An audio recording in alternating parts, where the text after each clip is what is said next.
At Jiangcheng's number 2 school, in 3rd year classroom 5, teacher Chen Fan is saying that the exams are already coming, and that they have spent all these years studying only for this day. He then emphasizes that those who will take the liberal arts exams should make sure their luggage is ready by night, and that those who will take the martial arts exam should prepare their equipment and weapons. The teacher makes it clear that he will repeat this again and stresses that the martial arts exam has a high risk of elimination, and that if any of them awakened an ability below rank D, he recommends not taking it. This is the MC, Xu Jingming, a transmigrator, who soon questions whether the teacher is really talking about him, since he knows that the world he is in is called Blue Star, and its technology is at the same level as his past life. But here, terrifying fierce beasts exist, and there are also individuals with superpowers who fight against these beasts. He also knows that everyone can awaken their abilities at 16 years old, and the types of abilities are varied and strange, and that according to the Blue Star scale, they are individuals in 9 levels, from rank G to rank A, and most people awaken abilities from rank F to D. The MC knows that his electricity ability is weak, rank E. At this moment, someone comes slamming their hand on the MC's desk and wanting to know if he is not thinking of taking the martial arts exam, even after the teacher's warnings. Then, he makes it clear that if trash like a rank E like him goes, he will only bring shame to the school, and that he thinks he should obediently choose liberal arts and work as a low-level employee in his company, barely being able to buy food. However, a girl shouts asking Huang Tian to mind his own life. The blonde boy looks back and makes it clear to Lin Qingli that he will show who is the best in the exams. Thus, he leaves saying that the sissy, Xu Jingming, will only be eliminated in the exams. She calls the MC and asks him not to mind what Huang Tian said, since she knows that everyone has their own value, and so she wants to know if the MC changing his course to liberal arts and living in the city would not be bad. Xu Jingming, while observing the record of the inter-school exam, thinks that in the Great Xia Kingdom, where he lives,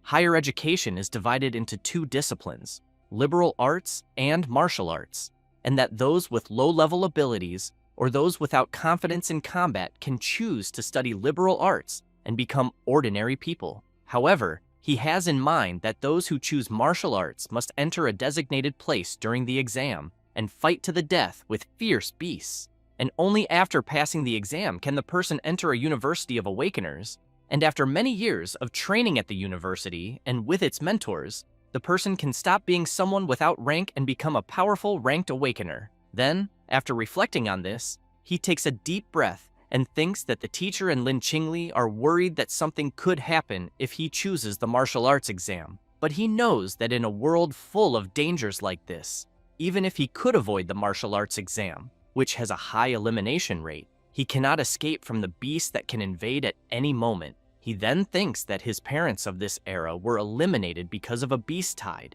so he does not want to go through something like that again and not have the power to resist. Thus, he concludes that he will still choose the martial arts exam. After deciding about his future, already in another place, the MC is training and continues doing this with his spear and his electricity power, but soon gets very tired and falls to the ground thinking that he cannot move anymore. He reflects that since he awakened his ability, he chose a spear as his weapon and has been practicing with it for 2.5 years, but thinks he is still at a beginner's level. However, he knows that the spear technique of the Raging Lightning, which costs 300,000, makes up for it in some way, since it makes him a little stronger than normal rank E awakeners. He also knows that martial arts students who awaken something below rank D have had their elimination rate increase every year, so he clenches his fist tightly and thinks that if he wants to enter an Awakener University, he needs to fight with everything he has.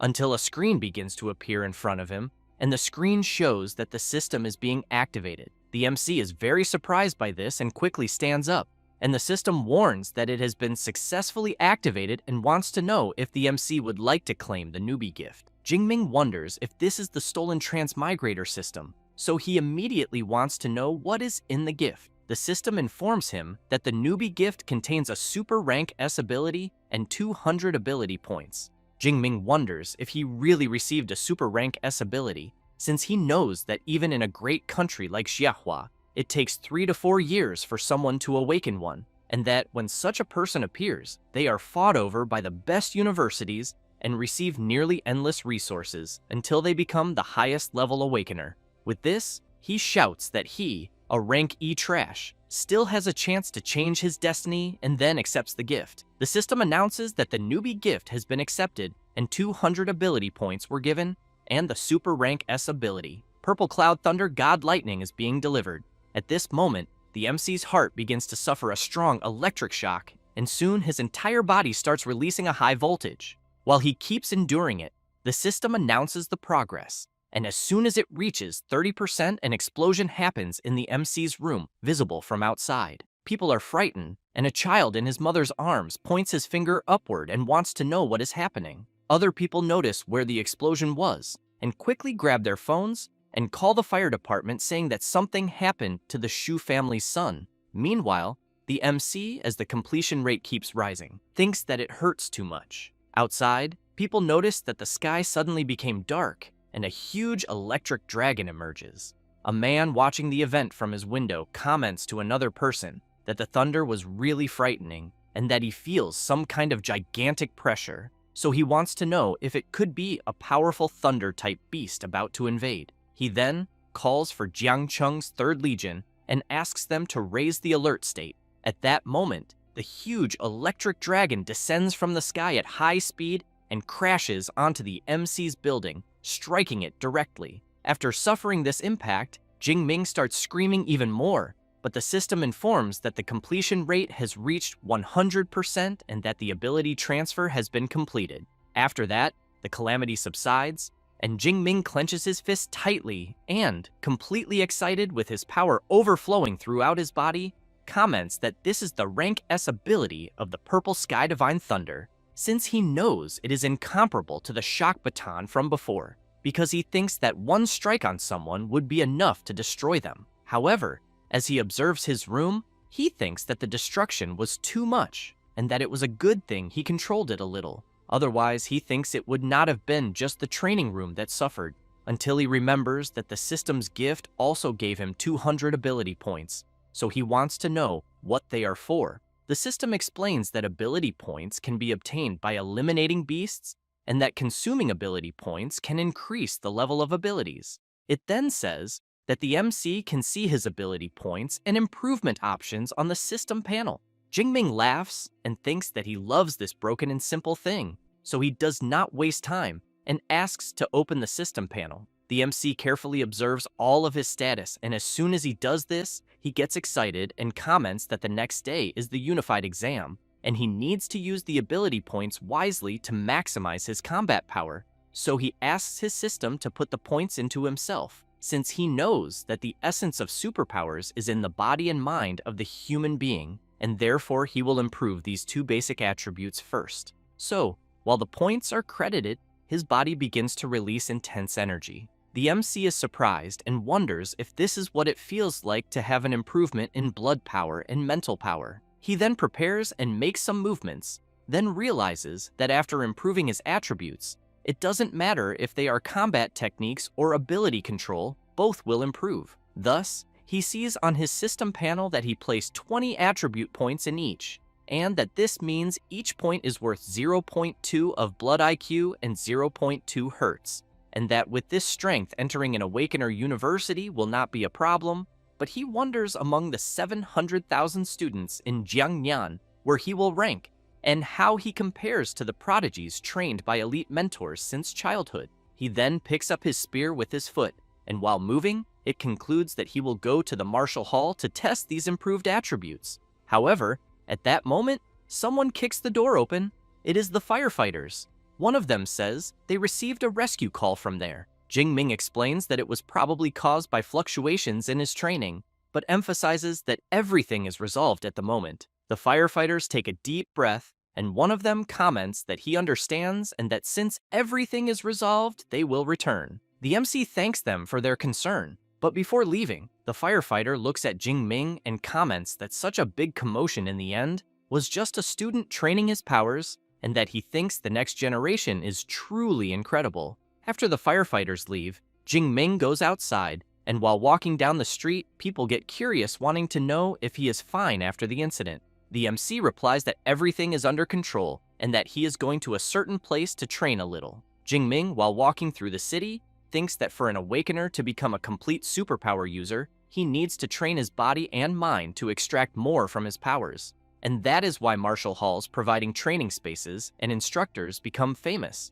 But he knows that not everyone can afford a private room, since the two most famous martial halls in Xia are the Thunder Hall and the Violent Bear Hall, and that of these two, the Violent Bear Hall, with its annual fee of 100,000, is suitable for rich students, but only the Thunder Hall offers free access for high school students. Until he notices someone among other people, and observing more closely, he wonders if it is not Tang Qi, his cousin. So he goes to her and wants to know what brings her to the Thunder Hall. She says she was just with a friend. Jingming says he understands and that he will go to the training room. She is intrigued, thinking that the MC seems different from before. Her friend then calls her and wants to know who that handsome guy was. Tang Qi says it is Xu Jingming, her cousin, and that he is in the 3rd year just like them and will take the martial exam the next day. Then, a guy wants to know why Xiaoya is asking so many questions and if by any chance she is already in love. She replies that yes, and emphasizes that with that face of the MC, as long as he is not weak, he would make a great boyfriend and impress anyone. However, Tang Qi grabs her by the shoulder and comments that she is sorry to disappoint her, then explains that Jingming awakened a rank E ability, which leaves her not believing such a low rank. Their friend makes it clear that competing in the martial exam with only a rank E ability has to be admitted that the MC is courageous. Tang Qi wants to know so what if her cousin is courageous, because she knows it is too risky and she would rather he not take the exam. Then Xiaoya grabs her friend and comments that enough with the small talk, because they are there to go to the Thunder Hall. As they go there, Tang Qi comments that she trained all 3 years of high school only in the Violent Bear Hall, and that it is her first time in the Thunder Hall. The MC, already in the training room, firmly grips his spear and realizes that it feels lighter, and that maybe it is because his body became stronger. He thinks that the unified exam is the next day, and that he does not have time to find a better weapon. He then prepares his spear and decides to see how his full strength is without using powers. He then takes a deep breath, moves his spear, and strikes an attack at the target. Jingming thinks that the training room is made of memory metal, which can self-repair within its resistance limits. After seeing the result of his strike, he gets excited and comments that his physical strength is twice as much as before, and that most awakeners can only score 100 points on the machine he just used. He then decides to use the Purple Thunder, and as soon as he channels his power, he unleashes an electric blast at the machine. With that, he sees that his strike was 3,021 PDA. He then gets excited thinking that this was expected from a rank S power, and that Class 1 Awakeners can only reach 1,000 PDA. He knows that he does not have a class, and even so, his power is like that of a mid-level Class 1, but he also knows that this is not even his full strength. And while gathering more power, he thinks that physical strength, ability improvement, and combat techniques, all of that is his power. With that in mind, he prepares and unleashes a spear strike with his power imbued. The power at the tip of the spear begins to grow stronger, and Jingming uses the Raging Lightning technique. The impact is so strong that it makes the Thunder Hall start to tremble completely, and people get scared wondering if it is an earthquake. And on the same floor where the MC is, his cousin and her friends feel this tremor. One of them comments that he is feeling a powerful energy fluctuation and that he thinks it must definitely be a ranked awakener. Xiaoya wants to know if that floor is not only for students, and if by any chance all the monsters that reach that level are not training in the Violent Bear Hall. Her friend speculates that maybe one of those monsters came there to make a change, or that a new power user appeared. Tang Qi calls her friends to see this, and while the MC is coming from one side, they are going in the direction where the energy seemed to be close. She soon sees her cousin and wants to know if he is already leaving. Jingming replies that yes, and explains that he just wanted to return and prepare a little more. Tang Qi wishes him good luck for the exam the next day and asks him to be careful. Her friend then shouts, asking them to forget about Jingming because he thinks the energy fluctuation they felt is very close. And as soon as they arrive at a room, They comment that it can only be from there, and as soon as they open the door, they see the place completely destroyed, and they are all very surprised, wanting to know what the hell happened. Xiaoya is even more surprised to realize that even the memory metal was destroyed, so she wants to know how powerful that attack was, and if there can be such a strong student in Jiangcheng. Her friend observes the place a bit and comments that he thinks it probably was not a student, because he can still feel a violent energy from the wreckage and fears that this person must be a Class 2 awakener who accidentally went to the floor they are on and tested his strength in the training room. Another guy comments that he knew there was no way a student could have that much power. The other guy agrees and emphasizes that even in the capital, there is no one who can do this. However, Xiaoya remembers that only Xu Jingming passed by there, so she wants to know if it was him who did all this, and if perhaps he is a genius who has been hiding his power waiting to make a grand appearance in the exam the next day. Her friends comment that they think she is reading too many novels about weaklings who hide their powers, and that even if Jingming is hiding his strength, they think there has to be a limit, because he only awakened a rank E ability. 300 attack power would already be incredible. Another guy comments that he knows there are 2 corridors that lead to the exit, and that he thinks the person who did this must have left through the other side. That is why they did not see him, but he wants to know what Tang Qi thinks.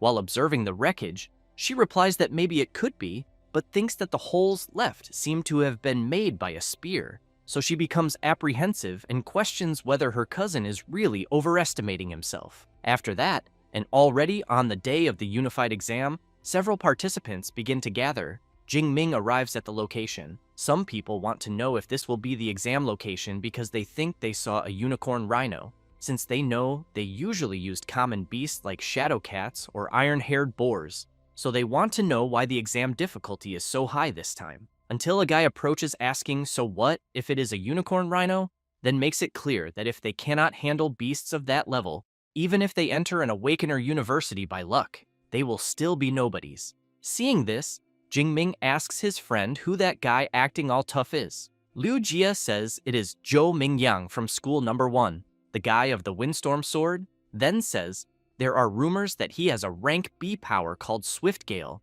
and that he has already advanced to Class 1. Jingming is happy to know and remembers that this is the guy he heard is a big competitor for this year's exams. So he wonders who will be the strongest. At that moment, someone shouts loudly asking for the attention of all the candidates. So this person introduces himself as Wang Haiyang, the chief commander of the Jiangcheng Unified Exam, and makes it clear that before the test begins, he will talk about things that everyone there must know.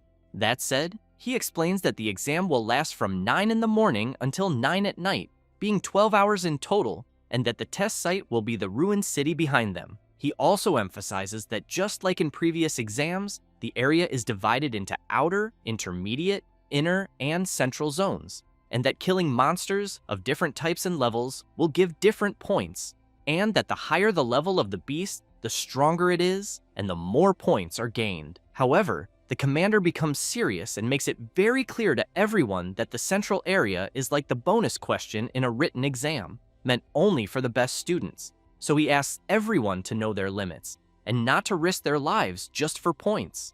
Jingming thinks that even the day before he would only dare to walk through the outer zone, but now he wants to go to the inner or even the central one. After that, everyone forms a line, and teacher Chen Fan informs that he will be distributing supplies for the exam. As soon as Jingming approaches, the teacher says there are 3 items in total, being the smartwatch that records the number and types of beasts eliminated and logs everything in real time, the tactical backpack containing 3 energy bars, 1 energy drink, and 1 medical kit, supplying the candidates for 12 hours, and the safety sphere, which when activated creates a high-voltage electric barrier that normal beasts cannot break. Chen Fan stresses to the MC that as soon as he uses the sphere, the exam will end, but that he should remember that his life matters more than anything. Jingming thanks the teacher and says he understood. At that moment, Xiaoya appears calling the MC. She wants to know if he wants to join them. The MC's best friend, who recently awakened a rank C ability,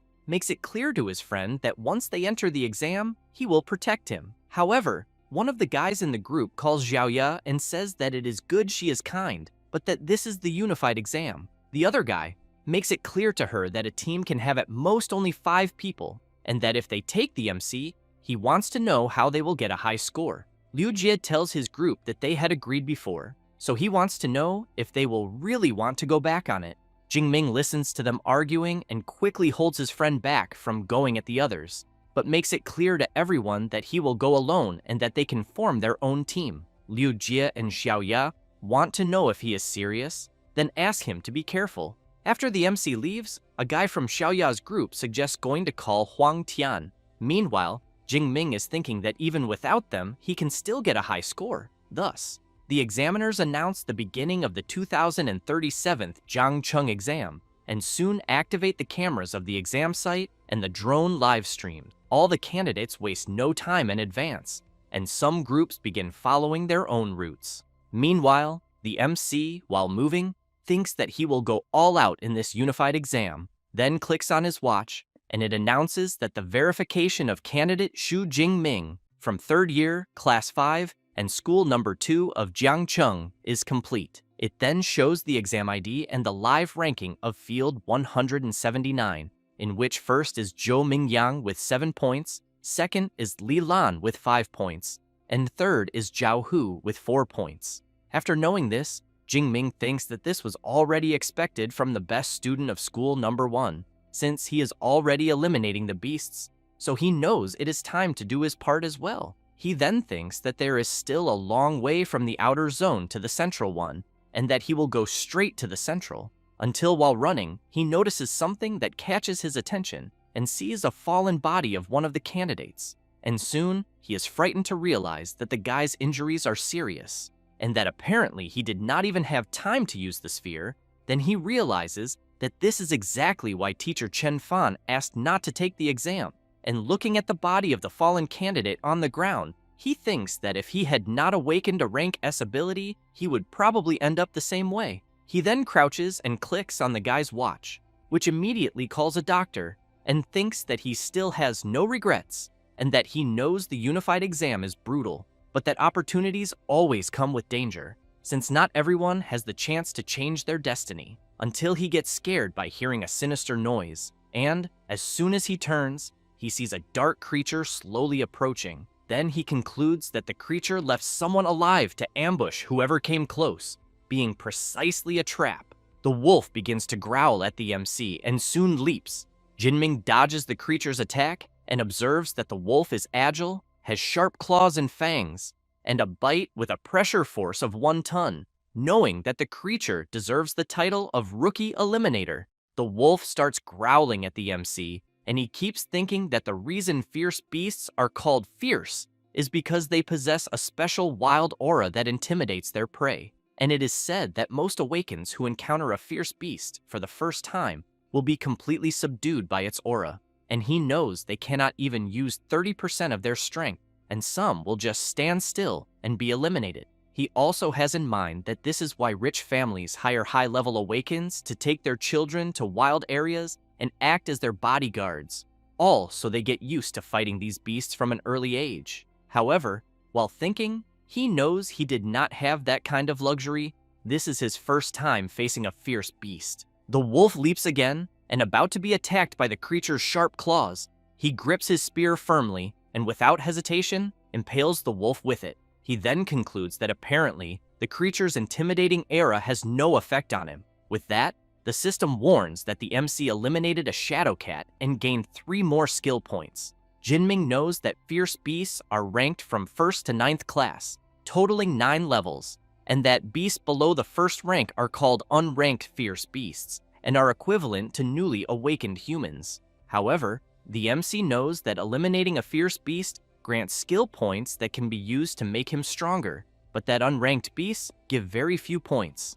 So, while following his route, he keeps thinking that since the aura of the beast does not affect him much, staying in the outer area is not very good, as he needs to reach the central area as quickly as possible. Thus, on the way there, he begins to face and defeat several unranked creatures and always gains skill points upon defeating them, until he stops for a brief moment and thinks that he has gained many skill points, and that at the moment, what he lacks is combat experience.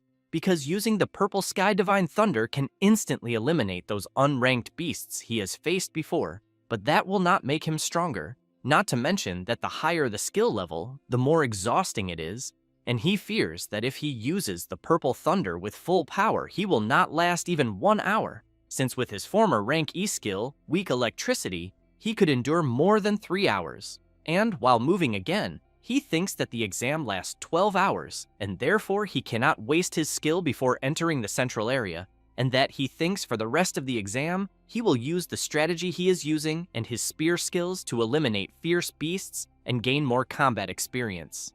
Until a huge unicorn rhinoceros appears on his path, and the creature hits a car and throws it away as if it were nothing. Then it charges with everything toward the MC, who in turn leaps upward, dodging the charge of the powerful creature. Jingming, while in the air, prepares his spear and lands, driving it into the beast. As soon as he defeats it, he breathes in relief and thinks that he is eliminating the beast much faster than before, then questions if his spear skill has leveled up. With that, he opens his system panel and sees that, as expected, his spear skill advanced to intermediate level, and knows this proves that using only the spear in these real battles helps make him stronger. While clicking somewhere on his system screen, he thinks that with spear skills at this level, he can already feel he can do everything, and that if he raises the level even higher, he wants to know what will happen. Thus, after clicking to increase them, several movements begin to emerge in his mind. Then he thinks it is pretty amazing, as several advanced spear techniques are entering his mind. Next, he gets excited and concludes that he can hardly wait to find a first-class beast to test them. Meanwhile, Xiaoya's group is walking through the area, and she comments that she thinks she just saw Jingming. One of the group members says he thinks she is seeing things, and another emphasizes that it is impossible to be him, because he knows that with his strength being there is like asking to be eliminated. She is intrigued and questions if in the end she saw wrong, but she is sure that from behind it looked exactly like Jingming, until one of their group members shout, asking them to take a look at the unicorn rhinoceros that was defeated recently. As soon as they approach, Xiaoya comments that apparently the blood on the wound has not dried yet, which means the creature was eliminated a few minutes ago. One of the members explains that what eliminated the beast was the wound he is seeing on the head, and that, judging by the shape, it seems to have been pierced by something of medium range, and that if he had to guess the weapon, he thinks it would be a spear. Thus, Xiaoya is even more surprised and questions if it was really Jingming she saw at that moment. Her friends want to know if she really thinks the MC defeated the unicorn rhinoceros alone, but then one of them has an idea and says that if everyone there wants to know if it was really Jingming, they just have to look at his points in the system. Xiaoya wastes no time and soon sees that the MC is among the top 50 of the exam, so she concludes that it was indeed him who defeated the huge creature and that she really had seen him. Her friends cannot believe it and comment that it can only be someone with the same name because they want to know, since when awakens with rank E abilities are that strong. Meanwhile, in the observation room of the exam, several superiors are carefully watching the performance of the contestants, and one of them comments that school number 1 is as strong as always, and that he thinks it is basically dominating the top 10, and that especially Zhou Mingyang, ranked first with 412 points,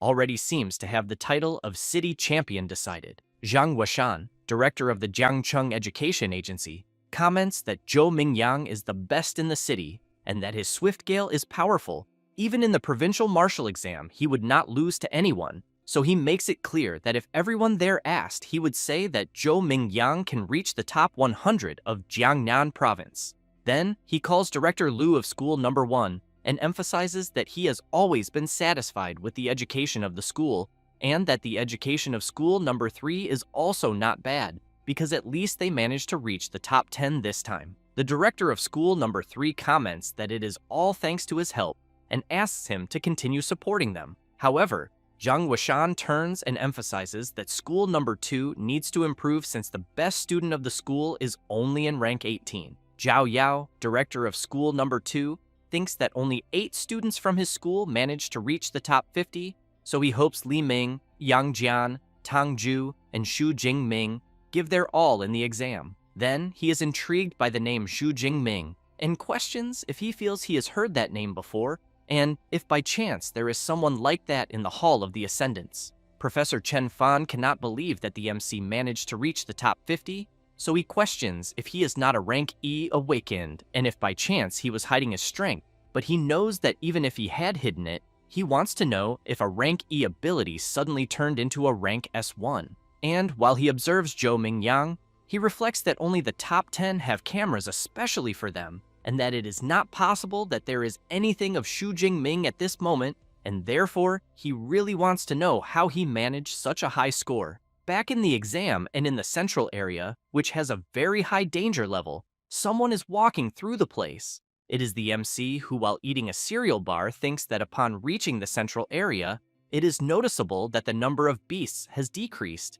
but he knows that ranked beasts possess intelligence and territorial knowledge, making them much more difficult to face than unranked beasts.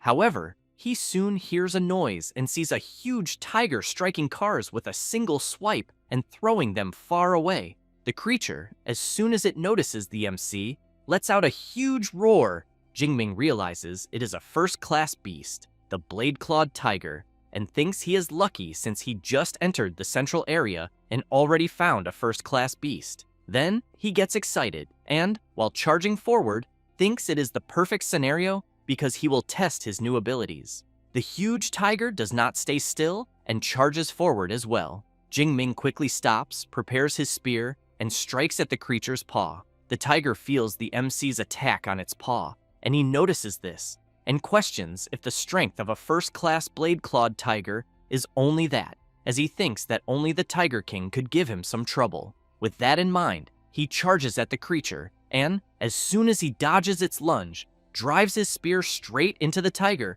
which lets out a loud roar from the wound. Jingming watches the creature while preparing again. Then, both stare at each other briefly, and the tiger leaps at the MC, who has to move quickly to dodge the creature's multiple attacks. And as he moves to the side, dodging the tiger's paw strike, he thinks this was already expected of a first-class fierce beast, whose vitality is very high since it keeps attacking until its last breath. Then, after creating a bit of distance, while channeling part of his power, he thinks he does not care how much the creature attacks, as he knows it is all in vain. Thus, he applies his multiple spear attack technique and brutally strikes the blade-clawed tiger, which cannot even defend itself. As soon as he defeats the creature, the system informs that he eliminated a blade-clawed tiger and gained 14 more skill points.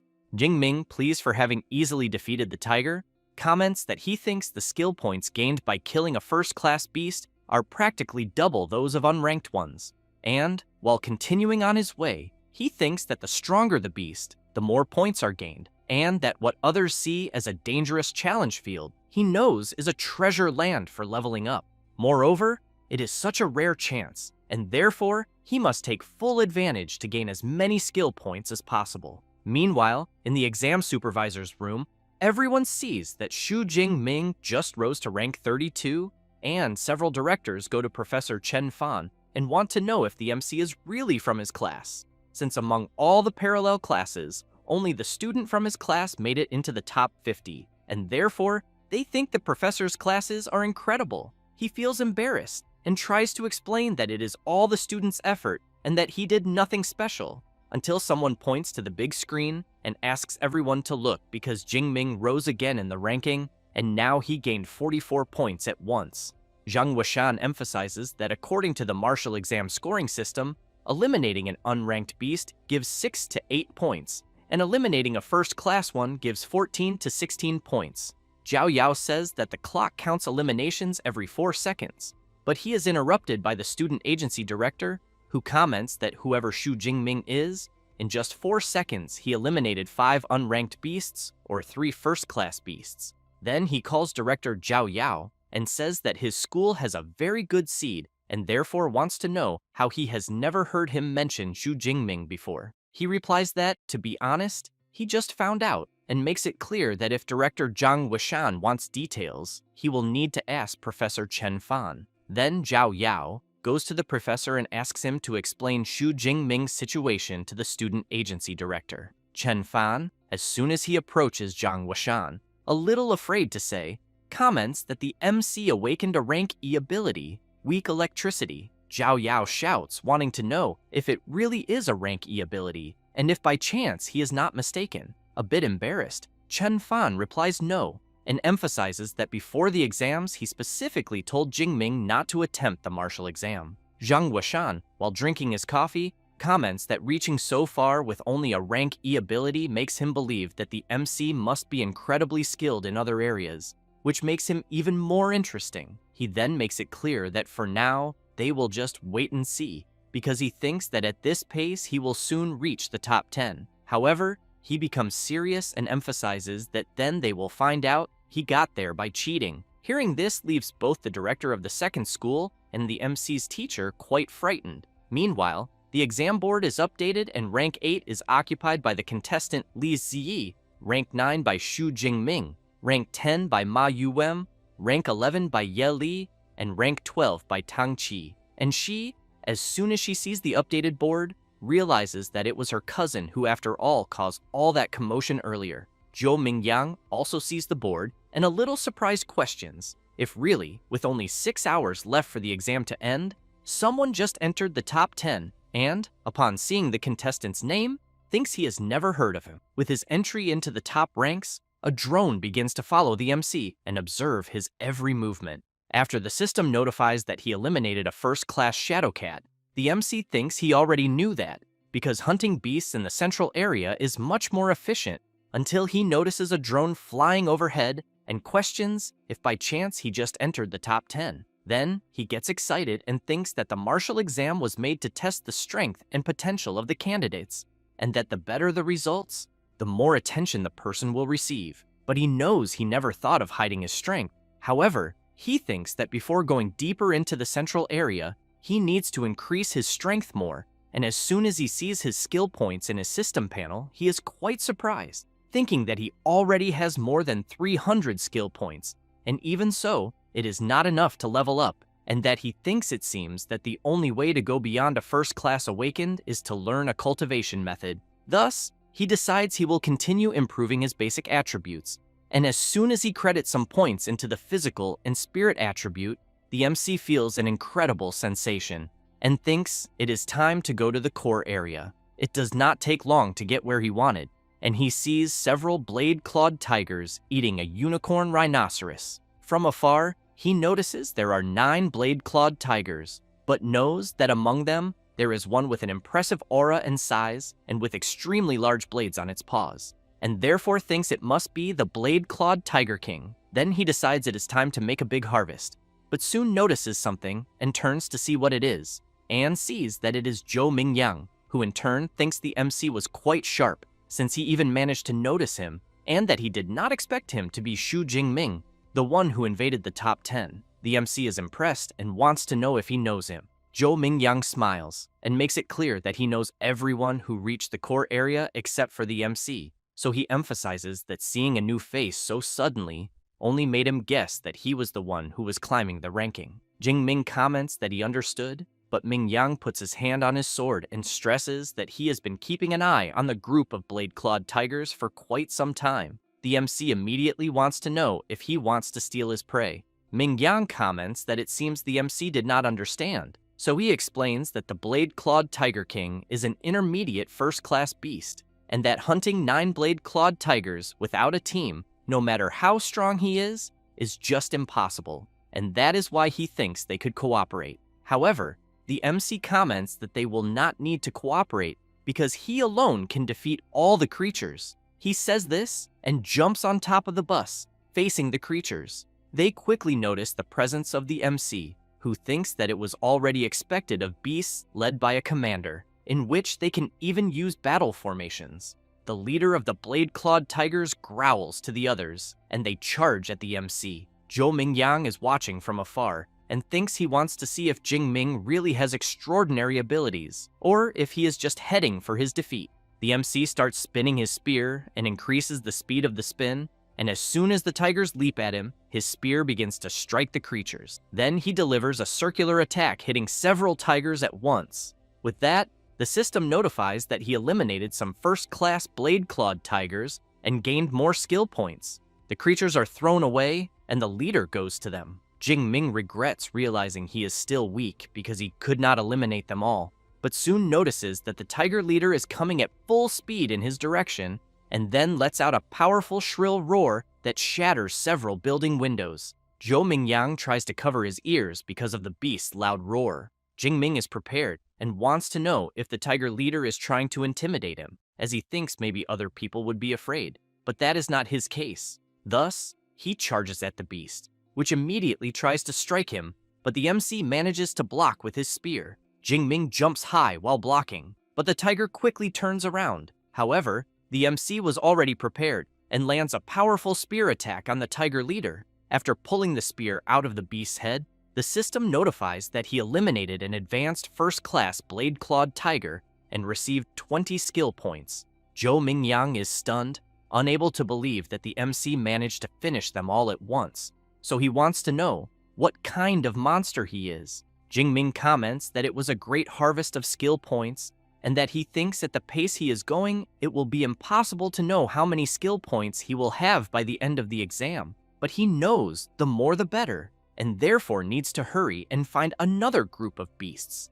At this moment, Zhou Mingyang runs to the MC shouting, wanting to know how he managed to defeat an entire group of those tigers with only a spear, and if by chance he is an enhancement type awakened. Jingming does not want much talk with him and jumps away saying no, that he is electricity type. Zhou Mingyang becomes furious, wanting to know if the MC is mocking him, but knows that even if he does not want to reveal what his ability is, he did not need to be so rude. However, he realizes that the MC just killed a bunch of beasts, so he questions if he managed to surpass him. And as soon as he sees the updated exam ranking, he realizes that first place was taken by Jingming with 1,122 points, then shouts saying it is not possible that he was surpassed. Meanwhile, the superiors, after watching everything, are in disbelief. Zhang Wuxian claps and emphasizes that the MC's spear technique is overwhelming and that Jingming is only 12 years old and already possesses advanced spear skills, being a true genius. He then comments to director Zhao Yao that with Xu Jingming, Jiang Cheng will certainly enter the top 100 of the province, so he suggests that after the exams, he will try to reward school number 2. The director is excited and thanks Zhang Wuxian for the kindness, but becomes so happy that he starts crying and thinks that the MC really is a gift from the heavens and that finally the day has come for school number 2 to shine. After that, 3 hours pass, and in the central zone, Zhou Mingyang is walking around wanting to know what is happening, since he is not seeing any more beasts in the central zone, until some people appear saying that he will need to ask whoever is in first place. He turns around startled, and when he sees who it is, he wants to know why they are walking together. They are Wu Hao, 3rd in the exam ranking, Tang Qi, 9th in the ranking, and Meng Di, 4th in the ranking, who becomes nervous and says that the MC eliminated all the beasts in the central zone and that they could not find any, so they had no choice but to join him. Zhou Mingyang is left open-mouthed and comments that he thinks this is impossible, since he knows there are many beasts in the central zone. Tang Qi goes to him and comments that apparently he thinks he has not looked at the updated ranking and asks him to take a look.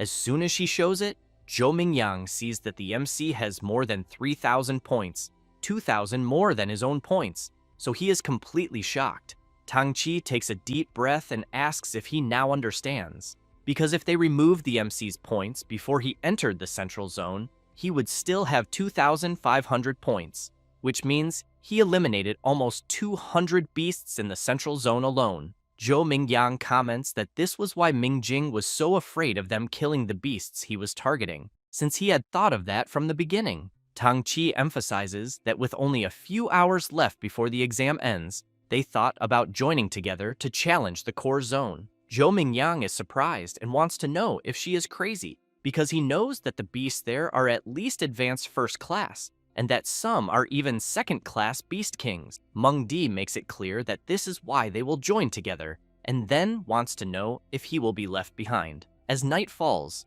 the MC is sitting on top of a pile of defeated creatures and, while eating another of his cereal bars, thinks that he knows he is almost out of supplies, and that the exam is almost ending, but that he still wants more points and needs to go deeper. However, he keeps in mind that the core zone has second-class beasts and that he needs to become stronger. Then he sees on his system panel that he has 2,413 skill points to distribute. Thus, while adjusting his system, he questions what he will evolve. After spending some points on certain attributes, he gets up and thinks that now he believes he can face the final challenge of the martial exam. And while the top-ranking contestants continue heading to the core zone, Jingming wonders what kind of second-class beasts the organizers prepared for the exam. After a while, the group that joined to go to the core spots something that leaves them in disbelief as they see ahead a violent and bloodthirsty bear that, with just a simple movement,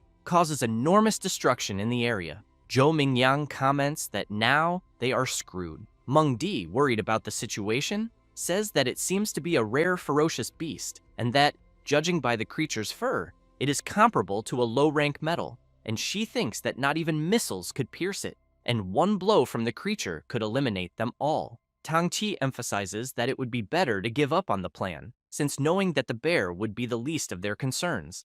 As the moment they step on the ground, they will be annihilated by advanced first-class beasts. Therefore, he says that he is leaving, because points are not more important than his life. Zhou Mingyang becomes furious and yells wanting to know who the bastard was that made such an exam, until Meng Di points down and says that it seems like someone is there. As she comments that she thinks it looks like Xu Jingming, Tang Qi turns around startled. Then, from the top of the building where they are, they see the MC quickly approaching the creatures. Meng Di gets excited, wanting to know if the guy they are seeing is really Xu Jingming, because he is very handsome. Zhou Mingyang makes it clear that being handsome is useless, as attacking a group of beasts down there is asking to die. However, they soon see the MC drawing the beast's attention, and he starts eliminating them without much difficulty. But more and more creatures begin to appear, and it doesn't take long for them to completely surround the MC. As soon as the beasts all attack the MC at once,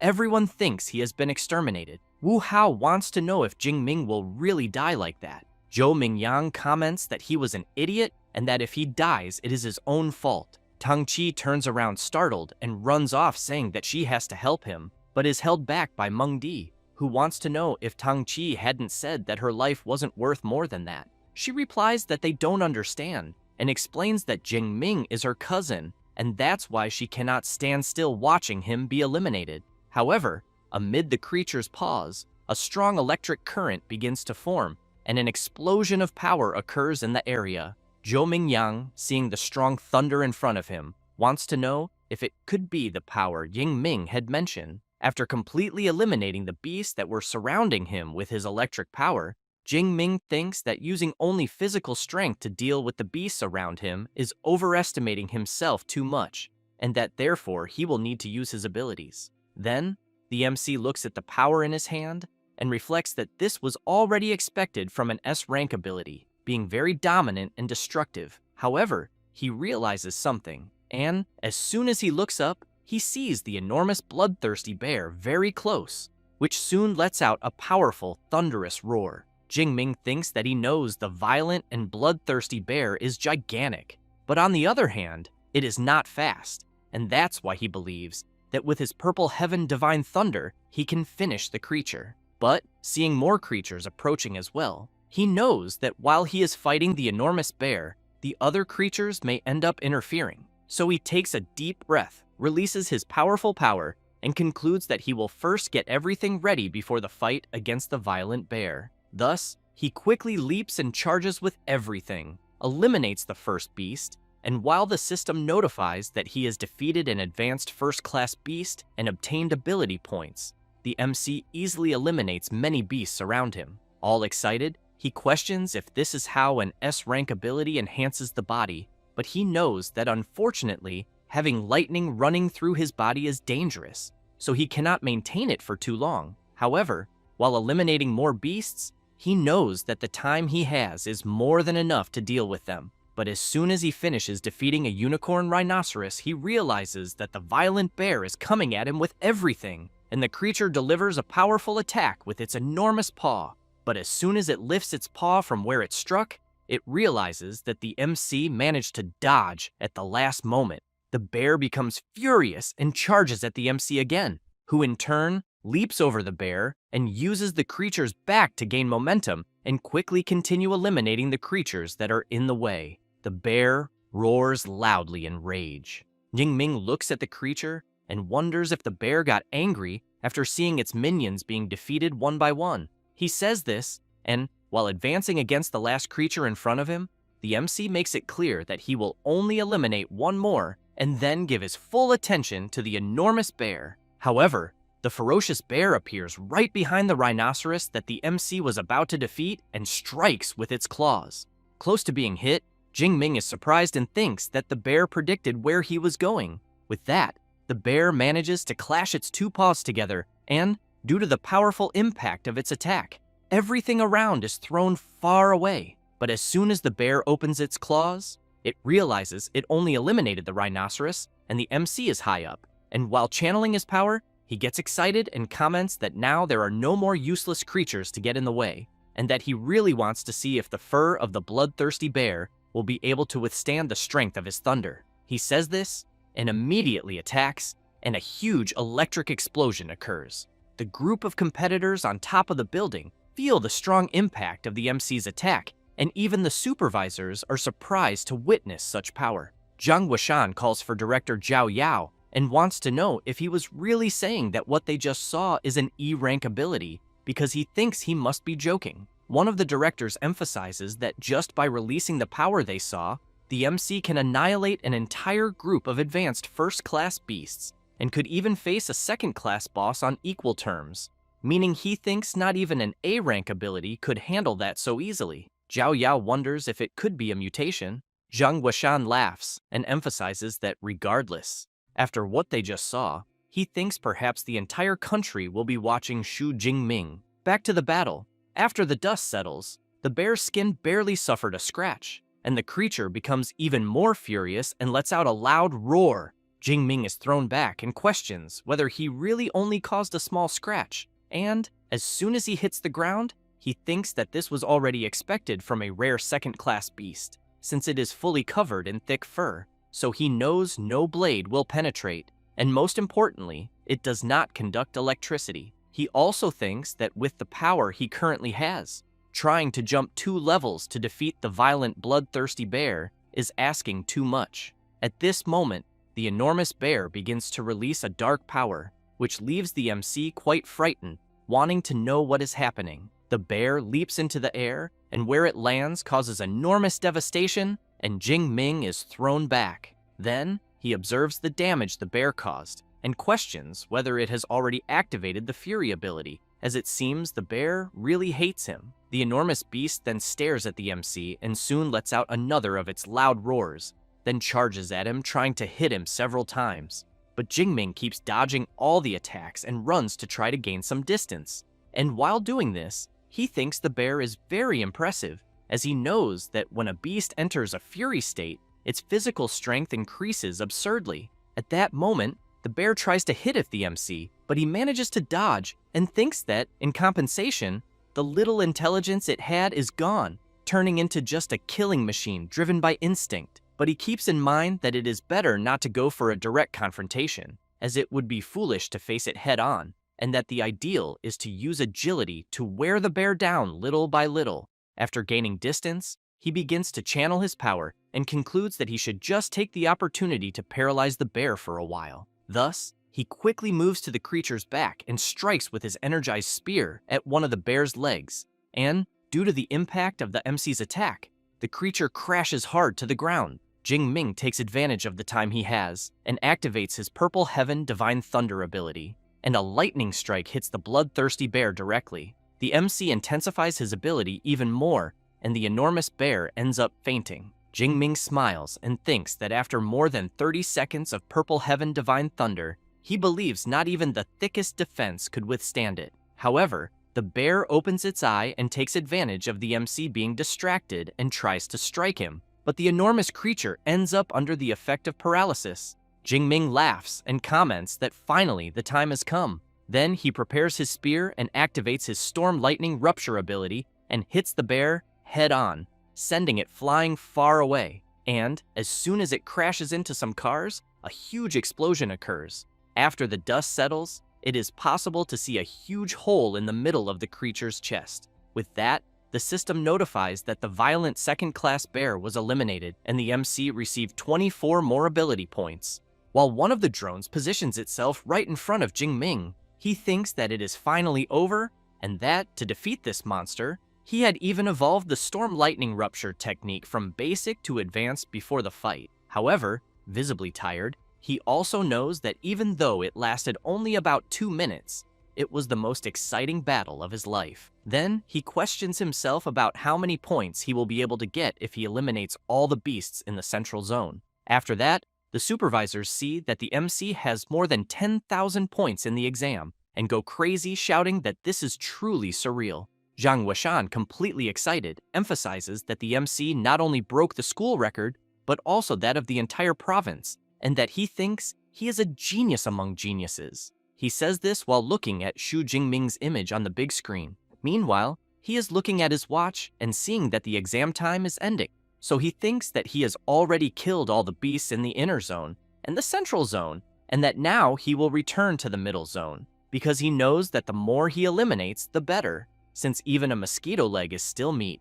And as soon as he starts running, the group that was watching him comes out of hiding. Tang Qi, looking around, is impressed and wants to know if her cousin really defeated a second-class beast alone, since no one expected that. Zhou Mingyang wants to know why the MC is returning, because he knows that he is already comfortably in first place and that he just had to finish the exam. Meng Di emphasizes that, judging by the direction he is going, it looks like he is heading to the middle zone, until she realizes something and, very impressed, wants to know if he could be crazy, because she thinks he is going back to sweep the entire field. This leaves everyone in the group in disbelief and frustrated, since there will be no beast left for them. However, Zhou Mingyang points out that, with the speed they saw from Xu Jingming, he thinks it is quite possible that he can do it, so he makes it clear that if they don't leave immediately, in the last hour, they might not get any more points, and therefore suggests that their alliance end there. As soon as he finishes saying this, everyone quickly heads to the central field to try to eliminate whatever remains. With that, an hour passes, and the examiners announce that the Jiancheng martial arts exam has been officially closed, and that eliminations will no longer be counted, and that all competitors must return immediately. Tang Qi, very tired, really wants to know if the exam is over. Other competitors cannot believe the exam ended, as they were only one beast away from passing. Jingming, surrounded by several defeated beasts, comments that it ended so soon, as he was still in the mood. It doesn't take long for the competitors to return, and some are very happy, while others are very disappointed. Xiaoya, as soon as she sees her friend, wants to know if Xu Jingming is really her cousin. She gets irritated and makes it clear to her friend that she has already asked that 3 times, then says that he is indeed her real cousin. With ulterior motives, Xiaoya wants to know if Tang Qi could give her his contact. She crosses her arms and emphasizes that the day before Xiaoya had said she was no longer interested. She gets embarrassed and tries to explain herself by saying that the day before Jingming was just a nobody, but after the exam, he is number 1. At that moment, the other competitors see the MC and start running toward him. It doesn't take long for chaos to erupt, with everyone wanting to see him, and as soon as he appears, some people congratulate him, and others ask for some points. Jingming greets everyone. Wu Hao puts his hand on Zhou Mingyang's shoulder and comments that the only one who should be standing there was him, but he emphasizes that with the MC's monster, he is satisfied with his results. At that moment, Director Zhao Yao goes to Jingming, congratulates him, and introduces Director Zhang Weishan from the Education Department. Then he says that the MC will not need to take the bus back, as the director will personally give him a ride. Jingming looks back and thinks that it is fine, since he knows that if he takes the bus, they will bombard him with questions the entire way. So, while being taken back, Zhang Weishan wants to know if the MC has already decided which superpower university he will go to. He replies that, to be honest, he focused so much on improving his strength that he hasn't even thought about it yet. The director points out that with the score he obtained, he thinks any university in the country will want him. So he makes it clear that among hundreds of colleges, half of the high-level superhumans come from the 3 main ones, and therefore strongly recommends those 3 in particular. Having said that, he talks about the Qingjing Superpower University, located in the heart of Great Xia, managed by the government, and that graduates there go straight into the system, in addition to the fact that the current 9th level National Guardian came from there. Then he mentions the Magic City Superpower University, located in a prosperous port city, with great resources and elite clubs, more focused on those who want to reach the top individually. And finally, Jincheng Superpower University, which is more than 200 years old, full of ancient heritage and high-level professors. After explaining this, the director stresses that the 3 universities he mentioned have extremely high-level secret cultivation methods, making them the dream of generations. Jingming says that he knows Awakens need these methods to become superhumans, but he wants to know exactly what a high-level method is. Jiang Weishan explains that cultivation methods have levels.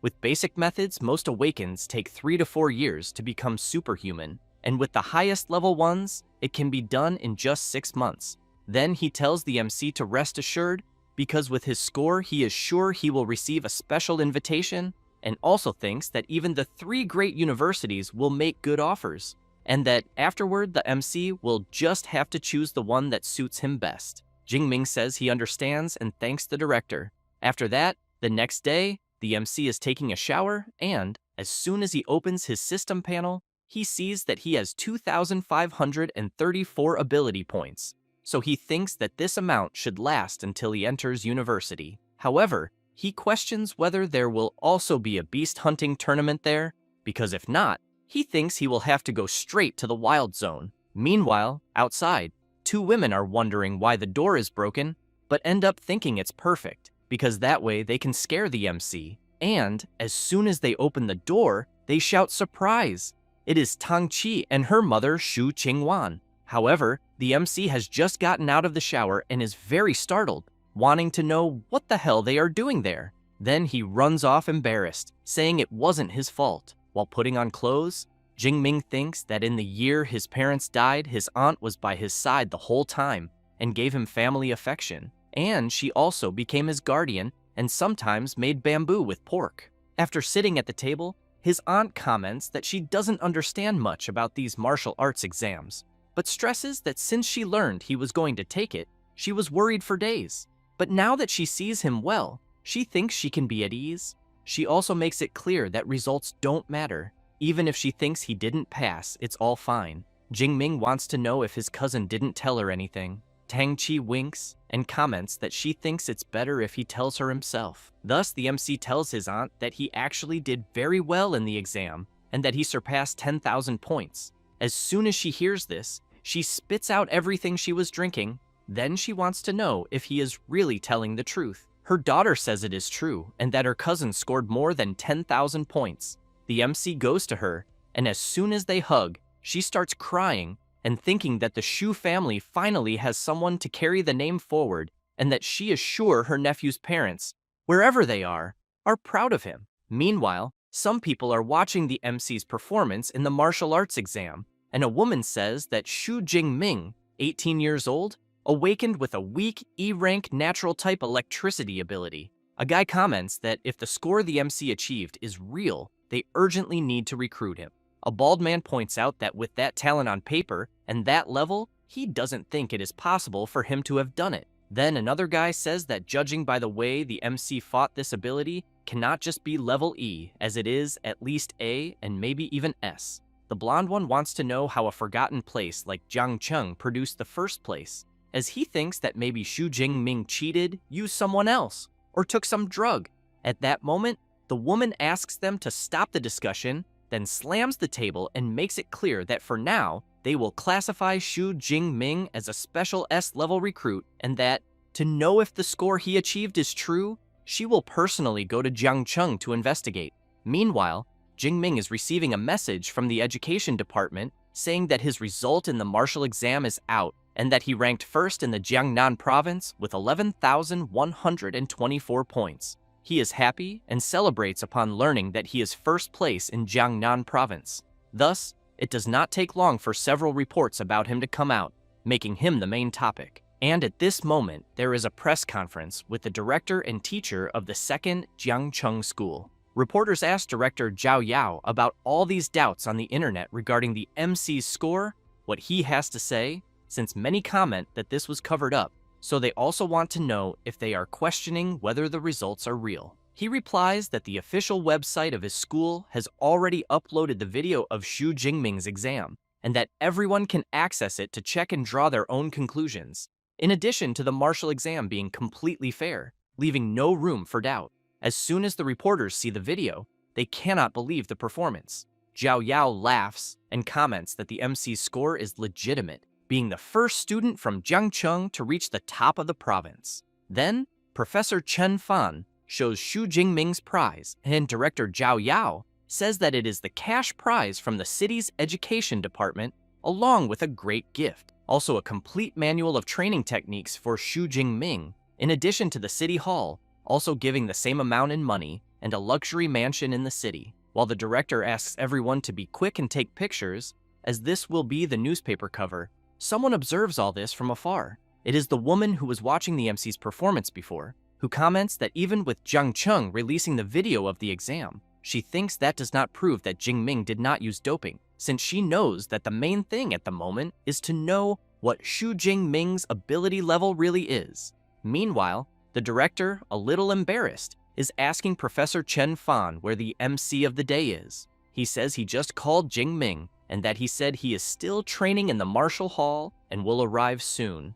Zhao Yao gives an awkward laugh and wants to know if he is really training after the exam. After that, the director goes to a reserved room with some people and brings them tea. Trembling all over, Zhao Yao has in mind that the people there have already gone through real battles, and that their presence imposes respect and makes his heart tremble. Then he thinks of several sinister beasts and leaves trembling, wondering if the people there are not going to start fighting. Thus, Zhang Zhaoyue, admissions director of the Magic City Superpower University, comments that it has been a while since everyone there gathered, so she wants to know which genius caught their attention this time. Su Yun, admissions director of Qingjing Superpower University, asks director Zhang Zhaoyue to stop pretending not to understand, then emphasizes that if the MC's results are real, they at Qingjing University already consider him part of them. Wu Yuan, admissions director of Jincheng Superpower University, laughs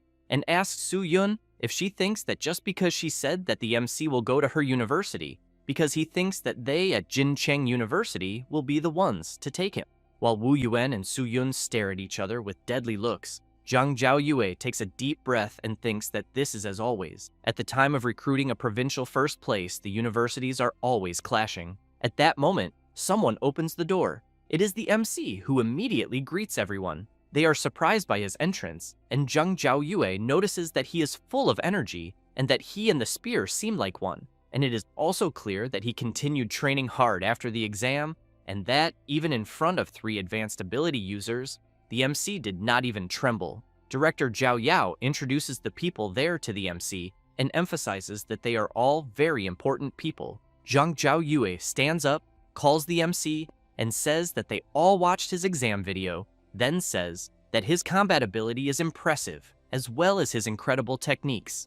However, she makes it clear that his ability does not seem to match the weak E-rank lightning he has, so she wants to know if he can tell everyone there what happened. Jingming thinks he had already imagined that they would ask about this, so he says that before the exam, while training at his house, he was struck by natural lightning, and that after that, he realized his ability became stronger. Both Wu Yuan and Su Yun comment at the same time that it seems like an ability mutation occurred. Then Zhang Zhaoyue calls the MC and comments that he probably does not yet know what his ability has become, so she says that by coincidence, she brought an ability detector and that they will test it.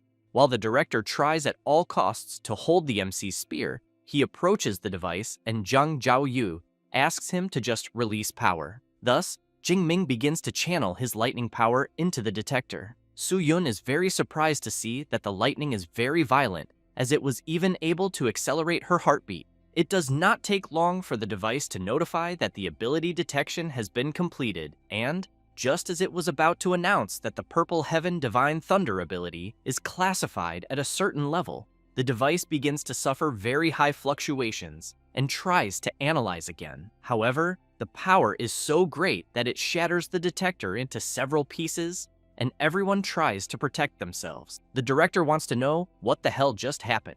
Wu Yuan and Su Yun get excited and comment that now it is confirmed, because the small detector short-circuited and that this means the MC's level is at least S rank. Zhang Zhaoyue looks excitedly at the MC and thinks that, as expected, they bet on the right person.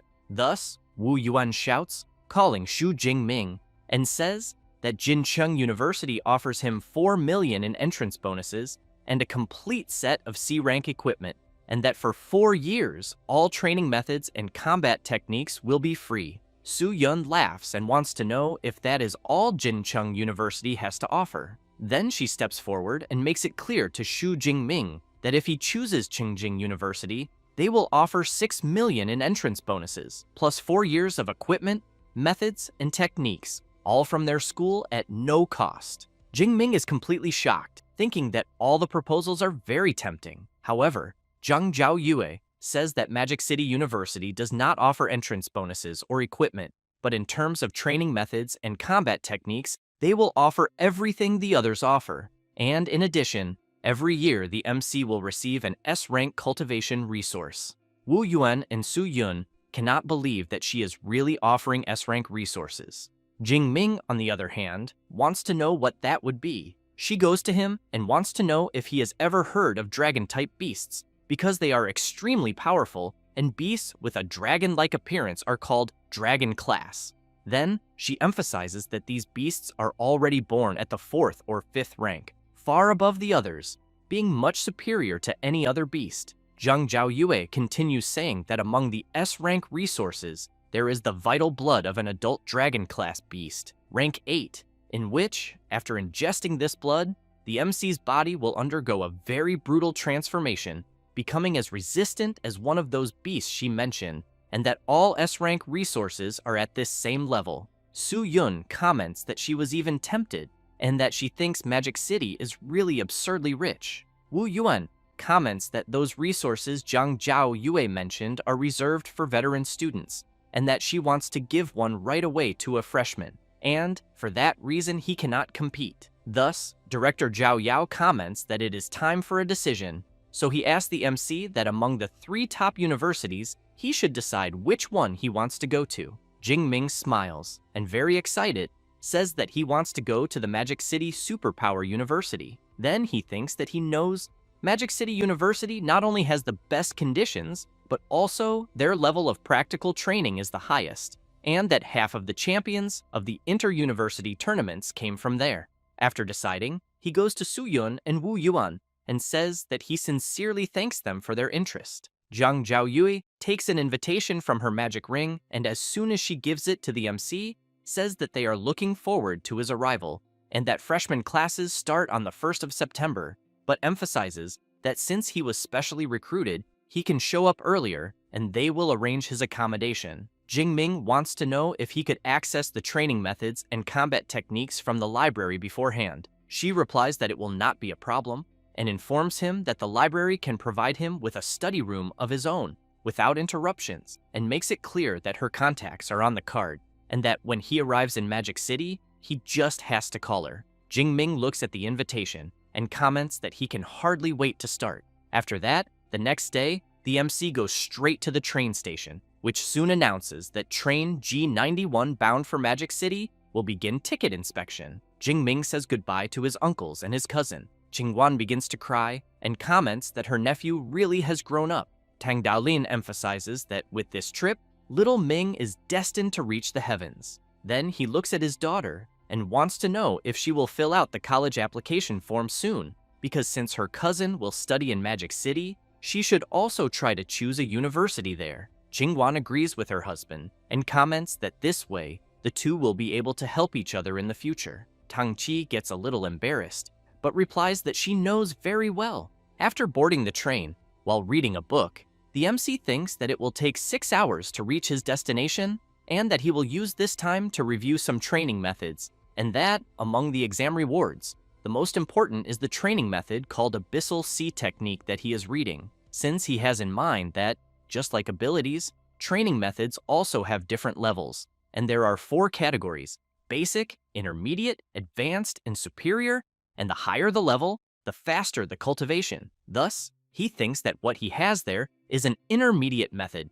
and that with his 180 spiritual power points, he managed to memorize everything in half a day. Then he reflects that, according to the manual, there is a special energy floating between heaven and earth, and that, following the steps of the method, he felt this energy already on the first day, and at the same time, his system panel showed an advancement symbol. But he does not intend to advance yet, because according to the book, when advancing to the next level from awakened to ability user, the better the method, the greater the gains after advancement. And as soon as he enters the university, he will have access to higher level methods. So he cannot waste this chance with an intermediate one. After arriving at his destination, he is very impressed to see that just the gate is more than 100 meters wide, and he can hardly imagine what it must be like inside. At that moment, Zhang Zhaoyue arrives by car, greets the MC, and welcomes him to enrollment, then asks him to get in the car because she will take him to register. While they go to the registration place,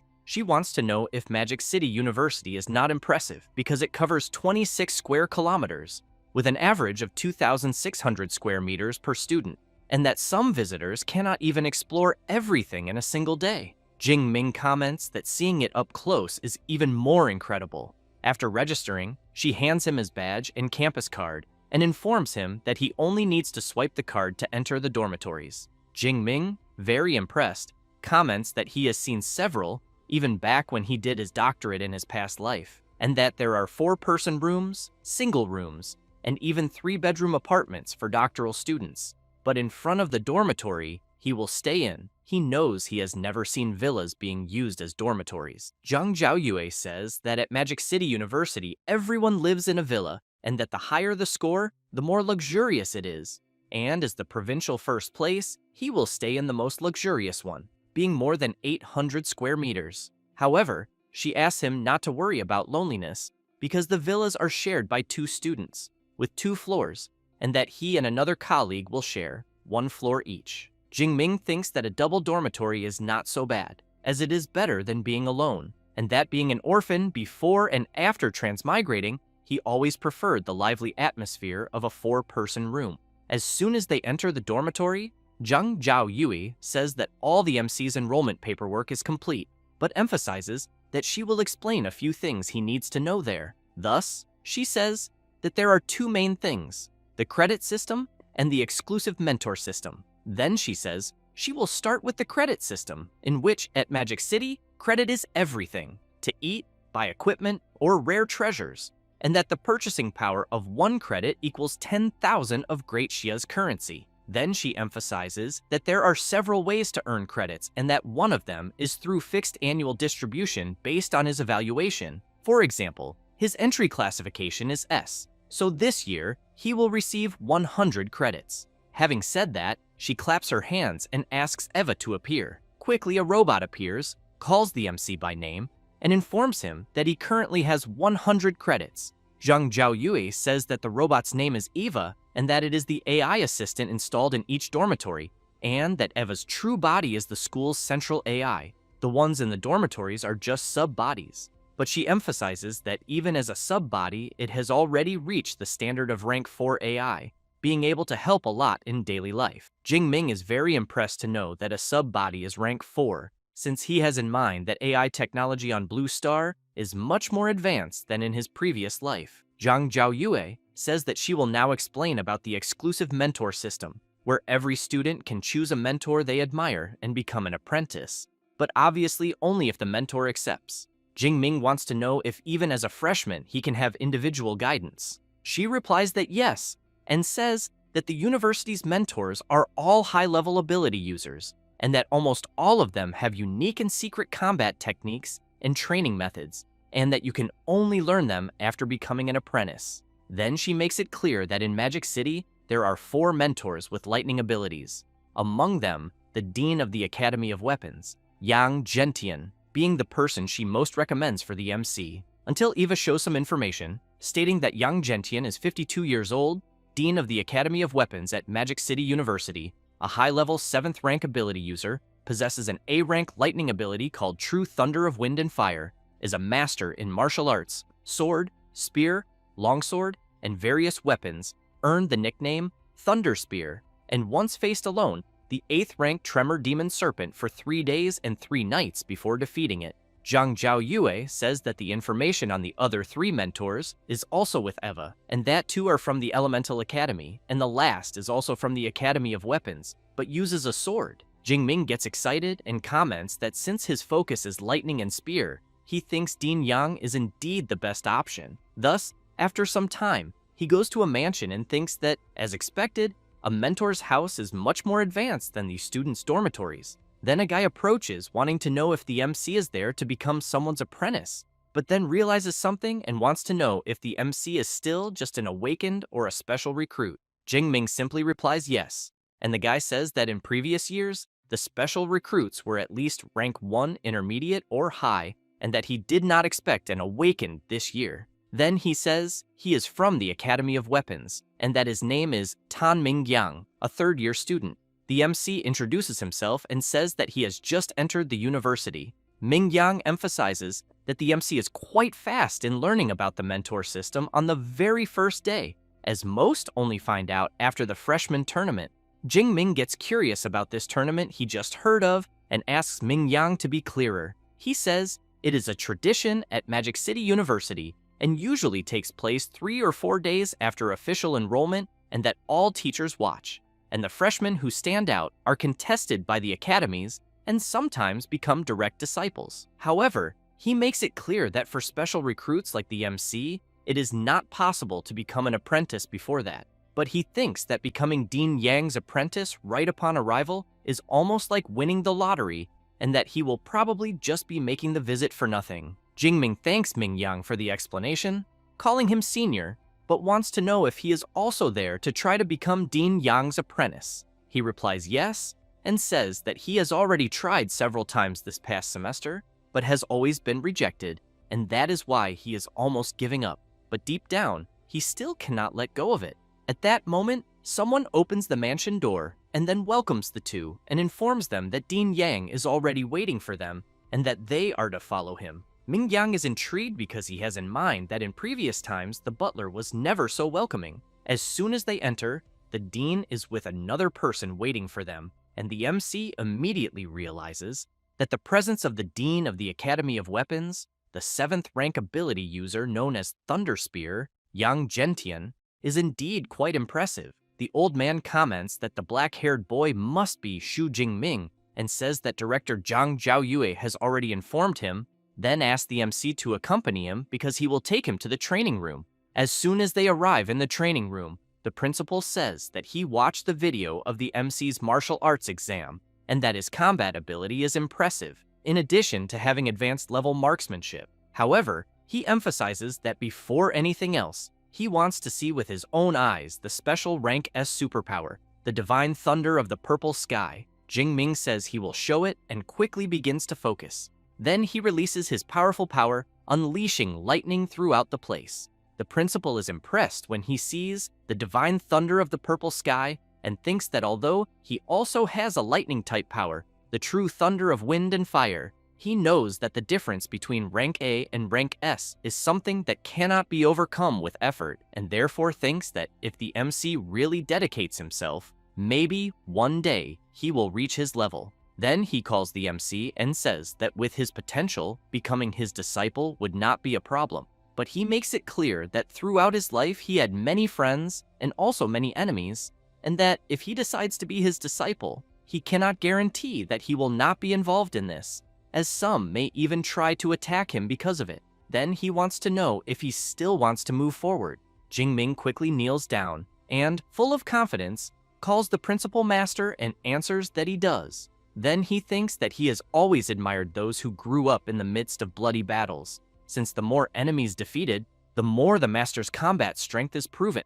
Gentian begins to laugh and shouts that from this day on, the MC is his 32nd disciple and the first with a rank S superpower. Thus, while taking a book from his magic ring, he asks his disciple to stand up and says that there is the most advanced cultivation method, being the extreme training for superpowers, along with the combat body technique he developed, the indestructible body of thunder. As soon as he takes the book, Jingming becomes very excited, thinking that it is a combat technique that strengthens the body. The principal emphasizes that this cultivation method does not even need much explanation, since it is one of the top 3 in the academy, but that the real highlight is the body technique, the indestructible body of thunder, which represents all the hard work of his life and which was recognized both by the Martial Hall of Thunder and by the Martial Hall and evaluated as a Rank S combat technique. Jingming is very surprised when he hears that it is a Rank S combat technique,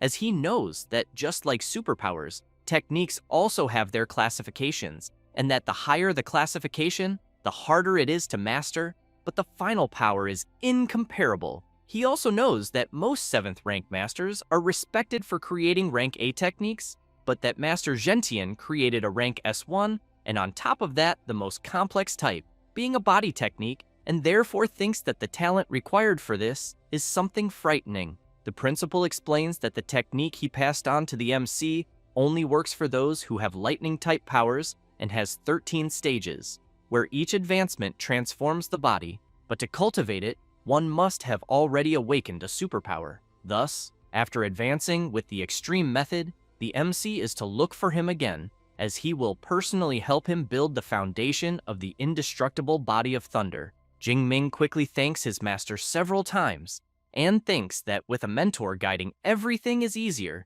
since he knows that if it were on his own, he would get completely lost. The principal watches the MC leave and thinks that personally, he only reached the 10th stage of the indestructible body of thunder, and that the last 3 are still beyond his reach, so he knows that if he cannot reach the peak as a 9th rank martial saint in this life, the MC will be his greatest hope of proving the value of this technique. After all, according to his assumptions, by mastering it completely, he thinks that the body may achieve true indestructibility. After saying goodbye to the butler and going outside the mansion, Mingyang is sitting with his head down. Jingming quickly wants to know what happened. With his body and face completely beaten, Mingyang wants to know if the MC saw the guy who was with the principal, because that was Senior Liu, disciple of Principal Gentian, and that to qualify him as an apprentice, he would have to defeat him while he only used 1/10 of his strength, but he has already given up on that idea. Then he turns and wants to know if the MC was also rejected, because joining Principal Gentian's team is not easy. Jingming says that is not the case and that he passed, now being a disciple of Principal Gentian. Mingyang cannot believe he passed and thinks that he has never heard of anyone being accepted by a mentor of that level before the freshman tournament. Then he stands up and begins to question who the MC is and what he did to be accepted. As soon as Jingming returns to his dormitory, he goes straight to the training room on the 2nd floor and begins his training. While trying to keep focus, he thinks that indeed the cultivation method he is learning is on another level, because the energy he feels at the moment is much greater than with intermediate methods, and as soon as he masters it, he knows he does not want to go step by step, since he will use points and level up directly. Thus, he begins to spend his available points to level up. At the same time, his body begins to release a gust of wind around, and Jingming starts to feel discomfort, grabs his clothes tightly, and a tremendous power is released from his body. The MC breathes a sigh of relief and thinks that he managed to advance to the lower stage. Then he feels the power in his hand and decides to make a small test, releasing a bit of that power. Thus, he clenches his fist tightly and thinks that, as expected from a high-level method, his body and powers became at least 4 or 5 times stronger, and he even thinks that if that violent bear from the exam appeared again, he would not even need a weapon, because his thunder would finish it easily. Then he opens his system panel and thinks that now he understands why all superpower users seek stronger cultivation methods, since if he had used the Abyssal Seed technique, his vitality and spirit would have only increased by 30 or 40 points, but at the moment, he gained almost 100 points at once, being a huge difference. Jingming goes to the table where the book he received from the principal is and keeps thinking that to advance he only spent 300 points, and that it is better to save the rest, since he has to economize to learn new combat techniques. And before the manual, he knows that this indestructible body of thunder technique is even more important than the cultivation method itself. But being a rank S technique, the stronger it becomes, the more points it consumes, and that is why he thinks it will take some time to understand everything. Thus, the next day he goes to the principal's mansion and as soon as he sees the MC, he is very surprised, wanting to know if it was really that fast. Then he laughs and says that he has been teaching at the Magic University for 20 years and has seen many geniuses, and that even the best took quite some time to complete the transformation. And the MC, from the moment he took the manual until now, has not even spent one day. Jingming laughs and says that maybe the only thing he does fast is advancing, because when cultivating his master's indestructible body of thunder, he got stuck right at the foundation forging part. Gentian wants to know if it is true, because he knows that forging the foundation means using the blood of a lightning-type beast as a guide, and channeling one's own electric power to strengthen bones and muscles. And how strong the indestructible body of thunder can become depends greatly on the quality of the blood used at the beginning. However, he makes it clear that since he has already advanced, he will help him forge the foundation, then takes from his magic ring and says that high-level electric beasts are too rare, and he had kept the blood essence of a 7th-rank storm bear that he personally defeated. But he emphasizes that he heard from Zhang Zhaoyue that the MC receives a rank S resource per year, so he took the liberty of negotiating with the director and obtained a rank SS resource for him, being the blood essence of an 8th-rank storm dragon. As soon as the principal shows the dragon blood, Jingming stands up and, all excited, makes it clear that because his master did all this, he will repay this gratitude 1,000 times. The principal says that he is happy to see his determination, but that for now, they cannot delay anymore, because they will begin immediately. Thus, they go to the training room on the 2nd floor, and the principal immediately pours the essence into the MC's body. Then he asks him to hold on, because for low-level superpower users, Storm Dragon blood is like poison, and feeling pain will be the most normal thing in the world. That said, he explains that now he will use his true thunder of wind and fire to help him forge the indestructible foundation, and that how much the MC will be able to absorb will depend exclusively on him. Then he applies his technique to Jingming's body, which quickly begins to take effect, helping him create the foundation. However, the MC begins to feel an immense pain never felt before. Meanwhile, a few moments earlier, Senior Lu calls his uncle and wants to know if that day is already the 5th day, because this new disciple is more resilient than they expected. Then he says that he has to admit that in his case he only lasted 2 days and still used the blood essence of an inferior 7th-rank wild beast, but that the MC's performance truly matches the blood essence of this 8th-rank draconic beast. Next, he emphasizes that moreover, combined with a rank S lightning superpower, he is starting to get curious to see this so-called indestructible body of thunder, until they hear a loud scream coming from the 2nd-floor training room, and quickly go there wanting to know if the MC managed to forge the foundation. As soon as they open the door, they are surprised to see Jingming releasing an intense power, but they think that this threatening sensation they are feeling is the same as that of a high-level wild beast, and it even sends chills down their spine. However, the MC, completely out of control, charges at Senior Lu, but the principal shouts loudly asking Jingming to wake up, and at that moment, the MC stops advancing. Completely sweaty and confused, he wants to know what just happened to him and why he had such a strong urge to destroy everything around him. Gentian comments that it was probably the influence of the Storm Dragon blood essence, since such a creature is known for being extremely dangerous, and that, as the MC's compatibility and absorption were too high, this ended up generating that side effect. However, the principal asks him not to worry, and explains that as long as he does not have intense emotional fluctuations, there will be no problem, and that, with time and the increase of his strength, these effects will fade away. Jingming looks at his hands and says that it is a relief to know that, but that he does not want to be controlled by emotions and end up doing something he will regret later, until the principal shouts asking him to be excited because the construction was perfect and the absorption rate reached 98%. And that of the more than 20 disciples he trained with the indestructible body,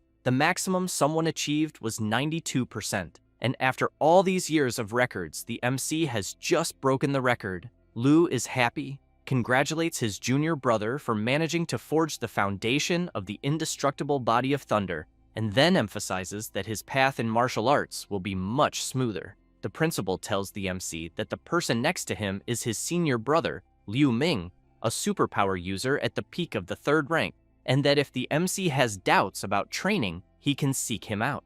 Jingming smiles and says that it is a pleasure to meet him. Liu Ming says that he did not prepare anything for the MC, and that is why he will transfer some credits as a welcome gift. As soon as he sees that he transferred 200 credits, he is very surprised and says that it is a lot, since he knows that they are talking about 2 million great Xia coins just as a gift. The principal says that it is only 200 credits, and that it is not much for Liu Ming, because a veteran needs to take good care of the juniors, and that when the MC has his own juniors, he should remember to do the same. Jingming says that he understands and thanks them both. Then, Gentian says that the foundation was forged, and after 5 days without eating or drinking, he thinks it is better for the MC to go rest. So he asks him to return the next morning to learn boxing and shooting techniques with Senior Liu. After returning to his dormitory, the MC is confused to see a guy playing video games there, and as soon as the guy notices Jingming, he says that he must be his roommate, then introduces himself and says his name is Liu Wentao, and that it is a pleasure to meet him. Jingming introduces himself, and the guy is surprised to learn that he is Shu Jingming, because he knows he is the one who ranked first in Jiangnan province. While the MC wants to know if he knows him, Liu Wentao keeps walking back and forth observing Jingming and saying that of course he knows him, because his nickname is Know-It-All, and he knows almost all the freshmen of their year, but emphasizes that he did not research the MC, because his arrival caused such a stir that it was impossible not to hear about him, since an unexpected champion from Jiangnan ended up being discovered as his roommate. Then, he pats the MC on the shoulder and wants to know if it is true that he came from Jiangcheng, which is in the middle of nowhere in Jiangnan, and if he also awakened his power during the college entrance exam. Jingming thinks that his new roommate is a chatterbox who makes friends easily, but to be honest, he ended up liking it, because he always hated loneliness, both in his current life and in his previous one. Then he begins to remember his past life, where he grew up in an orphanage and was never adopted, never knew what it was to belong somewhere, and that in school it was fine. He made many friends, but the happiest time he kept in his heart was college, the pranks with his roommates, playing video games together, and later he did a master's and doctorate, but then he drank too much at the graduation party and woke up in the world he is in now. But to his surprise, even there he is still an orphan, but with a roommate like Liu Wentao, he thinks that at least he knows he will not feel alone. For his part, Liu Wentao tells the MC that he ranked in the top 20 of Chuan province with a rank A psychic power and chose the Tactics Academy, and that in the future, he wants to lead an army of 1 million soldiers and wipe out all the wild beasts of Blue Star. Jingming asks him to calm down a little and says that he is going to the martial arts hall. Liu Wentao says that he also wants to go because he has never visited the Hall of Magic City University. Thus, after arriving at the Thunder Martial Hall, a branch of the university, the MC's roommate is very impressed with the busy place, since there are several guys with superpowers training there and boasting about having advanced their abilities. Until Eva tells the two that this is the collective training room of the hall, and that it accommodates up to 300 people at the same time, and the entire hall is made of a grade C metal alloy mixed with memory metal, and therefore they can use powers and techniques freely without worrying about damage. Then she also says that if they want, there are individual rooms. Jingming says that for now they will stay there. Meanwhile, Liu Wentao is very excited, commenting that it looks like people are competing to see who is the strongest, but the MC thinks that Noisy is him. Liu Wentao asks Eva what the numbered columns they are seeing are for. She says that they are the Punching Strength Challenge columns, with 5 rankings corresponding to skill levels 1 to 5, and then wants to know if the two want to try, because if they get into the top 3,000 in the ranking, they win a reward of 50 credits. He wants to know if doing that will really earn such an easy prize. Then he thinks that the entire university has only about 4,000 students, and therefore he thinks he will try. Eva explains that he just has to swipe his student card on the column for the challenge to begin, but asks for attention, because the Punching Strength Challenge does not allow the use of powers or techniques. He does not want to know, and quickly swipes his card, and a voice announces that student Liu Wentao has started the Punching Strength Challenge. It does not take long for several people to approach to watch him do it, and he, in turn, feels a little embarrassed when he realizes that several people started watching and that he knows he cannot embarrass himself. Then he prepares his punch and soon strikes the column, while the voice announces that his punch strength was 476 kilos, being a great result. He breathes a sigh of relief and thinks that it is good he did not embarrass himself, because he thinks that entering the top 3,000 will not be difficult.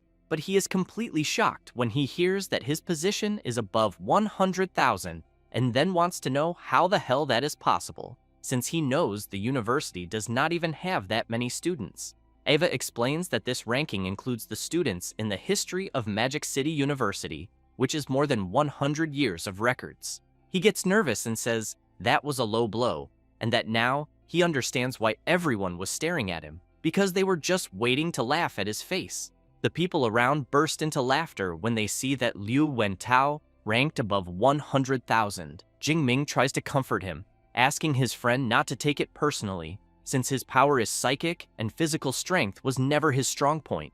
Liu Wentao thanks the MC for trying to console him, but wants to know if he will try the challenge too. Jingming takes his card and says that he will try, and as soon as he swipes the card on the column, the machine announces that Xu Jingming has started the punching strength challenge, and more people approach to watch. While the MC stretches his arm, some people comment that apparently the next participant seems to be even weaker than the last, and that they think his punch will be below 400 kilos.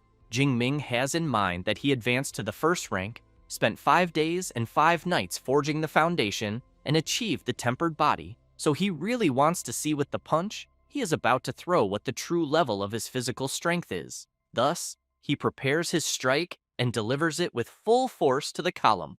The people watching are quite surprised since it was announced that the MC's punch reached an incredible 4,589 kilograms, achieving the highest recorded strength, breaking the record, and taking first place. People start to question whether they are really seeing and hearing correctly. A girl comments that she heard the top 1,000 on the list are people who can lead an era, so she wants to know how far the MC can go. Her friend emphasizes that this record for the first pillar had lasted for over 10 years, and that's why she needs to record this moment. Liu Wentao gets excited and shouts that the MC just became his idol, and that from that moment on, he will follow him everywhere. Jingming feels embarrassed and asks him not to exaggerate, but thinks the result was even better than expected since the Thunder Tyrant Dragon and he really match, as the boost was immediate. Ava goes to the MC, congratulates him, and points out that he broke the record and 400 points were credited to his student account. Jingming is pleased and asks if breaking the record again would earn him more points. Ava makes it clear that within the same level, it only counts the first time, but he can challenge the other pillars and receive other rewards.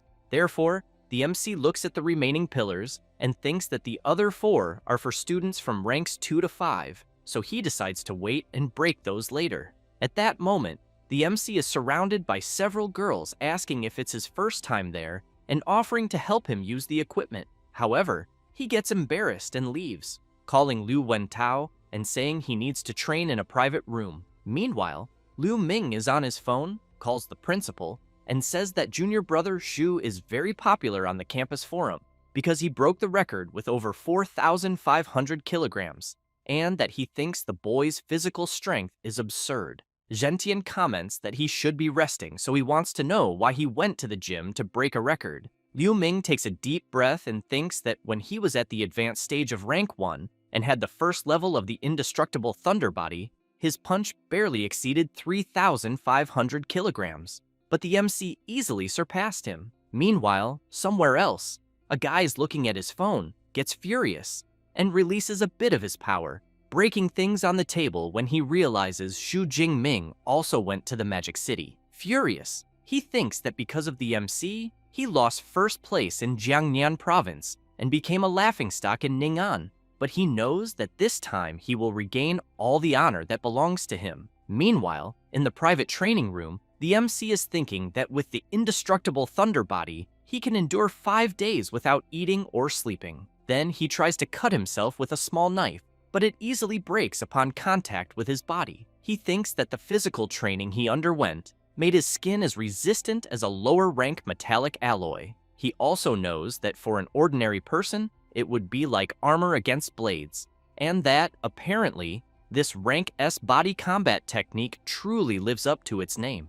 At that moment, Liu Wentao calls the MC and says that the news of him breaking the record is blowing up on the forum, and that a lot of people want to challenge him. Jing Ming gets excited and comments that apparently the university's martial spirit is really strong. Liu Wentao starts to get nervous and asks the MC to leave things to him because he will deal with those arrogant people. Jing Ming tells him to forget it, because it's not worth the effort, and emphasizes that he needs to go to the combat technique library and that he should return to the dormitory. After arriving at the combat technique library, as soon as he tries to enter, a barrier stops him. Then he is impressed and thinks he heard that the library is protected by a vice director with spatial ability, and apparently, it seems true, because with that level of security, he believes not even a rank 9 martial saint could steal anything from there. Then, he swipes his student card, and as soon as he enters, some girls appear, welcome him, and ask if he will need anything. Jing Ming wants to know if they know him.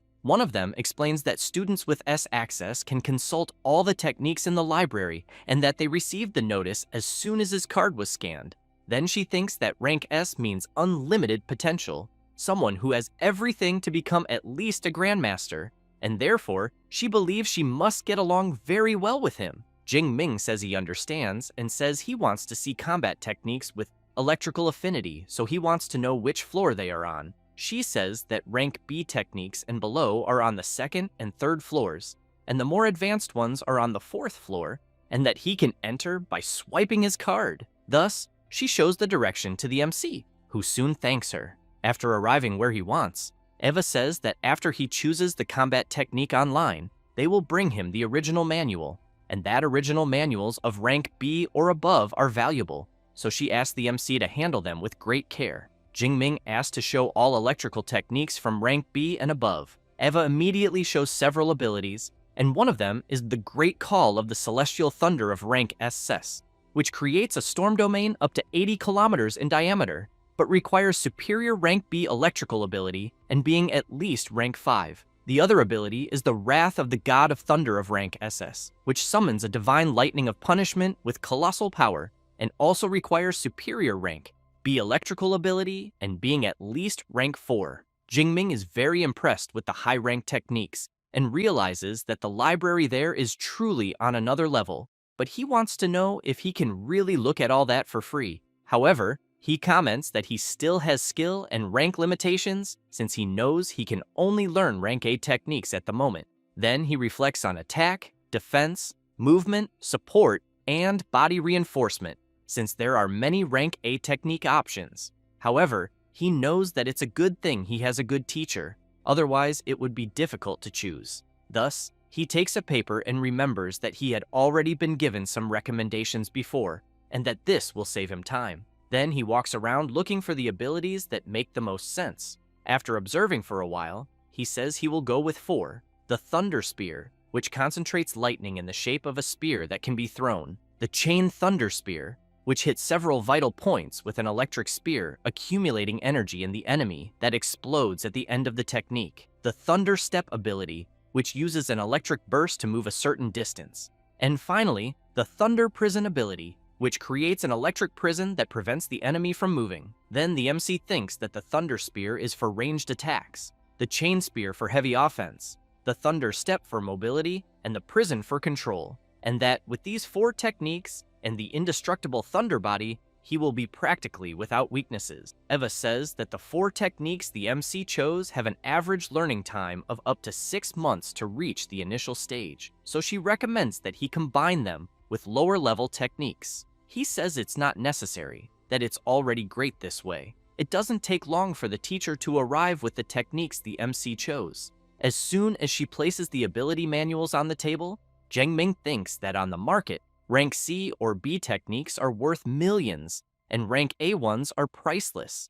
But at that moment, he has 4 at once, a true luxury. Thus, he prepares to start learning and reflects that the depth and impact of the techniques there are impressive, since they cannot be compared to copies, as only the original manual allows this type of learning. So, he wastes no time and starts reading. Time passes, and he realizes how difficult things are. but he gets excited with some discoveries he makes. Until, after a few hours, he takes a deep breath and thinks that he has finally read everything and asks his system to allocate the points. Thus, he allocates 200 skill points to the Thunder Spear, learned up to the beginner level, 200 points to the Chain Spear, 200 points to the Thunder Step, and finally, another 200 points to the Thunder Prison. Then he opens his status window and sees all his current information and abilities. After that, he clenches his fist tightly and thinks about the combat techniques he obtained, wondering who will be the first unlucky one to taste them all. After some time, Jingming returns to the dormitory, and Liu Wentao comments that Eva just informed him that the freshman assembly will be the next day at 9 in the morning in Training Field 1, and that they created a large group for freshmen, so he thinks the MC should join as well. Then he wants to know which levels of combat techniques he chose. Jingming says they were just 4 rank A combat techniques. His roommate is shocked thinking about the 4 rank A abilities, since he knows it would normally take until the 2nd or 3rd year to master them all, and that this is typical of the MC, always straying from the common path. Liu Wentao comments that if the MC can access rank A techniques, he wants to know if that means he also has rank A authorization. Jingming replies that he doesn't and says that his is rank S, which leaves Liu Wentao even more astonished, wanting to know if the university they are in has anything above rank A and why he has rank S authorization, then asks if he is the student everyone was talking about online. Jingming comments that apparently the know-it-all just learned something new. Liu Wentao thinks that's amazing and admits he even imagined his friend's authorization matching his classification, but never thought rank S truly existed, since the top students from other provinces are only rank A.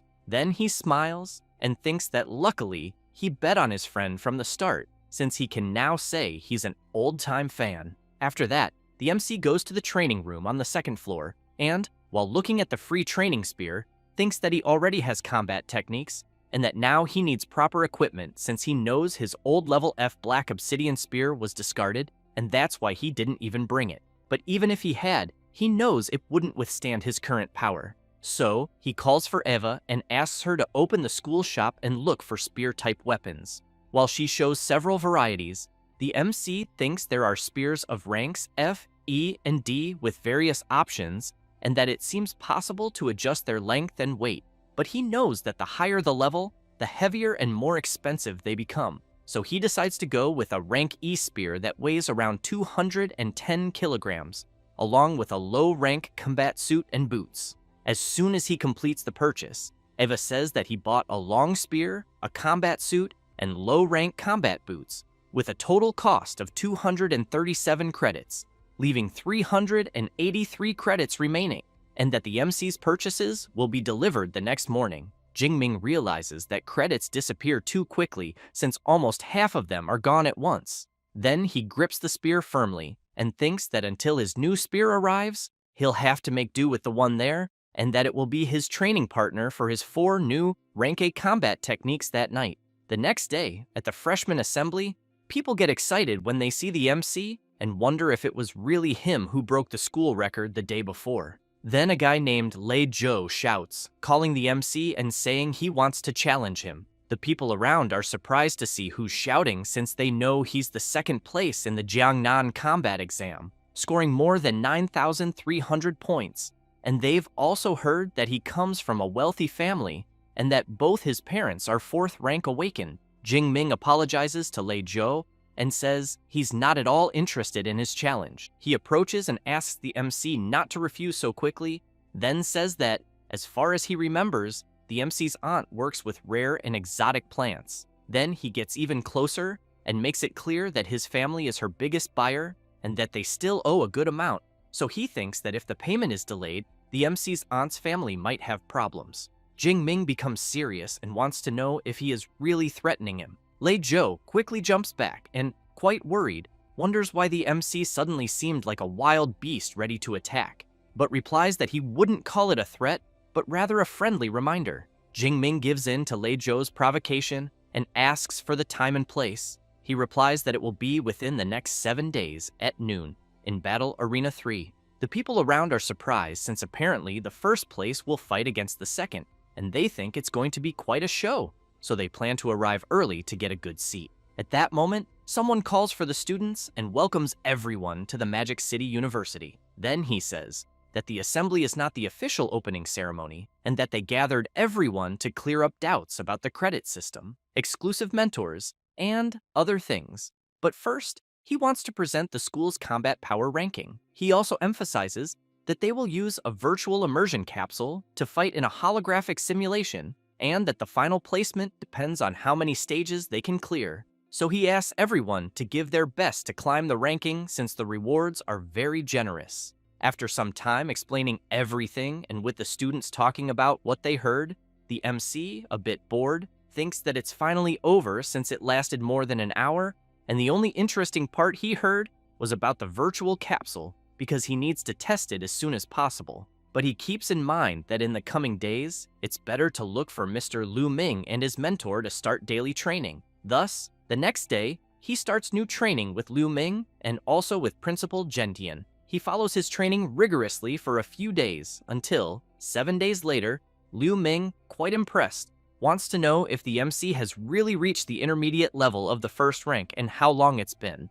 Jingming replies that it was just luck. But he knows he waited a few days on purpose since it only took 386 skill points to advance from the initial to the intermediate level, and he thinks that if he hadn't waited, he probably would have scared his mentor. Liu Ming wants to know if the MC has a duel with another freshman at noon. Jingming replies that yes, and he's ready. Liu Ming smiles awkwardly and says he will hold 3 minutes of silence for his opponent and that he's going with the MC because he wants to see with his own eyes how strong his junior brother really is when he fights seriously. After a while, as the time approaches, Lei Zhou is already in Arena 3 waiting for the MC. Some people nearby, and a blue-haired guy, Tioe comment that the big freshman tournament is in a month, and that the fight they are about to see is a good preview to measure the strength of the province's best. The chubby one says he checked and saw that Xu Jingming only got first place because his exam location was easier, so he bets that Lei Zhou will win. At that moment, the MC appears wearing his new purchased outfit alongside his senior brother. Liu Ming observes the MC's new look and wonders how many senior and freshman girls he'll charm once he becomes famous. Lei Zhou notices that Xu Jingming's rank has increased but thinks it's fine since he also made his own preparations. Then he calls Jingming and says that just fighting to see who wins is kind of boring, so he wants to know if he's up for a bet. It can be all the credits they both have. The MC agrees and says he currently has 370 credits. Lei Zhou comments that the MC has quite a bit, then makes it clear that he will pay the difference in Great Xia currency, and that, to ensure no one goes back on their word later, they'll transfer everything to Professor Zhou's account. Thus, he points to the arena referee, Zhou Yun, who has a healing-type superpower, is rank 6, and is at the intermediate level. After transferring his credits, Jingming thinks that fights between awakens are dangerous, and that apparently the school wants to avoid deaths on campus. People go wild upon learning that the duel is worth 3,700,000. It doesn't take long for the referee to announce that she received the credits and transfers, then asks both fighters to get ready. She emphasizes that when one side gives up or loses consciousness, the other cannot continue attacking, and anyone who violates the rules will be severely punished. Both acknowledge and prepare. Lei Zhou releases his power and shouts to Jingming that he will reclaim all the glory he took away. The students are astonished to see his power and comment that this was expected from a rank A fire elemental ability. Lei Zhou wastes no time, leaps forward, and uses his flaming slash technique. Jingming waits for the attack to come within his range and blocks his opponent's strike. People are shocked to see that the MC easily blocked Lei Zhou's technique. Lei Zhou himself can't believe it and wants to know how that's possible. The MC releases a bit of his power and tells Lei Zhou that nothing is impossible and that he's weak as hell. With that, he delivers his attack, which hits his opponent directly, making him feel the impact and sending him flying backward. While he's lying on the ground, the students wonder if the fight is already over since they know Lei Zhou was stronger than the MC. They also comment that most freshmen there couldn't even block the flaming slash attack. Liu Ming looks quite bored, thinking that Lei Zhou couldn't even force his junior brother to use 10% of his strength. Then, Zhou Yun enters the arena to announce the winner, but Lei Zhou calls out to her and asks her to wait a moment because he hasn't given up the fight yet. He then takes out a red pill. Zhou Yun notices this and shouts, asking if it's really a blood fury pill, and if he's trying to kill himself since it's just a duel and not a fight to the death. The crowd starts yelling when they see Lei Zhou about to swallow the pill, because they know it temporarily boosts strength but has heavy side effects. Struggling to stand, Lei Zhou says it's fine, and makes it clear that he'll take the consequences, since he's going all out against the MC and fully accepts the result. At that moment, Liu Wentao, among the crowd, shouts asking if the referee will allow Lei Zhou to use the pill since he knows that's like cheating on a test. She replies that the duel is unofficial, without strict rules, like an open book test, and that weapons, combat gear, and medicine, any material support are allowed, and if the MC had pills, he could use them too. Lei Zhou swallows the pill and quickly gains an unbelievable surge of power. Zhou Yun is astonished because she knows the pill he took is high grade and that it raised Lei Zhou straight to the second rank of the initial level. She thinks the MC is in serious trouble. However, upon seeing Jingming's expression and how he releases his power, she realizes his spirit has only grown stronger and thinks that with such resolve, he has the soul of a commander. Jingming readies his spear and thinks that now it finally feels like a fair fight. He leaps forward and prepares his attack. As soon as the MC strikes, Lei Zhou tries to block with his sword but is thrown backward by Jingming's strength. He doesn't like it one bit and thinks that even with second-rank power, he still can't match Jingming's strength, wondering what kind of monster he is.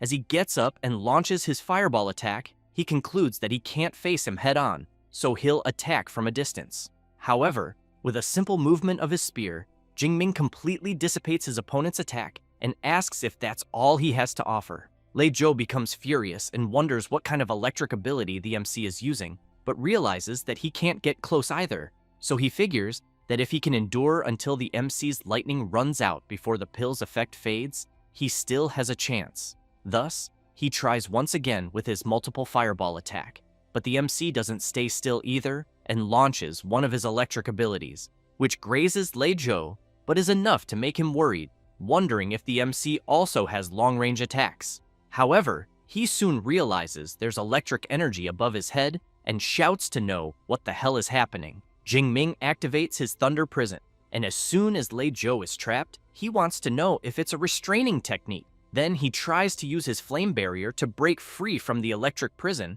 and, while intensifying his ability even more, makes it clear to the MC that he knows he can't get out, but the MC won't get in either. However, Jingming, with a completely sinister aura, wants to know how many thrusts his opponent's fire barrier can withstand. Thus, he jumps up and uses his Chain Thunder Spear technique, easily breaking Lei Zhou's fire barrier. Lei Zhou, seeing the MC's attacks coming his way, thinks that if he gets hit, he will definitely die. Terrified and with his eyes closed, he screams that he gives up, and as soon as he opens his eyes, he sees the tip of a spear right in front of his face. Jingming gives a strong flick to his spear and impales Lei Zhou in a non-vital spot. As soon as he withdraws the spear, Zhou Yun announces that the winner of the fight is Xu Jingming. People comment that it was a crushing victory and that the MC used 4 combat techniques in just 4 or 5 seconds, and the transitions between them were so smooth that they think no freshman should be capable of something like that. The students keep talking about the fight, and one of them comments that Jingming's techniques seemed really powerful and bets that each of them is at least rank B. Liu Ming hears that, takes a deep breath, and thinks they're underestimating his junior brother since he knows those are 4 rank A combat techniques and that he was quite bold to choose them. But he knows the most absurd thing is that he can already use all of them in real combat. Then he reflects that, in his time, he only had the courage to choose 1 rank A technique, the Instant Lightning, and even then, it took him 4 months to master it. So he knows having a junior brother like the MC is a lot of pressure. At that moment, Lei Zhou calls for the MC, thanks him for holding back and sparing his life, then says that the credits and money are all his, and that he will also make the payment to his aunt within the deadline. Jo Yun tells the MC that 50 credits and 3,200,000 great Xia coins have been deposited into his student account. He, in turn, thinks that dueling is quite a fast way to make money. Liu Wentao shows up shouting that his friend did great and that he's rich now, then asks if the MC wants to go out at night to relax. Jingming replies that it's better not to, since he has training with his senior brother later. But Liu Ming says he thinks the MC can go since the balance between training and rest is the secret to longevity, and that the MC has been working too hard lately, so he believes he should relax a bit. Jingming smiles and says he'll follow his senior brother's advice then. Liu Wentao is surprised to see a rank A superpower user with the True Jade Thunder ability, the famous Liu Ming, vice president of the Grey Society. Then he comments that seeing him in person, he has much more presence than in the photos. After leaving the arena, the MC's friend says it's set for the night since he'll handle the program. Jingming becomes intrigued by this talk of a program and immediately asks his friend to be clearer. Liu Wentao explains that it's a program the MC simply can't miss when entering the university, a social event between the male and female dorms. After that, night falls and the event serves a delicious banquet.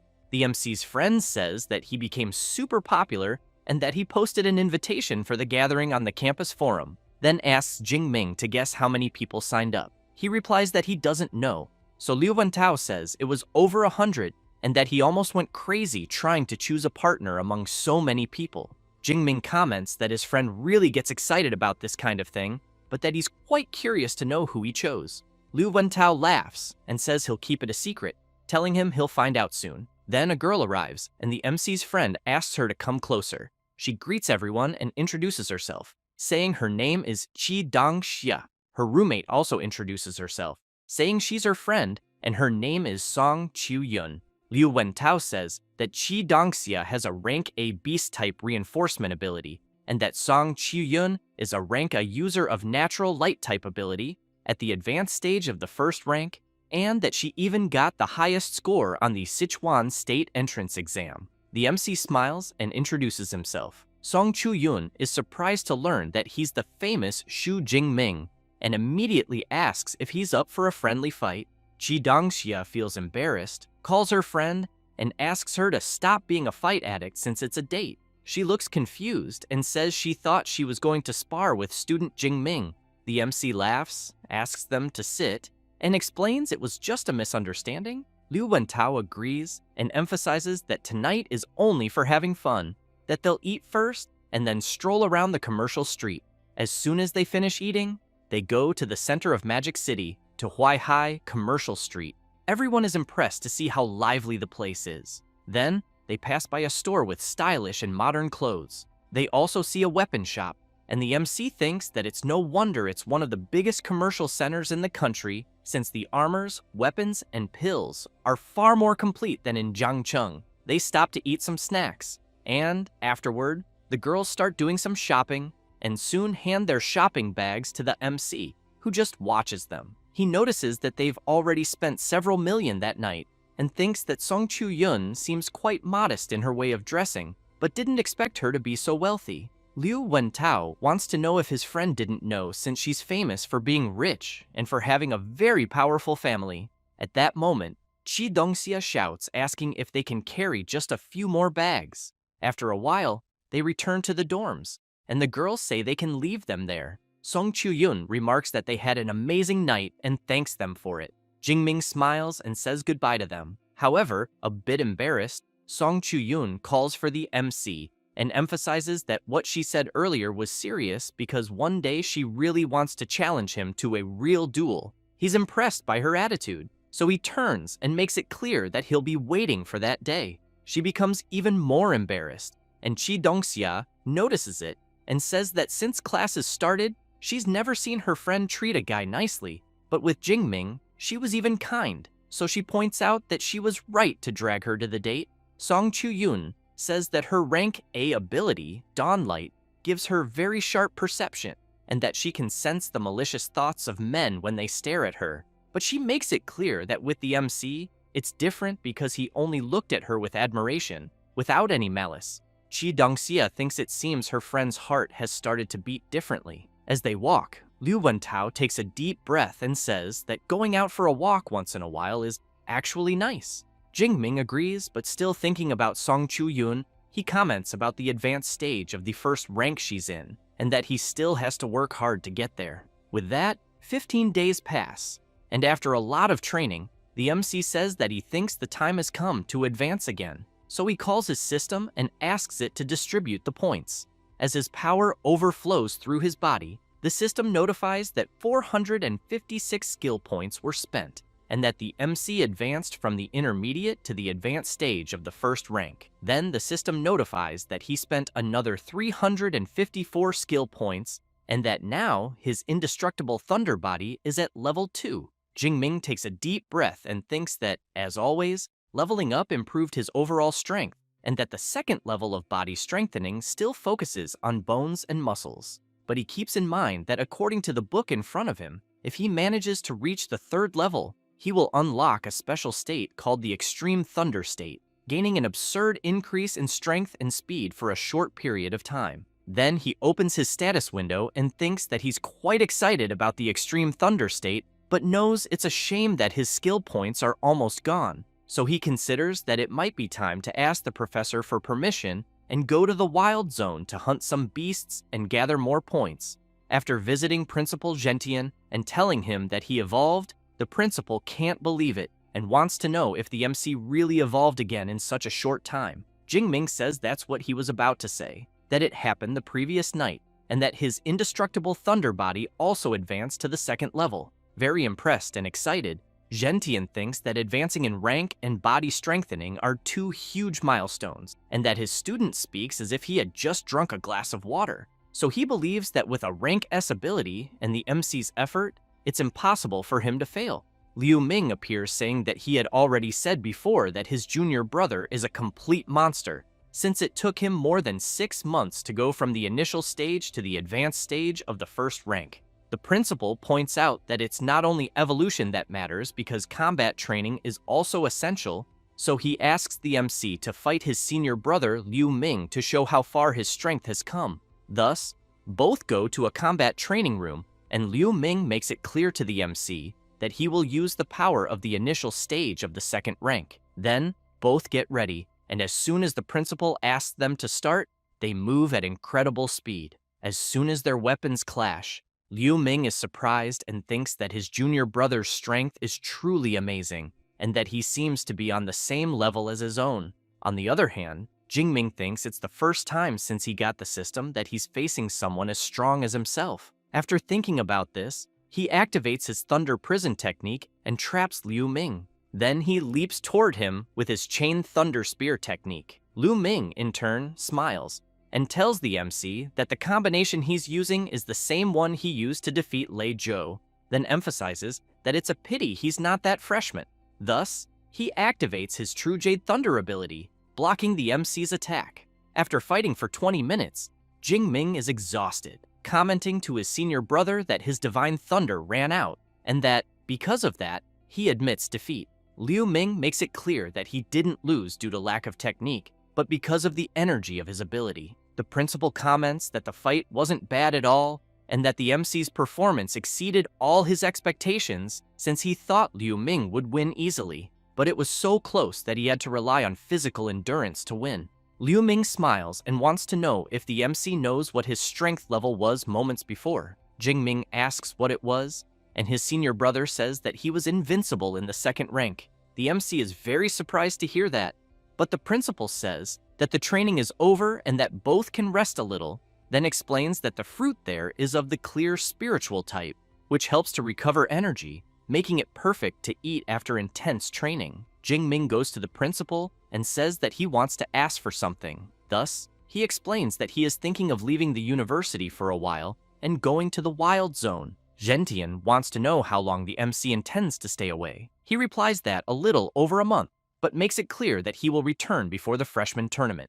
The principal is intrigued, as he knows that the Wild Zone is not like the admission test area, because there is no army there to protect anyone, and beasts roam freely and appear randomly. One mistake and someone might run into a high-level beast. Then he puts his hand on the MC's shoulder and lets him go, but emphasizes that he should remember that if things get tough, he must run without thinking twice, as every specialist goes through moments of danger. He then worries that if his disciple wants to surpass himself, he won't be the one to stop him. Jingming bows his head and thanks his principal. However, he wants to know which wild zone the MC was thinking of going to. He replies that it's the one on the outskirts of Yuanshui City. Gentian says that one isn't the worst, that it's near the Magic City, and that the strongest beasts there are of the 4th or 5th rank, so the risk is lower. He also says that he will ask Liu Ming to give him some tips. Then, while activating a storage ring, he makes it clear that out there he won't be able to help him much,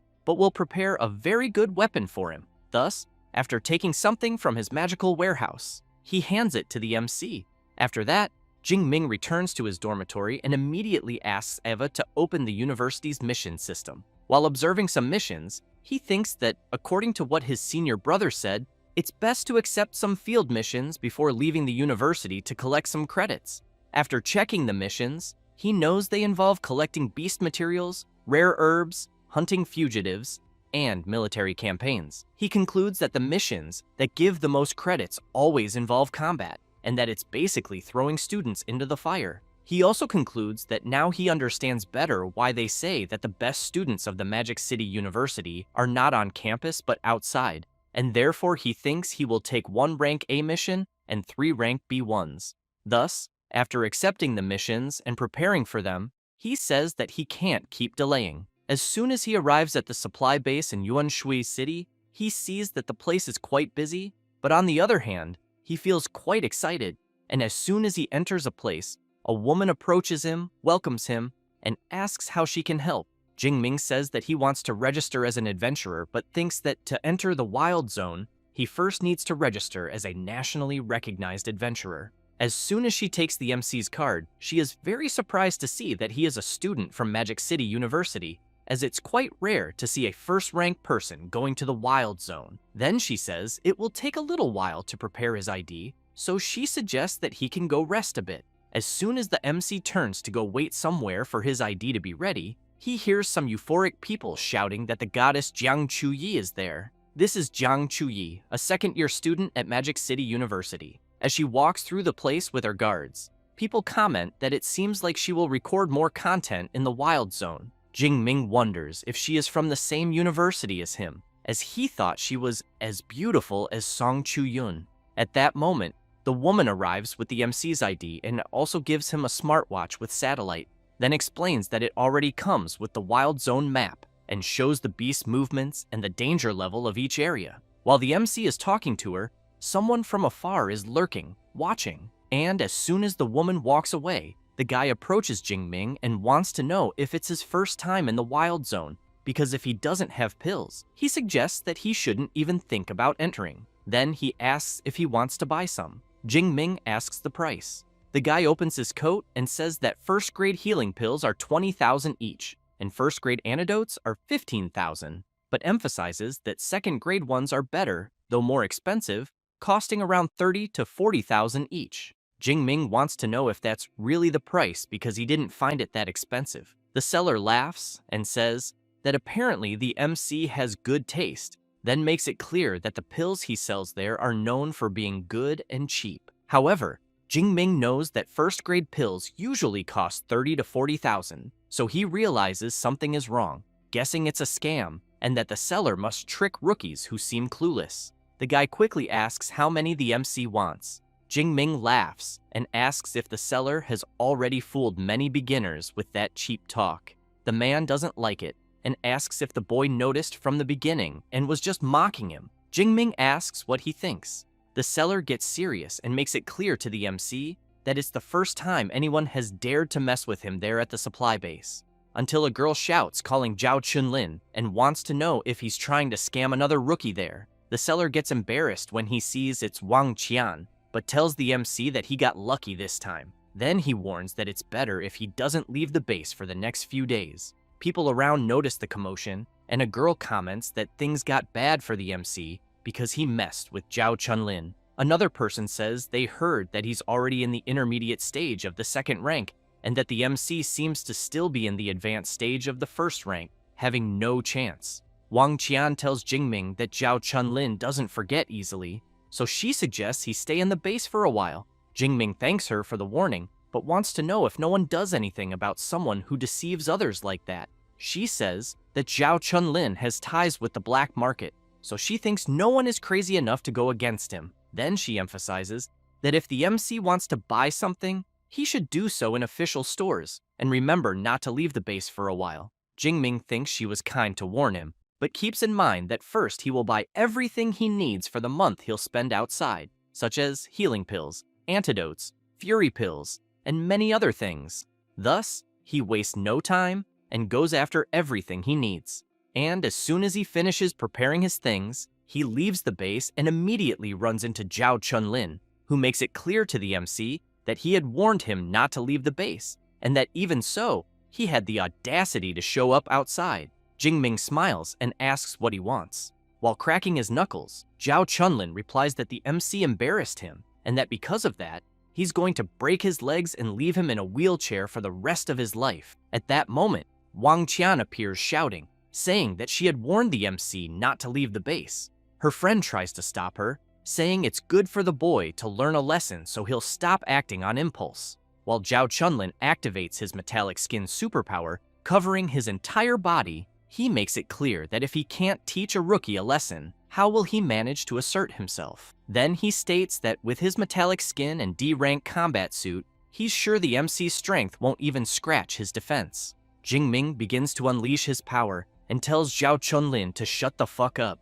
The seller can't believe the boy's courage, but the MC, not wanting to waste time, uses his Thunder Step ability and delivers a powerful strike, and unable to react, the enemy is brutally hit and thrown far away, crashing into a wall. People can't believe what they see, and Jingming just turns around and walks away. Everyone watches the MC in shock, wanting to know who he is and how Zhao Chunlin was defeated with a single blow. Wang Qian, very impressed, wants to know how he did that, because she couldn't see it either. Her friend says it was a spinning kick and that Zhao Chunlin's hip was completely destroyed, thinking that even if he survives, he'll end up in a wheelchair. Then, she points out that it's no wonder the MC is from the Magic City Superpower University, being someone strong and merciless. Wang Qian wants to know how her friend knows all that. The blonde says it's because of the outfit the MC is wearing, since she's only seen that type on students from there, and thinks it must be exclusive to their equipment department. Wang Qian comments that only that university could create monsters like him, but wants to know from her friend if she agrees to invite the MC to the team, because they're in need of someone for the front line anyway. The blonde gets annoyed and asks if they hadn't agreed to form a group only with women.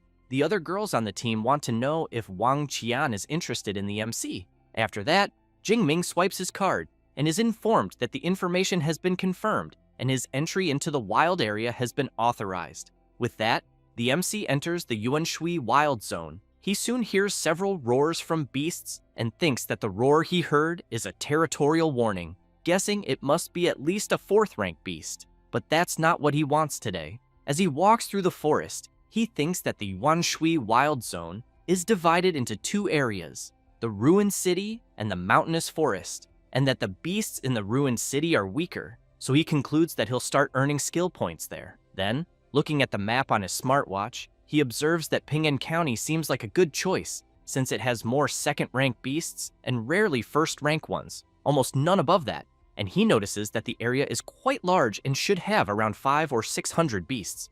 Thus, he rushes full speed toward Ping'an. As soon as he arrives, a wild beast appears. It's a shadow cat. Jingming grabs his weapon and thinks that apparently, skill points are coming to him for free. Then, he begins to release his energy and reflects that all this time, because of the influence of the Thunder Tyrant Dragon, his fighting spirit has only grown, and the more he suppresses it, the stronger it becomes. Jingming becomes completely excited and overflows with energy throughout his body, shouting that, at this moment, he doesn't need to hold back anymore. The Shadow Cat, seeing such power before it, becomes completely terrified. After that, a month passes, and some adventurers ask the captain what's going on in Ping'an County, because they've been wandering all day and haven't seen a single beast. The captain wants to know how they even dare to ask that. Another guy says there should be at least 600 beasts there, and thinks that even if they were migrating, they wouldn't just vanish like that. Then a sharp-clawed tiger comes out of the alley. The captain and his subordinates get excited because they finally found a beast. However, an electric attack is launched, and as soon as it hits the tiger, it completely destroys it, causing a huge explosion at the site. One of the adventurers wants to know what the hell is going on, and if, by any chance, it's some new laser weapon. The captain replies that it's not because he knows laser weapons are faster, and thinks that what they saw looked like a lightning combat technique. Then he orders everyone to get out of there, because he fears there's probably someone very strong dominating the area, and that the attack they saw was a warning. As they run away, one of them comments that now it makes sense why there are no beasts left because they were probably all killed by this lightning expert. The captain yells at everyone to stop the nonsense because they need to get out of there before they anger that guy. From the top of the building, the system notifies the MC that he has defeated a second-ranked Blade Tiger and gained 19 points. Jingming thinks that his Thunder Spear currently reaches over 1,000 meters. And as soon as he opens his status window, he realizes that in 1 month he earned more than 8,000 points, advanced from the advanced stage of the first rank to the advanced stage of the second rank, and that his indestructible Thunder Body reached the third stage, besides having improved several rank A techniques to the intermediate level. Then he wonders if anyone else could have achieved such a feat. After that, he thinks that he's already done what he needed to do there, and that the next day he'll return to the supply base and then go deeper into the jungle. As soon as he arrives at the Yuanshui supply base, people are astonished to see him and want to know where the MC got the huge tactical backpack and if by any chance he's carrying a rhino's body in it. Jingming knows that it's a good thing he bought the reinforced version of the backpack. Otherwise, he thinks it wouldn't even fit half of the more than 400 kilos of beast materials in it. Thus, he goes straight to the base hall, and the clerk asks him to put the items on the scale. As soon as he opens the bag and places everything on the floor, he says that they're materials from second-ranked beasts and that they weigh more than 400 kilos. The woman can't believe the amount of stuff he brought.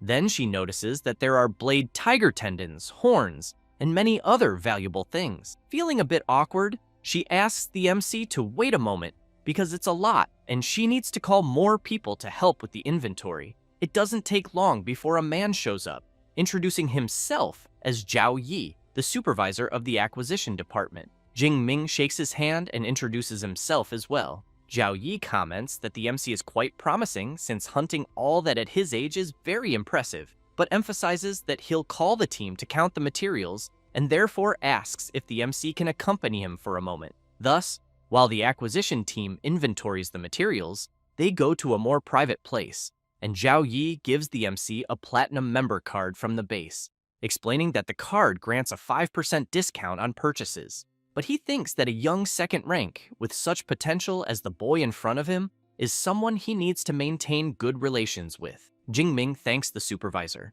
until one of the employees shows up calling Zhao Yi and informing him that the count has been completed, totaling 90 pieces from second-ranked beasts in the advanced stage, 107 in the intermediate, and 221 in the initial stage. The supervisor is quite surprised, wondering if the boy wiped out an entire nest. Thus, Zhao Yi informs that the total value came to almost 25 million, but they'll round it up.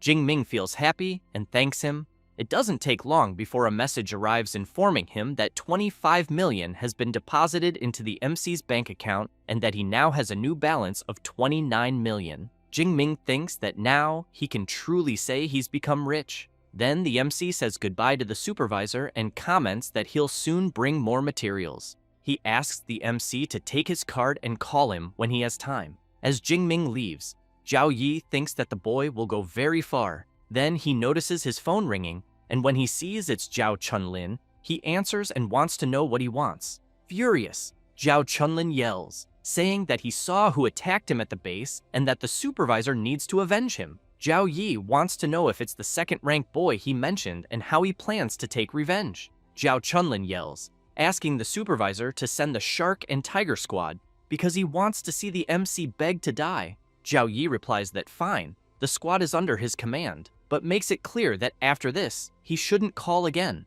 Zhao Chunlin tells the supervisor to relax because as soon as it's done, he'll leave the city of Yuanshui. After hanging up the call, The supervisor starts wondering why he feels strange, and if perhaps he's overthinking it, since he knows that the Shark and Tiger Squad is elite and that all its members are second rank, believing that taking down someone at the advanced level of the second rank shouldn't be a problem. Meanwhile, the MC sneezes and wonders if someone is mentioning him in a conversation. Zhao Yi, after going to his office, calls Supervisor Wang and says that he has just discovered a very impressive superpower user named Xu Jingming, and that he brought in more goods alone than a dozen squads combined. This is the head of the base, Supervisor Wang Chuang, who replies that he will take a look at Xu Jingming's record.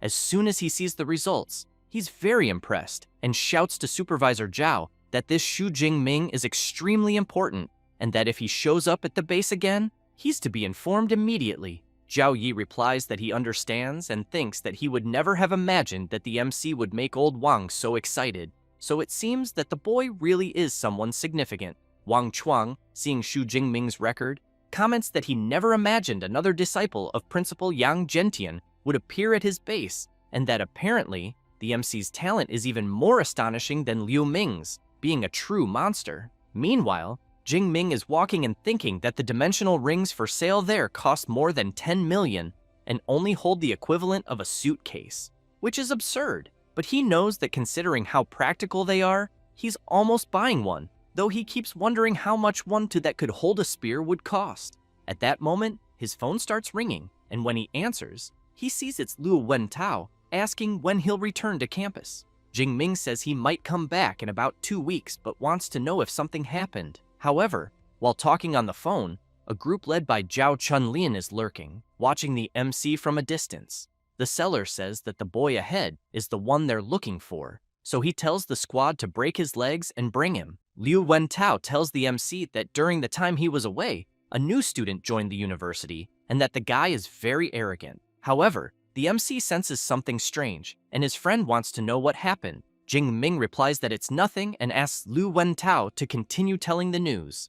Meanwhile, the squad leader tells everyone to get ready because the target just entered the alley. Then he asks Heji to analyze the MC's power level. One of the squad members calls his captain and comments that he thinks sometimes he's too cautious since the MC is only at the advanced stage of the first rank, so he wants to know what kind of trouble he could cause. However, Heji is shocked when she analyzes the MC's power level and says that she thinks it can't be real. The captain immediately wants to know what happened. She replies that she'll show everyone so they can see it with their own eyes, since her ability works in a way that the stronger the superpower, the more intense the light the person emits. And as the MC walks toward them, everyone is stunned to see the size and intensity of the power surrounding the boy and comments that someone at his level could easily wipe them all out. Then the squad captain says that apparently Zhao Chunlin pushed them straight into a trap because the information was wrong. He then announces that the mission is canceled and that they'll deal with Zhao Chunlin later.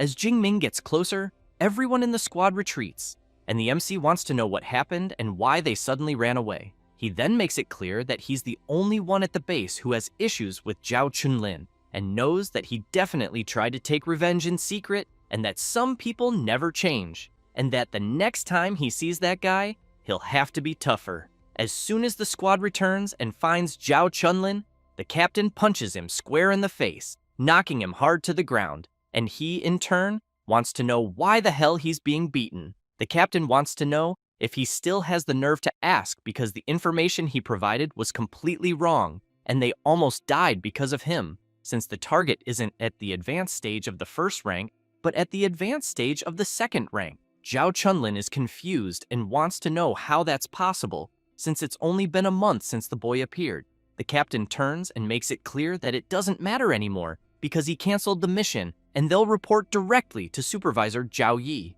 As soon as they meet him, Zhao Yi wants to know if the captain and the squad solved the problem. He replies that they didn't, and that they aborted the mission. Then he says that Zhao Chunlin gave them false information and that the target is actually at the advanced stage of the second rank. Moreover, according to Heji's observation, in practice the target has the strength of someone at the third rank or even higher, which is why they abandoned the mission. Zhao Yi gets nervous and wants to know what the hell Zhao Chunlin was thinking because he knows that kind of person shouldn't be provoked. However, When realizing it's someone at the advanced stage of the second rank, he turns pale and asks for the target's name. The captain says Zhao Chunlin didn't give a name, but the description fits. About 1.90 meters, strong, with a spear on his back. Zhao Yi becomes terrified because he knows the target in question is the MC. Thus, after telling everything to Wang Chuang, he goes crazy with rage, wanting to know if Zhao Yi has lost his mind for trying to kill Xu Jingming.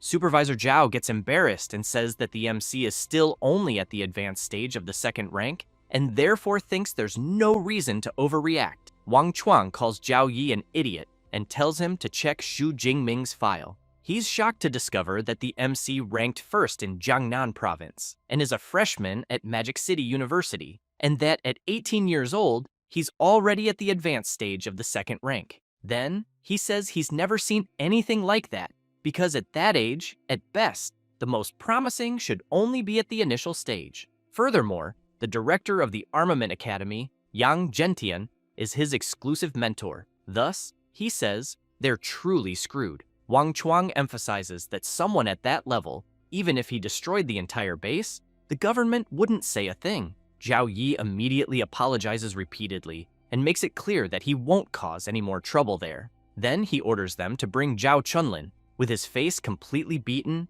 he apologizes and promises he'll never go after the MC again. Zhao Yi puts his hand on his head and emphasizes that apparently just a beating won't be enough because the main culprit has to die. And if he wants to blame someone, he should blame himself for messing with the wrong person. Saying that, he completely eliminates Zhao Chunlin without any mercy. After that, he turns to Mr. Wang and wants to know what he thinks. The chief asks if Supervisor Zhao thinks what he did isn't too little. Then he turns and stresses that he might pretend not to have seen the crap Zhao has done at the base before, but this time, he went too far. Saying that, he makes it clear that everyone involved in this must be punished, both him and the Shark Squad, because they can't leave room for gossip or make it seem like they disrespected the MC. Sometime later, at the entrance of the supply base, Chief Wang and several other supervisors are gathered there. Some people comment that the man in front must be the base chief and that, except for Supervisor Zhao from the acquisition department, everyone else is present. So apparently, for everyone to be gathered there, someone important must be arriving.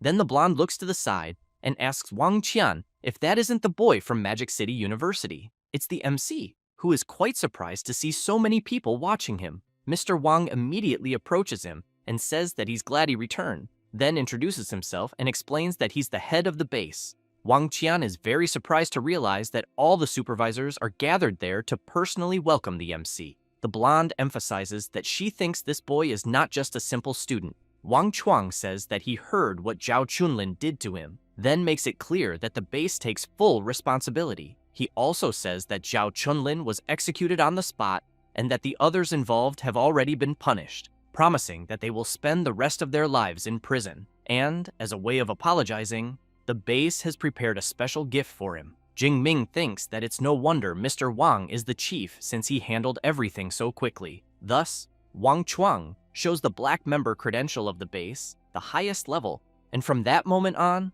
lodging there is free for the MC, in addition to all his purchases having a 20% discount. Then, he emphasizes that he will also grant a dimensional ring with a volume of 1 cubic meter. Jingming is very surprised and thinks that it's exactly what he needed.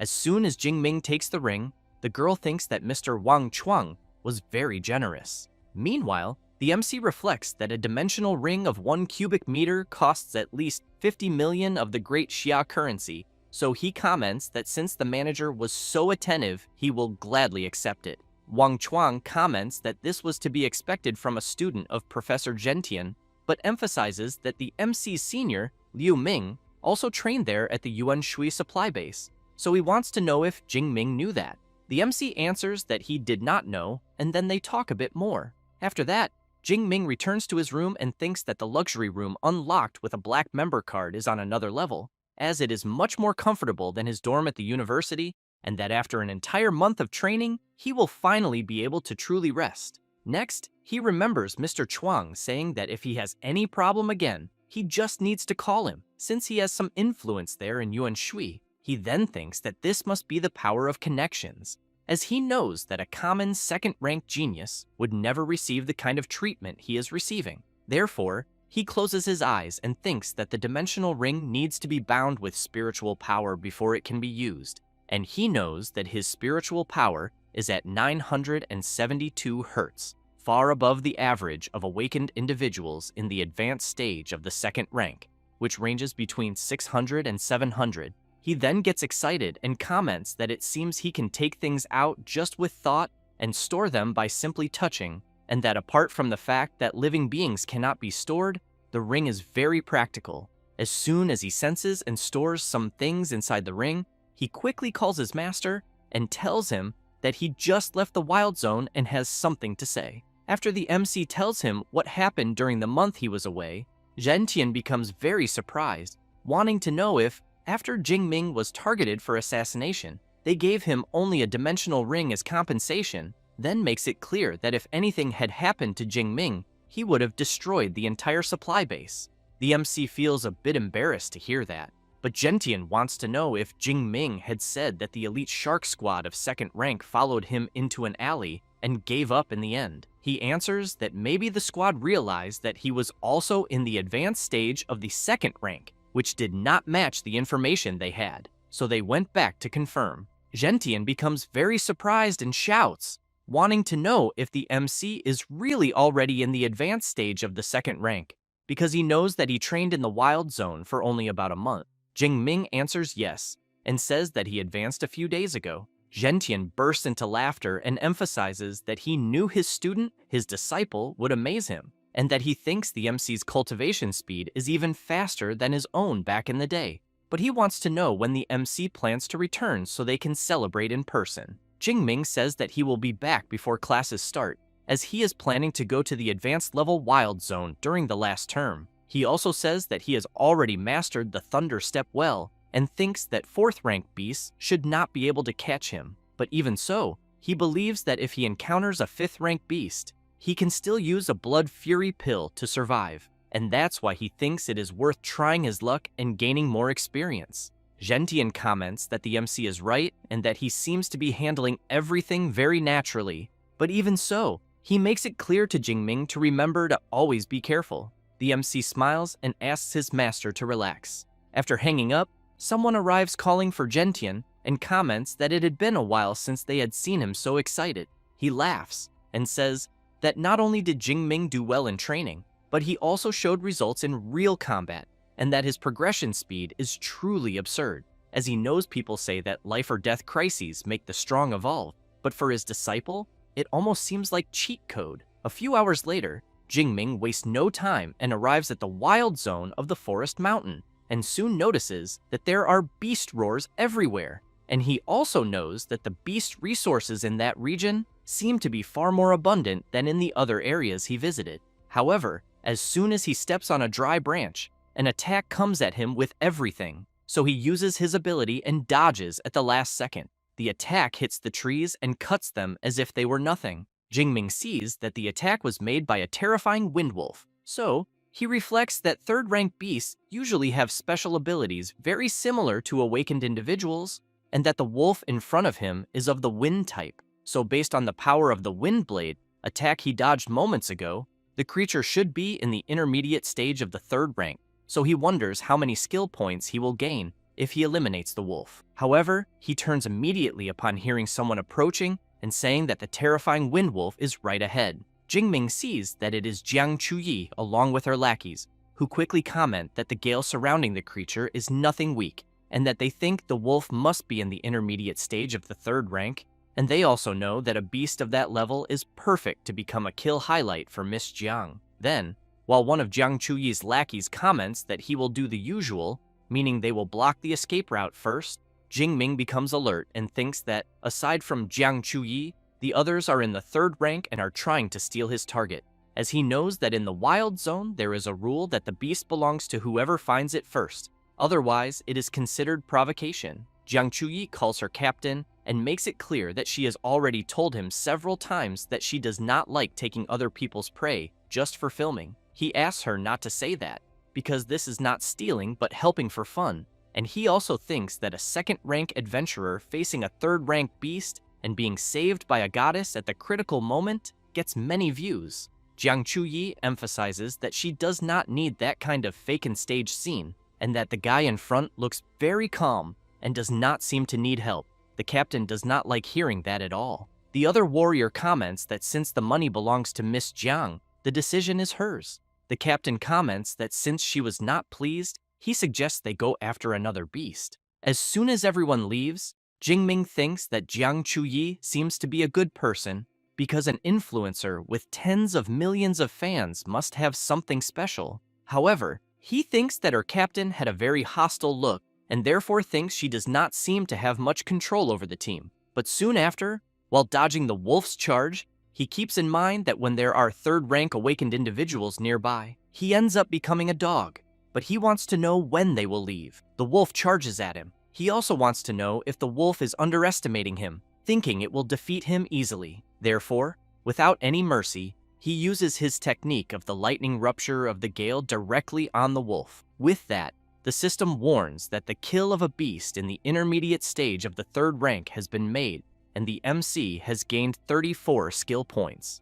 Jingming becomes excited upon learning that he can gain many points from third-rank beasts. He also thinks that there are 10 days left and that he needs to farm until he drops. 7 days later, in the middle of the forest in the mountains, and with several creatures around, the MC throws his lightning spear at the beasts gathered there, and a huge explosion happens among them. After the dust settles, the creatures are all lying on the ground. Jingming goes up to them and thinks that a single thunder spear was not enough to eliminate the creatures. But he thinks that this was expected from the leader of the giant monkeys of the third rank. But while releasing his power, he makes it clear for the rest of the creatures to stay quiet there, because he will send everyone to meet their family in hell. With that said, he goes on defeating the monkeys one by one. As soon as he finishes, Jingming sees in his system that he has already surpassed 3,000 skill points, and therefore thinks he should be able to return and learn an S-rank combat technique, until he sees his watch beeping, and, upon tapping it and seeing the map of the location, he realizes it is a distress signal. Meanwhile, Jiang Chuyi is running at full speed, jumping from tree to tree as an enormous creature is coming toward her. Very frightened, she reflects that her team scattered because of a fourth-rank beast, and that she has now run straight into an earth-burrowing dragon in the initial stage of the third rank. As she keeps fleeing, Jiang Chuyi has in mind that every beast with dragon in its name is always extremely cruel and difficult to deal with, and she knows she is still only in the intermediate stage of the second rank, and that even with a blood fury pill, she will not be able to win. She then looks back and concludes that all she can do is hope some awakened team sees her signal and comes to save her. However, when she looks forward, she becomes very scared, because she is in open ground with no tree to hide behind, so she fears the beast will catch her. She then looks back and, seeing the creature quickly approaching, thinks she will have no escape, until a lightning bolt strikes between her and the beast. It is the MC with his power overflowing throughout his body. Jiang Chuyi shouts for him to run, because it is an earth-burrowing dragon of the third rank in the initial stage. Jingming drives his spear into the ground with all his strength, and Jiang Chuyi becomes confused, wanting to know why he is not listening to her, as she thinks that if she dies, it is fine. But she absolutely cannot let an innocent person get involved in this. Therefore, she runs and steps in front of the MC and shouts for him to leave. The earth-burrowing dragon lets out a loud roar that creates a gust of wind that surprises Miss Chuyi. However, the MC forms his thunder spear and throws it with full power toward the dragon. Jiang Chuyi becomes very surprised by the tremendous power she is seeing right in front of her eyes. The MC's attack travels rapidly toward the creature's head, and, as soon as it hits directly, the earth-burrowing dragon is brutally defeated. Jiang Chuyi, seeing the creature in front of her be easily defeated, falls to her knees on the ground, thinking about how an earth-burrowing dragon was eliminated with a single blow. She then looks at the MC, thinking about his overwhelming strength, but wonders if the MC was not only in the advanced stage of the second rank. The system notifies that the earth-burrowing dragon has been defeated, and the MC gained 36 skill points. He, in turn, smiles and thinks as expected of a beast with dragon in its name. since it yielded more points than a common beast. Therefore, he wants to know if Jiang Chuyi is okay. She takes a deep breath and replies that her legs are just a little shaky, but she is very grateful that he saved her. Jingming extends his hand to help her and says it was nothing, as he believes anyone would have done the same. As soon as she takes his hand and stands up, she emphasizes that not everyone would, then introduces herself and says she owes her life to him, and that if he ever needs anything, he just has to ask. The MC also introduces himself and says she does not need to exaggerate, but that if she can give him a signed photo, he will be very happy, as he knows his friend Liu Wentao is a huge fan of hers and keeps dreaming of an autograph. Jiang Chuyi says she does not have any photos with her at the moment, but wants to know if she can give him one when they return to the base. Jingming responds that it is fine. Next, Jiang Chuyi points to the MC's weapon and wants to know if it is the Shadow Cloud Swift Spear and if he is also from Magic City University. Jingming answers that it was a gift from his professor, but wants to know if she recognizes the spear. Jiang Chuyi replies yes, and says the spear is famous for being too heavy for first and second rank superpower users, and that third rank users only use equipment of rank C and above. She then says she is from the Ice Department of the Elemental Academy and is in the second year of Class 3. She says this and calls the MC a senior. Jingming thinks about it and reflects that it seems reasonable, since ordinary students of Magic City University only reach the advanced stage of the second rank around the third year, so he thinks it is better to let her believe that. Therefore, he calls Jiang Chuyi a freshman. She becomes excited and starts shouting that the MC is truly an amazing senior, because the earth-burrowing dragon was only in the initial stage but seemed like an advanced stage beast, and that Jingming defeated it with just a single strike. However, when she sees the MC turning away, she wants to know if he is leaving. Jingming replies that yes, and she, a little embarrassed, asks if she can go with him because she got separated from the school group and thinks she cannot make it back alone. The MC takes a deep breath but answers that it is fine and that he will take her to the ruins of the city, and that from there, he thinks she can return by herself. Jiang Chuyi becomes excited and thanks him greatly. Therefore, she calls the MC and asks if he is up to taking a look at the earth-burrowing dragon's cave, because she thinks there might be something valuable inside since she believes the creature would not have attacked her for nothing. Jingming replies that it is a good idea, and as they walk through the forest, Jiang Chuyi wants to know which academy the MC is from. He answers that he is from the Weapons Academy. She also wants to know if his director, Yang Zhentian, has the nickname King of Hell, because she heard he is truly tough. Jingming says that he is his master. She becomes completely embarrassed and immediately apologizes for saying something foolish. The MC, however, wonders if she is not known as the Ice Goddess in her live streams, always so cold and distant. But in reality, she is a complete gossip. It does not take long before they arrive at the entrance of the earth-burrowing dragon's cave. As soon as they enter, Jingming takes his spear and comments that he thinks it may be dangerous, so he asks Jiang Chuyi to stay close. After walking a bit inside the cave, Jiang Chuyi looks at some flowers in front of her and comments that the scent is very good. Jingming becomes impressed, as he knows they are spirit-purifying herb of rank B, burning flame flower of rank A, and hypnotic herb of rank C, so he wants to know how a bunch of rare herbs grew there, until Jiang Chuyi notices a spring in front of her and shouts that it condenses the essence of the earth, heals any injury up to the 4th rank, being the earth spiritual spring of rank S. Therefore, she picks one and, while admiring it, says that the spring nourishes the plants around it and transforms them into rare herbs with its unique aroma, and that she is without a doubt sure it is the earth spiritual spring. The MC comments that it is very incredible and that he is impressed with how much she knows about those natural treasures. Jiang Chuyi says she earned her rank 2 alchemist certificate at school. Impressed, Jingming comments that beyond everything, she is also an exemplary student, as he heard that certificate is very difficult to obtain. She laughs and comments that he is praising her too much,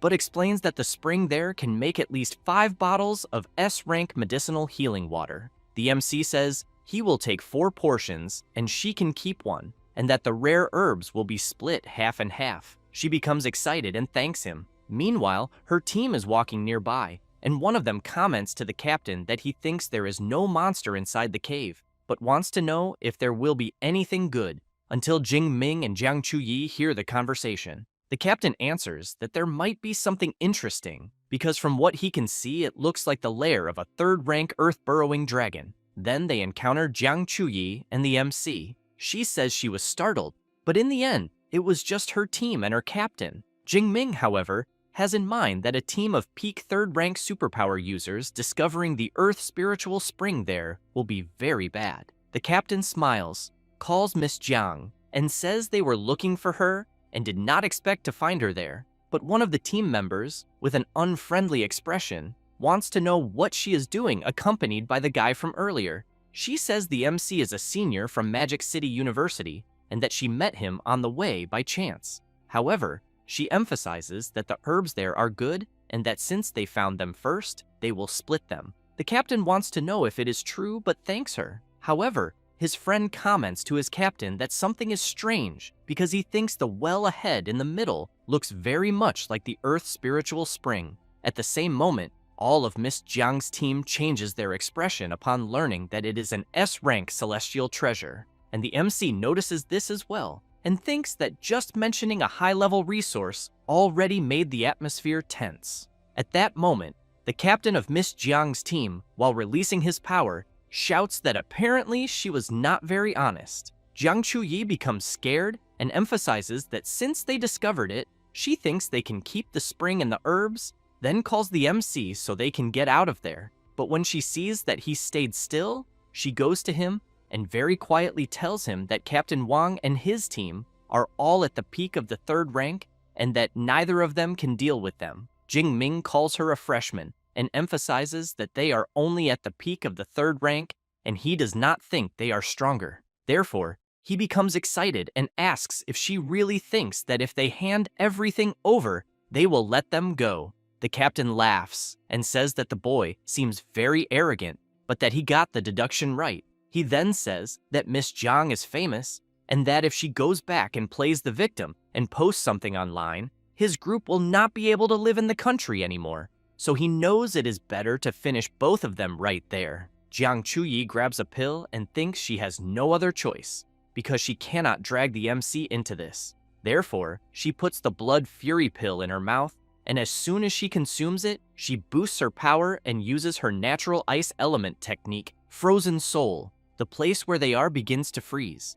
But the captain says he will deal with Miss Jiang and that Zhou Chang is to deal with the MC, and the rest must guard the cave entrance. With that said, the captain uses his beast system strengthening ability and transforms into a saber-toothed tiger, then apologizes to Miss Jiang because she will not leave alive. The others ask the captain to go easy because they think it is a waste to eliminate such a beautiful woman. Jiang Chuyi thinks they are all monsters with human faces, and that she cannot simply accept being eliminated, until she becomes scared when she notices that the MC is not by her side. At that moment, the captain turns around in shock and sees one of his lackeys being brutally impaled by the MC. Then Jing Ming comments that it seems like the power of someone in the third rank is not all that impressive. One of the captain's team members says the boy was too fast, and he could not even see him move. The captain says that Zhou Chang was in the intermediate stage of the third rank and was not someone easy to take down like that, and that apparently the one who was truly dangerous all this time was the MC. With that said, he grabs his enormous axe and unleashes his tiger roaring strike. Jing Ming uses his thunder step and dodges the powerful attack. He then observes that in terms of raw strength, the captain of Miss Jiang's team must be at the peak of the third rank and is indeed stronger, and for that reason he knows he cannot hold back anymore. Everyone there becomes impressed with the power they are sensing, since the MC is releasing his terrifying power and using his extreme thunder state technique. Jiang Chuyi is impressed with the power she is sensing as well, and the captain immediately wants to know what kind of monster he is seeing in front of him. Jing Ming transforms into something and has his body surrounded by intense power. He then laughs and says that the feeling of his overflowing power is incredible. The captain becomes furious and shouts, wanting to know if he is just showing off, because he knows it is just a special state and nothing more. However, He soon becomes surprised because he sees in the MC coming at him with everything. While Jingming attacks with his Gale Lightning Spear technique, the captain activates his hidden Tiger Stone body technique and shouts at the MC that his attack will be useless because he knows no strike below the 4th rank can pierce his stone armor. However, as soon as the spear touches the captain's body, his stone armor is easily shattered and he is thrown violently backward. Jingming laughs and says that his body is 3 or 4 times stronger than before and thinks that not even if the captain were made of pure iron would he withstand it. Until, while the MC is distracted, a powerful fire attack approaches his back. But Jingming fires his lightning at the flames behind him, completely dissipating the attack, then emphasizes that his control over his ability is also at its peak. The man who launched the attack is left speechless, wanting to know how his flaming demon claw was easily contained, because he knows it is a rank B technique and that he had already mastered it well. Jingming looks at the captain crawling on the ground, badly injured, and comments that this was expected from someone at the peak of the 3rd rank because he still needs to deliver the finishing blow.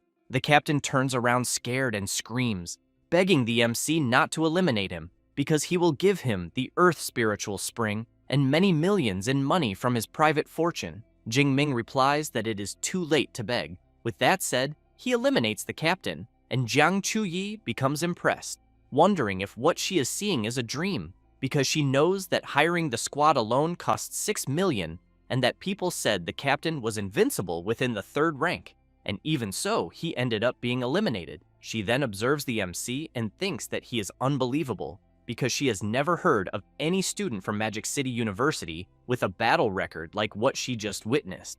So she wonders if he possesses some rank A or even rank S ability. At that moment, Jingming says that the blood fury, which had lessened with his rank advancement, is returning, and that now it is their turn to feel it. The squad members prepare themselves and call the MC a demon. Jingming becomes intrigued about being called a demon and comments that compared to a bunch of worms like them, who kill and rob, he wants to know if they do not think he is far too human. Therefore, the squad members take the blood fury pill and say it will be all or nothing. However, after some time, Jingming and Jiang Chuyi manage to defeat all the squad members until Jingming gasps for air, loses balance, and thinks that the extreme thunder state works, but consumes far too much energy. He knows he used it for a little over 10 minutes and is more exhausted than after fighting beasts for 2 or 3 hours.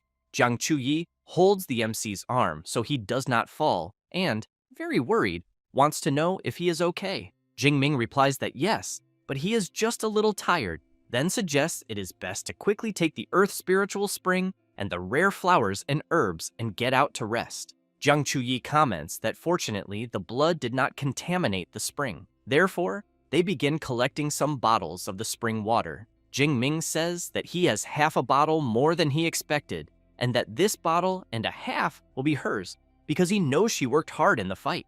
Jiang Chuyi smiles and thanks him, but as she tries to stand up, due to her physical exhaustion, she feels discomfort in her leg and loses her balance, thinking that the side effects of the blood fury pill are kicking in. Then she ends up falling right into the MC's lap, who immediately freezes in place. Very embarrassed, Jiang Chuyi thinks her body is too weak and that she cannot stand, and that she cannot even get clothes from her spatial ring. She then wonders if the MC will think badly of her seeing her like that. However, Jingming picks her up in his arms and comments that the side effects of the blood fury pill are very strong, and that for that reason, he will take her to rest somewhere nearby. Even more embarrassed, Jiang Chuyi wonders why her heart is beating so fast, and if it might be because it is the first time she has been this close to a man. Jingming carries her to a certain spot, sets her down, and asks her to stay there and rest a little, as he will look for the rest of the rare flowers and herbs. He then hands her a shirt,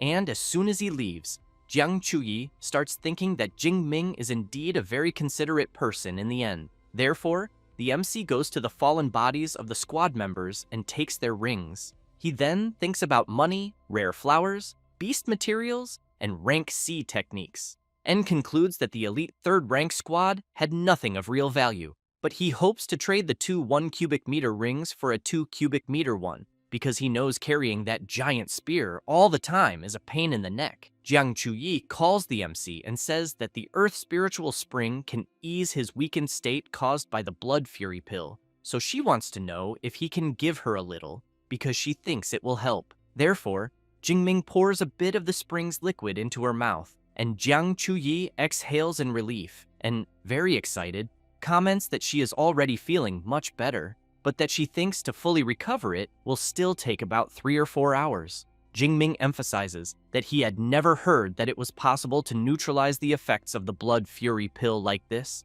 so he thinks this S-rank Earth Spiritual Spring is impressive in the end. However, he points out that in 3 or 4 hours it will already be night, and he thinks it is better for them to spend the night there, since it is a relatively safe place. Jiang Chuyi becomes surprised and embarrassed, thinking that it will be just the two of them alone, a girl and a boy, spending the night in a dark cave. Jingming wants to know what she thinks. A little shy to say it, Jiang Chuyi answers that it is fine and that she will do as the senior says. Therefore, the next day, as soon as dawn breaks, Jiang Chuyi gets up, stretches, and comments that the air in the mountain forest is so good that if it were not for the beasts around, she would love to live there for a month. But when she turns and sees the MC, she wonders what she was thinking the previous night, because she thinks there is no way the senior is the type of person she was imagining. But she questions why she feels disappointed, until she becomes startled when she hears the MC calling her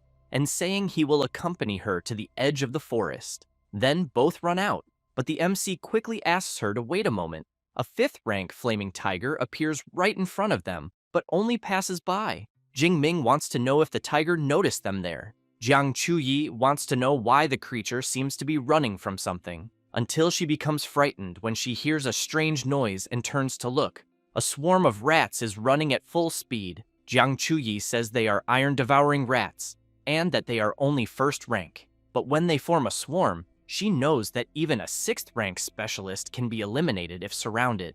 Jingming grabs his spear and comments that now he understands why the 5th-ranked tiger was running. With that said, he takes her hand and shouts that he thinks they should run too. Then, he runs at full speed while the rats chase after them. Jiang Chuyi explains that iron-devouring rats have absurd stamina and can run for 5 or 6 hours straight, so she wants to know if they will be able to escape. Jingming replies that they will only be safe when they reach the supply base, but that it is at least 90 kilometers from where they are, so he suggests that they need to find a way to go faster. Then the MC says that the spear is too heavy and he will have to drop it. Jiang Chuyi says that her spatial ring has space and she can store his spear. Therefore, Jingming hands over the spear and Jiang Chuyi stores it in her ring. With that, the MC grabs her arm and comments that now he is lighter, but that running hand in hand like that is slow, and so he thinks it will be better to carry her. He then puts Jiang Chuyi on his back and starts running. After running a long distance, they reach the city ruins, but realize they are also filled with iron-devouring rats. Jingming comments that there will be no other choice, so he activates his extreme thunder state again, and then he asks Jiang Chuyi to hold on tight because he will accelerate. Then he charges through the rats with everything he has, and, due to his power, eliminates several creatures at the same time as he runs. Meanwhile, elsewhere, the head of the supply base is with another man and several soldiers and tanks. This man calls the supervisor and reports that, according to the data, the rat wave is enormous, and that there are already more than 300,000 iron-devouring rats. Wang Chuang comments that this will cause a huge ecological imbalance in the Yuan Shui wild zone, and he fears that from the looks of it, they will need to enter a critical period for the next few months. While observing the map of the area, the supervisor's assistant comments that he feels sorry for the superpower users who went deeper into the forest, because he thinks most of them must have already been devoured. Wang Chuang becomes worried and thinks that he hopes the MC did not go too far, because if he did, he fears that only his master, Yang Zhentian, could personally intervene to save him. Otherwise, he thinks there will be no salvation, until one of the guards, upon seeing a sphere of thunder, shouts that something terrifying is approaching. The base chief shouts for the guards not to panic, and to immediately assess the threat level of the creature approaching, and that the first unit is authorized to open fire and intercept on his signal. As the thunder sphere approaches the base, the guards begin to open fire until someone jumps out from inside the sphere. It is the MC along with Miss Jiang, who screams in terror. Jingming passes through the soldiers and tanks and crashes heavily in the middle of them. Immediately, the soldiers become confused upon realizing it is a person because they thought it was a thunder elemental beast, until one of them notices that the MC is carrying a very familiar woman. Jingming returns to normal and says that they arrived at the supply base, so he thinks they will be safe. A little embarrassed, Jiang Chuyi agrees with him and emphasizes that it was quite a journey and she managed to survive thanks to him. Wang Chuang runs over shouting, wanting to know if the person there is Xu Jingming and how he survived the rat wave. The MC says he ran for more than 45 minutes from the mountain to there, and that because of that, he is very tired and needs a room to rest. The base chief is impressed as he thinks about the distance Jingming mentioned, because he knows that is more than 90 kilometers,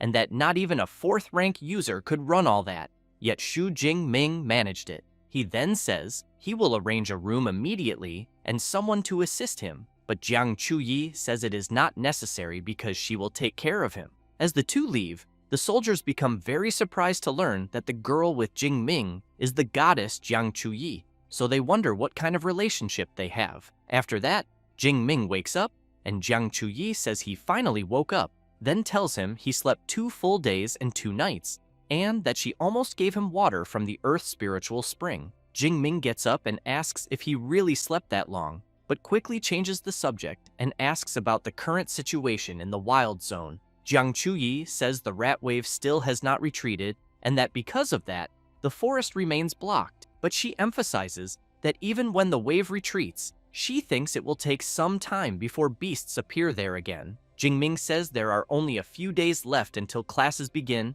and that he thinks it is time to return. Jiang Chuyi says she was also thinking about returning, until she remembers something and gives him a very sensual and autographed picture of herself, as the MC had requested. Jingming becomes completely embarrassed and says he wanted the autographed photo to give to a friend, but wants to know if the picture she gave is not a bit inappropriate and if by chance she has a more normal one. Jiang Chuyi becomes embarrassed and thinks she will die of shame because she thought Jingming was interested in her. But right after she gives him another photo and asks him to return the one she gave earlier, the MC says he wanted to keep the one she gave, but wants to know if she is okay with that. Jiang Chuyi smiles and says he can keep the photo. Then Jingming grabs his phone and, trying to change the subject, says he has many messages piled up from the 2 days he was asleep and that he needs to take care of some things, and that he also still needs to book the train tickets to return to the university. Jiang Chuyi says he will not need the train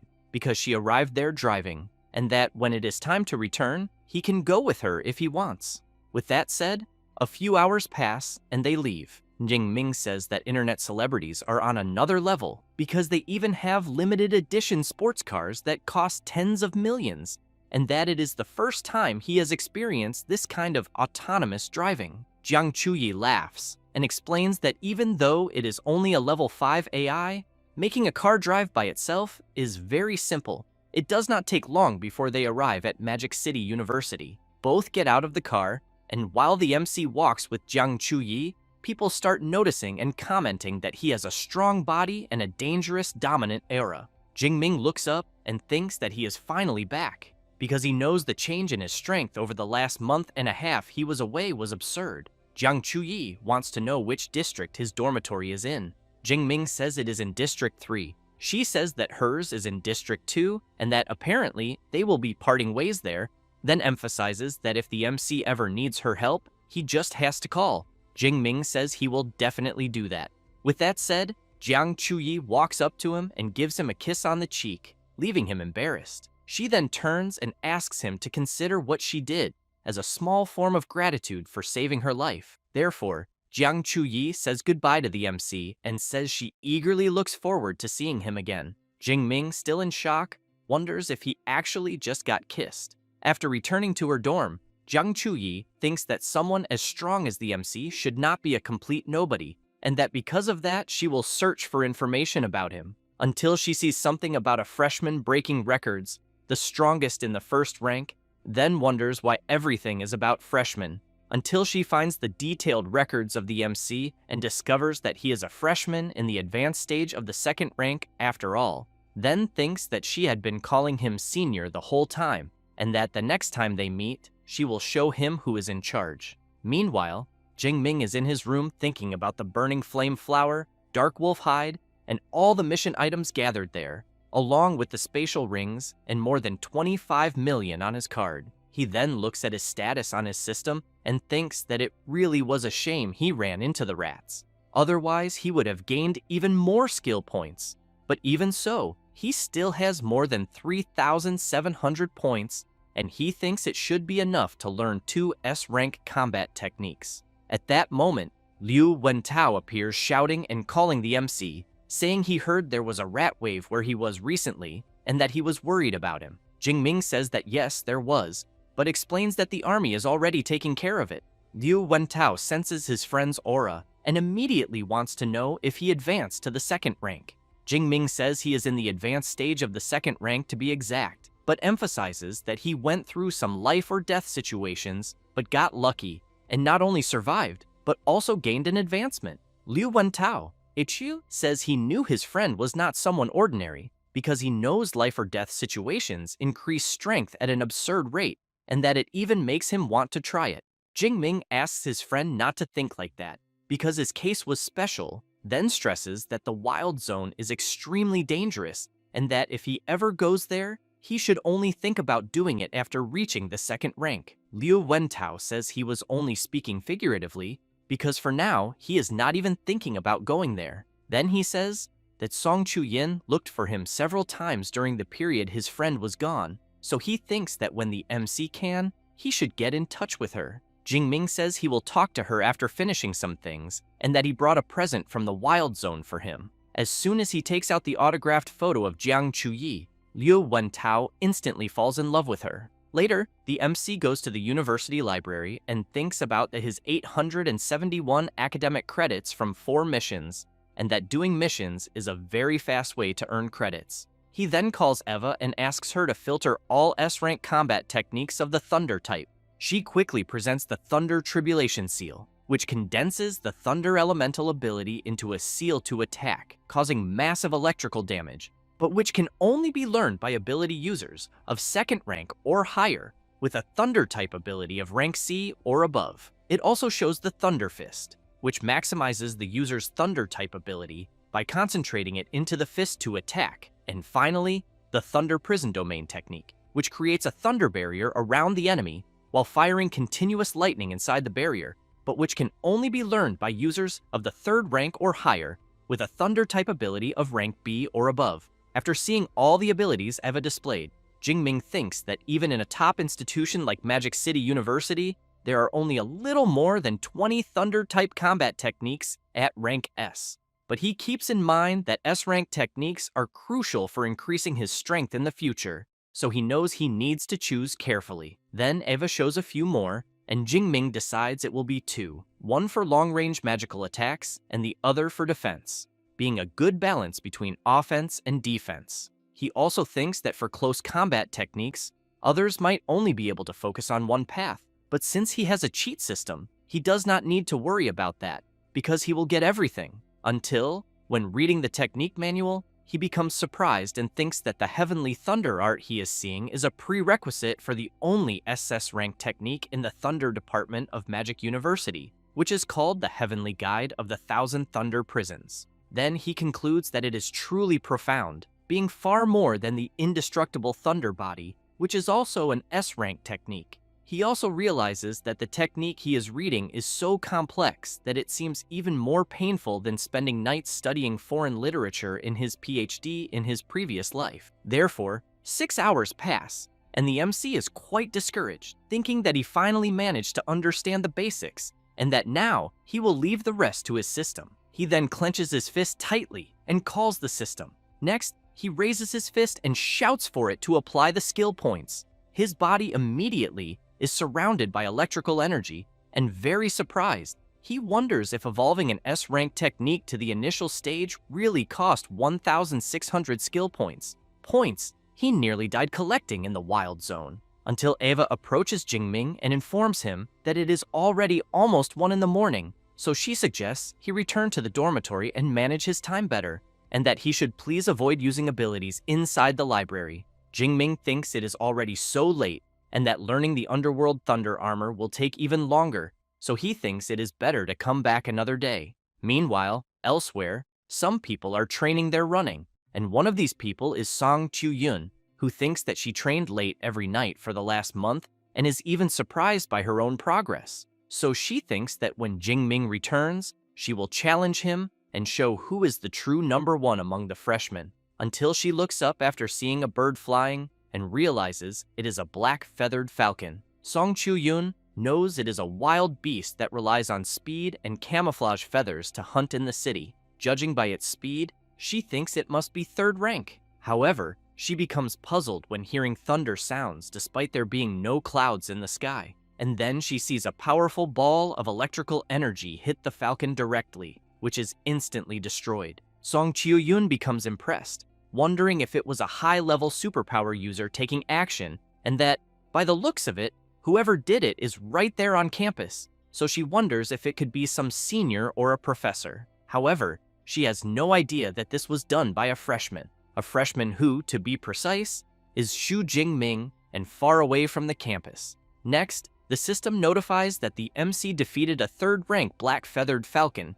and gained another 34 skill points. Jingming becomes excited, thinking that the Heavenly Thunder art is even stronger than he imagined, because it simply pulverized the beast, and that the best part of all was the range, which reached almost 1,000 meters. Meanwhile, someone is watching the MC, thinking that the guy he is seeing can only be the famous freshman. The next day, Liu Wentao sees his friend and asks if he is going out that early. Jingming says that the Great Freshman Tournament begins in a few days, and that because of that, he is going to the combat technique library again. Liu Wentao thinks that his friend just came back from the wild zone and is already training again, so he thinks he is not human, but in contrast, he thinks that after eating breakfast, he will also train. As soon as he steps out of the dormitory, the MC hears someone calling him. It is Song Chu-yun, accompanied by her friend Chi Dongxia. Jingming sees the outfit Song Chu-yun is wearing and says that apparently she is also training. Song Chu-yun walks up to the MC and wants to know if he remembers that he promised to fight her before. Jingming wants to know if she is sure she wants to have this fight. She answers yes, and emphasizes that she was the top scorer of the Chuan province, and that he should not underestimate her. He smiles and says he understands, and that they will arrange a time to fight later. But Song Chu-yun grabs his arm and says they can do it right now, because they can go straight to the training room on the 2nd floor of his dormitory. While being pulled along, Jingming thinks that she is very direct and decisive, typical of someone from the Chuan province, but wonders if fighting him is really that exciting for her. Meanwhile, Song Chu-yun is excited, thinking that she can't wait to see the MC's face when he finds out she has advanced to the 2nd rank. As soon as they arrive at the training room, both prepare, and Song Chu-yun emphasizes that she hopes the MC does not lose badly. Jingming says he thinks she will not win without using a weapon. She says she does have a weapon. Then she summons it from her spatial ring, spins it in the air, and slams it down on the ground. Jingming becomes impressed upon seeing that she has a halberd, because he knows it is very unusual for a girl to use such a weapon. Song Chu-yun positions herself and asks to begin quickly, because she will completely defeat him. Chi Dongxia becomes excited and thinks that Song Chu-yun will definitely win. Jingming, while releasing his power, notices that his opponent advanced to the initial stage of the 2nd rank, and that now it makes sense why she is so confident. But he keeps in mind that he also has not been idle all this time. Chi Dongxia becomes impressed upon seeing that the MC is in the advanced stage of the 2nd rank, and immediately wants to know how that is possible. Liu Wentao laughs and says he had already said that Song Chu-yun would have no chance against his friend. Meanwhile, Song Chu-yun becomes worried upon discovering her opponent's advancement, because she wanted to impress him with her level.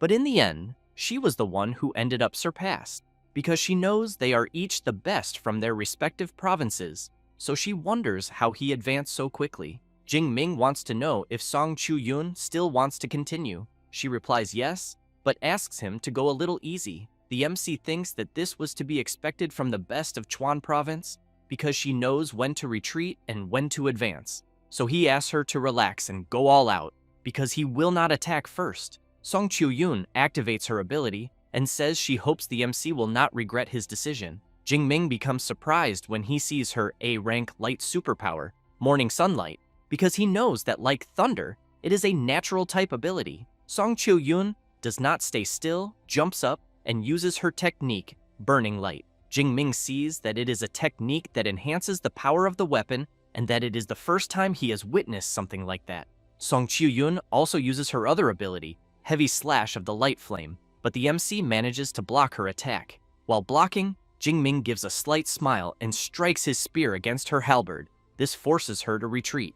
Jingming comments that using a light ability to create flames is quite impressive, but makes it clear that it still lacks power. Liu Wentao becomes impressed, thinking that he does not know how many people Song Chu-yun defeated in the Chuan province with the technique she just showed, but that his friend blocked it very easily. Song Chu-yun grips her weapon tightly and says she will try again. She then uses her Radiant Gale Slash. While blocking all her attacks, Jingming says that the halberd is too slow and the strike is also weak, and that she needs more practice. Song Chu-yun becomes very tired and nervous at the same time. Then she shouts that it is enough because she is exhausted and that the Radiant Gale Slash is an A-rank technique that, combined with Morning Sunlight, can attack hundreds of times in a few seconds. And the MC broke through all of that without even using a combat technique. She then wants to know his level of mastery with the spear. Jingming says that his current spear mastery is at the master level.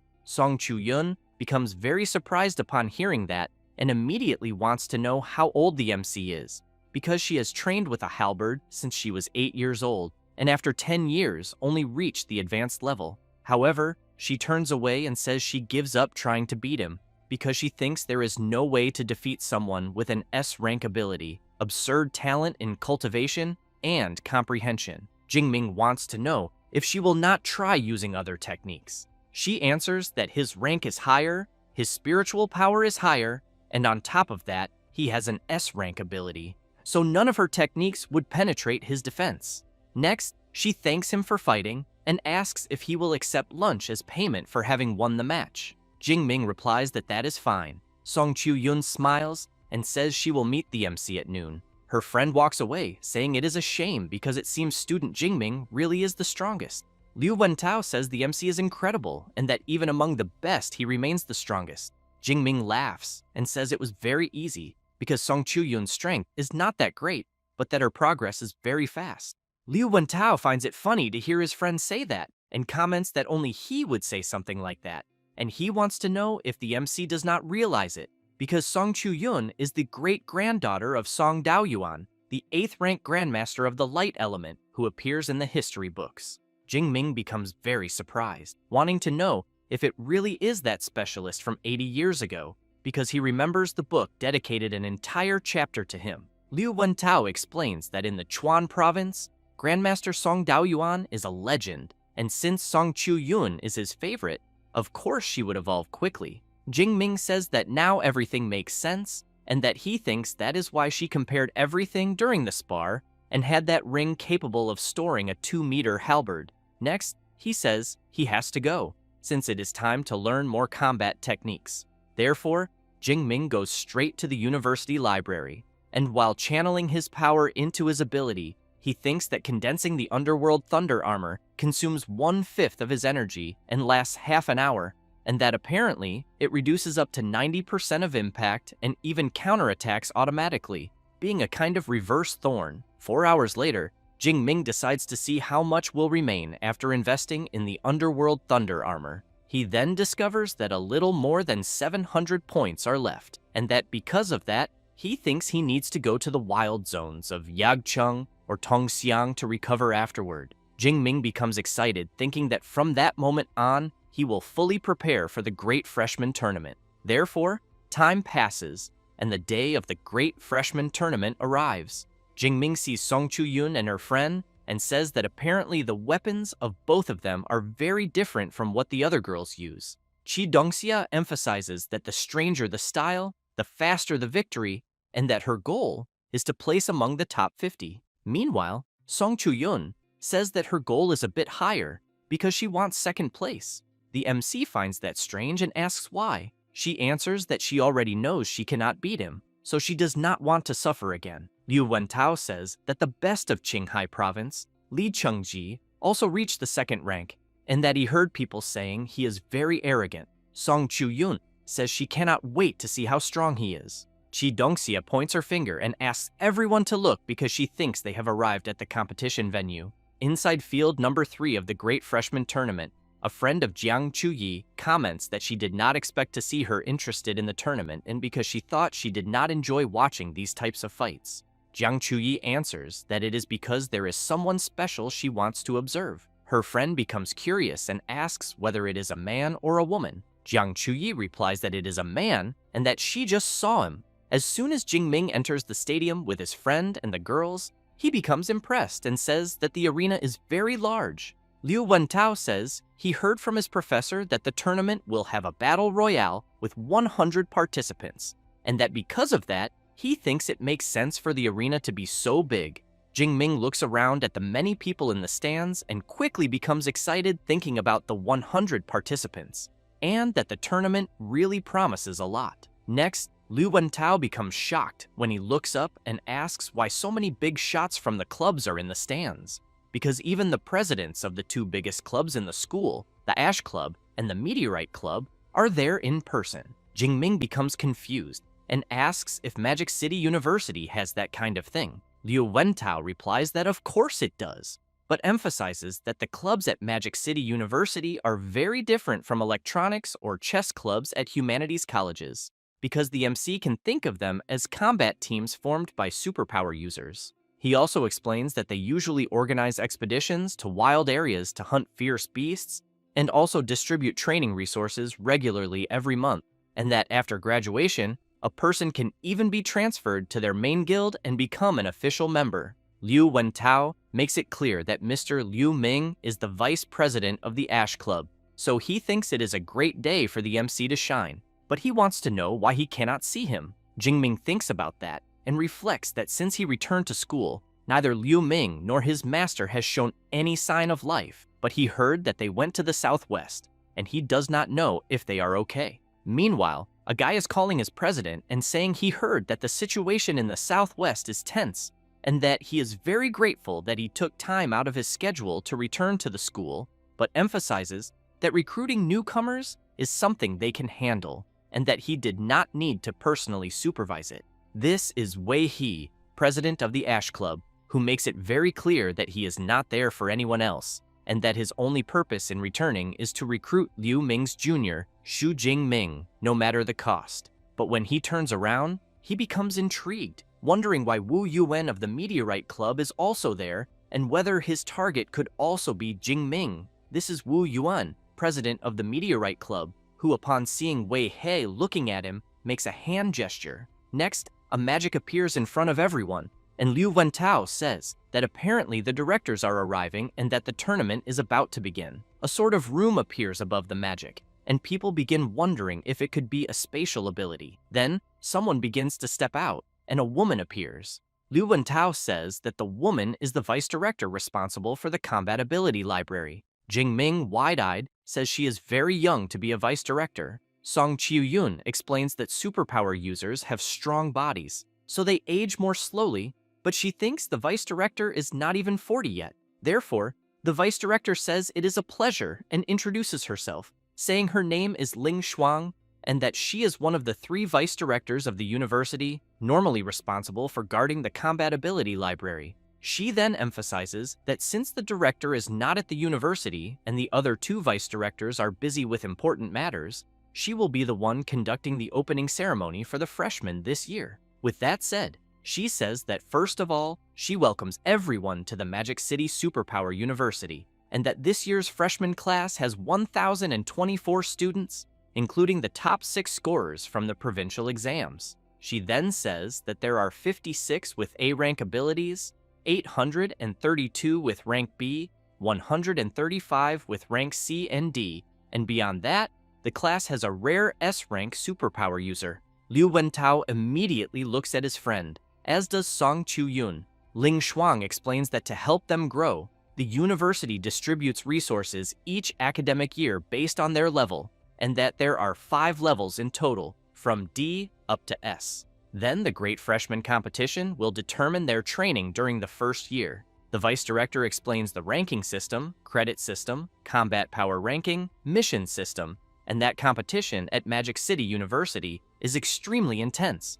until someone in the audience comments that they think it would be better to cancel these systems because it would be fairer. Ling Shuang hears this and shouts, demanding to know when she ever said Magic City University was fair. She then becomes serious and, releasing her overwhelming pressure, makes it clear that the university's goal is to train elite specialists and that the birth of a specialist requires fierce competition and that everyone needs to fight for it. While everyone is frozen in fear from the vice director's crushing pressure, Jingming becomes excited, thinking that this kind of competitive culture is exactly what he wanted and that it seems he made the right choice by coming to Magic City University. Ling Shuang concludes that in summary, at Magic City University, they had better not even think about hiding their strength, because the stronger they are, the more resources they will receive, and that she will now focus on explaining the Great Freshman Competition. Therefore, she explains that the competition will be divided into 2 phases. The first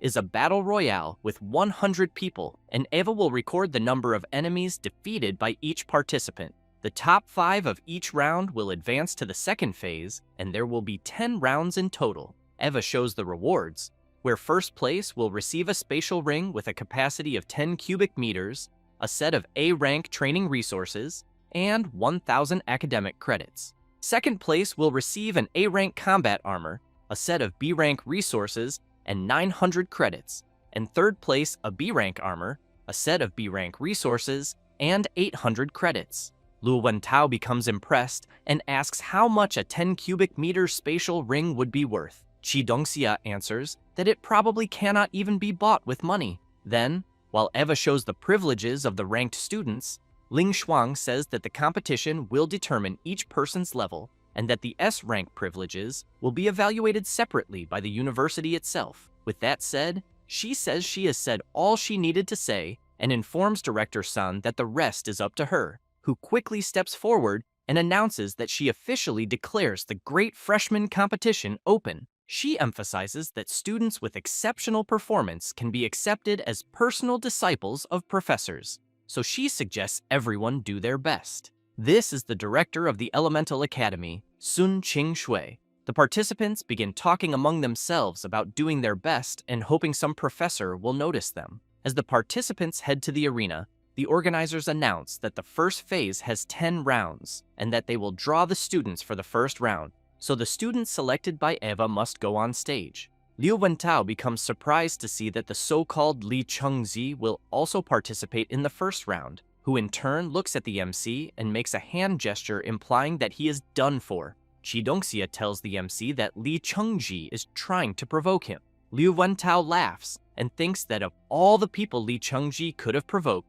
he picked one of the ones he least should have, and that the second person he should not have provoked also turned against him. So he hopes Li Chengzi does not get beaten too badly afterwards. After all the selected participants climb onto the arena, Sun Qing-shui says that they do not need to worry about being killed, because if there is any risk to their lives, Eva will automatically generate a protective shield, then asks everyone to begin. The participants waste no time, and a frantic battle begins. Some people in the stands become surprised, and one of them wants to know who the guy with the saber is. The chubby one says he thinks it is Li Chengji, the first place of Qinghai province. He, in turn, continues at high speed defeating the participants and calling them weaklings, until Eva announces that the first round has ended and that first place belongs to Li Chengji, who defeated 36 people. While stepping down from the arena, he calls out to the MC and says that since he is an S-rank superpower user, he wants to know if his results in the first phase will surpass his own. Lu Wentao says that Li Chengji is a lost cause and that he has seen people wanting to die, but never someone trying so hard to do it. Meanwhile, one of the members of the Meteorite Club calls the president and says that Li Chengji has advanced to the second rank, so he wants to know if they should make him the main target for recruitment.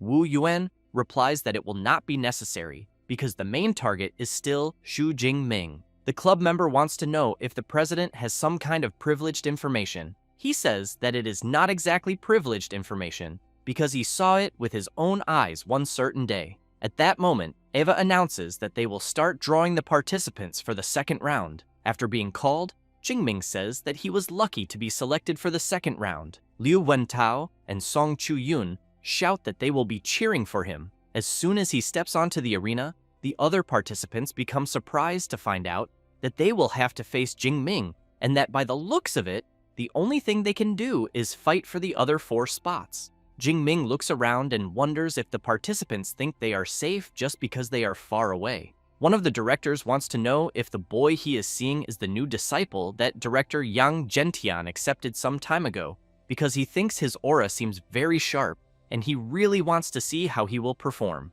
Sun Qingshui replies yes, and says that he awakened the S-rank lightning ability, the Purple Heaven Divine Thunder. The other director becomes extremely surprised, chokes on his drink, and wants to know what is happening, because Jingming is already in the second rank, even though he was only an awakened when he entered.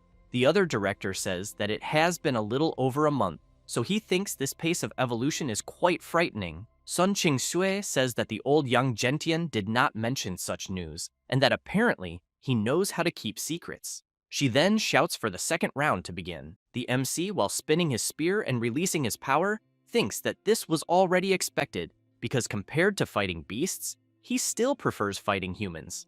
The participants are shocked when they see the MC's terrifying aura, and as they watch him release his power, they comment that the aura they are feeling is from the advanced stage of the second rank. Then, they want to know whether Jingming is truly an advanced second rank superpower user. The MC continues releasing his power, terrifying all the participants in the area. From the top of the stands, Wu Yuan's partner asks whether he knew this all along, and he replies that basically, yes. Jiang Chuyi is excited to see the MC, but still thinks she should call him Junior, since she was deceived all this time, and will later demand an explanation from him. Li Chengji is also shocked to see that Jingming is at the advanced stage of the second rank, since he wanted to crush him and use his fame as an S-rank superpower user to gain prominence at the university. But knowing this now, he thinks it is already over. Then he concludes that with the MC there, he fears that if it were any other round, he would certainly win. But he knows that unfortunately for Jingming, a certain guy also ended up in the second round. The participants are still in shock at the MC's power and soon begin to question what they can do, until one of the participants shouts to get everyone's attention and suggests that they all unite and advance against the MC. Immediately, the other participants think the idea is great. The MC notices something strange in the voice he just heard, as it almost seems to have a hypnotic tone, so he wonders whether the guy is a psychic-type superpower user. At that moment, the guy who suggested everyone join together introduces himself, saying that his name is Shi Liao, an A-rank psychic superpower user, then says that if everyone listens to him, everyone will win, since the chance to defeat an S-rank user does not appear every day. Thus, through his psychic power, the participants become euphoric, willing to go all out against the MC, and soon want to know what they need to do. One of the directors comments that this Shi Liao does have presence, since he managed to unite the freshmen in an instant. The other director comments that at the moment, the MC will have problems, since he thinks the MC might end up being defeated by surprise. Sun Qingshui comments that, if she is not mistaken, Shi Liao is a disciple of Rector Long, who in turn laughs and emphasizes that this only happened because Jingming is too strong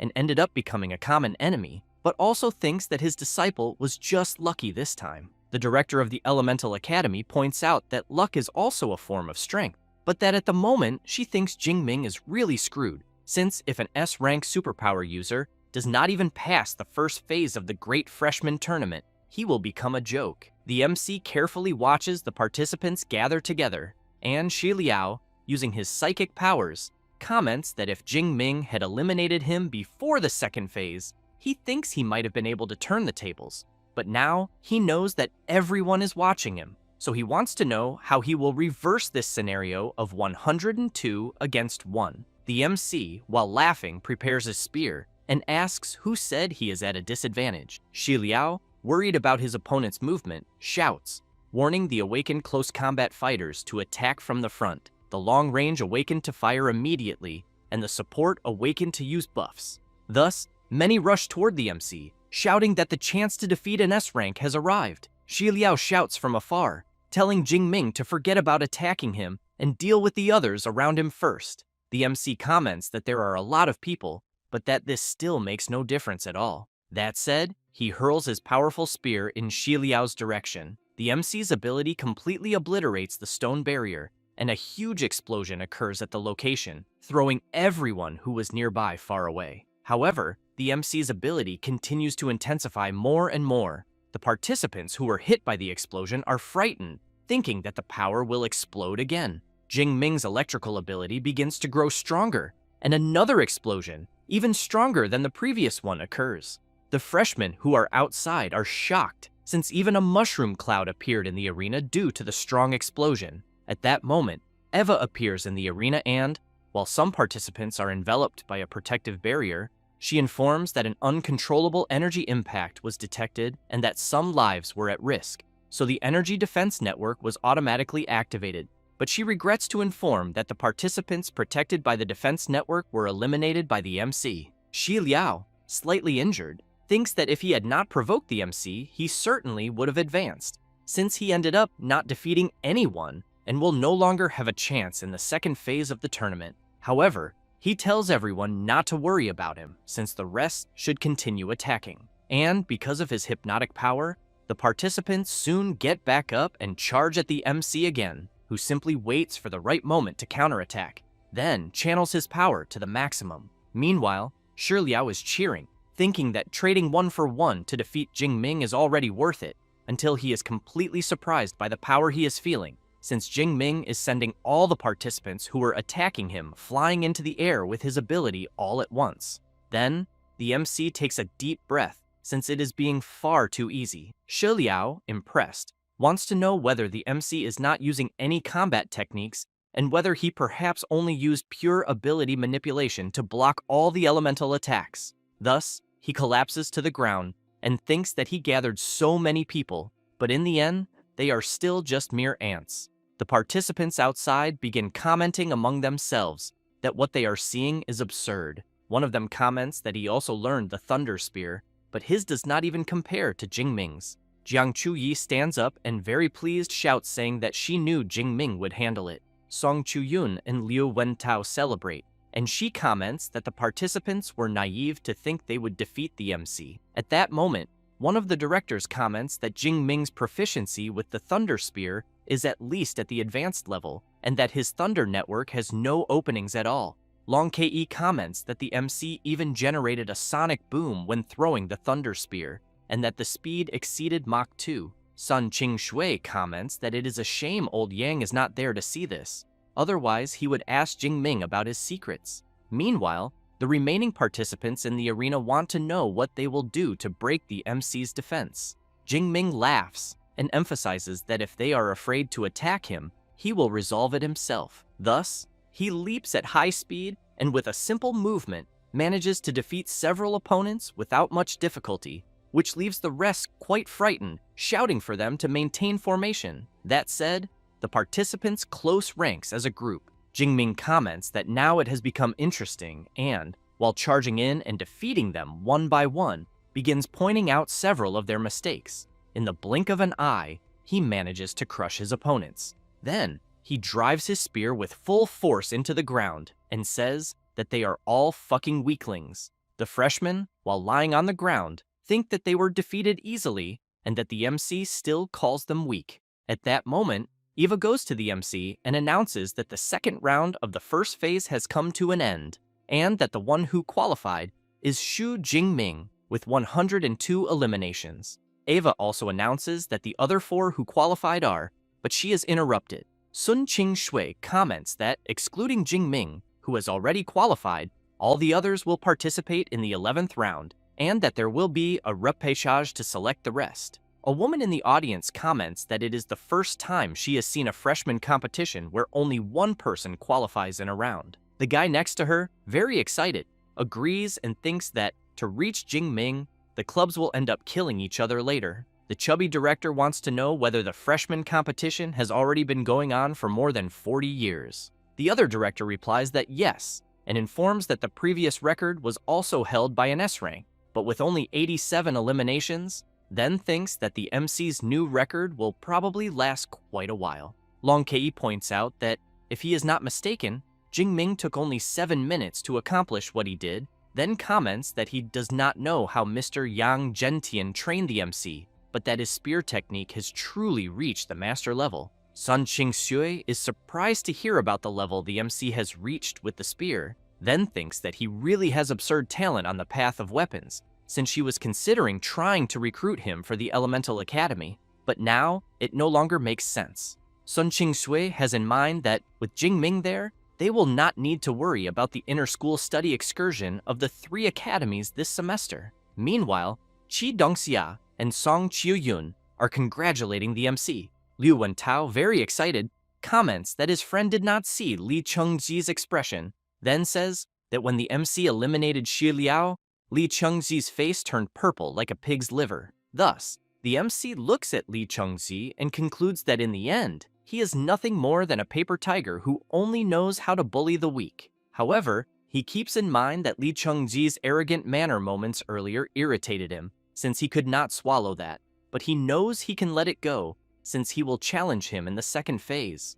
After thinking about this, Jingming comments that he is rooting for his friends in the next round, and while he bumps fists with Song Qiuyun, she thinks that later she will show Jingming that even if she cannot defeat him, she is still the strongest freshman after him. After some time, the 3rd round ends, and the 4th qualifier in this round is Liu Wentao, with 9 eliminations. In the 6th round, in 3rd place was Qi Dongxia, with 12 eliminations.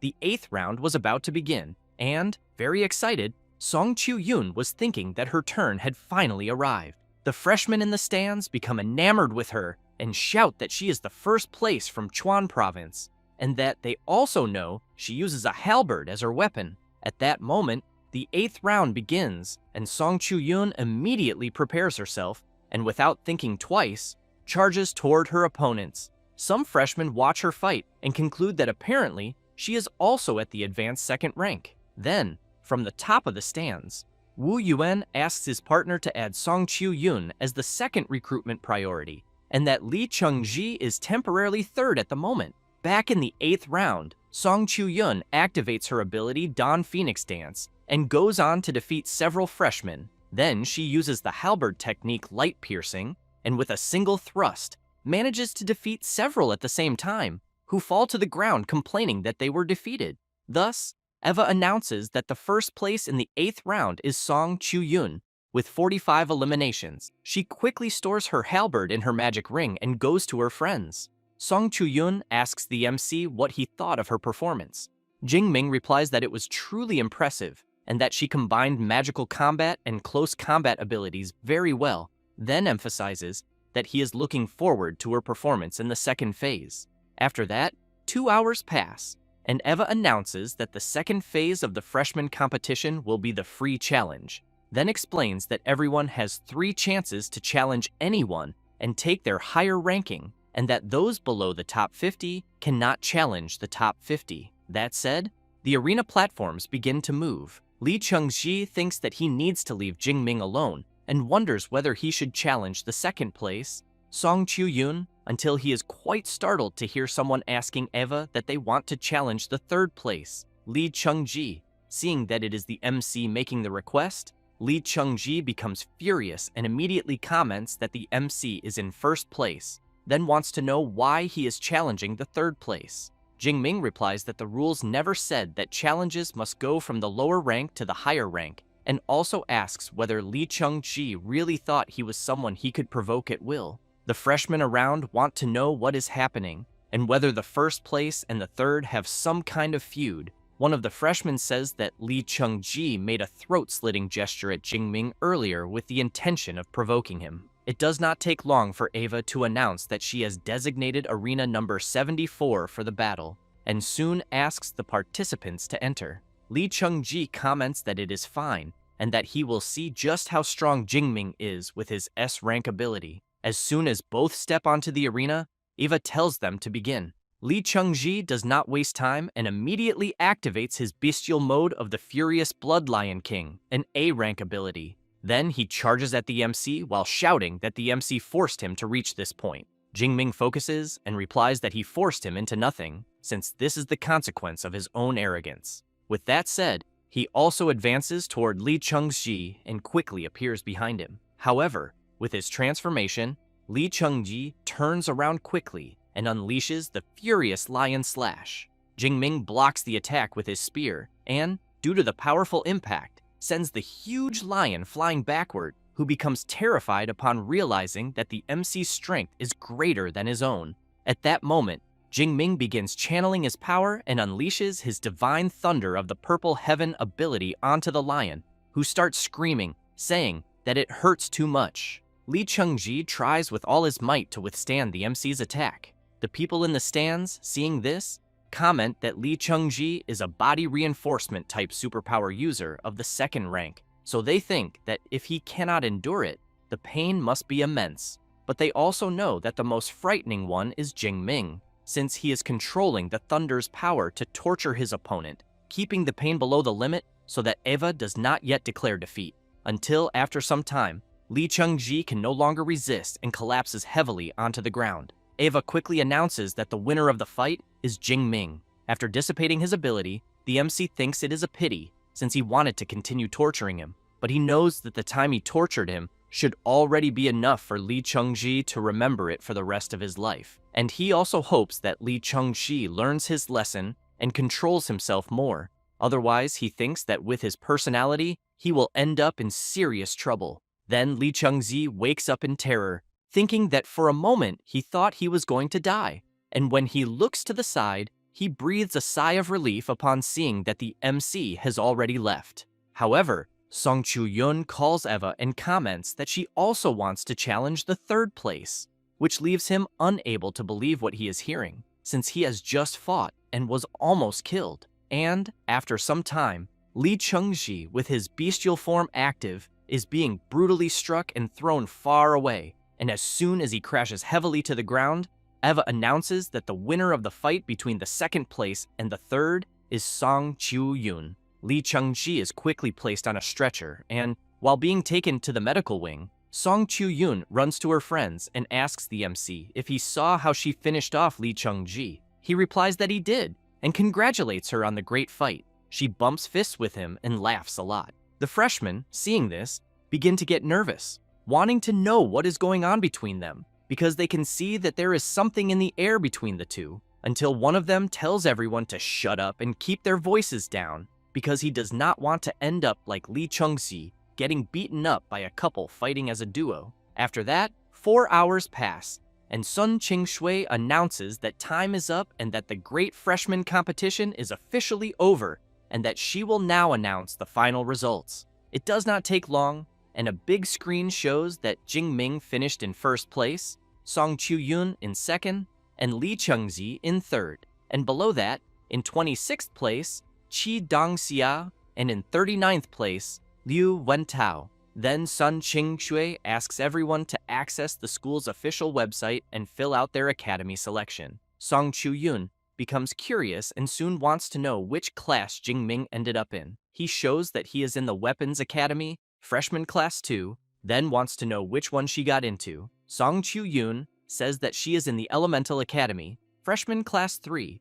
Chi Dong-xia sees the MC and her friend, and laughing, comments that they are getting very close, and that she is already even calling the MC just Jingming. Liu Wentao emphasizes that Song Chu-yun calls his friend that today, but in the future, he thinks she will already be calling him love. At that moment, Sun Ching-shui informs that the academy distribution has ended and that the opening ceremony and the great freshman competition are officially concluded.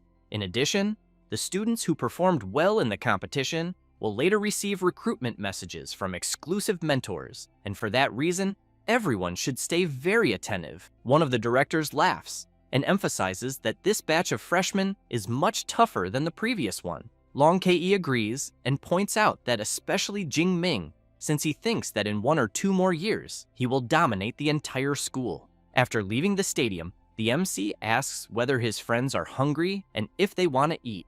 Song Chu-yun thinks this idea is very good, but makes it clear that the king of the freshmen is the one who should pay the bill. After all, he is about to get rich with the 10 cubic meter spatial ring. Jingming replies that it is fine and that everyone can order whatever they want.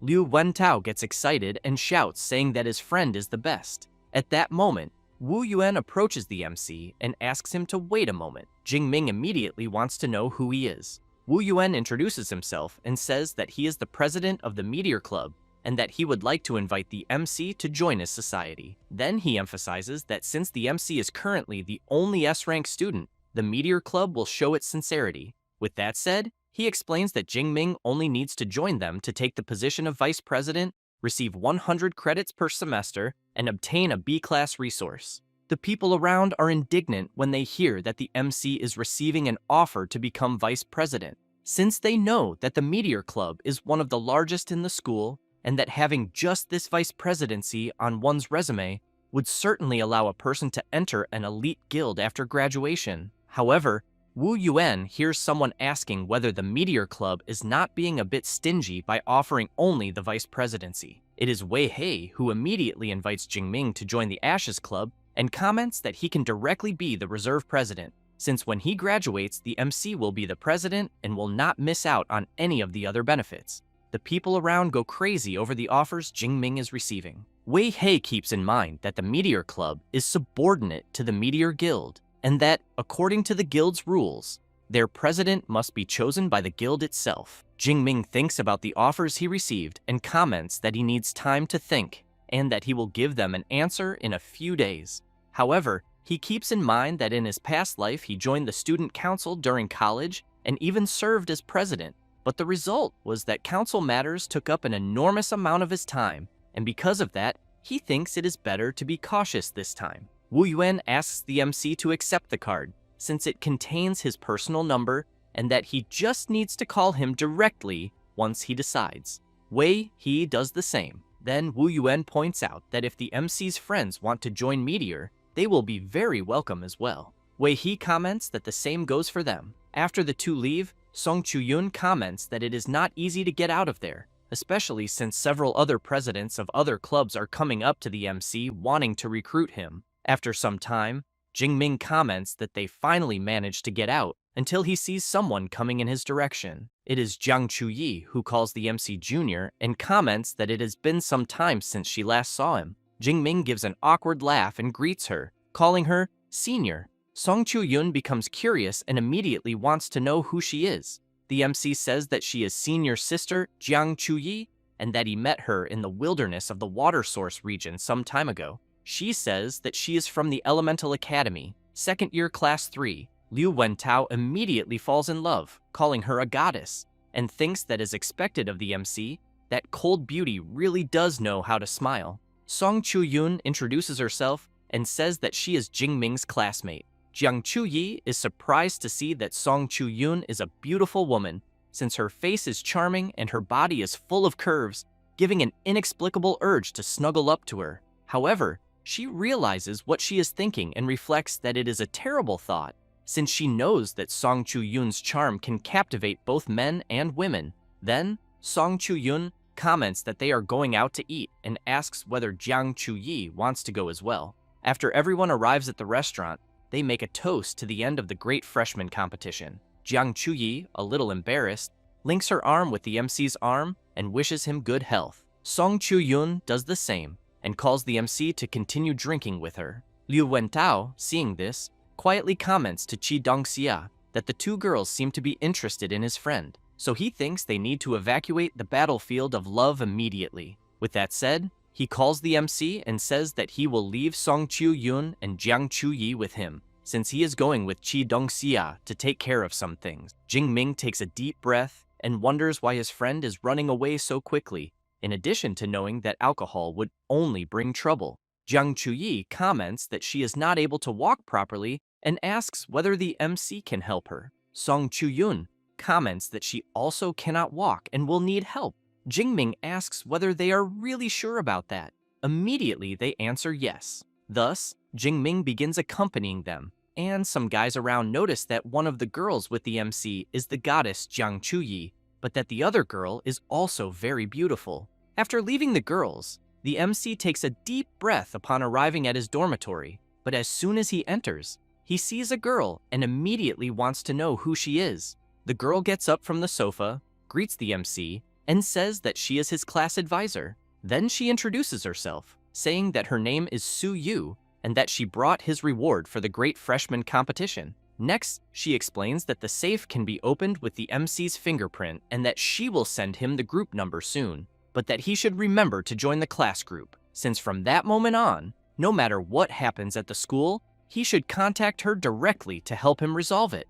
Jingming comments that he understood everything. Su Yu says that she has already explained everything and that she will therefore leave since she has other students to notify. Liu Wentao quickly runs up to the MC, wanting to know whether there was any fight between Song Chiu-yun and senior sister Jiang. Jingming asks why there would be any fight between them. Liu Wentao looks disappointed, wanting to know whether there really was no fight and whether everything is really that harmonious, but soon changes the subject and comments that this was already expected of Jingming, since apparently he thinks that Jingming handled both of them. The MC ignores his friend and, excited and curious to know what is inside the safe, wastes no more time and opens it immediately. After taking the spatial ring he won in the freshman competition from the vault, Jingming quickly decides to test it, storing his spear inside it. As soon as he does so, he laughs and comments that 10 cubic meters is really huge and that he finally no longer needs to walk around every day with a weapon on his back. Liu Wentao, seeing that his friend has 3 spatial rings, comments that he has to admit that the MC looks like a highly sought-after bachelor. He then thinks that his reward for finishing in the top 50 was only 400 academic credits and that it cannot even be compared to his friends, so he even feels a little envious. Jingming comments that he thinks he really has too many rings and that the next day he will go to the equipment department to see if they accept buying one of them back. However, he is also intrigued by the pill he received, so he wants to know what it does, since there is no instruction manual. Liu Wentao comments that identifying a pill is quite easy, so he asks Eva to appear. She quickly begins scanning the pill in the MC's hand. After analyzing it, she informs them that it is a 5th grade mental condensation pill produced by the alchemy department of Magic City University, and that it is effective for superpower users of the 5th rank or below, and after consumption, spiritual power increases significantly, making it an A-rank cultivation resource. Jingming is surprised and asks his friend whether Eva really can analyze pills. Liu Wentao replies that she can, and not only pills, since Eva can also identify beast materials as well as rare flowers and herbs. The MC stands up and comments that artificial intelligence is really convenient, but that it is a pity he cannot take Eva with him out into the world. Liu Wentao says that he thinks similar products probably exist on the market. After some time, Jingming goes to the training room on the 2nd floor and thinks that he wants to see how much spiritual power he currently has, since he keeps in mind that physique and spirit are the 2 fundamental attributes, because the higher they are, the longer a skill lasts and the stronger it becomes. But that, on the other hand, increasing them is extremely difficult, since exchanging skill points for spiritual power is getting more and more expensive, as it started at 1.2 and at the moment has dropped to 1.1. Thus, while swallowing the pill, he hopes it brings some kind of surprise. After consuming it, its effect soon begins to emerge. Jingming opens his status window and realizes that his spirit increased by 50 and surpassed 1,000, and he also saved 500 skill points, so he thinks the pill's effect is really excellent. Then he takes his spear from the spatial ring and concludes that, since he is full of energy, he will train for 2 hours before sleeping. The very next day, somewhere in the city, Jingming is thinking that after selling the rings, his assets easily surpassed 100 million, and he has already reached a small goal. So he realizes that superpower users really make a lot of money. After taking a ticket from the machine, Jingming hears Eva calling number 14 and asking the person to go to alchemist number 3, so he thinks that he is still at number 43, and therefore believes he will have to wait at least an hour until it is his turn. Thus, he starts walking around the place, and just as he is about to sit down, he hears Jiang Chuyi calling him and wanting to know what he is doing there. Jingming laughs, greets his senior and asks if she has already sobered up from last night. A bit embarrassed, Jiang Chuyi replies that she sobered up a long time ago. However, she wants to know if Jingming is there to sell the rare flowers and herbs they found in the cave last time. The MC replies that not exactly, and emphasizes that if he finds an alchemist to refine them, he thinks that would be better than selling them directly. At that moment, Jiang Chuyi laughs and asks whether the MC is really looking for an alchemist, and whether, by any chance, he does not feel that there is an excellent and beautiful alchemist right next to him. Jingming is surprised and asks if she is not just an amateur alchemist. She does not really like being called that, and explains that she has a second-grade alchemist certificate, and that refining a few second-grade pills is a piece of cake. Next, the MC is surprised to hear Jiang Chuyi saying that she no longer intends to go into the wilderness to record content, because she will work as a full-time alchemist. After that, the two sit down, and Jiang Chuyi says that after the last crisis, she realized that the wildlife might not be what she is looking for, but that she will still make videos, though for now, they will be about her daily life refining medicines. Jingming comments that he thinks that if she changes the style of the videos, she will probably lose a bunch of followers. Jiang Chuyi replies that she knows this, and says that she is an orphan, as her parents died in a beast wave when she was still a teenager, and after awakening an A-rank ice ability, she worked very hard to enter the university, but her financial condition was terrible. But when the videos blew up, her income increased with sponsorships from combat gear and weapons. Yet deep down, she always preferred researching and refining pills. Next, Jiang Chuyi emphasizes that if the MC had not saved her last time, she thinks she would have died, so she cannot count on that luck all the time, and therefore decided to change her focus. Jingming wishes her good luck and comments that he will be rooting for her transition. However, he wants to know if a superpower user of ice can really become an alchemist. Jiang Chuyi laughs and comments that apparently it is clear that the MC does not understand much about alchemy. Thus, she explains that there are enchanted cauldrons and pill furnaces that convert energy abilities into flames, and that, for example, the MC's lightning element also works for refining medicines. Jingming, after learning this, comments that he will leave the rare flowers and herbs with her. Jiang Chuyi wants to know if he is really going to let her help him. Then she emphasizes that since he trusts her so much, she will not stand on ceremony, as she will deliver the finished pills in at most 1 week. At that moment, Jingming is surprised by the message he has just received, and after some time, at the place where Rector Yang Gentian resides, a guy is commenting that before returning, he saw many news posts about the junior brother on the university's official forum. The woman also comments that she saw it, and soon wants to know if the MC is really that incredible. Liu Ming replies that the two of them will find out soon, since he will certainly surprise them. The woman wants to know if this is really serious, as she thinks she will have to check it carefully later, but she keeps thinking that the junior brother must be strong, although she still thinks the senior brother is exaggerating a bit. Until Yang Gentian notices that the MC has finally arrived. He greets the rector and says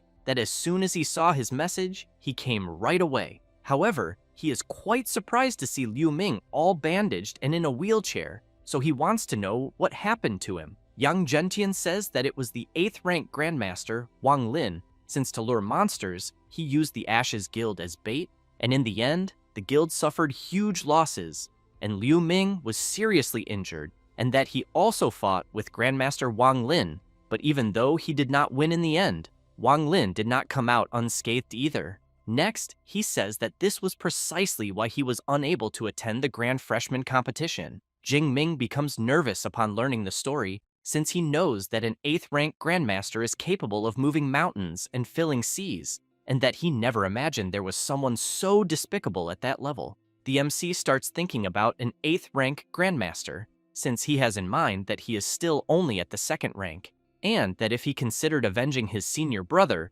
he thinks he would become cannon fodder immediately, and he also knows that in this world, if a person does not become strong, they will only be manipulated by the powerful however they want. Until Yang Gentian goes up to the MC and asks him not to think too much about what he heard. Then he introduces Xu Wei and Tong Yue, who soon greet the MC. Shu Wei says that what he has in hand is a 4th grade origin energy pill and that it greatly increases the efficiency of absorbing origin energy, being a B rank cultivation resource.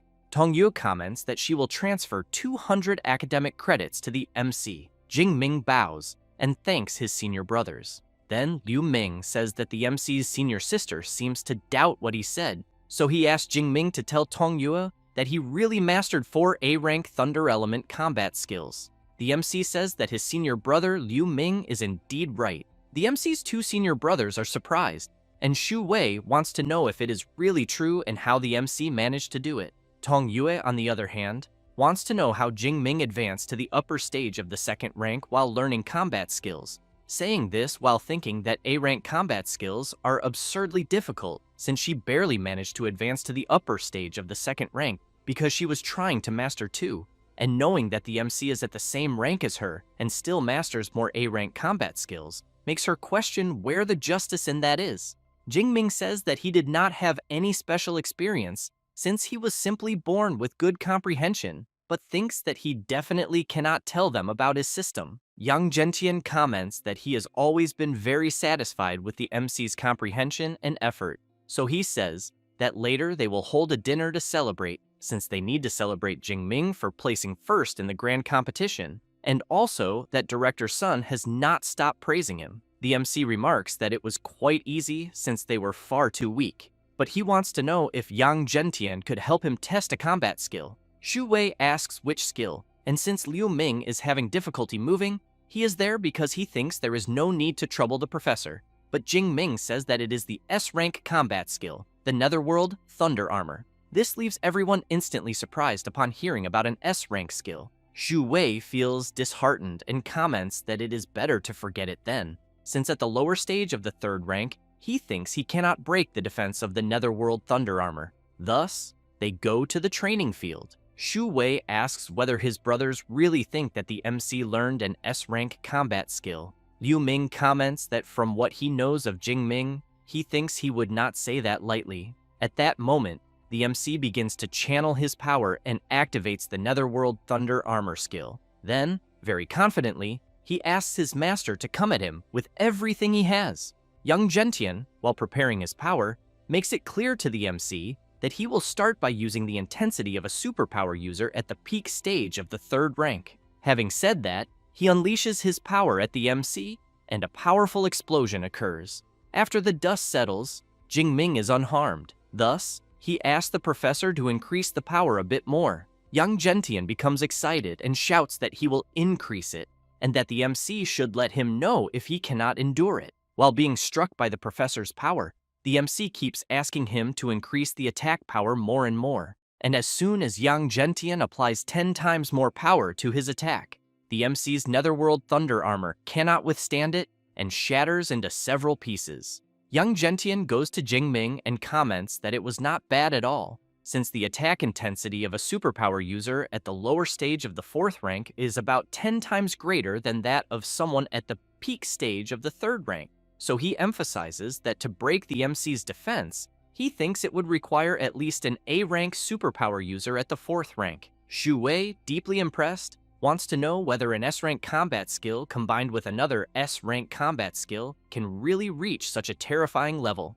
Tongyue, with a trembling voice, comments that the MC is surpassing 2 major levels to defend against the attacks of a 4th rank superpower user, so she thinks this already goes far beyond being just a monster. Yang Gentian says that it is already time and calls the MC to go eat, but he asks the professor to wait a moment, and as his hair begins to turn white, he says that this is not his limit yet. Having said that, he begins to release his power to the maximum, creating a powerful wave of energy. Everyone is impressed, and Liu Ming wants to know if it could be the extreme thunder state, and whether Jingming's immortal thunder body has already advanced to the 3rd layer. Tongyue has in mind that her immortal thunder body is still only at the 2nd layer, but that the MC not only mastered 4 A-rank combat skills and 1 S-rank skill, but also broke through to the extreme thunder state. Yang Gentian, very excited, prepares his power and comments that he had been wondering how Jingming's physical body could withstand an impact of such greatly increased intensity so easily,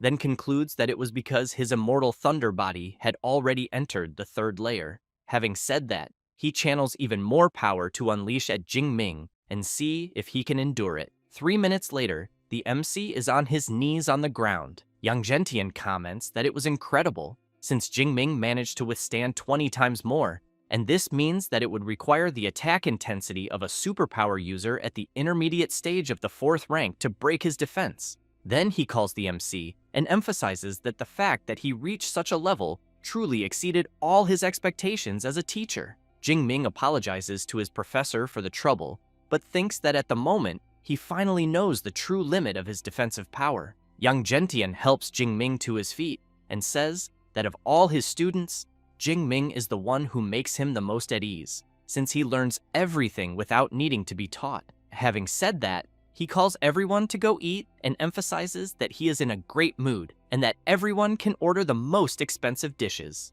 While they head somewhere to eat, Jingming calls out to Liu Ming and comments that between the Ashes Club and the Meteorite Club, he wants to know which one Liu Ming thinks he should choose. Immediately, Liu Ming replies that Jingming should choose the Meteorite Club. Xu Wei looks back, surprised, and comments that he thought Liu Ming wanted the MC to enter the Ashes Club. He explains that if there were no problems with the Ashes Guild, he would certainly like Jingming to join them in the Ashes Club, but at the moment, he knows that the Meteorite Club is clearly the best choice. Yang Gentian calls the MC and explains that actually, he can stay in a club for 1 or 2 years, and then create his own in the 3rd or 4th year, and that after graduation, these people will be the first foundation for building his own power. Jingming is intrigued by this idea of building his own power, so he wants to know if it is really necessary. Yang Gentian asks if he knows why he failed to enter the Grandmaster realm, saying it was because he has no faction. He had to take care of everything personally, and that wasted too much time. Then he asks Jingming to keep well what he just said, because only when he has a faction to handle the smaller tasks will he be able to fully focus on cultivation. The MC replies that he understands and thanks the rector for the guidance, but thinks that apparently, as soon as his strength increases a bit more, he will have to start thinking seriously about this. The very next day, while walking around the university, Jingming thinks that formal classes have finally begun. Inside the classroom, the professor is commenting that they will discuss the origin of ferocious beasts. Since hundreds of years ago, origin energy appeared on Blue Star, and animals transformed into ferocious beasts, and humans awakened. While Eva shows some information to the MC, he realizes that it was discovered that after the surge of origin energy, many ruins of ancient civilizations were found underground, and that most of Blue Star's advanced technology evolved from these ancient civilizations, including ability detection devices. Next, Jingming had classes in anatomy, weapons faculty, and even elemental faculty, and in that class the professor was quite surprised, commenting that the MC is excellent, since controlling an S-rank ability in any form is not something simple, as no one in the elemental faculty has achieved what he is doing so far. And, after the weekend arrives, Jingming goes to the Yangcheng Wilderness area to defeat some beasts, and after acquiring the Azure Sky Black Dragon Spear, which cost 1,000 academic credits, Jingming thinks about the new knowledge, new techniques, and new equipment, then concludes that this was already expected, since his actual combat capability improved significantly once again. Next, Jingming sees in his status that in 2 months his strength more than doubled and his skill points exceeded 13,000, but that unfortunately, there has still been no sign of more levels in the skill column, since logically, if everything else can be enhanced, he thinks the skill should also be able to. However, he knows that he will not hoard them, since he will use them to strengthen himself as quickly as possible and maximize efficiency. And as soon as he does this, he believes that one day his Purple Heaven Divine Thunder will become an SS rank skill. And on the very next day at the university, Song Chu-yun discovers that the MC learned skill control only a few days ago, but that he is already stronger than her after a whole month of training, so she thinks that comparing like this is really frustrating.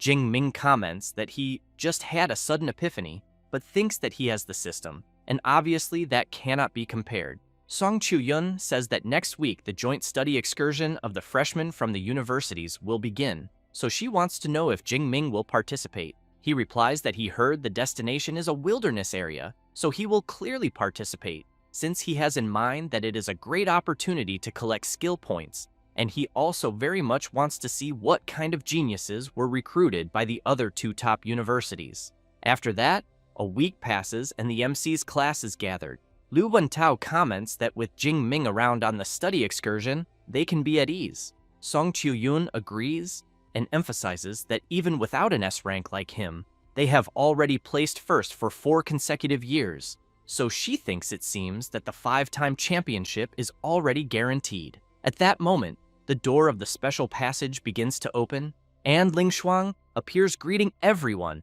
and saying that she will be responsible for conducting the meeting about the study excursion. Next, she asks Eva to expand the map and says that the destination of the excursion is the wilderness area of Magma Cave number 7, located deep in the mountains of Shuiyan City, Qian Province. The students are surprised, commenting that as expected of a magic cave, it is truly terrifying, and that they also heard that only places where countless superpower users have died can be called magic caves. Ling Shuang informs them that she will lead the team on the study excursion, and each faculty will also designate their mentors, and that the upper management will allocate a batch of resources to the 3 schools based on the final ranking of all participants, determined by the number and rank of ferocious beasts defeated, but that only the top 50 positions count, with first place receiving 34%, second receiving 23%, third 19%, and the remaining 47 sharing the remaining 24%. Thus, she makes it clear that first place is crucial, as it involves the glory of the university's 5-time championship of Magic City University and the resources the school can receive. Having said that, she comments to the MC that she will leave this task to him, so she wants to know if there will be any problem. He replies that there will not be, but thinks that with his current combat power, he believes no freshman should be able to surpass him. However, Ling Shuang emphasizes that she needs to warn them in advance based on the latest information, because for this study excursion, Qingjing Superpower University will be bringing an external reinforcement with an S-rank ability. The freshmen are surprised, wanting to know if Qingjing University also has an S-rank and where another S-rank came from, since they know that in recent years, aside from the MC, no new S-rank has appeared in all of Daxia, making it truly strange. While Eva shows the image, Ling Shuang says that this S-rank is not from Daxia, but rather an exchange student that Qingjing Superpower University brought from Shadu, and that his name is Kiran Rao, and he possesses an S-rank enhancement type ability, and is at the lower stage of the 3rd rank. Jing Ming is intrigued to learn that this Kiran Rao is at the 3rd rank. The other freshmen are even more surprised and soon want to know whether a freshman can really reach such a level. Ling Shuang emphasizes that the data she has was all collected by Eva and that, therefore, she believes there is no mistake, but that unlike them, Kiran Rao is already 20 years old. Upon learning Kiran Rao's age, the freshmen feel more relieved, since it now makes sense, as it is 2 more years of cultivation time than them, and one of the freshmen comments that in India people enter university at 20 years old. Song Chiu-yun then looks at Jing Ming and thinks about Kiran Rao, who is at the 3rd rank and is an S rank, so she knows that as things stand now she has no chance against him. But even so, she thinks that Jing Ming does not seem worried at all. The MC keeps watching Kiran Rao's hologram and thinks that he does not care at all if Kiran Rao is also S rank, since he is used to facing enemies of higher rank. Then he reflects that with 3 S rank combat skills, 4 A rank ones, and spear mastery at the master level, he sees no reason to be afraid. And besides, this competition is based on the quantity and rank of ferocious beasts defeated, so he knows that in this regard, he will not lose to any freshman, not even to an S rank at the 3rd rank. Ling Shuang observes the MC being completely unconcerned and thinks that this is very good, since he truly deserves the title of the most outstanding S-rank student the school has had in recent years, because even under so much pressure, he remains confident. She also knows that approving the special grant of SS rank Tyrannosaurus Essence Blood for him was worth it. Thus, she reflects that Qingjing Superpower University is bringing external help, precisely because first place has priority in resource distribution, and that apparently they will be disappointed this time. With that in mind, Ling Shuang says that she has informed them about the overall situation of the study excursion and informs them that there are 7 days left and that they should make good use of the time and prepare properly. After that, 7 days pass, and Jiang Chuyi is integrating detoxification pills, healing pills, superpower recovery pills, and awakening pills, then explains that all of them are second grade with 20 pills per bottle, and that she thinks they are easily enough for the entire month. Jingming thanks her for the effort, since he can notice her deep dark circles, then asks her that next time she should not stay up all night refining pills, because as a last resort, he will buy them elsewhere. She feels a bit embarrassed, but wants to know how purchased pills would compare to the ones she refines, since she guarantees that all of them are in perfect condition. Then she says that in addition to that, she prepared 2 sets of each type and that he should also give them to his little sister, Song Chu-yun. Jingming is intrigued and immediately wants to know since when the two of them became so close. Jiang Chui laughs and replies that she will not tell him anything. Thus, as she leaves, she asks the MC and Song Chu-yun to do their best on the excursion and double their attention to safety. And since they are leaving the next day, she also asks them to rest early. After she leaves, Jingming thinks that there are 160 second grade pills there, and that refining all of that in 1 week without pulling 3 or 4 all-nighters, if possible, makes him wonder how he could not know how much effort she put in. But he knows that at the moment, this is not the time for that, since he needs to become stronger as soon as possible before thinking about anything else. A few hours later, many people are gathered at the university field. Jingming, together with his friends, comments that he did not expect almost all the freshmen to sign up. Song Chu-yun wants to know why the school had them gather at the field instead of the high-speed train station. Then, Liu Wentao comments that on this excursion, they will be going by aircraft. She is surprised and comments that there is no landing strip there. At that moment, a huge aircraft appears right in front of everyone, and as soon as it lands, all the freshmen are impressed by its size. Some want to know whether this kind of technology is something they could master at their current level. Others comment that it is an airship excavated from the ruins of ancient civilizations, and that they heard its anti-gravity system has not yet been fully deciphered. Next, Ling Shuang appears and calls all the freshmen to board the ship.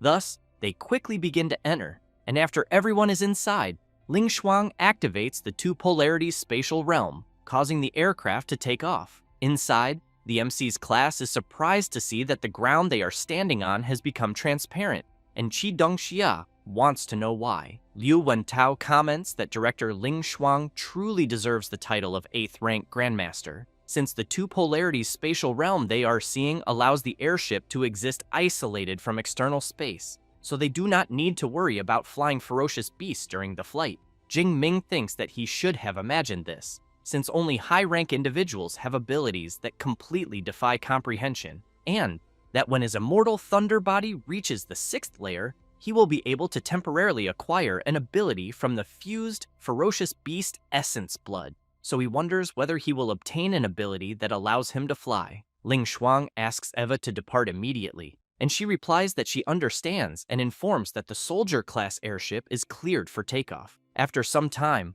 already in Qian province at the Shuayan supply base, a man informs the freshmen that each university has received 2 dormitory buildings and that Magic City University was assigned buildings 1 and 2, and that after picking up their room cards, they can move in. He also says that there is a cafeteria in the complex and a large training field next to the dormitories.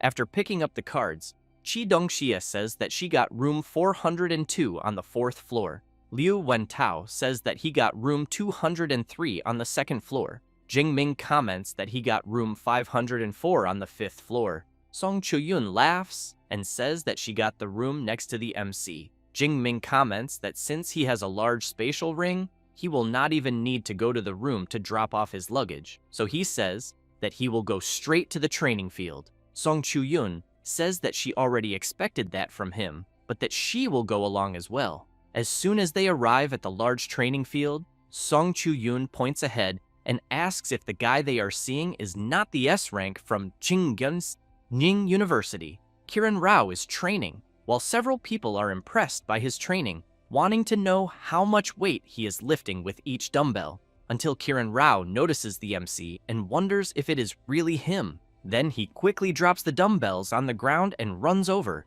Where the dumbbells fall, due to their enormous weight, they end up cracking the ground. Kiran Rao goes up to the MC, introduces himself, and emphasizes that it is a pleasure to meet him. The people around are intrigued, wanting to know if the MC is the #1 freshman of Magic City University, since they even heard that he is already at the upper stage of the second rank. Jingming reflects that he did not expect the foreigner to be polite, so he extends his hand and greets him. However, Kiran Rao ignores the MC and goes straight to greet Song Chu-yun, but because Kiran Rao is training, he is very sweaty and giving off a bad smell, which makes Song Chu-yun quickly cover her nose, until the MC firmly grabs Kiran Rao's arm and comments that apparently the foreign student understands a bit of Eastern etiquette, but only a bit, then asks whether he does not know that it is extremely rude to approach a lady reeking of sweat. Kiran Rao does not like the tone Jingming is using, and both release their powerful auras, leaving the people around frightened,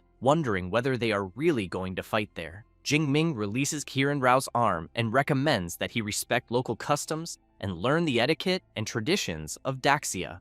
After Jingming and Song Chu-yun leave, Kiran Rao keeps thinking about the absurd strength that the Magic City S rank has, since he did not even move a centimeter, and wonders where a lightning element user gets so much physical strength. However, he knows that the girl from the Song family of Chuan province is truly extraordinary, so he wants to know what her relationship with Jingming is. But he knows that even if there is something between them, he will win her over, and thus will never again worry about cultivation resources. She, for her part, thanks the MC for helping her, since she could no longer stand the smell of that place, but wants to know if they will look for another place to train a bit. He replies that yes, because he really feels like training. 1 hour after training, the MC and Song Chu-yun eat something, and she comments that food tastes much better after intense training. At that moment, a man comments to other people on the street that the beasts are destroying the world and that the final collapse is approaching, and that only the supreme celestial god can save humanity. Jingming thinks that he has heard this speech before, because ever since ferocious beasts appeared, religious fanatics have been preaching this end-of-the-world talk, and that the Magic Cave region gathers many superpower users and all kinds of people, so he knows it is not strange for religions to thrive there. The man then begins to get nervous, wanting to know why people always refuse to believe what he says. Thus, he takes a knife from his clothes and comments that now he understands, since he thinks it must be because the price people have paid has not yet been high enough. Next, he starts shouting that only by feeling pain will they be able to understand the greatness of the celestial god. Then, he lunges at a woman and a child. Jingming notices this and with his incredible speed, manages to completely take down the religious lunatic. The child's mother, while holding her daughter, looks to the side and sees that the MC defeated the guy. Then she turns around, thanks him for intervening and helping, and he replies that it was nothing. Jingming comments to Song Chu-yun that those religious fanatics are out of control, since he would never imagine they would dare to hurt someone in broad daylight. She remarks that it is quite strange, because normally they only preach their doctrine without resorting to violence. The MC becomes intrigued by this and wonders whether it was just a coincidence or if perhaps the lunatic had some accomplice. But he does not notice a strange man watching him from afar, who soon after turns around, puts on his hood, and leaves. Later, elsewhere, this mysterious person informs the Archbishop that he has already investigated, then says that the one who eliminated the member of their cult was Xu Jingming from Magic City University. The Archbishop asks whether this Xu Jingming is that S-rank elite at the upper stage of the second rank of Magic City University. The follower replies that yes, and says that during the entrance exam of the martial arts faculty, he was still just an awakened and not even half a year has passed, and Jingming has already reached the upper stage of the second rank. The Archbishop becomes serious upon learning this, and emphasizes that if they let such a monster grow, he fears that he will truly become a big problem. That said, he asks the follower to withdraw for now, since the divine blood is about to emerge inside the magic cave, and what he is delivering is the divine blood indicator. So he stresses that the follower will be responsible for organizing the personnel to retrieve it, and to remember not to use the name of the Cult of Destiny. The follower replies that he understands, and that he will do everything within his power. The Archbishop, while using his ability, thinks that within a month, the Cult of Destiny will reveal itself to the world, and then Xu Jingming, along with the elites of the 3 schools, including that S rank from Shadu, will all become sacrifices for their cult. After that, on the next day, the vice director of USQJ, Xu Ping, greets all the students from the 3 universities, introduces himself, and then says that the study excursion the students will have will officially begin at 9 in the morning that day and end exactly at the same time 1 month later, then informs them that the smart bracelets will be distributed. After all the bracelets are handed out, the vice director emphasizes that the number of ferocious beasts the students defeat inside the magic cave, as well as the recordings, will be registered on the bracelets, and that the top 1,000 in total score will receive rewards. In particular, the top 3 will be able to choose any combat skill to learn from the libraries of the 3 universities, in addition to the first place receiving extra rewards from their own school. One of the students looks at the MC and comments to his friend that there is no need to even think about taking first place. Xu Ping makes it clear that there will be no restrictions on forming teams in the competition, and therefore hopes that everyone will actively hunt ferocious beasts, and that the rest of the time is up to them. The students do not want to waste time and soon start shouting, recruiting people for squads. The class monitor of Class 2, Ding Yu, goes to the MC and says that the class is planning to form some adventure squads to operate in the outer part of the magic cave, so he asks whether he wants to join them. Jing Ming replies that he will not join a team and suggests that the monitor can form the groups without him. Song Chu-yun hears the MC and soon asks whether he still intends to act alone when they enter the magic cave later. He says that his objective is the central region of the magic cave, and that moving with other people will only slow his pace, since he has in mind that the outer part of Magic Cave number 7 has ferocious beasts from the 1st to the 3rd rank, while the central region ranges from the 3rd to the 5th rank, and that at the moment he can deal with ferocious beasts at the lower stage of the 4th rank and still escape from those of the 5th rank. So he knows that naturally, going to the central region is the best choice.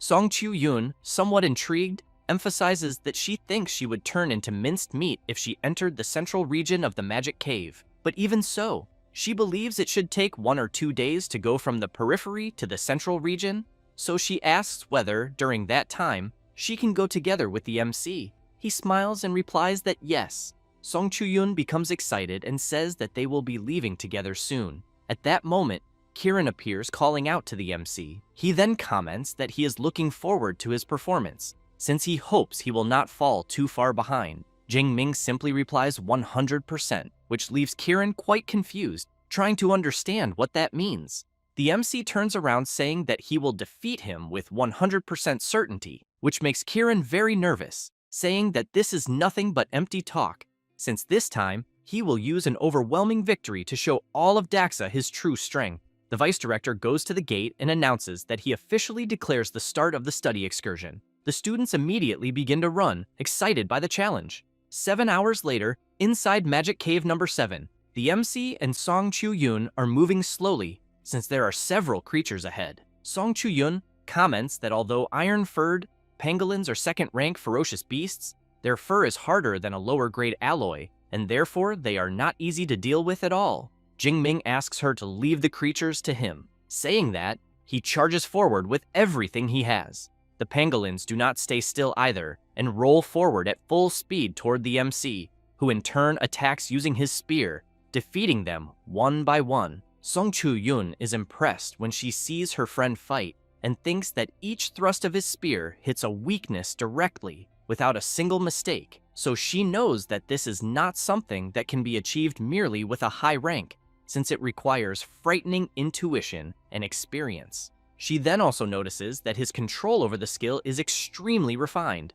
to the point that it can be said he perfectly masters every thread of energy in his own body without wasting a single drop. After eliminating the creatures, Jing Ming thinks that he eliminated 12 second-rank iron-furred pangolins and collected a total of 276 skill points and another 1,200 points of score. In addition, since the ferocious beasts deeper inside have a higher rank, he thinks it is possible to obtain at least 30,000 skill points during this month of the excursion, so he wonders whether he will be able to raise his superpower to SS. Song Chu-yun goes to Jingming saying that she will help him and comments that he is quite different from other lightning element users. The MC is surprised and asks how he is different. She explains that most lightning users are always very unrestrained in the use of their abilities, but he is restrained, very careful, in the way he uses his skill. Jingming explains that all of this is because of his endurance, then says that if he used the divine thunder of the purple sky, he could annihilate the group of ferocious beasts that were there in an instant. But since he knows that this would be like using a cannon to kill a fly, he ended up choosing to conserve his ability, since he can eliminate these ferocious beasts easily. Song Chu-yun says that she understands, but thinks it is a pity, because she wanted to see him fight at full strength, but that apparently she will not have that chance yet. Time passes, and Jingming comments that it is getting dark and thinks it is better for them to look for a place to rest and head out again the next day. As soon as he opens the map, he sees that apparently there is a pond nearby, since he knows that water sources in wilderness areas are precisely where ferocious beasts gather the most. Therefore, both of them start running, while Jingming comments that it is not far from where they are and that they can eliminate another wave of creatures before nightfall. It does not take long for them to reach the lake. The MC is surprised and soon wants to know what is going on, since it is impossible for there to be no beasts near a water source until a huge tiger appears from the middle of the forest and goes to the lake to drink water. However, inside the water, there is a huge crocodile just waiting for its prey, which quickly lunges at the tiger and begins to attack it, then throws the feline out of the water. This surprises the MC, so he comments that the reason there are no creatures near the lake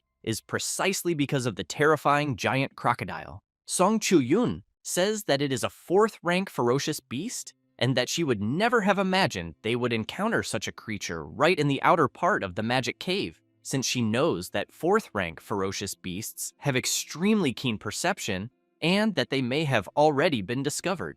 Jingming steps forward and tells his friend not to panic, since he knows that a 4th-rank ferocious beast is strong, but it is not as if he cannot deal with it. Saying that, while channeling his lightning power, he adds that he has already eliminated more than one 4th-rank ferocious beast back in the wilderness area of Yangcheng. Song Chu-yun is surprised and soon wants to know what exclusive combat skill Director Yang taught him. Jingming says that the immortal thunder body is powerful, but that there is an even more efficient technique to deal with 4th-rank beasts. Suddenly, a loud clap of thunder resounds. Song Chu-yun wonders if it is going to rain. At that moment, the MC activates his Celestial Thunder Art ability, and a powerful purple lightning bolt falls from the sky, striking the giant crocodile directly, which in turn cannot withstand the powerful attack it receives. As a result, the system informs the MC that he has eliminated a giant crocodile and obtained 213 skill points, along with another 10,000 points. Jingming is pleased, thinking that this was not bad at all, since the skill point yield of a 4th-rank beast is more than 5 times that of a 3rd-rank one, and also that it seems the Deep Blue system was made to force him to constantly break his own limits. The MC calls his friend and tells her that he eliminated the giant crocodile and that they can take a look now. Song Chu-yun, very surprised, thinks that it is not as if she has never seen geniuses before, but a monster like Jingming is a first, because surpassing 2 major ranks and instantly eliminating a lower stage 4th-rank beast while only being at the upper stage of the 2nd rank is truly terrifying. Both of them approach the enormous creature, and the MC says that the giant crocodile's hide is worth at least 20 or 30 million, but unfortunately, it was completely destroyed by his attack.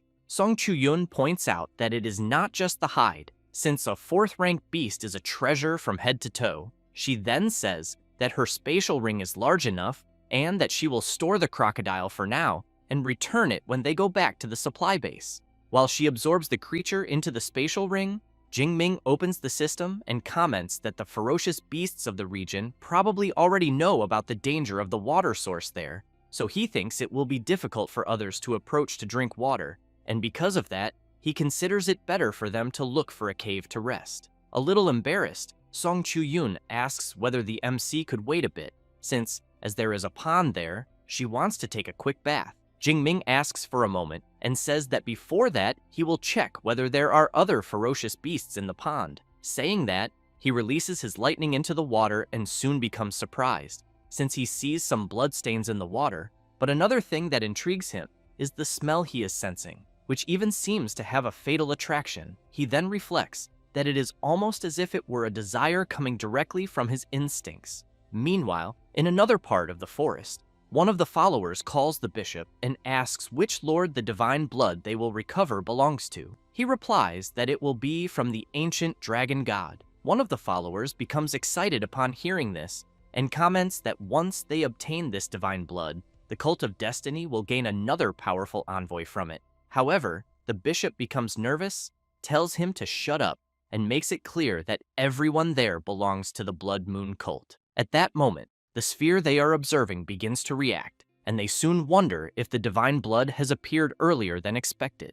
The bishop says that the location shown is not far, and because of that, no one will rest, as they need to advance at maximum speed. Back where the MC is, Song Chu-yun wants to know what is happening because the water in the pond suddenly turned red like blood. Jingming asks his friend whether she also feels the bloody water trying to attract her. She replies that no, and that in fact, she is not feeling anything, but that according to the feedback obtained from her morning sunlight, the bloody water there carries an extremely rich ferocious beast aura, very similar to that of the MC. Jingming is intrigued by her comment that it is similar to his aura, and thinks that he absorbed an SS rank resource, the 8th rank Thunder Tyrannosaurus blood essence. So he wonders whether this might also be the blood essence of a dragon-type ferocious beast, and whether that is why he is reacting. However, he decides to check it out and enters the water, saying that he will test it, asking his friend that if she notices anything wrong, she should pull him out immediately. It does not take long for him to feel something throughout his body, and he thinks that the sensation he is feeling is like that of a thirsty traveler after 10 days and 10 nights in the desert, finally finding pure water. But he does not notice that he is being enveloped by a strange energy. Song Chu-yun becomes worried and shouts to him, but seeing that he is not listening, she equips her halberd and thinks that Jingming seems to have encountered a golden opportunity and can no longer move, and that therefore, this time she will protect him. On the next day, after spending the entire night defeating the creatures that appeared to drink water at the lake, Song Chu-yun takes a deep breath and thinks that fortunately, the strongest beast that appeared since last night was only at the lower stage of the 3rd rank. She then notices that the color of the water has lightened considerably and, judging by the situation, thinks that Jingming is almost finished, until she is surprised by several hooded people. The Archbishop thinks that this is neither the first nor the second time he has collected divine blood, so he wonders why this divine blood has such an appearance. And upon seeing Song Chu-yun there, he also wants to know whether she happens to be the 2nd-ranked student of Magic City University. She, in turn, stays on guard and really wants to know who the people she is seeing are, because judging by their clothes, she thinks they do not seem to be students from one of the 3 universities. So she comments that there are no ferocious beasts there and that the water source has been contaminated, and that if they want to get water, she recommends looking for another place. One of the followers becomes nervous and shouts, saying that the water is the supreme divine blood and that she should not dare say that. The Archbishop tells him to ignore her, since they must first take the blood cocoon behind her. Song Chu-yun starts to become worried, thinking that the group she is seeing is there because of the strange bloody water and that apparently the leader is 4th rank and even the weakest is at the 3rd rank. So she concludes that there is only one thing left to use. Thus, she takes her necklace and, as the followers advance, creates a barrier around herself and the MC. The followers try to attack, but are repelled by the strong barrier and soon want to know what it is. The Archbishop comments that apparently the girl used a guardian talisman from the ruins of ancient civilizations, then explains that this type of guardian talisman is extremely rare, found only in ruins of ancient civilizations, can be used multiple times, and is a true life-saving artifact. Song Chu-yun shouts that since he knows what it is, she wants to know why they do not retreat instead of wasting time there for nothing. The Archbishop laughs and points out that as far as he knows, the Guardian Talisman has a duration limit, and since no one there is in a hurry, waiting a little longer will not harm them. Song Chu-yun keeps shouting that they will get tired of waiting, but she knows that the guardian talisman she used lasts just over 1 hour at most, and then needs 12 hours to cool down before it can be used again, so she hopes that the MC will wake up within that last hour. After some time, 1 hour passes, and the talisman's effect ends. The Archbishop shouts, saying that he had already warned that the protective shield has a duration limit. He then asks the girl to be smart and hand over the guardian talisman immediately. Otherwise, he guarantees that she will suffer a horrible elimination. Song Chu-yun does not like at all the direction things are taking, so she takes a pill and thinks that since she has no choice, she will have to fight. At that moment, everyone is startled when they hear a voice coming from the bloody water, asking why it feels like the ones who will be eliminated are the hooded figures. With that said, the MC begins to open the red cocoon, and as he comes out, he stares at everyone with an unfriendly expression. Jingming has a red dragon-shaped aura surrounding his body. The Archbishop, upon seeing this, becomes furious and thinks that he would never have imagined that one of the cult's main targets would appear there, then wonders why the MC's aura makes even his body tremble, causing a 4th-rank superpower user's heart to race, since he clearly thinks Jingming is only at the 2nd rank. However, he does not want to waste any more time and shouts for everyone to eliminate Jingming immediately. Jingming, in turn, simply stands still, channeling his power, and in the blink of an eye, several lightning strikes fall from the sky, hitting the followers, who, with nothing they can do, collapse completely defeated on the ground. The Archbishop is extremely surprised by this, and thinks that he had even imagined that 5 3rd-rank users would not be able to handle Jingming, but he never thought they would be eliminated in an instant. The MC does not stay still and quickly charges at the Archbishop, who is terrified by Jingming's speed, gets hit head-on, and is sent flying far away. After crashing into a tree, he falls to the ground and thinks that he barely managed to see how the boy attacked him. Jingming walks up to the Archbishop and makes it clear that he will ask questions and the man will answer, then asks what the reddish water in the pond was. Seeing the tip of the MC's spear very close to his face, the Archbishop says that it was divine blood, also known as the blood essence of a 9th-rank Beast Emperor. Jingming now wants to know why the essential blood of a Beast Emperor would appear there. The Archbishop, with a very trembling voice, explains that in the ancient era, a total war broke out between human martial saints and Beast Emperors, and different types of blood essence ended up being scattered across the world. The MC then becomes more serious and says this will be his last question, asking who they are and why they are collecting the blood essences of Beast Emperors. The Archbishop laughs, bites something in his mouth, and says they are the Blood Moon cult.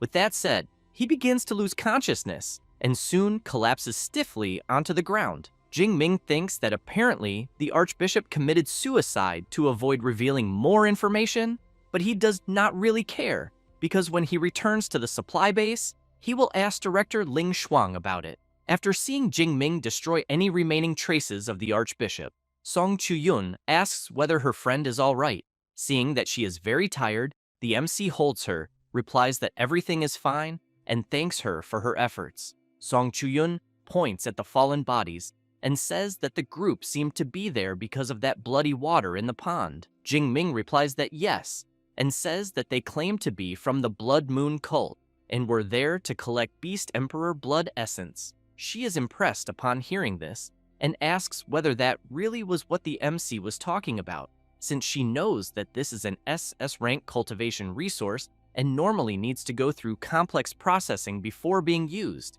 in addition to being curious about how the MC managed to absorb it directly. While opening the system, Jingming replies that he does not understand either, but thinks it seems to have caused no damage to his body, and that, in fact, it made his immortal thunder body advance directly to the 4th layer, and that perhaps the benefits are even greater. So he thinks it is better to ask the teacher when he returns. After they resume walking through the forest, the MC comments that she should rest there for a bit, since she must be exhausted after protecting him for 2 days. Thus, Song Chu-yun lies down under a tree to rest, while Jingming remains on alert. After night falls, at the followers' base, one of them calls out to the Archbishop and reports that Bishop Zhou's divine blood indicator suddenly lost its signal, then asks whether an accident may have occurred and whether they should reassign personnel to recover the divine blood. The Archbishop replies that there is no need to send more people and emphasizes that some superpower user likely interfered and therefore thinks it is better to leave this aside for now, but stresses that the operation 1 month from now is what really matters. On the next day, Song Chu-yun wakes up and sees the MC grilling some delicious meat skewers. He notices that she has woken up and calls her to eat. Song Chu-yun comments that the smell is very good and that she did not expect Jing Ming to also be a gourmet. He laughs and says that practice makes perfect, and that by the end of the study excursion, he bets that she will also know how to grill good meat. As soon as she tastes it, Song Chu-yun is amazed by the flavor and says that it is delicious and even thinks that he should open a barbecue restaurant. Jing Ming laughs upon hearing that the eldest daughter of the Song family is willing to invest in him, then suggests that instead of opening a single barbecue restaurant, they could open several franchises all over Blue Star. Half an hour later, Song Chu-yun comments that she is very full, but before they continue, she wants to know if Jing Ming can wait for her to take a bath. He replies that yes, but warns her not to take too long, because after she finishes, he will also wash a bit. She runs to the water, makes a motion splashing the water upward, and as the water falls over her body, she begins to wash herself. Jing Ming watches her washing, and soon Song Chu-yun comments that she is done and that he can go now. Jing Ming is surprised to see that she noticed he was watching her, so he becomes embarrassed and says that he will wash as well. Song Chu-yun wonders why she had the feeling that Jing Ming's gaze a few seconds ago was a bit strange, until she realizes the clothes she is wearing and becomes completely embarrassed, then turns around and thinks that she is so used to wearing this in the dormitory that she did not even notice how transparent the clothes she is wearing are. 1 hour later, after the MC finishes getting ready, Song Chu-yun takes something out of her spatial ring. She asks Jing Ming to take the Guardian and Teleport talismans, but he asks her to keep them and not worry, since he has plenty of experience in the wilderness and thinks nothing will happen. Thus, the two bump fists and Song Chu-yun asks Jing Ming to be careful and says that in 1 month they will meet again. With that said, each goes their separate way. While running, Song Chu-yun thinks that she also needs to work hard and that even if she cannot get first or second place, she needs to be third. After that, 1 month passes, and inside the cave, Jing Ming is about to be attacked by a huge dark feline. He simply stands still, waiting for the attack, and as soon as he notices the creature coming toward him, he easily impales the dark feline. The system informs that Jing Ming eliminated the Dark Knight Leopard and obtained 43 skill points. The MC thinks that now he needs to try the superpower training method and see if he can officially break through to the 3rd rank. Thus, he attempts to break through, and his power spreads throughout the entire cave. Jing Ming is pleased and thinks that he has finally broken through to the 3rd rank, since he knows that even among the geniuses of Magic City University, most take more than half a year, or even a year, to advance. So he thinks that it seems his cultivation talent is not bad at all. Next, the MC checks his status and sees that going from the upper stage of the 2nd rank to the lower stage of the 3rd rank increased his physique and spirit by nearly 400 points, and that his vitality even surpassed the 2,000 point mark, which is truly excellent. However, he knows that even 48,000 skill points are not enough to raise his ability to SS, and therefore thinks he will wait until he reaches 50,000, and if that still does not work, he will leave it aside for now. He then begins to leave the cave and thinks that in 2 days the results will be finalized, and that with his current points, he believes getting first place should not be a problem at all. On the day of the score tally, one of the students comments that he managed to get 1201 points and made it into the top 1,000. Another student says he thinks it's better not to celebrate too early because he turned in his bracelet the day before, and when the big shots return, his ranking will probably plummet. Another student emphasizes that there are still 2 hours left and that none of the favorites have shown up so far. It doesn't take long before Song Chu-yun appears. As she walks to hand in her bracelet, people are surprised, since they know that Song Chu-yun was the 2nd best freshman at Magic City University. As soon as she hands in the bracelet, it is announced that she scored 12,131 points and, for now, is in 1st place. which leaves people even more surprised, commenting that they can't believe someone scored more than 10,000 points. Ling Shuang congratulates Song Chu-yoon on the great job, and she feels a bit embarrassed but thanks the director for the compliment. Xu Ping goes up to Ling Shuang and asks if Song Chu-yoon isn't the great-granddaughter of that senior Song from Chuan Province. She replies that yes, and comments that she didn't expect the Song family not to train her internally and to send her straight to their university, but that even so, Song Chu-yoon honored the family name. Then a woman appears calling Song Chu-yoon Little Yoon and saying that she didn't do half bad. Song Chu-yoon sees that it is her aunt Zhou Ying, the chief director of the Shuian supply base, who in turn wants to know why her niece's little boyfriend still hasn't returned. Song Chu-yoon feels embarrassed and says that Jingming is just her friend and that nothing has happened between them yet. But then she realizes the kind of question her aunt asked and immediately panics, wanting to know how she knew about that. Zhou Ying tells her niece not to forget that she is the chief director and that her eyes and ears are all over the base. At that moment, some students shout to look at the Rank S reinforcement from USQJ, Kiran, because he has just arrived. As he walks to hand in the bracelet, the students comment among themselves that, being third-ranked, Kiran must have at least 50 or 60,000 points. As soon as he hands in the bracelet, it is announced that first place has been updated and that this new position is occupied by Kiran Rao from USQJ with 113,640 points. The people around can't hide their indignation when they see that Kiran scored more than 100,000 points, having a vast advantage over the second place. A guy goes up to the vice director and comments that, with 110,000 points, it seems they can already congratulate him in advance for first place. He feels a bit embarrassed and says they are exaggerating since he only used a few tricks and nothing more. Ling Shuang watches them talking and thinks that even if the chance is small, judging by the level of confidence Jingming showed, maybe he will still surprise them. At that moment, it is announced that Deng Sheng from USJC achieved a total of 13,526 points and took second place. Song Chu-yoon becomes worried, thinking that maybe she won't even make it into the top 3, but when she looks outside, she thinks that there are only 8 minutes left for the study excursion to end and wonders why Jingming still hasn't returned. One of the students also wants to know if the MC still hasn't appeared and if something might have happened to him. Another student replies that anything is possible since the magic cave is far too dangerous. Then Jingming appears and everyone shouts his name. As he walks to hand in the bracelet, the people from his university cheer him on. Kiran thinks that the people shouting for the MC are just weaklings banding together to feel safe, but that it doesn't matter how much they cheer, because in the end, he is the one who will win. Jingming looks at the scoreboard and sees that Kiran scored 110,000 points and thinks that it's no wonder so many people are rooting for him to lose, because they think he will lose. Ling Shuang goes up to the MC and comments that everyone was waiting for him, but then notices that he is already in third rank and thinks that he improved very quickly. As soon as he hands in the bracelet,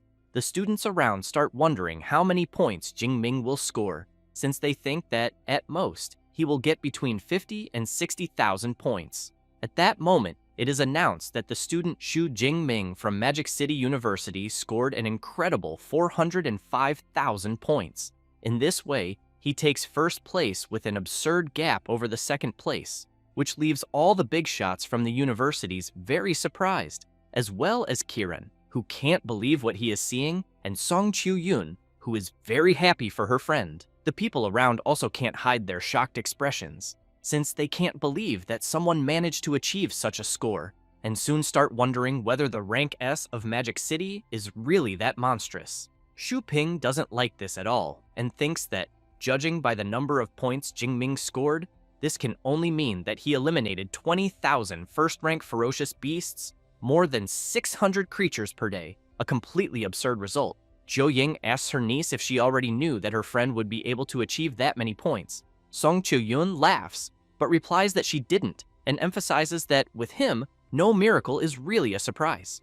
Kiran, on the other hand, is furious, thinking that Jingming's score is 3 times higher than his, and soon wonders if this is really possible, because if this is true, then he thinks the cultivation resources promised by USQJ are already gone. With that, he shouts, calling the MC and saying that the score he achieved is impossible. Then calls director Xu Ping and requests an immediate investigation into the bracelet of the student Xu Jingming, because he firmly suspects that he is cheating. The students immediately become intrigued by Kieran's suspicion and start asking if this is really possible. Xu Ping turns and asks director Ling Shuang what she thinks. She replies that checking the records is no problem at all, but then becomes serious and says that if they check everything and it is proven that the student Xu Jingming did not cheat, she wants to know how the vice director intends to deal with this. One of the supervisors agrees and emphasizes that the intelligent bracelets and counting machines were rigorously audited by the 3 major universities,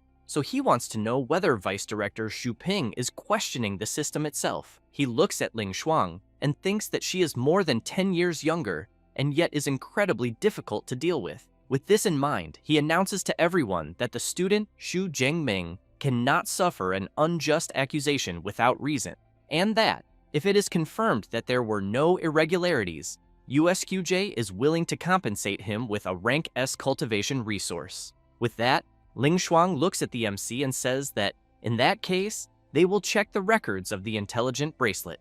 Jingming smiles and thinks that doing nothing wrong and still gaining a rank S cultivation resource for free is something that doesn't happen every day. Xu Ping, upon noticing the expression the MC is making, wonders if he was mistaken. While several people begin the verification of the bracelet and the records, Kieran thinks that he wants to see exactly how Jingming managed to get those 400,000 points, because he is also rank S, and, even being 3rd ranked, he thinks this shouldn't be that absurd. At that moment, some scenes of the MC defeating certain creatures begin to play on the big screen. The students are impressed by the level of the MC's spear skills, since they think they would never be able to reach such a level with a spear. Ling Shuang asks the MC if his spear skill has already reached the master level. He replies that it was stronger than anything else. She thinks that the master level is not something that can be achieved just by luck, and suspects that the MC is definitely hiding some very interesting secrets.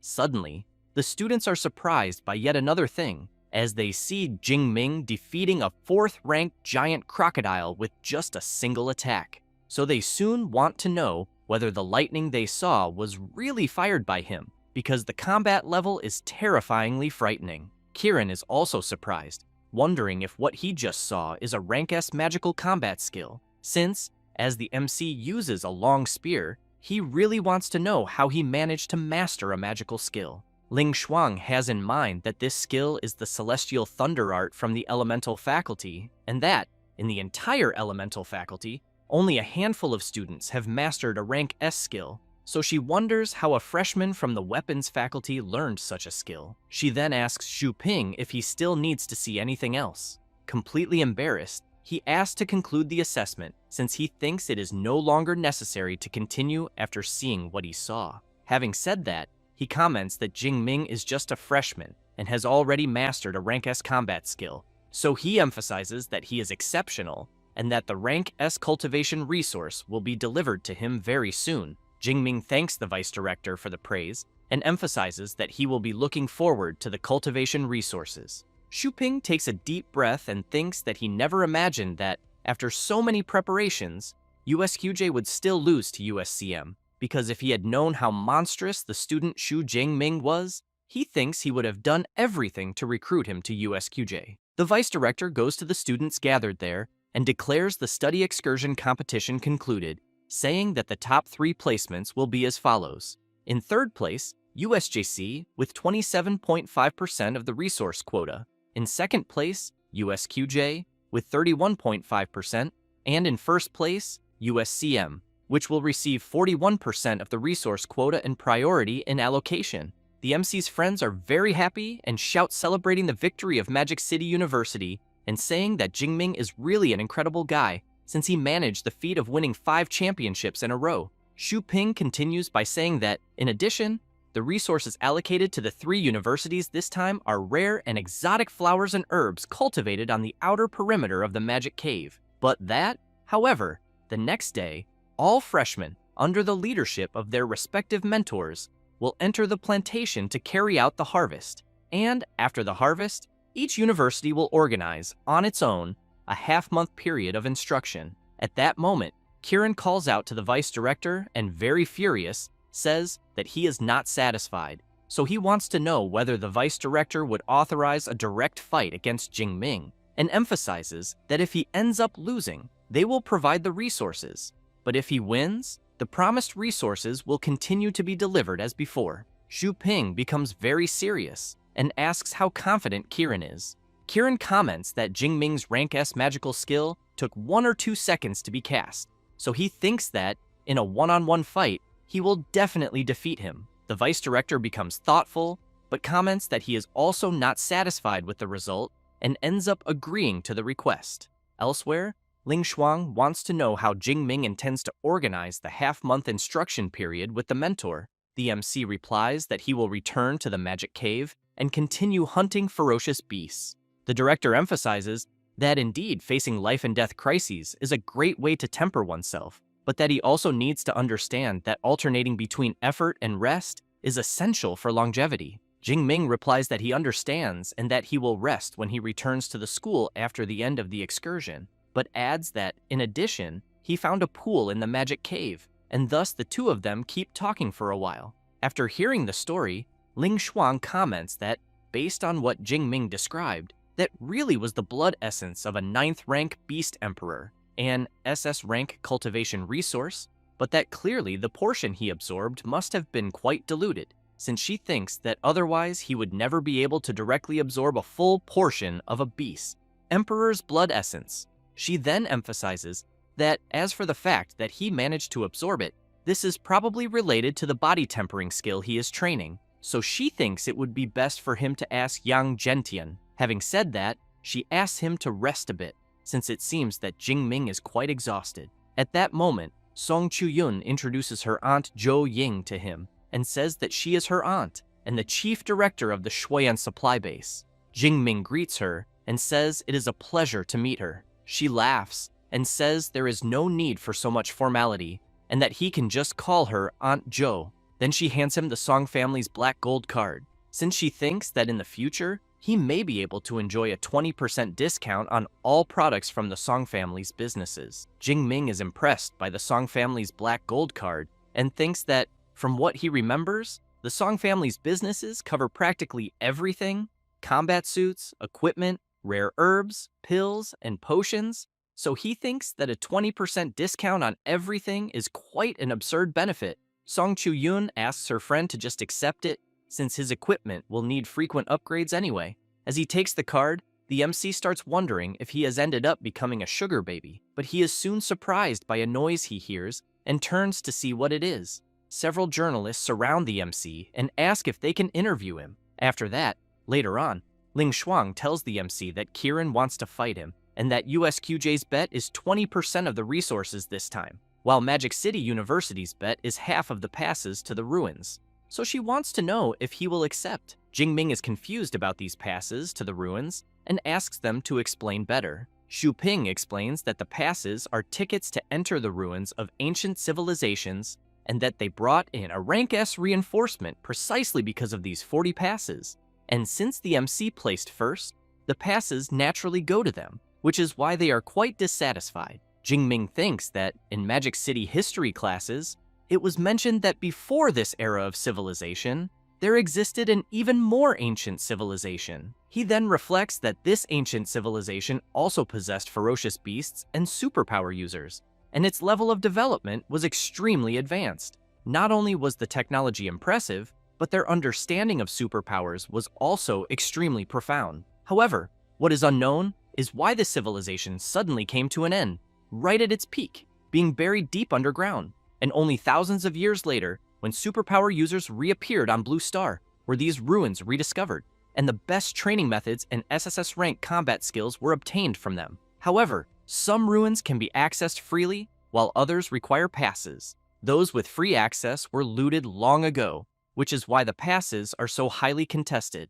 Ling Shuang emphasizes that these 40 passes correspond to Civilization Ruin number 9, which only opens once a year, and only 4th to 6th rank users can enter. She then says that if the MC defeats Kieran, he can give up one pass. Xu Ping laughs and says that if Jing Ming does not want to fight, everything will still be fine. After all, the arena is small, which favors Kiran. The MC calls to both of them and says that he will accept the fight. Xu Ping turns and says that he will inform Kiran and that the fight will be held in the supply base arena area. After the vice director leaves, the director comments that she did not expect him to accept so easily and wants to know if he is really that confident. Jing Ming replies that he is quite relaxed since he has about a 90% chance of winning. Ling Shuang asks if he calls 90% relaxed. Jing Ming laughs and says that he was actually being modest, but thinks he has a 100% chance. She takes a deep breath and comments that if Xu Ping and Kiran knew that he is 100% confident,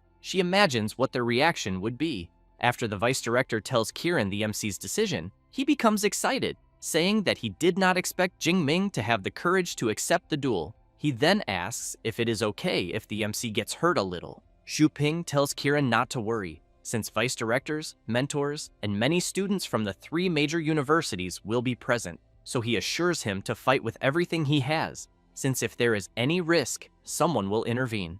Kiran becomes excited upon hearing this, and hopes that the MC will not blame him for being merciless. After that, on the day of the confrontation in the arena area, some students are commenting that the duel will be between 2 rank S users and that they are very excited. Other students comment that, in an open field, Jing Ming's Celestial Thunder art is practically a guaranteed victory, but that in the arena it is another story, and that all that remains is to wait and see how many trump cards Jing Ming is still hiding. Kiran hears this and wonders if anyone really thinks Jing Ming has other trump cards, because he knows that a rank S combat skill is already a miracle for a freshman, so he asks himself how Jing Ming could have a second one. It doesn't take long for the MC to arrive at the arena, and at that very moment, the students become euphoric, shouting that Jing Ming has just arrived. Kiran immediately approaches him and says that they need to fight because he can't stand waiting any longer. Jing Ming laughs and asks if Kiran really can't wait any longer to be eliminated, because he will fulfill his wish. As soon as both enter the arena, each goes to one side, and the USJC Vice Director, Jiang Quan, an 8th rank Grandmaster, announces that he will preside over the fight and emphasizes that if either one loses consciousness or surrenders, the battle will be immediately ended and no additional attacks will be allowed, but that, obviously, they do not need to hold back, because with his presence there is no risk of fatal injuries. Having said that, he activates his water mist shield and shouts for the 2 to begin the fight. Kiran wastes no time and immediately activates his Brahma Beast Sovereign ability. Jing Ming, upon seeing his opponent's transformation, wonders if this is a rank S enhancement type superpower. Kiran calls out to Jing Ming and says that he will give him time to prepare that rank S magical ability because he will make him admit defeat from the bottom of his heart. The students around the arena, upon seeing Kiran's rank S enhancement type superpower, comment that they think Jing Ming will have serious trouble since the arena is only 30 meters wide, which is a huge limitation for long-range lightning abilities. The MC, on the other hand, thinks that, upon reflecting more carefully, since entering the 3rd rank, he has never fully released his superpower, so he thinks the moment will be perfect to test it. With that, he releases his powerful energy, and countless bolts of lightning take over the arena, even shattering the water barrier. Jiang Quan thinks that the layer of water mist he erected can withstand, at most, attacks from an ordinary peak 3rd rank Ranka user, and seeing that just the MC's superpower eruption has already pushed the water mist to its limit, he increases the barrier's resistance. The students are very surprised when they see the MC's Divine Thunder of the Purple Heavens superpower, and comment that it gives the feeling that he could eliminate anyone in an instant. Kiran, on the other hand, keeps in mind that ordinary lightning does not harm him, but that Jing Ming's thunder can travel through his entire body, and therefore, he thinks he needs to end the fight very quickly. Thus, he charges at Jing Ming with all his might. Jing Ming, in turn, also charges toward Kiran, who becomes excited upon seeing that instead of fleeing, the MC is going to counterattack, and therefore intends to show him the incomparable power of an enhancement-type superpower user. He then grabs his blade, but soon becomes quite frightened when he sees that Jing Ming is already very close. He then tries to block Jing Ming's spear thrust with his sword, but ends up being thrown backward and immediately wonders how this is possible. because Jingming's strength truly matches his own after transforming. The MC comments that Kieran seems surprised, then says that there is no law stating that a lightning element user must be weaker than an enhancement type user. Kieran channels power into his forehead and says that, indeed, such a law does not exist, but that he originally wanted to play a little more with the MC. However, from the looks of it, it seems that is no longer possible. Having said that, he emphasizes that Jingming should feel honored that he is using his full strength to defeat him. Kieran activates his Beast Sovereign Descent ability and becomes even stronger. The people around the arena comment that the power they are feeling is extremely terrifying, and that, from the looks of it, it must be an exclusive Rank S ability. Xu Ping watches Kieran and thinks that the fight will end in an instant. Ling Shuang reflects that she remembers that the director of the weapons faculty, Yang Zhentian, also has a similar Rank S combat skill, and that perhaps Jingming certainly knows it. The power around Kieran easily repels the MC's lightning, and then he calls out to Jingming and says that in his current state, he wants to know whether he still dares to measure strengths again. The MC begins to enter his other combat mode and replies that, obviously, yes. Having said that, he transforms, and an even stronger power emerges, leaving even Kieran surprised. One of the students in the audience wants to know what is happening, because he only looked at his phone for a second, and, when he looked back at the arena, there were already 2 boss monsters. His friend replies that they are not bosses, but Jingming and Kieran entering the second phase. Kieran, somewhat startled upon seeing the MC's transformation, comments that it must be a Rank S combat skill. Jingming replies that it is, but emphasizes that unfortunately, there is no prize. Having said that, he activates the Thunder Prison. Kieran becomes alarmed, thinking that it is a restraint-type combat skill, since Jingming is preparing to use that Rank S Celestial Thunder skill. With that in mind, he knows he needs to go all out and equips the Vitality Armor. He then tries to withstand the lightning attacks and, after managing to block them, realizes that he finally broke through. However, he notices something and immediately turns, narrowly dodging the MC's spear attack at the last instant. The spear strikes one of the arena walls and a massive explosion occurs. Kieran thinks that the lightning spear is truly terrifying, because if he had been hit by it, he believes he would have been seriously injured. At that moment, Jingming appears out of nowhere very close to Kieran, using the Lightning Gale Breakthrough skill. Kieran tries to block with his blade, but due to the MC's strength, he is violently thrown backward. Jingming takes advantage of the opening and activates the Continuous Thunder Spear skill. Kieran is struck multiple times without being able to defend himself, and, while being attacked, thinks that if he can block these attacks, he still has a chance. Thus, he shouts that now it is his turn to counterattack. However, Jingming simply raises his arm and shouts explosion. The places where Kieran was struck begin releasing small arcs of lightning, and soon after, an electrical explosion occurs inside his body. Kieran is blasted out of the arena, and due to the damage he sustained, his ability is undone. Jingming walks up to him and points the spear at Kieran's face, who in turn says that he accepts defeat and surrenders the fight. Grandmaster Jiang Quan announces that the winner is the student Xu Jingming. The students from Magic City University become excited and shout, celebrating the victory of the most terrifying freshman of all. Ling Shuang reflects that the Thunder Prison was used for control. Then the Thunder Spear forced Kieran to expend his movement ability, followed by the Lightning Flash to advance, combined with the Lightning Gale Breakthrough to expose the opponent's weakness, and finishing with Continuous Thunder Spears. So she knows that everything connected perfectly, being clean, direct, and efficient. She then asks whether the vice director would like to say anything else. Xu Ping replies that they are accepting the defeat graciously, and that 20% resource quota belongs to them, and that the Rank S resource promised to Jingming will be delivered the next afternoon. As he leaves, irritated, he thinks that they did not get the 20 passes to the ruins, and also lost 20% of the resource quota, so he knows that in trying to come out ahead, he ended up getting burned in the end. Ling Shuang congratulates the MC on the excellent fight and hands over the pass to Civilization Ruin Number 9, and also says that the university will reward him with an additional 10,000 academic credits. Jingming is surprised by the amount of credits he will receive, but still thanks the director for her generosity, and as soon as he takes the pass to the ruins, he becomes excited. since he knows that the pass is something everyone is constantly competing to obtain.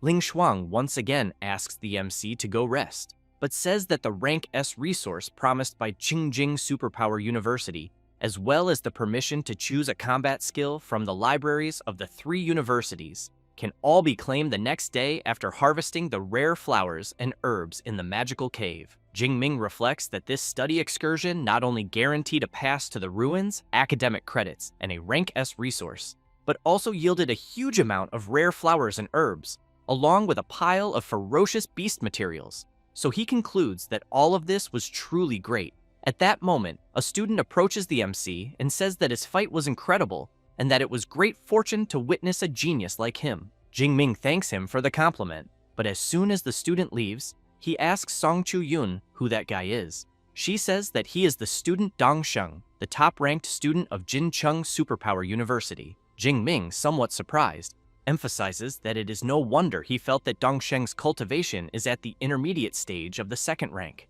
Song Chu-yun asks what he means by that, since Jingming is already at the 3rd rank. The MC laughs and explains that he is a special case, because he has a hack that allows him to level up with a single click, then asks if she believes that. Song Chu-yun replies that not even in her dreams. After that, at the cult's base, the Archbishop informs the followers that since they have received the divine mandate, the celestial god will be eternal. He then asks whether everything is ready at the plantation. One of the cult members replies that everything has already been arranged. The Archbishop makes it clear that they will be responsible for the professors of the 3 universities and that they should eliminate as many as possible. However, he emphasizes that as for the 2 Rank S individuals, he will leave them to the Holy Sun, since he believes this will be useful for his growth, and asks if there is any problem. He replies that there is not, and comments that the next day, he will be very close to them. The Archbishop adds that if they are willing to embrace the cult of destiny, it would be even better. Otherwise, they should be eliminated without mercy. Thus, he draws everyone's attention and informs them that the next day will be the most magnificent stage of the cult of destiny, as they will use the most brutal and ruthless posture to announce their existence to Daxia, and that he is very eager for everyone's performance. On the following day, at the magical cave plantation, some students find certain flowers beautiful, and one of them asks whether what he is seeing are Rank C sunflowers. The base director, Ma Yang, welcomes everyone, but asks why the 3 vice directors are not there with the mentors and students. The lead mentor of Magic City University, Hu Ping, explains that the directors had other matters to deal with. Since harvesting flowers and herbs is not dangerous, they decided not to attend. In addition, she points out that even if something were to happen, Director Ling Shuang can use her spatial ability to arrive there within a few minutes. Ma Yang smiles and says that he had forgotten about that, then asks everyone to follow him. As they walk through the plantation area, the base director informs them that Qingjing Superpower University will be responsible for collecting the sunflowers in Area C12, and Jincheng Superpower University will take care of the red flame grass in Area B16. Finally, Magic City University will be responsible for the mental clarity grass in Area C11. He then explains that the 3 best freshmen must separate. Hu Ping is surprised and immediately asks why they have to separate and why other magical cave plantations do not have this rule. The base director explains that this is a newly cultivated batch of Rank S rare flowers and herbs, which is an excellent opportunity for exceptional students to broaden their horizons. Hu Ping, still somewhat suspicious, says that she understands and calls Jingming, Qiran, and Dong Sheng to go with her. The MC thinks about collecting Rank S rare flowers and herbs alone and soon feels that this base director seems suspicious. However, he believes that with the mentors nearby, there should be no problems. At that moment, Dong Sheng calls the MC and Qiran over and introduces himself. He then comments that their battle the previous day was truly magnificent. After that, he says that he heard that some religions possess secret techniques that increase strength, allowing someone of the 2nd rank to advance directly to the 4th rank. Thus, he thinks that if this is true, he might be able to exchange blows with the 2 of them. Jingming, upon hearing about religions, comments that he thinks it would be better for Dong Sheng not to get involved with that. Qiran asks what is wrong with religions, since the Miadu cult or the Sacred Father cult Both have very positive impacts on his father, and it is precisely thanks to the support of Lord God Brahma that he is invincible. Jingming asks what he means by invincible and why the god Brahma he believes in did not make him defeat him. Kiran becomes very nervous upon hearing this, but Dongsheng gives his opinion,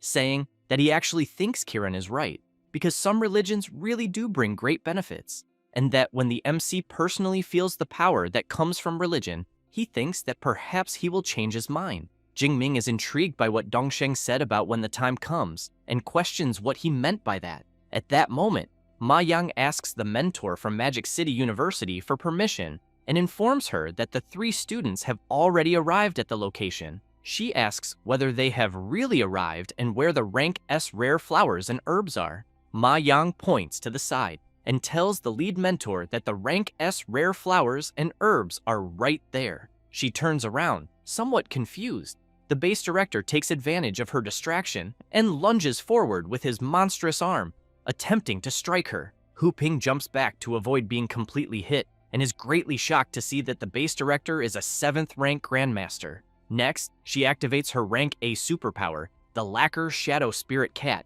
and immediately asks who the base director really is and whether he knows the consequences of doing what he is doing. He laughs and says that, as expected of someone at the peak of the 6th rank from Magic City, she is indeed different from ordinary users of that level. Having said that, he emphasizes that since she is going to be eliminated, it would not hurt to tell her. So he reveals that he is part of the Cult of Destiny and, regarding the consequences, makes it clear that the more serious they are, the more they will like it. While the other students remain on alert, Hu Ping asks whether Ma Yang and his cult are trying to destroy the future generation of Daxia, as she hopes they will not regret what they are doing. Next, the mentor shatters a crystal. Ma Yang conjures his magic sphere and asks whether the mentor is really trying to summon their spatial grandmaster, saying that he is sorry, but it is already too late. Having said that, he activates the spatial blockade. Meanwhile,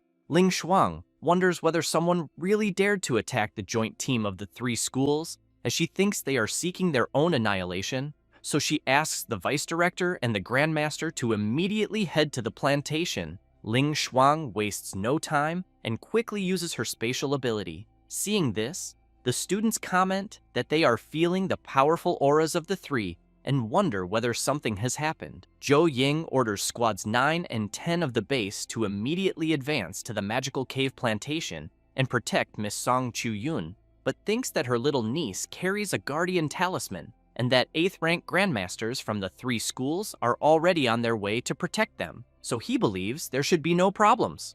Meanwhile, where the MC is, Hu Ping asks whether what she is feeling is a fluctuation of spatial type superpower. Ma Yang replies that it is exactly as she says, and emphasizes that their spatial grandmaster is useless and that everyone will be eliminated there first. Hu Ping, realizing that she is about to be attacked, becomes terrified, thinking that she will not be able to dodge the attack, and ends up being eliminated by a powerful strike from Ma Yang. Jingming thinks that a 7th rank grandmaster, even using all his trump cards, was unable to do anything, so he believes that he has no chance at all. Ma Yang asks whether anyone can really shake the Beast Emperor space, since, it seems, spatial grandmasters are frightening after all. He then flies away and tells the Holy Sun that he leaves the place there under his responsibility. At that moment, Dongsheng, along with some cult members, comments that the time has finally come for the Cult of Destiny to take the stage. He then calls Jingming and Kiran and asks them to come at him, as he wants to show his true form. Having said that, as he begins his transformation, his power starts to surpass the upper stage of the 2nd rank, the peak stage of the 2nd rank, the lower stage of the 3rd rank, and the intermediate stage of the 3rd rank, until it reaches the peak stage of the 4th rank. Kiran is shocked and wants to know what kind of combat ability this is, and whether Dong Sheng's strength really increased by 2 major ranks. Jingming only thinks that what he is feeling is certainly the aura of divine blood. He then reflects that Dongsheng carries the aura of several types of divine blood, and that each of them is equivalent to an SSS rank resource.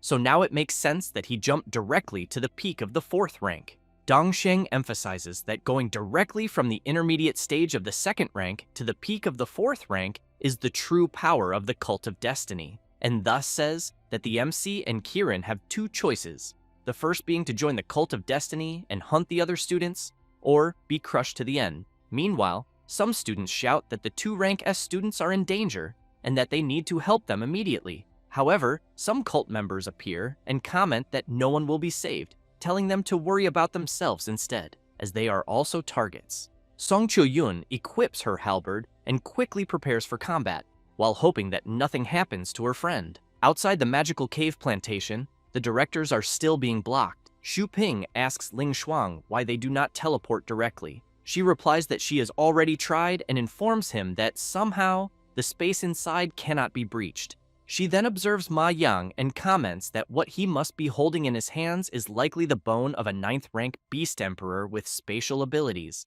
and that because of this, the plantation space has been sealed. Xu Ping remarks that he thinks it is an absurd waste for a 9th rank beast emperor bone to have spatial abilities. Jiang Quan, on the other hand, emphasizes that if something happens to the 2 rank S students, they will be in serious trouble. Ma Yang laughs and says that he does not care at all, since they are 3 grandmasters who can only watch helplessly as the Cult of Destiny eliminates all the freshmen. Jiang Quan is intrigued upon hearing about the Cult of Destiny. Xu Ping says that they were exterminated from Daxia's territory 60 years ago, but that he did not expect them to resurface. At that moment, while preparing her ability, Ling Shuang calls the 2 of them to attack together and informs them that 3 minutes should be enough to break the spatial blockade. She then shouts for them to rise. Cracks begin to appear around the magical cave plantation, and soon the ground beneath the area starts to lift upward, and it does not take long for Miss Ling Shuang to leave the entire area exposed to open air.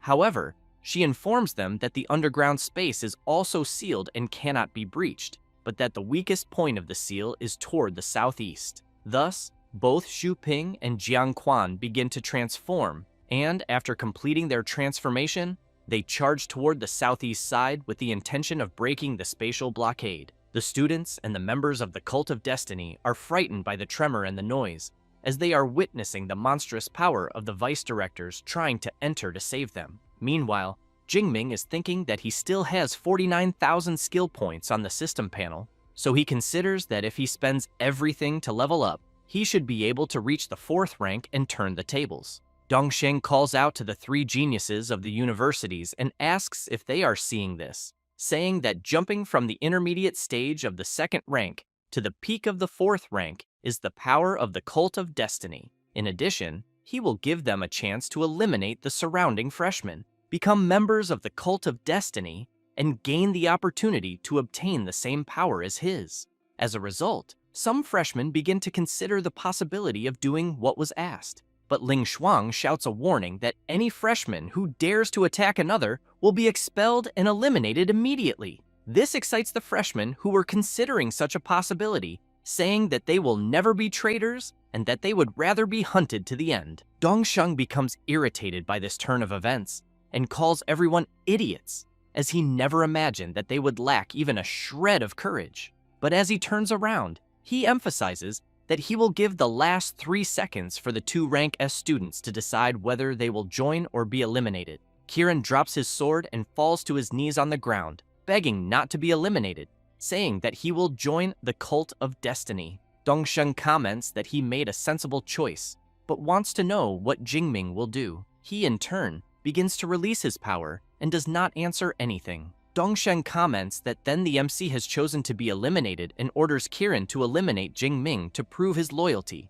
Kieran, with a trembling voice, comments that he cannot deal with Jingming alone. At that moment, some cult members transform and call Kieran to attack together. The MC notices that one of them is at the lower stage of the 3rd rank and 4 are at the lower stage of the 4th rank, so he thinks that it seems he does not even need to use his skill points yet. One of the cult members gets reckless and charges at the MC, asking whether just because he is rank S, he thinks he is amazing. Without making any movement, Jingming blocks the attack with his lightning and then counterattacks with a thrust of his spear. The cult member falls to the ground, wondering how this was possible, since he is a 4th rank superpower user. Jingming makes it clear that he was a fool to dare attack him alone. Dongsheng says that he will also help with the attack. Jingming thinks that he really feels threatened because Dongsheng is truly strong, so it seems that he will have to use his skill points after all. But it is a pity because he wanted to test whether 50,000 skill points would improve his superpower.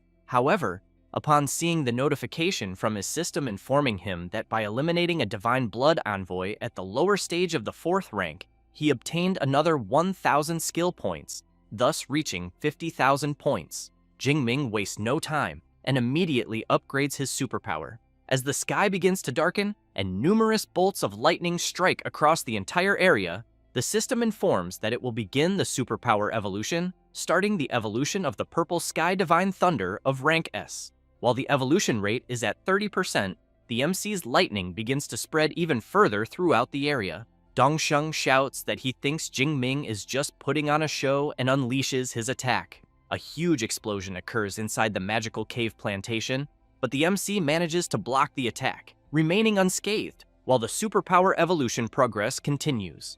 Next, the system informs that the rate has reached 100% and that the superpower evolution has been successfully completed, and now the Purple Sky Divine Thunder of rank S has evolved into the All Heavens Divine Thunder of rank SS. Jingming simply opens his eyes, releasing his new power, and countless bolts of lightning begin to destroy the entire area. Dongsheng is struck head-on by one of these bolts. With this, the system informs the MC that he has eliminated a Divine Blood envoy at the peak stage of the 4th rank, obtaining another 2,000 skill points. Next, Jingming points at each of the cult members present and makes it clear that all of them will be eliminated. Having said that, he unleashes his powerful discharge once again, which can be seen from very far away. Kiran, upon seeing Jingming's incredible power, becomes terrified and, without thinking twice, begins banging his head on the ground, saying that he was also threatened, but even so did not attack him. At that moment, Ma Yang is surprised to realize that the Holy Sun has been eliminated, so he turns around shouting that he will bury Jingming along with him and launches his powerful attack. On the verge of being struck by Ma Yang's blow, Jingming realizes that he cannot move his body even an inch and wonders if this is the difference in level between him and a 7th rank Grandmaster. Next, observing the attack more closely, he also wonders whether the superpower he is seeing is of the spatial type. At that moment, Ling Shuang manages to pass through the blockade. Ma Yang becomes nervous and immediately wants to know how she managed to break in, since he was clearly maintaining the spatial blockade. While unleashing her spatial slash, Ling Shuang asks how Ma Yang dares to be distracted while relying on an external object for his spatial ability. The Vice Director's attack is so powerful that it deals significant damage to Ma Yang's arm, causing him to drop the Beast Emperor Essence Bone Sphere. Ling Shuang continues with her magic, but this time restrains the Base Director's movements. While he is being held in place, she picks up the Bone Sphere. Thus, she asks whether the MC is alright. He replies that he is, and thanks her for helping him at the last moment. At that moment, the Vice Directors enter and ask what should be done with the remaining members of the Cult of Destiny. She replies that those who dared to lay hands on the geniuses of her Daxia should be captured alive if they are 6th rank superpower users, and as for the rest, they should be eliminated without mercy. Having said that, Xu Ping and Jiang Quan begin to attack without stopping. Kiran goes up to Ling Shuang calling out to her, but she already comments that someone else will settle accounts with him later. After that, she calls the MC and asks what that was with his superpower moments earlier, and whether it was perhaps a special rank S ability, since it had no casting time and was a golden lightning bolt. Jingming replies that he is also not sure, since he only wanted to survive at all costs, and then his superpower seemed to break through its limits and underwent a mutation. Intrigued by something, Ling Shuang asks whether it was not a combat ability and whether he can perhaps show the Purple Sky Divine Thunder again. Jingming begins to release his power, and the Vice Director finds this quite strange, as she wonders whether it is still the Purple Sky Divine Thunder, since once they finish there and return to the supply base, she will test his superpower again. At that moment, Song Chuyon goes to the MC and hugs him, saying that she was so worried about him. Ling Shuang turns around and as she leaves, thinks that youth is wonderful. Jingming, upon seeing his friend crying, wipes her tears and says that everything is fine and that it is already over, then emphasizes once again that he is perfectly fine. A few minutes later, the area that was floating is placed back into position. Ling Shuang reports that a total of 342 freshmen from the 3 universities fell into the hands of the Cult of Destiny members during the event that took place, and therefore makes it clear that the 3 great universities have assumed responsibility for the casualties that occurred, and that they will also provide compensation and pensions according to battlefield sacrifice standards. Having said that, she announces that the Cult of Destiny is an enemy of humanity and, moreover, an enemy of the 3 great universities, and that from that day onward, the 3 great universities will issue an extermination order against the Cult of Destiny, and that both students and teachers may accept missions, as they must annihilate them completely. Jingming reflects that eliminating Divine Blood envoys yields many skill points, and, with that in mind, concludes that when he returns to the university, he might try to accept some missions. Ling Shuang explains that due to the unexpected incident involving the Cult of Destiny, the study excursion will end earlier, and that freshmen from all universities must gather at 9 in the morning the next day to return to the university. Later, in a more secluded location, Ling Shuang takes out an artifact and asks Jingming to release his superpower, as the detector will analyze the results. While the MC channels his power into the detector, Ling Shuang wonders whether Jingming's rank S superpower has evolved into a rank SS superpower, since she has in mind that this should not be possible, as he originally only had a lower rank ability, and evolving to rank S was already something very rare. At that moment, the detector reports that superpower detection has been completed and that the superpower is identified as the All Heavens Divine Thunder under the natural type Lightning element with a rank SS classification. The Vice Director is surprised to learn that it is a rank SS superpower, since she knows that the difference between rank SS and rank S is enormous, because if cultivated properly, Jingming could definitely play a decisive role on the battlefield against ferocious beasts, considering that the last time an SS Awakened appeared in Daxia was more than 10 years ago. Thus, she smiles and says that his rank SS superpower is very good and that he performed very well.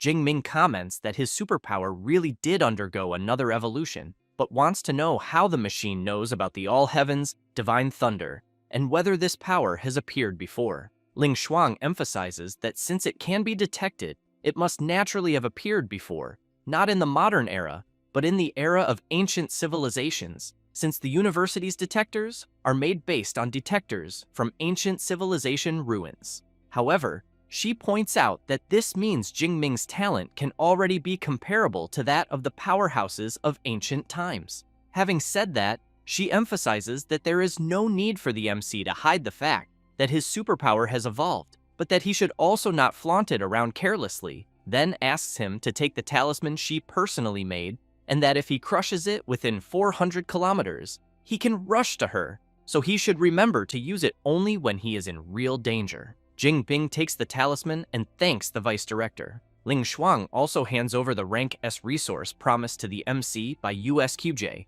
a 7th grade limit-breaking pill, and says that he can use it when breaking through a major rank, then suggests that he take it when trying to break through from the peak stage of the 5th rank to the 6th rank, otherwise it would be a waste of its potency. Feeling a bit awkward, Jingming asks whether he can exchange it for a different rank S cultivation resource, since he has in mind that with the system, he does not need pills at all to break through. However, Ling Shuang replies that USQJ will not exchange it, but will grant a special permission to exchange it for a rank S resource at the USCM Resource Department after they return to the university, and that is for the combat skill reward for taking first place in the study excursion. He should take a look and see which one he wants to choose.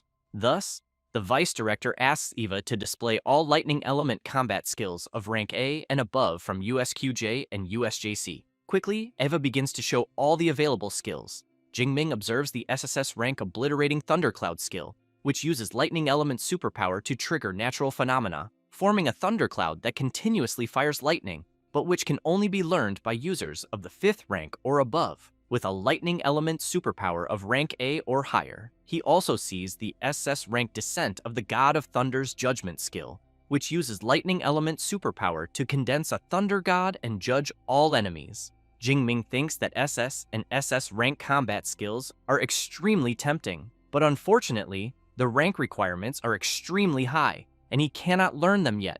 So he thinks it is better to be pragmatic and choose something he can learn at the moment. After choosing the one he wants, the MC calls the vice director and says that he chose the S-rank Finger of the God of Thunder skill. Ling Shuang sees that this skill uses lightning element superpower to condense the finger of a thunder god to attack the enemy, causing massive lightning damage. She then informs him that this is a combat skill from USQJ, so she thinks that they will probably not provide much assistance in teaching it, since the learning cycle may be very long. Jingming replies that he does not mind, and thinks that since he still has 6,000 skill points, it will be enough. The vice director smiles and comments that since the MC has already mastered several rank S combat skills and has plenty of experience, he will not need her reminders. While Jingming is distracted watching the abilities that Eva is displaying, Ling Shuang reflects on the MC's extremely fast cultivation speed, as well as his heaven-defying comprehension,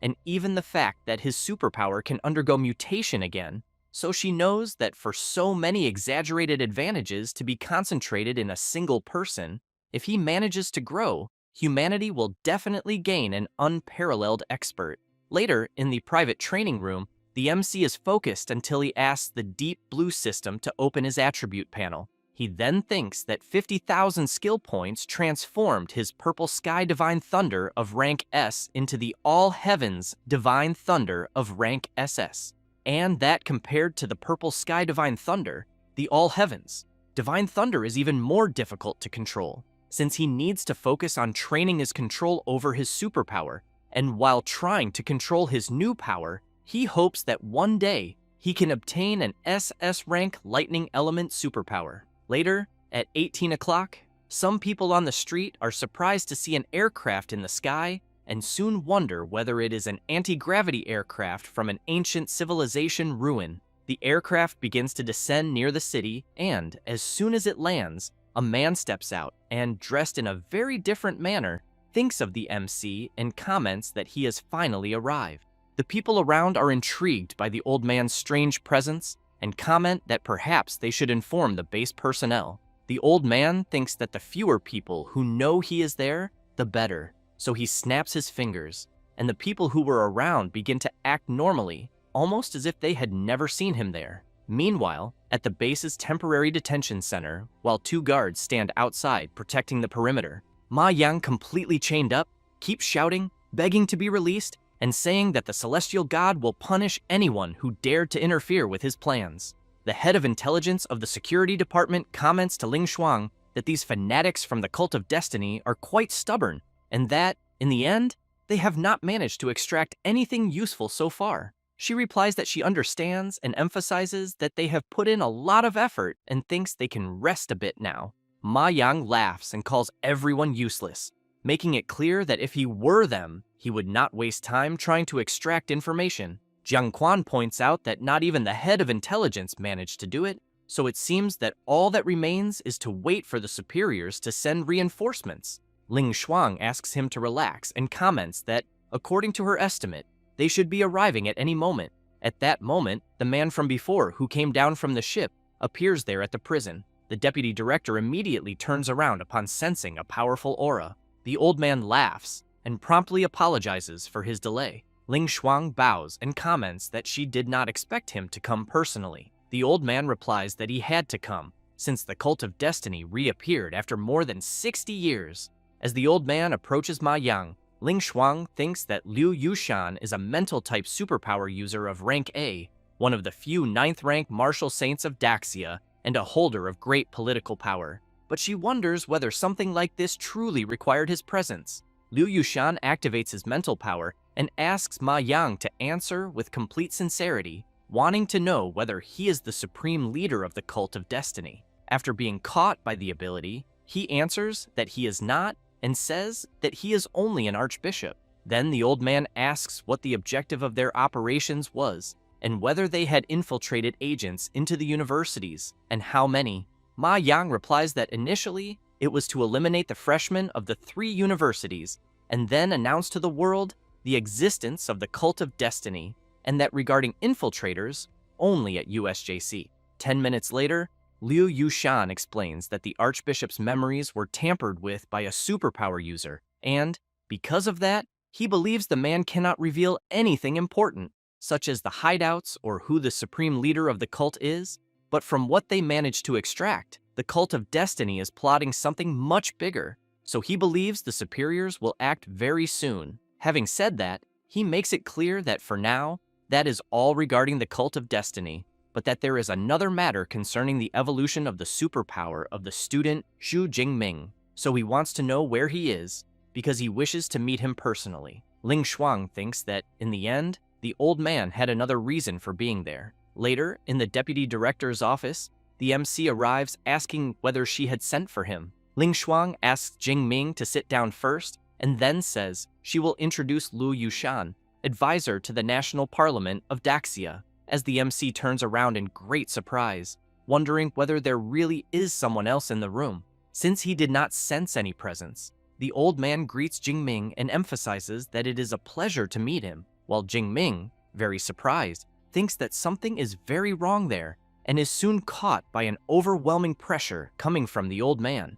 However, at that very moment, he tries to use his power to dissipate the control, and as soon as he manages to do so, he becomes very tired, almost as if he had just gone through an intense fight. He then reflects that, until now, he had only seen 9th rank martial saints on the internet and never imagined that, in person, just a single look from the old man would be so overwhelming. Liu Yushan comments that the MC did not do badly at all, since nowadays, very few 3rd rank users can withstand his gaze, so he believes the MC's strength is truly admirable. Jingming bows and makes it clear that, in truth, he knows it was the old man who held back. The advisor laughs and says that every year, 3 or 4 rank S superpower users emerge on Blue Star, but that there have been fewer than 50 rank SS users in the past 200 years, and therefore, those who do not die young end up becoming the absolute pinnacle of power among humans,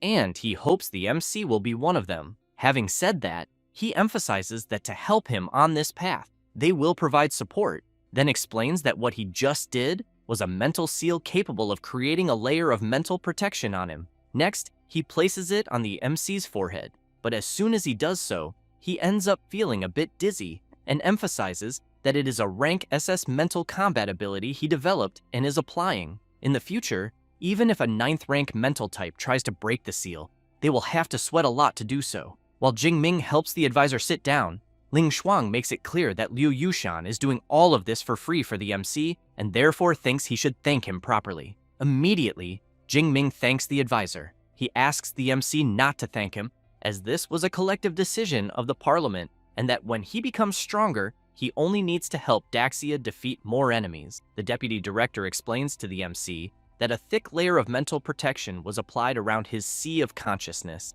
and that advisor Lu's mental seal is the dream of many 8th rank grandmasters.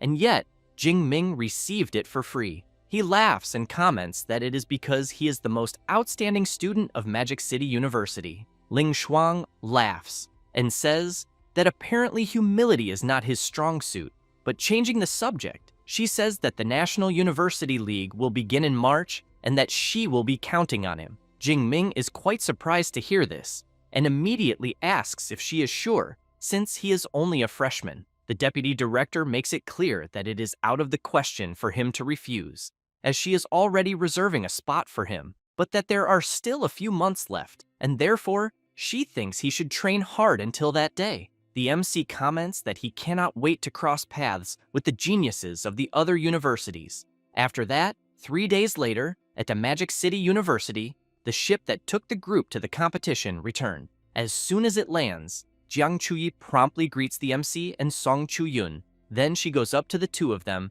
and says she is very happy to see that both are well. Song Chuyun makes it clear that it was thanks to her pills, because she thinks that if it were not for them, they would have been screwed in the magic cave. Jiang Chuyi laughs and says that of course it was, since she was the one who refined them, but changes the subject and says that she has already reserved a table at Qingyaju for them to go eat.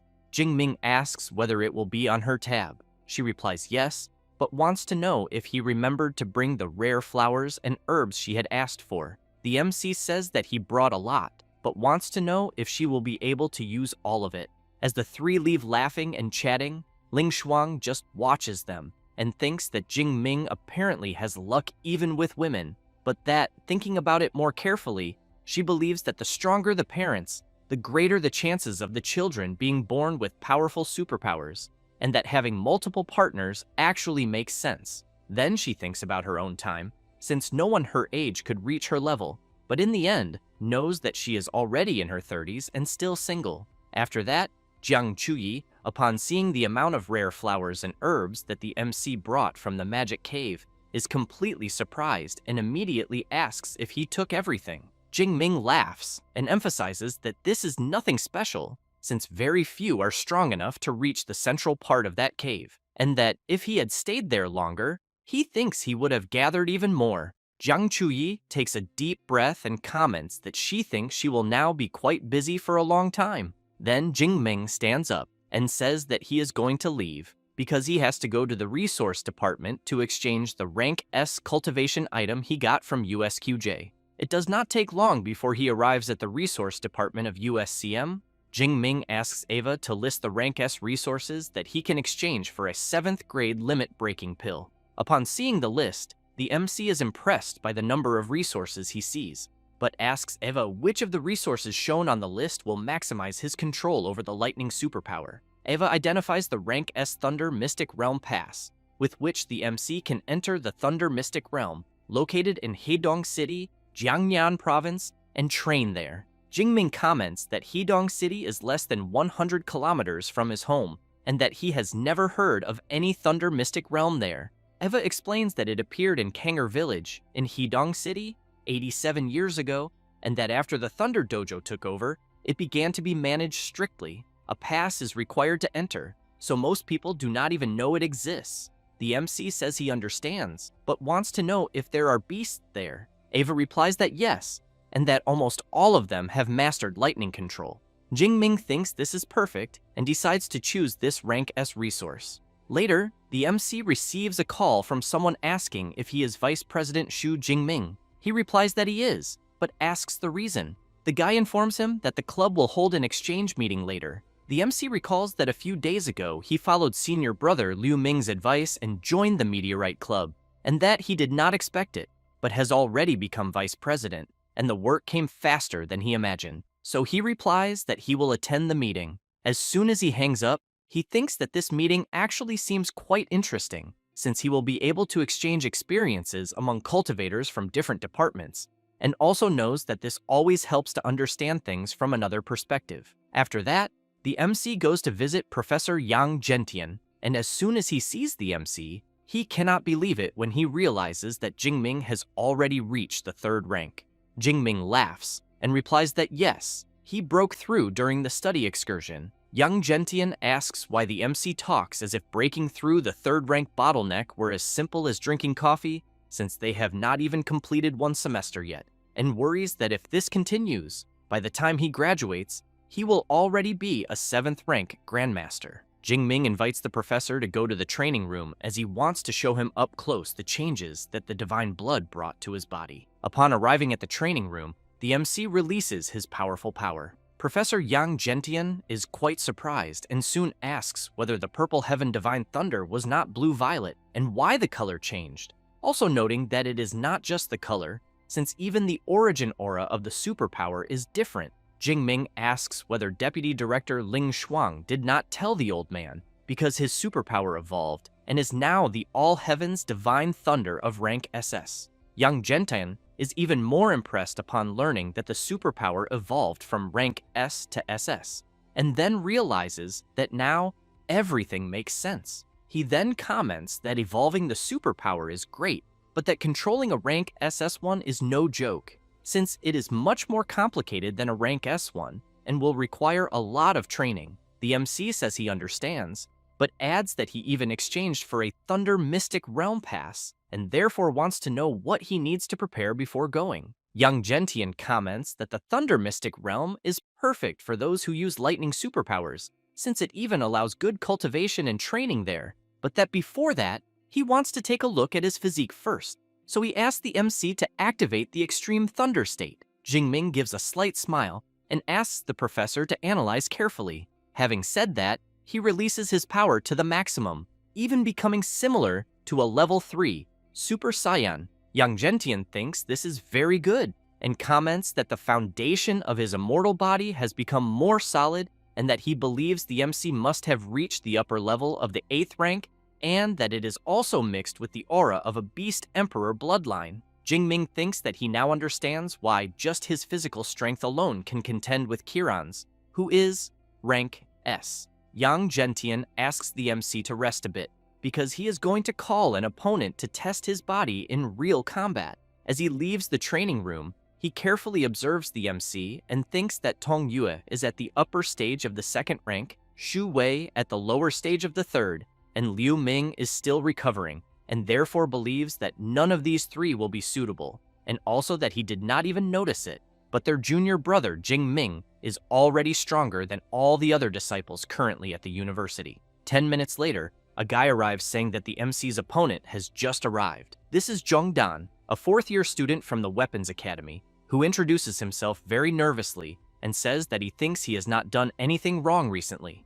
Yang Gentian asks the young man to relax and says that he only wants him to do a physical combat training session with his disciple. Zhong Dan finds this strange and asks the professor whether a hand-to-hand training session would not be too heavy for the MC. Yang Gentian replies that the big guy can go all out, as he will be watching. Thus, Zhong Dan agrees and says that since the professor authorized it, he will not hold back. Yang Gentian asks Old Fu who he thinks will win. He replies that overall Jingming is stronger, but that speaking only of physique, he thinks Zhong Dan has the advantage. Yang Gentian emphasizes that it is not always like that, because even though Zhong Dan is a rank A enhancement type at the peak of the 3rd rank, 2 levels above the MC, the opportunities Jingming obtained go far beyond what one can imagine. At this moment, Zhong Dan activates his enhancement superpower and transforms into a gray wolf with green eyes. But he keeps watching the MC and thinking that he is rank S and also has the support of the director and the deputy director, who is a spatial type grandmaster, and therefore thinks it is better to proceed carefully, since if he ends up injuring him, he will be in trouble. And as soon as he charges forward, he ends up being surprised by Jingming's counterstrike, and while being thrown backward, he wonders what the hell just happened, since he used his rank A enhancement type superpower, and even while holding back, it should have been an easy beating. Jingming asks whether his opponent used all his power. Zhong Dan replies that he did not, and that he underestimated him too much. Thus, he begins to channel his power, and the MC really enjoys seeing this. Zhong Dan throws a powerful punch, as does the MC, and both continue delivering several consecutive blows to each other. Meanwhile, Professor Yang Gentian is observing that Jingming's blood circulation speed is 1.3 times greater than Zhong Dan's, so he believes it must be the influence of that Beast Emperor blood, since in brute strength, the 2 are evenly matched. Then he asks the MC to activate the extreme thunder state. Zhong Dan comments that he is already being pressured while Jingming is in normal mode, and fears that if he activates that, he will be in a bad situation. The MC begins to transform, and the big guy becomes a bit afraid, and soon asks Jingming to take it easy. He finishes his transformation and asks Zhong Dan to just relax. Several minutes later, the big guy is lying on the ground completely exhausted. Jingming goes over to him and says that the professor had an idea and went to refine a technique, so they will end it there as well. Thanks the senior for the effort and hands over a potion to recover HP. Zhong Dan thanks him for the potion and emphasizes that if anyone still dares to say that the MC's fame is exaggerated, he will be the first to defend him on the forum until he gets tired. Next, the MC asks Old Fu when Professor Yang Gentian will return. He replies that it is hard to say, as he thinks it could be in a few hours or only a few days from now. Then the MC hears his phone ringing and, upon answering, realizes it is the deputy director. She says that the people from Qingjing University have already arrived and that they delivered the original copy of the rank S Thunder God Finger skill, and therefore he should stop by the combat skills library to pick it up. Jingming asks whether it needs to be now. Ling Shuang asks whether he has another commitment, because if so, to leave it, and that she will come get him. Having said that, she uses her spatial power and in an instant arrives where the MC is. She grabs his shoulder and pulls him into her ability. When they return, there is a man waiting for them, and she soon introduces to Professor Chen the rank S student of her university, Xu Jingming, and to the MC informs that the person there is Professor Chen Lin from Qingjing University. Jingming says that it is a pleasure to meet the professor, and he replies that the pleasure is his. Next, Ling Shuang says that Professor Chen Lin is a grandmaster at the lower stage of the 7th rank, that he has mastered the Thunder God Finger, and that he will stay there for half a fortnight. So she thinks the MC should take advantage of this to learn everything he can from the professor during this time. Jingming thinks that USQJ was quite generous, because in addition to sending the secret manual, they also sent an instructor, but that it is a pity that he can only use points to learn directly. So he comments that he hopes not to bother the professor during this period. He replies that not at all, since he is an old friend of Professor Yang Gentian and is also there to visit him. So if the MC has any questions, he should look for him directly and consider him as if he were Old Man Yang. After that, the afternoon arrives. The MC goes to his meeting and soon apologizes for being late, saying that he had a lot of things to deal with, but upon looking around more carefully, he realizes that the big club is on another level after all. The vice president of the Meteorite Club, Du Liangping, asks the MC to sit with him, and soon notices that Jingming has already reached the 3rd rank so quickly, commenting that at the pace he is advancing, the Meteorite Club will end up putting him as president very soon. The MC says that this is not his focus at the moment and asks about the topic of the meeting. Liangping says that it is about the Cult of Destiny mission, since they really attacked the joint freshman team of the 3 universities. So he wants to know if the MC will accept the mission. He becomes completely serious and makes it clear that he will participate.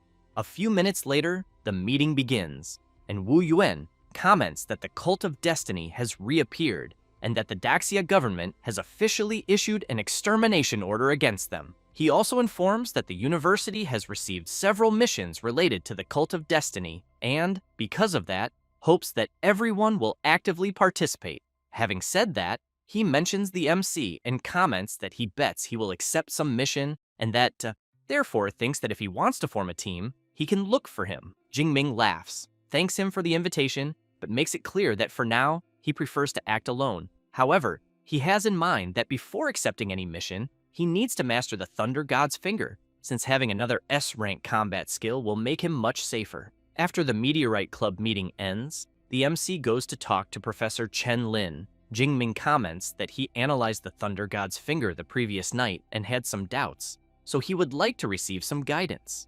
Chen Lin is surprised that he has already analyzed it, since apparently it is no wonder that he is the #1 student of Magic City, but makes it clear that he will explain everything he knows. Jingming comments that he first wants to talk about the part of the manual that addresses communication with the thunder of heaven and earth and its fusion with lightning itself. Chen Lin comments that he thinks Jingming must have already learned the Heavenly Thunder art, since it is very similar, but that the Thunder God's Finger is more condensed, and that the variations in form are much more complex. Jingming replies that he understands, but wants to ask another question. 3 hours later, Chen Lin comments that the MC's comprehension is excellent, since he understood most of it, and that therefore, the next step is to practice, making his spiritual power and superpower work in perfect harmony. But he keeps in mind that when it was his turn to learn, it took him more than 10 days just to reach the level Jingming is at. Jingming, in turn, thanks the professor for the explanations. Thus, he focuses his mind and asks the system to add points to the Thunder God's Finger. Then the professor asks him to try to manifest the Thunder God's Finger, as he will observe him and see where the problem lies. Jingming is intrigued by this, since he knows there cannot be a problem because he has already learned it. So, he wants to know if the professor would mind if he practiced alone first, since he does not want to take too much of his time. Chen Lin replies that there will be no problem at all, since he thinks it will not take that long. Having said that, the MC stands up and begins to concentrate and soon activates his ability. Chen Lin, upon seeing this, thinks it was not bad at all, since the initial form is perfect, without any problem, and he knows that many talented students take 2 months just to stabilize the first form. And while the MC advances to the next step, the professor becomes even more surprised, since he keeps in mind that the second step is to communicate with the thunder of heaven and earth. But apparently, Jingming also managed to achieve this successfully, since even the best student at USQJ took a full 4 months to reach this level. Even so, he knows that the next part is the most difficult and thinks that perhaps the MC will not be capable. However, the MC finishes activating his ability and raises his finger upward, and in that way, a finger surrounded by several bolts of lightning breaks from the sky and rushes fiercely toward the university. Chen Lin, completely impressed, questions whether the Thunder God's finger was truly released and how that was possible. Then Jingming stumbles a little and shouts to the professor that he cannot pull the Thunder God's finger back. The ability continues advancing toward the academy, but the professor quickly activates his technique and aims in the direction of the MC's ability, and both abilities collide, creating a huge explosion. After that, Chen Lin comments to the MC that because of that energy fluctuation, he truly released a complete Thunder God's finger, and that, therefore, he thinks that from now on, Jingming will only need to improve his control, since if that strike had landed, the entire area there would have been devastated. The MC points out that it was a good thing the professor was there, and since he has already learned the skill, asks whether he should return the manual to him. And while the MC comments that he is going to leave to practice his skill, Chen Lin notices something strange in the manual, then takes a deep breath and thinks that this new disciple of Old Yang really is a monster, and that it is no wonder everyone lost in the grand freshman competition. And moreover, if the MC were not an S rank from Magic City, he would definitely try to recruit him to Qingxing University. The MC, as he walks through the university, thinks that the power of the Thunder God's finger is indeed terrifying, and that a weaker 5th rank superpower user would have no chance at all of blocking such an attack. But he knows that the weakness is also clear, since that single strike consumed more than half of his divine thunder of all heavens.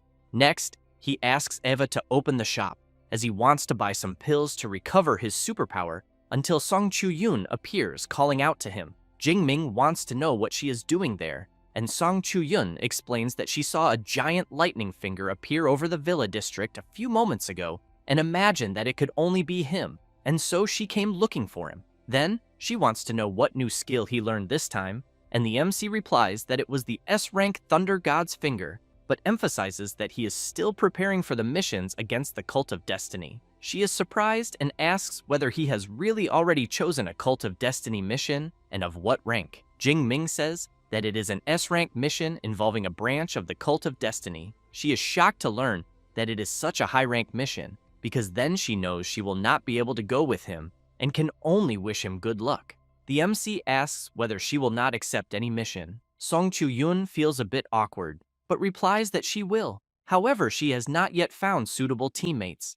Jingming suggests that she try looking for senior sister Jiang, as he thinks she is very capable. Song Chu-yun thinks that is a good idea and says she will look for her immediately and that he should also accompany her. The MC agrees and emphasizes that, as it happens, he has some matters about pills to discuss with her. Meanwhile, at the Muxi Cafe in Jining City, a woman asks her captain whether the person from Magic City has not arrived yet. He asks her to be patient and emphasizes that they agreed on 8:30 and that it is not time yet.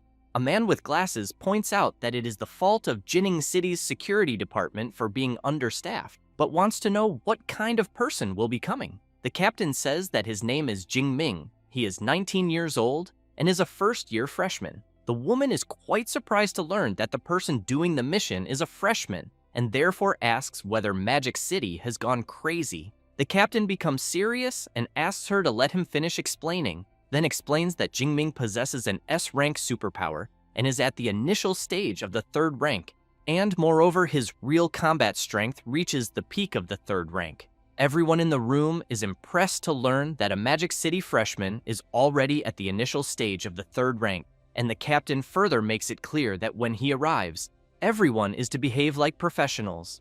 At that moment, the MC opens the door and immediately apologizes for making everyone wait. The captain shakes the MC's hand and says that they also just arrived, then introduces himself, saying that his name is Kaiju and that he possesses a B-rank superpower of the enhancement type at the peak stage of the 3rd rank. Next, he introduces Xiang Shan, who is of the support type, then Zhang Tong of the fire element, and finally Sun Yan of the mental type. After introducing them, the captain comments that since everyone is there, he thinks it is better to get straight to the point, then says that he will show the clues they have found about the cult of destiny. Having said that, he informs them that at the moment they have identified 2 people, Zhao Wuhao, president of the Tiger Association, and Leng Chang, CEO of the Blue Sea Technology Group, and that according to their intelligence, both are connected to the Cult of Destiny branch in Jining City, and therefore,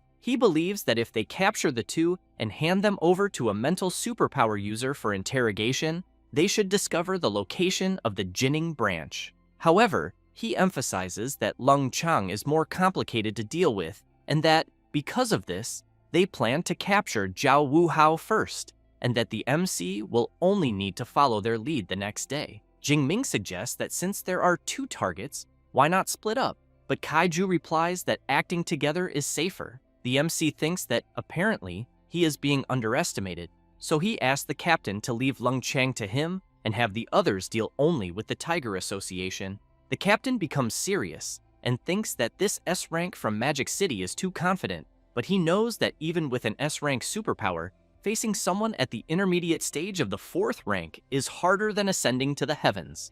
At that moment, Zhang Tong says that Leng Chang has a personal bodyguard at the intermediate stage of the 4th rank, and that because of this, the MC will not be able to deal with him alone, and that the plan is to capture Zhao Wuhao first, and then act together again to capture the last one.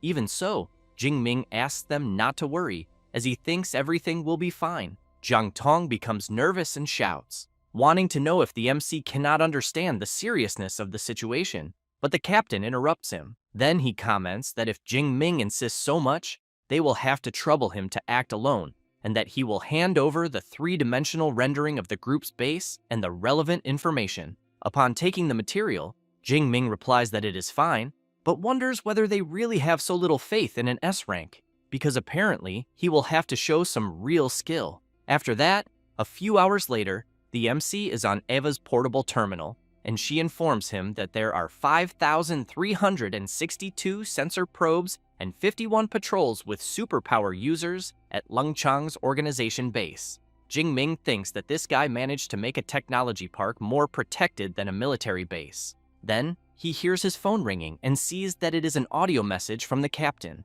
in which he informs him that the department has assembled a special task force for the MC, with 20 people under his command.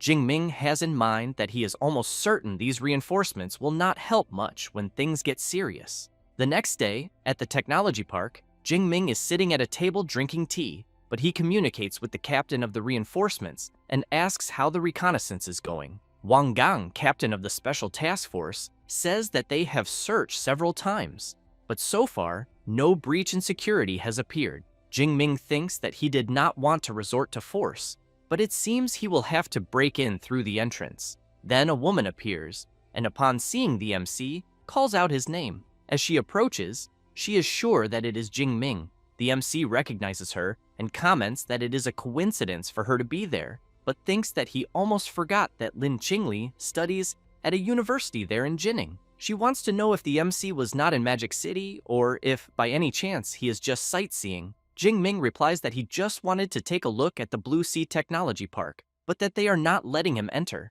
Lin Qingli thinks that is a coincidence, and says that her uncle was invited to a technology exhibition inside, and that she can even ask him to take the MC with them. Jingming wants to know if she could really do that. She replies that yes, since it is just a matter of talking to the staff. Jingming thanks her and calls her representative. She laughs and comments that apparently he still calls her representative. Thus, she calls Jingming to go. He thinks that he did not expect this turn of events, and that it is better to keep the task force on standby as a precaution. Already in the open courtyard inside the technology park, Lin Qingli's uncle comments that boss Leng Chang should arrive soon, but since he is going to meet some friends, the MC and his niece can walk around the place. Jingming thanks Lin Qingli's uncle, but thinks that this is great, because him coming there saves the trouble of going after him. Lin Qingli wants to know if Jing Ming has already become a superpower user. He replies that yes, and she comments that she feels envious because only 6 months have passed and he has already evolved, while she is still stuck at the awakening stage, unable to advance. At that moment, the MC's phone starts ringing, and he comments that he needs to answer it. It is Captain Kaiju wanting to know if he managed to locate Lung Chang, because the members of the Tiger Association fled, and because of that, Lung Chang is their only lead at the moment, and the MC cannot let him escape. While the MC is surprised by something, the captain wants to know if he is listening and why he went silent. Then Jing Ming replies that everything is fine, and that he has already found Lung Chang. Having said that, he ends the call. Zhang Tong wants to know if Jing Ming gave any news.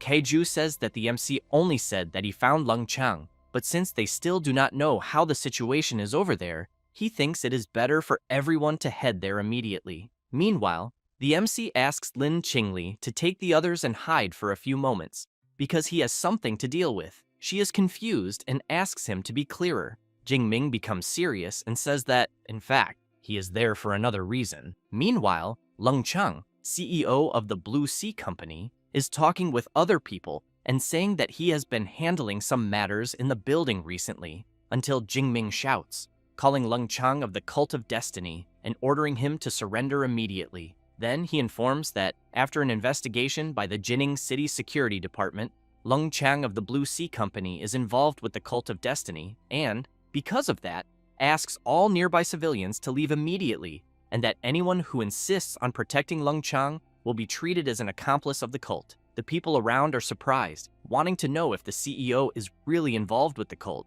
since, if the security department is already there, they think it cannot be a lie. Wu Hong apologizes to the MC, but informs him that he is only Mr. Lung's bodyguard and knows nothing about any cult. However, he wants to know if the security department is so understaffed that it sent a kid at the initial stage of the 3rd rank. Meanwhile, from afar, Lin Qingli is surprised to realize that Jing Ming is already at the 3rd rank and reflects that elite universities are truly insane after all, because in less than 1 semester, they turned and awakened into a monster. Jing Ming comments to Wu Hang that it seems he is also involved with the cult, then asks Eva to start recording the mission. The bodyguard, while releasing his power, wants to know what gave a kid like the MC the courage to speak that way. Then he charges forward with full force and uses his Bloody Tiger Slash ability, but Jing Ming easily manages to dodge it. People in the distance comment that the situation has now gotten out of control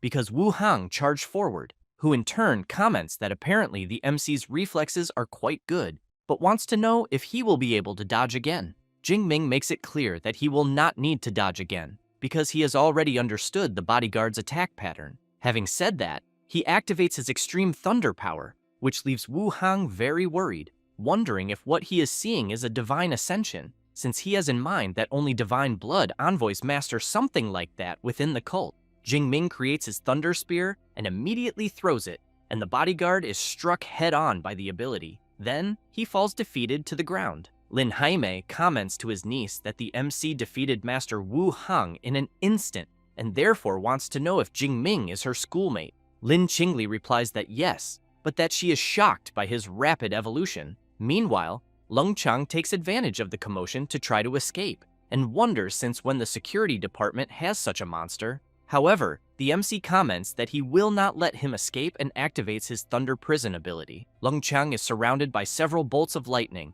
and Jing Ming quickly approaches him. Overflowing with power throughout his body and with a piercing gaze, the MC comments that Wu Hang has already been eliminated and that, because of that, it is better for Lung Chang not to try anything rash anymore, because if he dares to move suspiciously, he cannot promise that he will come out of the interrogation unscathed. Lung Chang is terrified by the pressure he is feeling, and shouts that he never imagined there could be someone so frightening within the security department. Then he asks what the MC intends to do by getting so close. The MC simply releases an electric discharge into the CEO's body, which causes him to fall to the ground completely knocked out. The people inside the MC's Thunder Prison ability begin to question why they are being kept imprisoned, since they are not members of the Cult of Destiny. At that moment, the special task force enters the technology park. Jingming steps forward and makes it clear that until the investigation is fully concluded,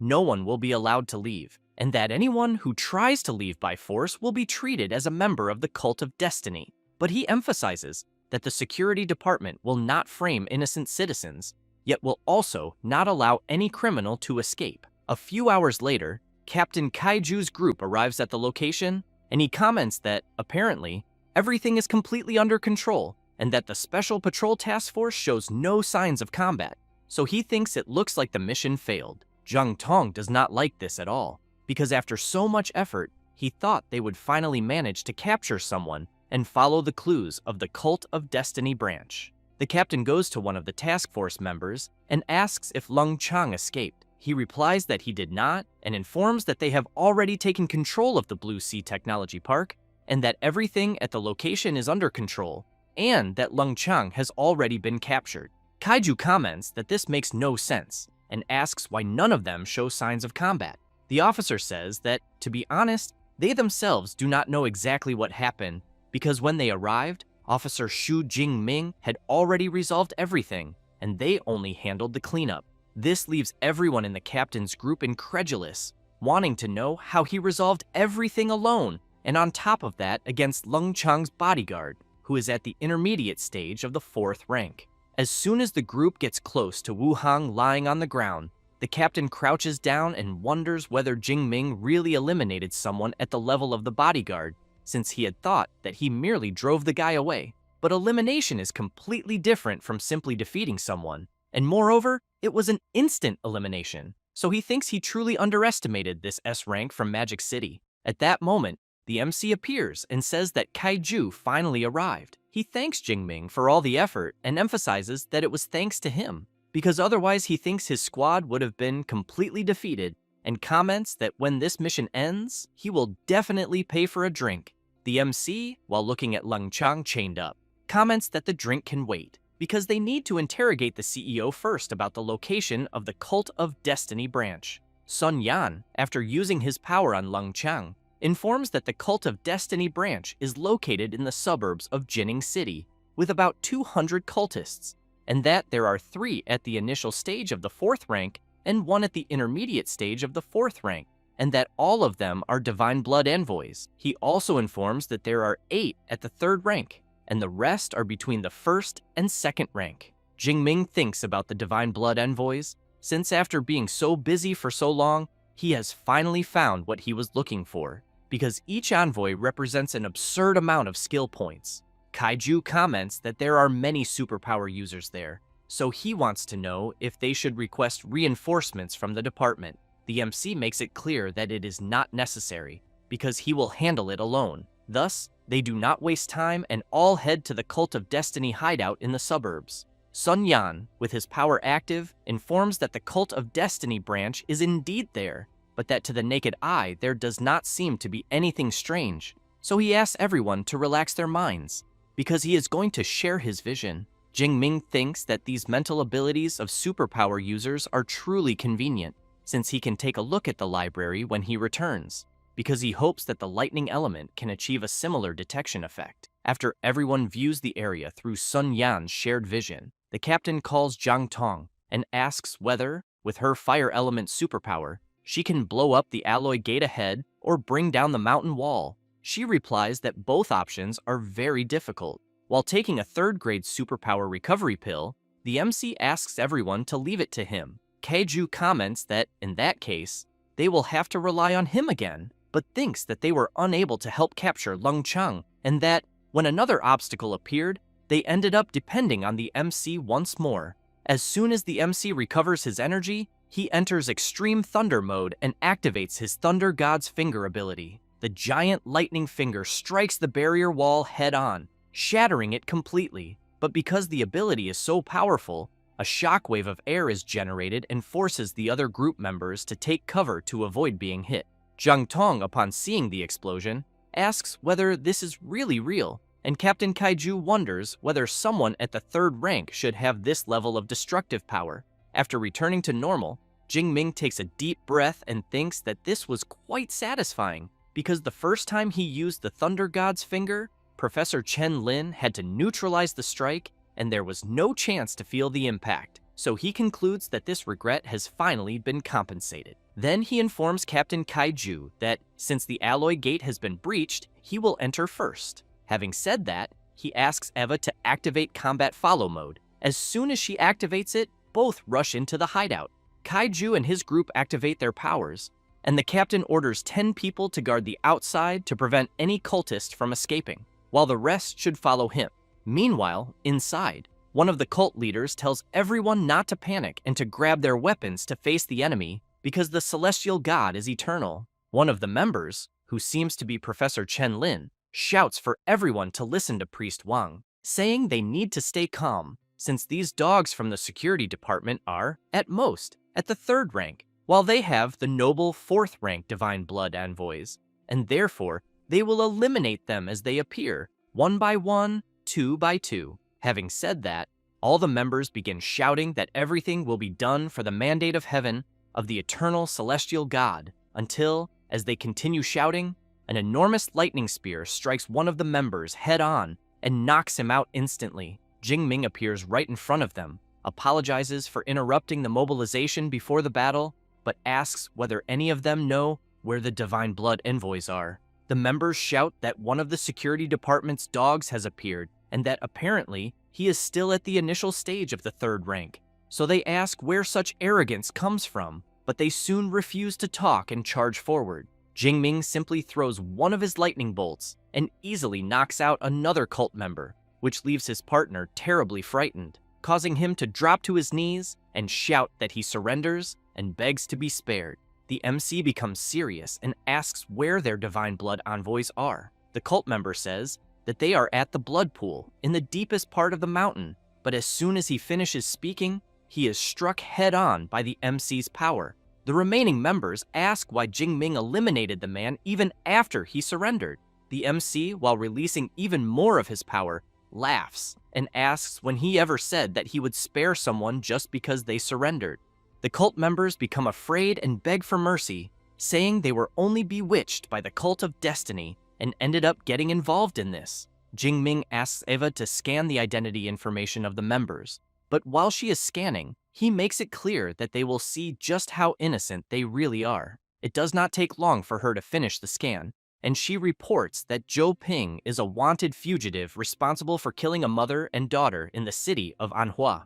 Liu Yang is also a wanted fugitive, responsible for selling large quantities of highly addictive exotic fruits in the province of Jie. With that, the MC begins to release his power and comments that this then is what they call innocence, saying that he eliminates everyone in the blink of an eye. At that moment, Captain Kaiju and Zhang Tong arrive where the MC is and see the eliminated bodies of the cult members. The captain, surprised, wonders if what he is seeing was really the work of an S-rank superpower. Zhang Tong thinks that even if she used her flames to instantly reduce someone to ashes, she would have to be at the 5th rank to make that happen. Jingming tells Kaiju that the bishop and the Divine Blood envoys are in a place called the Blood Pool, and asks if he knows what it is used for. Kaiju says he heard Lung Chang mention that it seems to be a place used to produce Divine Blood envoys.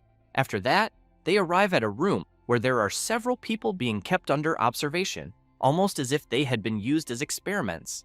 Jingming does not like at all seeing that the Cult of Destiny is conducting research on humans and animals. Kaiju looks back and, seeing someone, calls out to the MC and comments that it seems they are about to find the blood pool because Zhao Wu Hao from the Tiger Society has just appeared. Zhao Wu Hao tells the captain that he did not plan to settle accounts with them at that moment, but since they came there on their own, they will all be eliminated. Jingming comments that the strongest among them is only at the peak of the 3rd rank, so he wants to know if the Divine Blood envoys are not there. Zhao Wu Hao shouts, calling the MC arrogant, and emphasizes that the Lord envoys do not need to move to deal with someone like a public security brat. And, as he rushes forward, Jingming anticipates his movement and at high speed lands a powerful blow squarely on Zhao Wu Hao. Then, he looks back and comments that he thought Zhao Wu Hao would be stronger, but apparently he was mistaken. The cult members who were with the bishop begin to panic and want to know who the MC really is, because if he is willing to join them, they can request a cardinal position from the Lord Envoy for Jingming. Jingming, in turn, thanks them, but makes it clear that he has no interest in the cult of destiny, and that, moreover, their intelligence system is quite slow, since they did not find out that their holy son was eliminated by his own hand. Saying that, he charges at the first member, while the others run away screaming to retreat, because the person there is the S rank of Magic City. However, they cannot escape the range of the MC's power and are easily eliminated. Kaiju tries to stop the MC, telling him to leave at least a few conscious for interrogation, but thinks that if he did not know he was a student of USCM, he would swear he is a fight-addicted maniac. Jingming agrees with the captain, but calls everyone to enter the blood pool. As he crouches near Zhao Wuhao's body, the MC takes a card from his clothes. Then he swipes the card on the interaction device and is soon authorized. As they pass through the door, Zhang Tong comments that she is smelling a very strong scent of blood. The captain, on the other hand, is intrigued, wanting to know why there is no one there and whether the divine blood envoys might have fled, until, after walking a bit further, they come face to face with a well filled with completely red water. Jingming creates a lightning spear and comments that, judging by it, the situation inside the water seems strange and that, therefore, he will test it first. Saying that, he launches his ability, which hits the reddish pool squarely. However, apparently nothing happens. Jingming soon prepares another spear, but this time he keeps attacking non-stop. Kaiju thinks that indeed, the MC is really careful, until, out of nowhere, one of the blood envoys bursts out angrily from inside the water and shouts for the MC to stop. Then, more blood envoys appear. Jingming comments that, apparently, they were indeed hiding inside the water, and notices that 3 of them are at the initial stage of the 4th rank and 1 at the intermediate stage of the 4th rank. So he tells Captain K that they really are the blood envoys and asks him and Zhang Tong to stay back, because he will handle the matter on his own. One of the envoys calls the MC a despicable human and asks how he dares to mock them. Jingming equips his spear and comments that, judging by the way the envoy speaks, he wonders if they no longer even consider themselves human. One of them says that they are the divine envoys chosen by the great celestial god, and that they cannot be compared to an inferior human like the MC. Not wanting much talk, Jingming charges forward, saying he wants to see what is so special about them. One of the envoys blocks the MC's spear thrust and then asks if the S rank of Magic City has forgotten that there are 4 of them. At that moment, the others leap toward the MC, taking advantage of his distraction, but Jingming activates his Thunder Armor ability and blocks all the attacks. After that, he releases his powerful lightning throughout the area, striking and throwing the envoys away. The MC comments that the attacks were very weak and did not even serve as a massage. Saying that, while spinning his spear, he activates his Gale Lightning Rupture ability and in a matter of seconds, eliminates each divine envoy one by one, while the system informs that for eliminating a divine blood envoy, he gained 1,500 skill points for each one eliminated.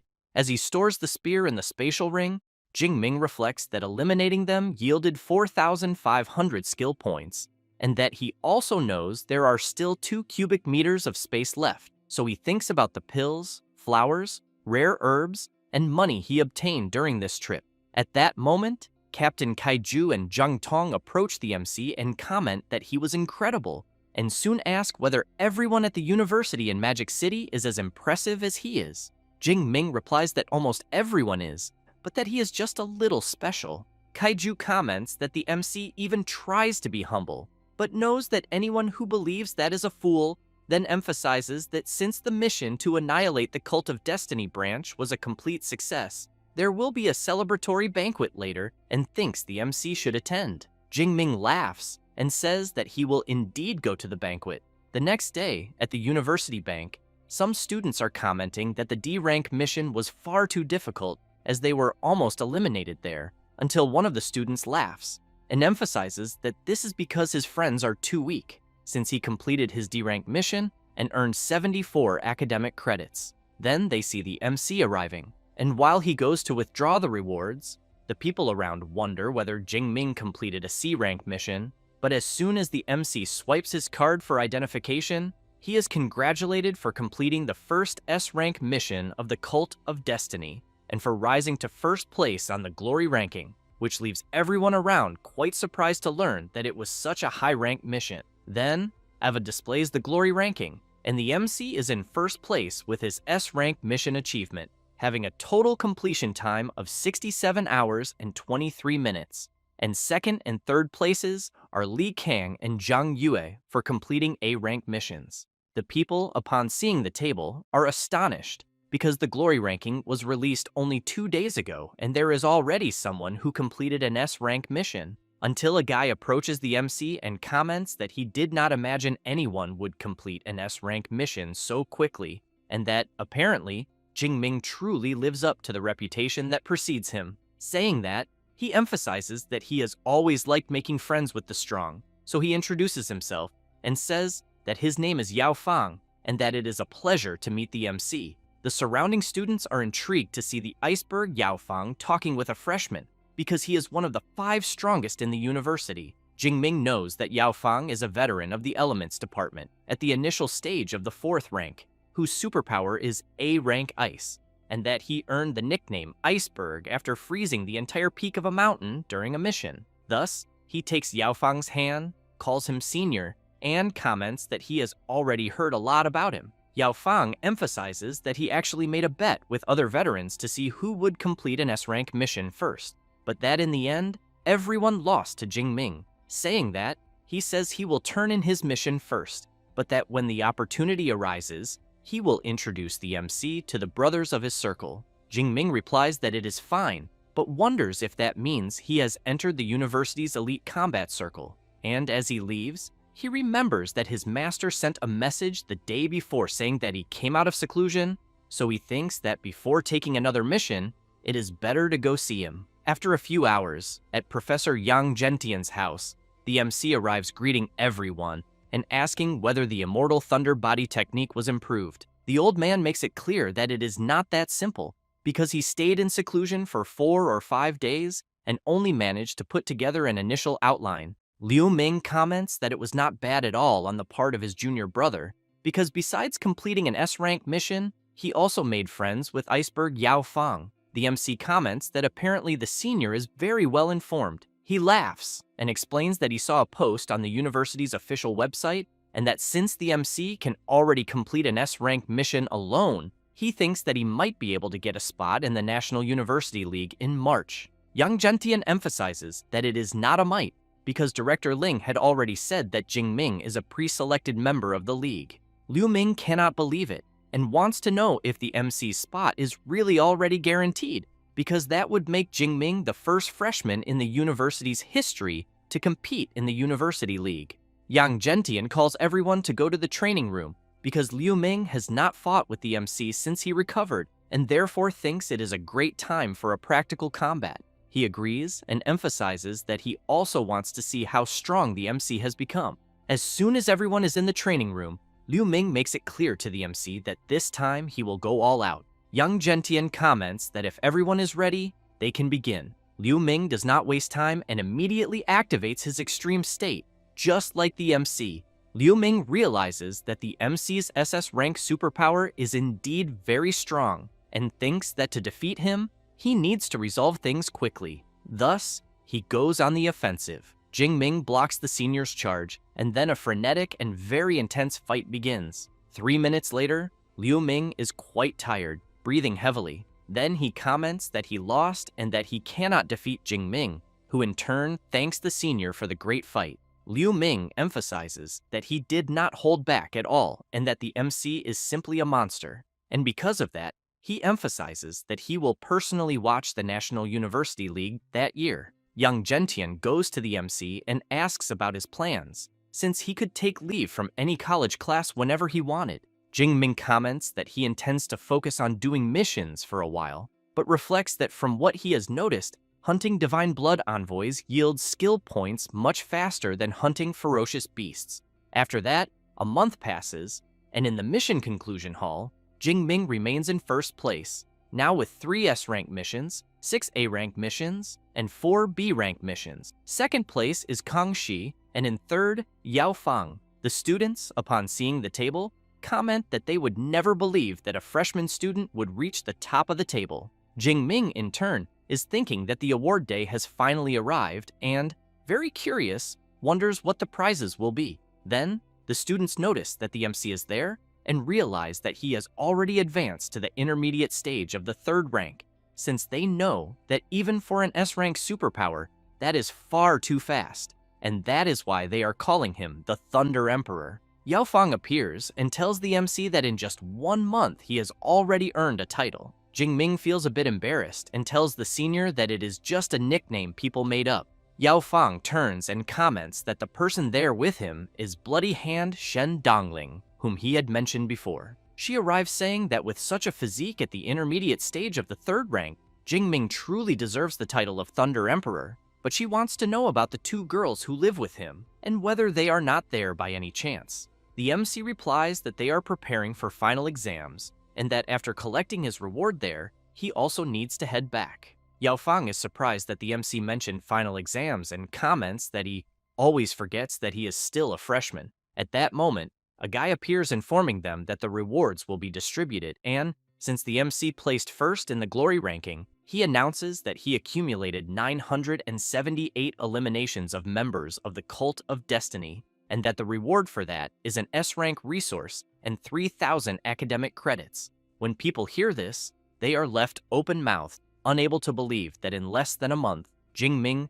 eliminated nearly 1,000 people, and they wonder whether the Thunder Emperor is really that brutal, and apparently he is even more ruthless than Shen Dongling, who in turn is also very impressed and wants to know if he eliminated all of those from the Cult of Destiny, because she did not surpass 500. He replies that it was smooth and explains that 2 of his missions were in branches of the Cult of Destiny, and that, because of that, it ended up yielding more eliminations. The person responsible for announcing the rewards hands the MC the S-rank cultivation resource and informs him that it is a bottle of 6th grade origin return pills, 10 pills in total, and hopes that he will continue striving and compete for the top in the next glory ranking. Jingming comments that he will certainly do everything within his power. Yao Fang emphasizes that 6th grade origin return pills, which increase cultivation speed, are indeed a reward worthy of first place. Then he suggests to the MC that instead of exhausting himself on missions, maybe it would be better to follow Song Chu-yun, since the Song family has a veteran 8th rank grandmaster. Jingming makes it clear that he does not need anyone to sponsor him, since he knows that nothing could ever be faster than his own Deep Blue system. After that, the MC returns to his room and, while Eva displays some data,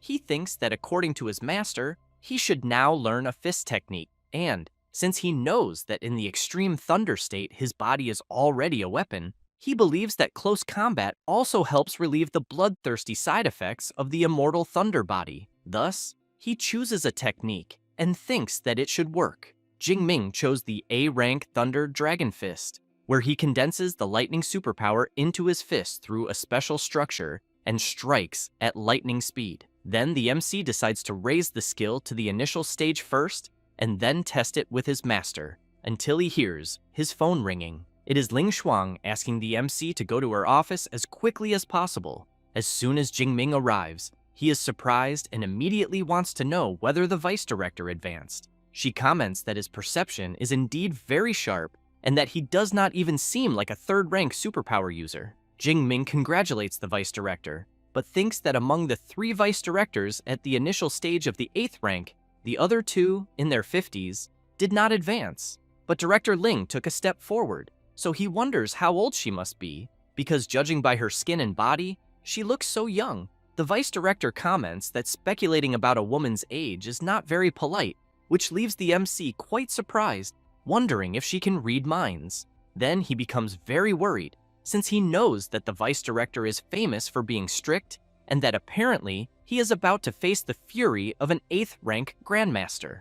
Ling Shuang replies that she cannot read minds, but emphasizes that an 8th rank grandmaster has absurd spiritual power, and that even the slightest change in his mood becomes obvious. Saying that, she asks him to remember this well, because in front of high-rank superpower users, he must control his expressions, since the less he reveals, the better. Jingming replies that he understands and thinks that he got away with it, since apparently the vice director does not seem irritated. However, she comments that there is something else to say, and asks Jingming to stop trying to guess her age, since she is 34 years old and not the elderly lady he is imagining, but then ends up questioning what is going on with herself, because since when does she give so much explanation to a student?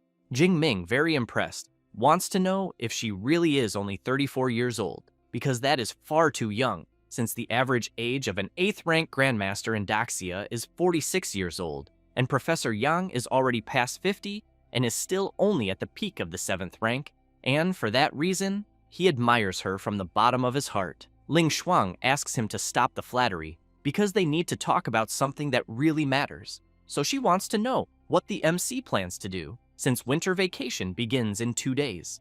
Jingming replies that he will return to Jiangnan and train in the Thunder Mystic Realm for a month. The vice director asks Eva what the straight line distance is from Magic City University to the Thunder Mystic Realm in Jiangnan. Eva replies that it is exactly 563 kilometers. The vice director comments that then it is within range, because after reaching the intermediate stage of the 8th rank, she can teleport up to 600 kilometers. Therefore, she tells Jingming that the counterattacks of the Cult of Destiny have been intense lately, and that, because of this, he must crush the talisman she gave him as soon as he encounters mortal danger. The MC thanks her for the concern and thinks that she does not guide him every day like Professor Yang Gentian, but is like a firm shield behind him, a silent guarantee that he can continue living. So he knows that he needs to cultivate with even more dedication so as not to disappoint her. Later, in the training room of Yang Gentian's house, the MC is demonstrating his new Thunder Fist ability, which apparently has strong attack power. Old Yang comments that the technique is not bad at all, and that apparently the MC really understood what he had said, since the secret of the Thunder Dragon Fist lies in the control of the superpower and the speed of the strike, and that the more condensed the superpower, the faster the punch and the greater the damage. Then he asked the MC to take a 6th grade Guardian Talisman, since it can withstand attacks below the level of a 7th rank Grandmaster for 3 minutes.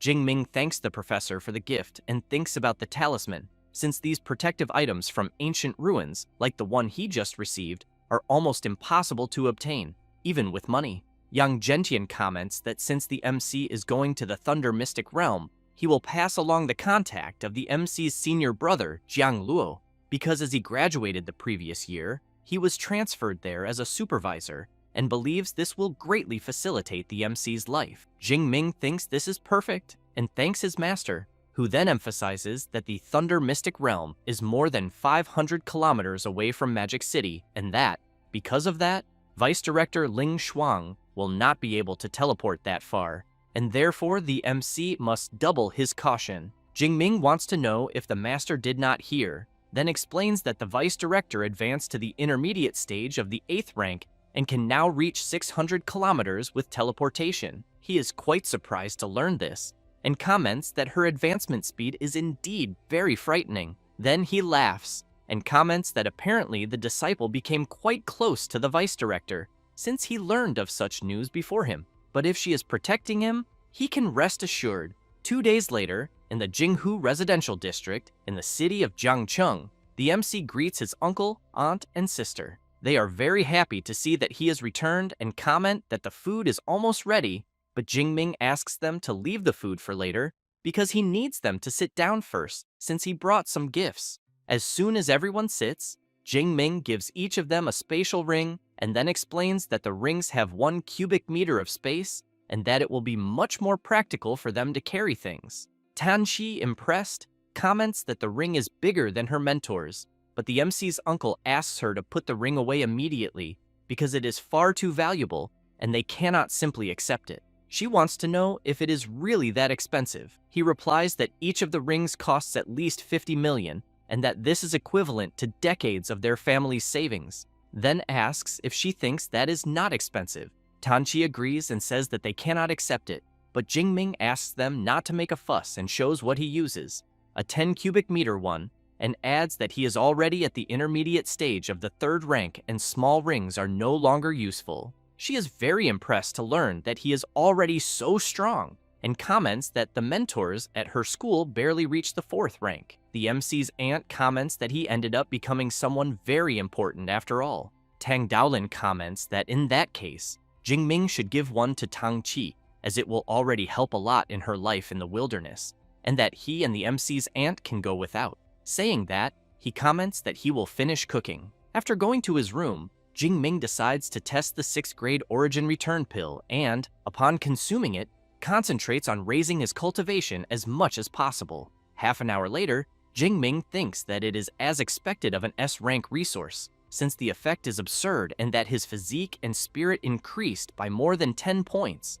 because he knows that in ordinary cultivation, he can gain at most half a point. However, he laments that because of the side effects, he can only take 1 pill per day, and that, in the end, his Deep Blue system is still the most insane, because as long as he has skill points, he could even break through to the 9th rank. The next day, in the Thunder Mystic Realm, in the city of Donghae, Jiang Luo, the MC's senior brother, takes him to the location and says that beyond the walls ahead lies the Thunder Mystic Realm. Jingming asks if the sky inside should not be covered with storm clouds, with lightning constantly falling. Jiang Luo comments that once the MC enters, he will understand. And as they approach the entrance, a robot approaches the two and, after scanning each of their faces, announces that the identity of the supervisor of the Thunder Dojo organization has been confirmed, and that the S-rank pass of Magic City University, whose bearer is Xu Jingming, has also been confirmed, and that the remaining duration of the pass is 30 days. Thus, Jiang Luo drives the car into the Thunder Mystic Realm, and, as they travel through the place, the MC's senior brother asks if he is still impatient. Jingming replies that from the outside, he would never imagine something like this, since it is exactly as he described before, with many dark clouds and lightning across the sky, but comments that somehow it seems a bit different from what he imagined, because he thought it would be something wild and primitive, not an entire city, so he wants to know how they hid such a gigantic phenomenon with just a wall. Jiang Luo explains that it is a masterpiece of high-rank spatial superpower users, since the surrounding wall is actually equivalent to a spatial portal. Then he explains that the part of the city they are in is for rest and residence, since it is acoustically isolated, and the storm zone ahead is the true Thunder Mystic Realm. Saying that, he shows a Thunder Crystal Core, a local specialty, which the MC can obtain by defeating Thunder Beasts, but first-rank creatures do not drop them, second and third-rank ones depend on luck, while fourth-rank ones guarantee a drop. In addition, the cores have various uses. The simplest is to crush them and use the released lightning to temper the body, and the one he is giving is a high-quality 4th-rank Thunder Crystal Core, so Jingming should consider it a welcome gift from his senior brother. The MC thanks him, but wants to know why the senior brother does not train directly under the lightning. He replies that inside the lightning is far too violent, and its intensity is unpredictable, making it truly dangerous, and that the cores, on the other hand, are stable, in addition to the fact that the thunder beasts there are stronger than ordinary ferocious beasts, since the closer one gets to the center of the storm, the more terrifying the lightning and the beasts become. It does not take long for Jiang Luo to say that the MC's residence is just ahead, and asks him to rest and set out the next day. Jingming replies that he does not need to rest, because he wants to enter as early as possible. The MC's senior brother thinks that Jingming is already S-rank and still strives in such a manner, and therefore knows that it is not without reason that the master values him so much. Meanwhile, elsewhere, one of the members of the Cult of Destiny is informing the Lord Archbishop that the Magic City University student Xu Jingming eliminated more than 1,000 cultists in a month and even destroyed 2 branches, saying that he also reports that Jingming is in the Thunder Mystic Realm and therefore wants to know how they should proceed. The Archbishop emphasizes that Jingming possesses an SS rank superpower and that this involves far too many variables, because if they are to act, it must be an instant and guaranteed elimination. So he makes it clear that he will find an opportunity to report to the supreme leader of the cult, so that anyone who opposes the Cult of Destiny will be eliminated without mercy. Meanwhile, the MC and Jiang Luo arrive at the entrance of the Thunder Zone. As soon as they get out of the car, Jiang Luo calls out to Instructor Wu and asks if he also came to the Thunder Zone. He replies that he had no choice and explains that he is responsible for supervising the evaluation of the newcomers, but wants to know who the guy with Jiang Luo is, since he does not recognize him. the MC's senior brother says that the guy beside him is Xu Jingming, and that he is his junior from Magic City University, and that he will take advantage of the winter vacation to train there for a while. Jiang Luo tells the MC that the instructor is called Wu Chuang, and that he is from his Thunder Dojo. Jingming greets him and says it is a pleasure to meet him. The instructor comments that, in that case, the MC must be the genius from Magic University, since it is no wonder his aura is so sharp. The people around hear the conversation and start commenting about the aura they feel from the MC, thinking that he must be at least in the intermediate stage of the 3rd rank. Jingming says that Jiang Luo should go train soon. Instructor Wu asks a few more people to enter as well, and reminds them that the evaluation lasts 6 days, and if they cannot eliminate at least one peak 3rd rank Thunder Beast, they should not even show up in front of him again. Jiang Luo is intrigued when he hears this, and asks if Instructor Wu really expects each of them to eliminate at least one peak 3rd rank Thunder Beast, and whether that is not asking too much. Wu Chuang says that they are all from the elite training camp, and that, for them, this is nothing. After that, he asks Jiang Luo if he sees the guy going ahead, since he has an A-rank lightning superpower and is the most outstanding student of that elite training camp class from the Thunder Dojo, and therefore eliminating 4th rank Thunder Beasts will not be a problem for him at all. Then he comments that Jiang Luo's junior, even though he is at the intermediate stage of the 3rd rank, has an unusual presence, so he wants to know if his combat power is at the peak of the 3rd rank. Jiang Luo answers yes, but thinks that Liu Ming had mentioned that the MC had already reached peak 4th rank strength. Wu Chuang laughs and says that it was expected from a genius of Magic University, and that when there are opportunities, he thinks Jingming could train with his students. A few minutes later, the MC finally enters the Thunder Mystic Realm and thinks that, as expected, the place lives up to its name, since the sky there never stops roaring. But he keeps in mind that he will first eliminate some fierce beasts, then look for an area with more electrical activity to calmly observe natural lightning. At that moment, a guy from Lei Yaoyang's group appears, calling the MC and asking him to wait a bit.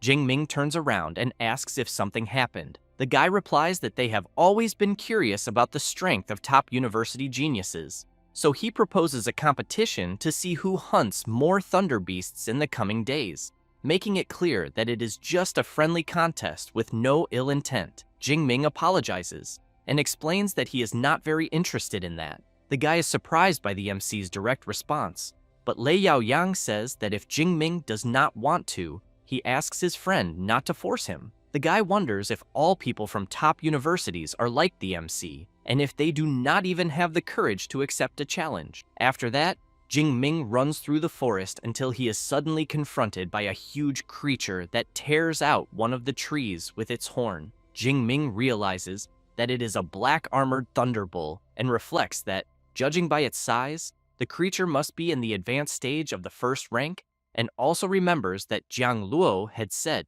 that the beasts there are stronger than those in normal wild areas, so he wants to see with his own eyes if that is true. At that moment, the Thunderbolt charges its attack and immediately fires, hitting the MC directly. After receiving the attack, Jingming brushes off his clothes and thinks that the power of thunder is truly impressive, since he believes that just the lightning that hit him would already wipe out most 1st rank fierce beasts in normal areas. Then, he decides to test the creature's physical resistance and charges at it, delivering a tremendous punch right in the middle of the Thunderbull's head. The creature is easily eliminated, and the system informs that Jingming gained 15 skill points for defeating a black-armored Thunderbull. The MC concludes that the creature's defense is much higher than that of a common fierce beast at the advanced stage of the 1st rank, but obviously knows that, since the creature is struck by lightning all day, it would be quite strange if its body were not resistant. However,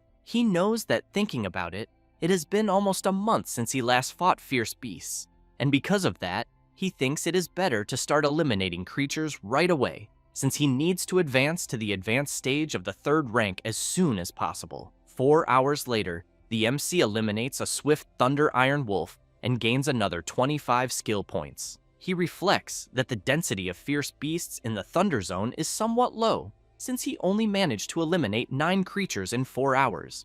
whereas in other wild areas, it would be at least 40. And while observing some areas on the system map, he eats a cereal bar and wonders whether he should focus only on increasing his superpower proficiency. Then he observes on the map the outer perimeter, middle region, core, and inner core, since he knows he is in the middle region and thinks he will take a look at the core first, since perhaps the beasts are concentrated there. After that, 5 hours later, in the core region, Jingming thinks that, as expected from the core, the thunder power there is so intense that even his immortal thunder body feels the impact, and because of that, he thinks it is better to keep his superpower active all the time. In addition, he remembers hearing that beasts capable of surviving there are at least 4th rank, but unfortunately, he has not seen any yet, until he sees a huge bird flying by and reflects that the creature is heading toward the inner core, since flying beasts like blue-feathered thunder eagles pursue even stronger lightning.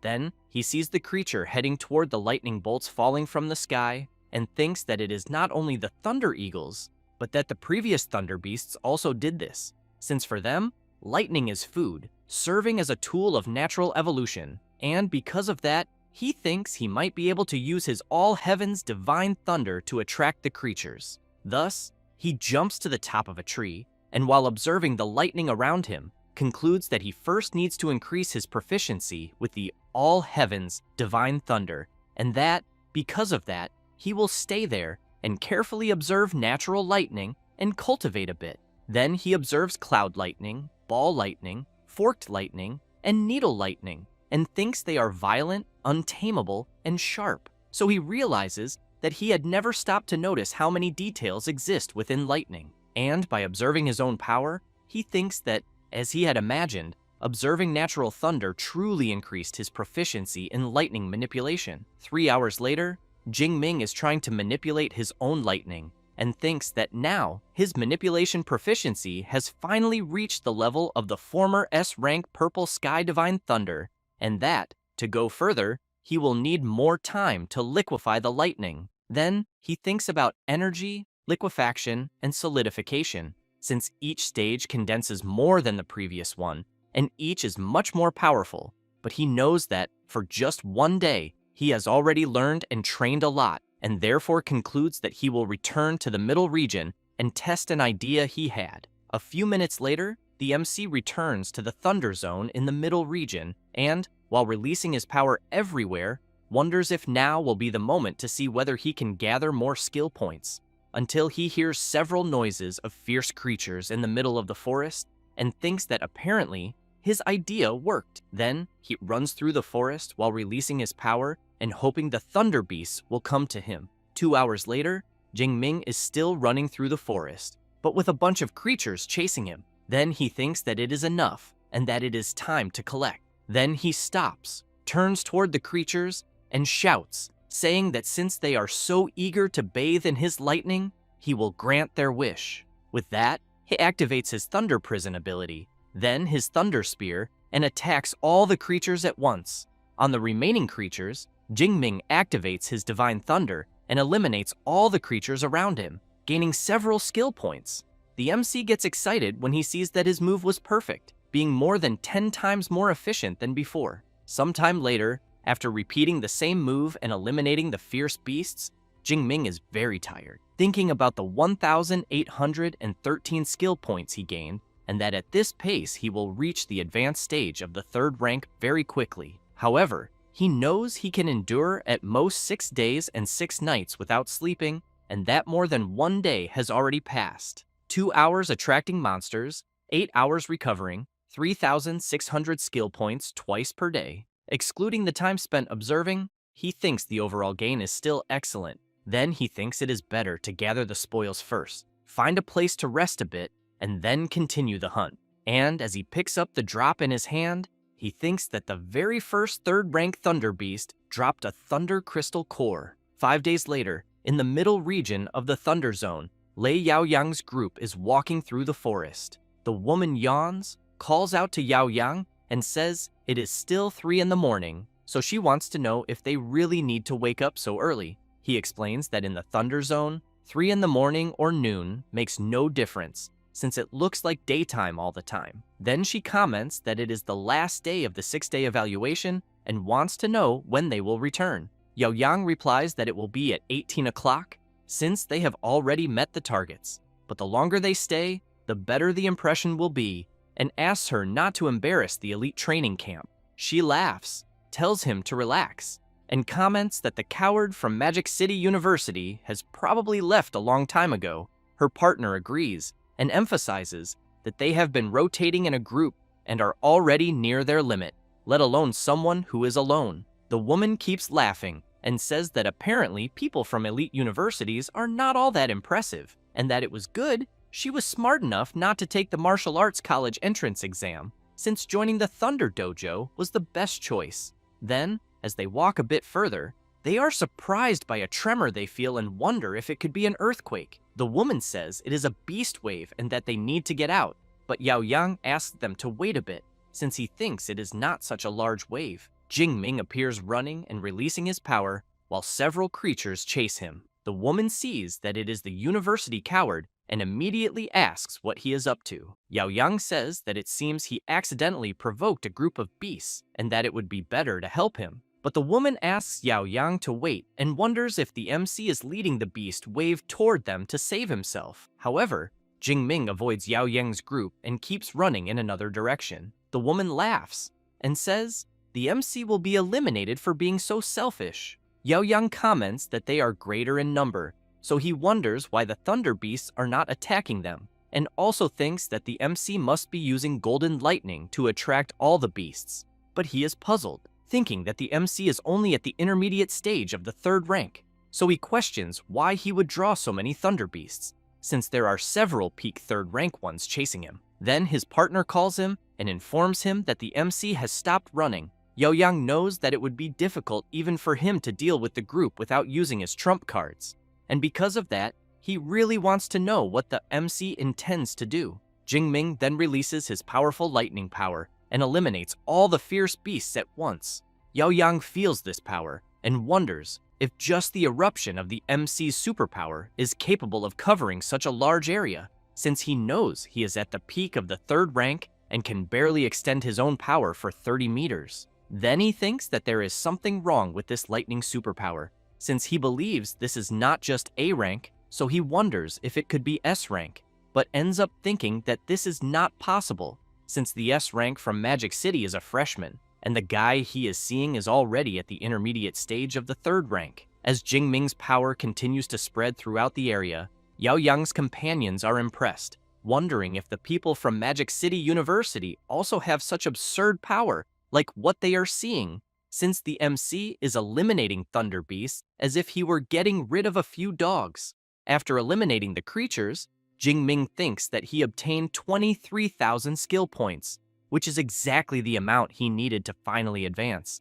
But he knows that after 5 days and 5 nights without closing his eyes, his condition has dropped significantly, and because of that, he thinks it is better to find a place to distribute the points and then return. Yaoyang's friend calls him and asks if he could handle that group of beasts. He replies that yes, but points out that he would not eliminate them as quickly as the MC. Yaoyang's friend takes a deep breath upon realizing that the guy from Magic City University is indeed very strong, and even feels relieved that he did not accept his challenge to compete with them, since in the end, they would be the ones left embarrassed. However, he wants to know if Yaoyang thinks the MC can eliminate 4th rank beasts by skipping ranks like he does. Yaoyang replies that if everything the MC showed there is his full power, he probably cannot. After that, 10 minutes later, Jingming finds a quieter place and is distributing the skill points he gained.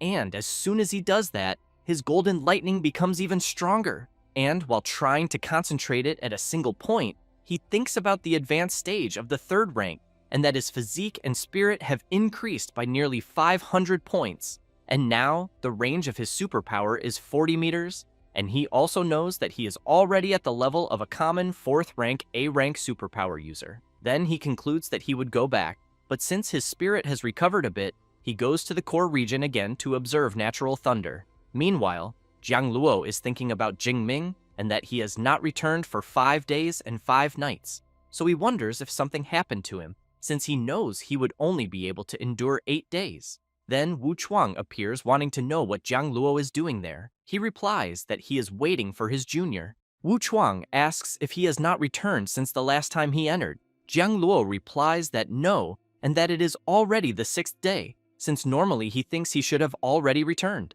Instructor Wu tells him not to worry and informs him that he is going into the Thunder Zone to hunt and that he can look for him along the way. Jiang Luo thanks the instructor and says he will owe him one. Wu Chuang comments that there is no need for formalities, since they are all from the Thunder Dojo, and that helping is the least he can do. 6 hours later, in the core region of the Thunder Zone, Jingming thinks that it is already time to return. Thus, he jumps down from the tree with force, and where he steps, the ground completely cracks.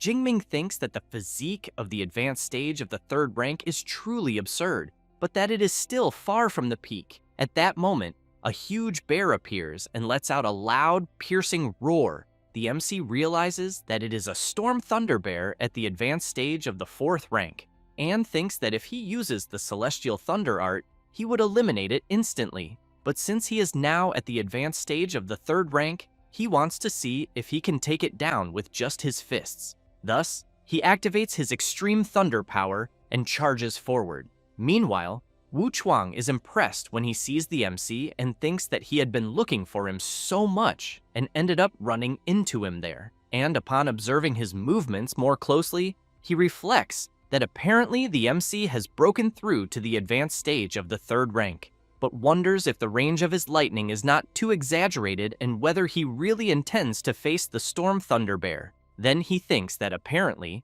a newborn calf does not fear a fierce tiger, since Supervisor Jiang Luo's junior has courage, and that a genius like that needs to suffer a bit to see his own limitations. At that moment, the Thunder Bear roars loudly and then launches an attack at the MC, who in turn simply blocks the attack with the lightning he is releasing. Wu Chuang, upon seeing this, is completely shocked, wondering if the boy really blocked the attack with his lightning, since what he is facing is a beast at the advanced stage of the 4th rank, a full rank above his own. And as he continues watching the MC's power increase every second, he thinks that something must be very wrong, since Jingming's superpower is not A rank, but rather S rank, or perhaps even SS rank, and that, strangely enough, he feels like he has heard that name somewhere before. Wu Chuang sees the MC continuing to charge at the Thunder Bear, and remembers that the boy in front of him is Shu Jingming, the S-rank lightning freshman from Magic City University,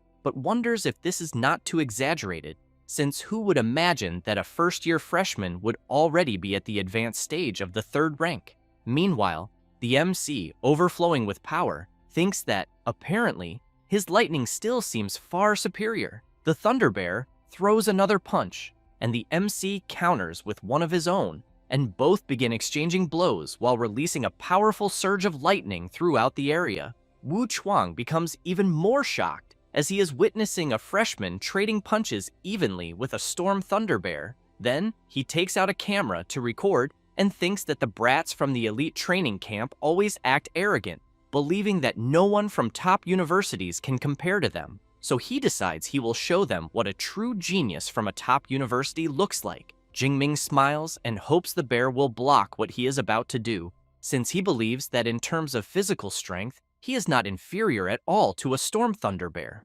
Thus, he further amplifies his Immortal Thunder body technique in the extreme thunder state and charges at the creature, landing a powerful punch on one of the bear's legs. The beast roars loudly in pain and charges at the MC. Jingming thinks that his punch did not even manage to break one of its legs, but knows that normally, to deal with beasts like this, the correct approach would be to use a weapon, but this time, he will fight only with his fists. The Thunder Bear becomes even more furious and channels its thunder attack. Wu Chuang knows that the attack will be a storm of lightning, and that anyone caught in it would either be severely injured or eliminated instantly, and that in such a situation, the normal approach would be to retreat and wait for the lightning storm to pass before attacking. But it seems that Jingming clearly does not plan to do that, as he prepares himself and hopes the bear goes all out, because he wants to see who controls thunder better. Then, he leaps at high speed and heads straight into the bear's lightning storm.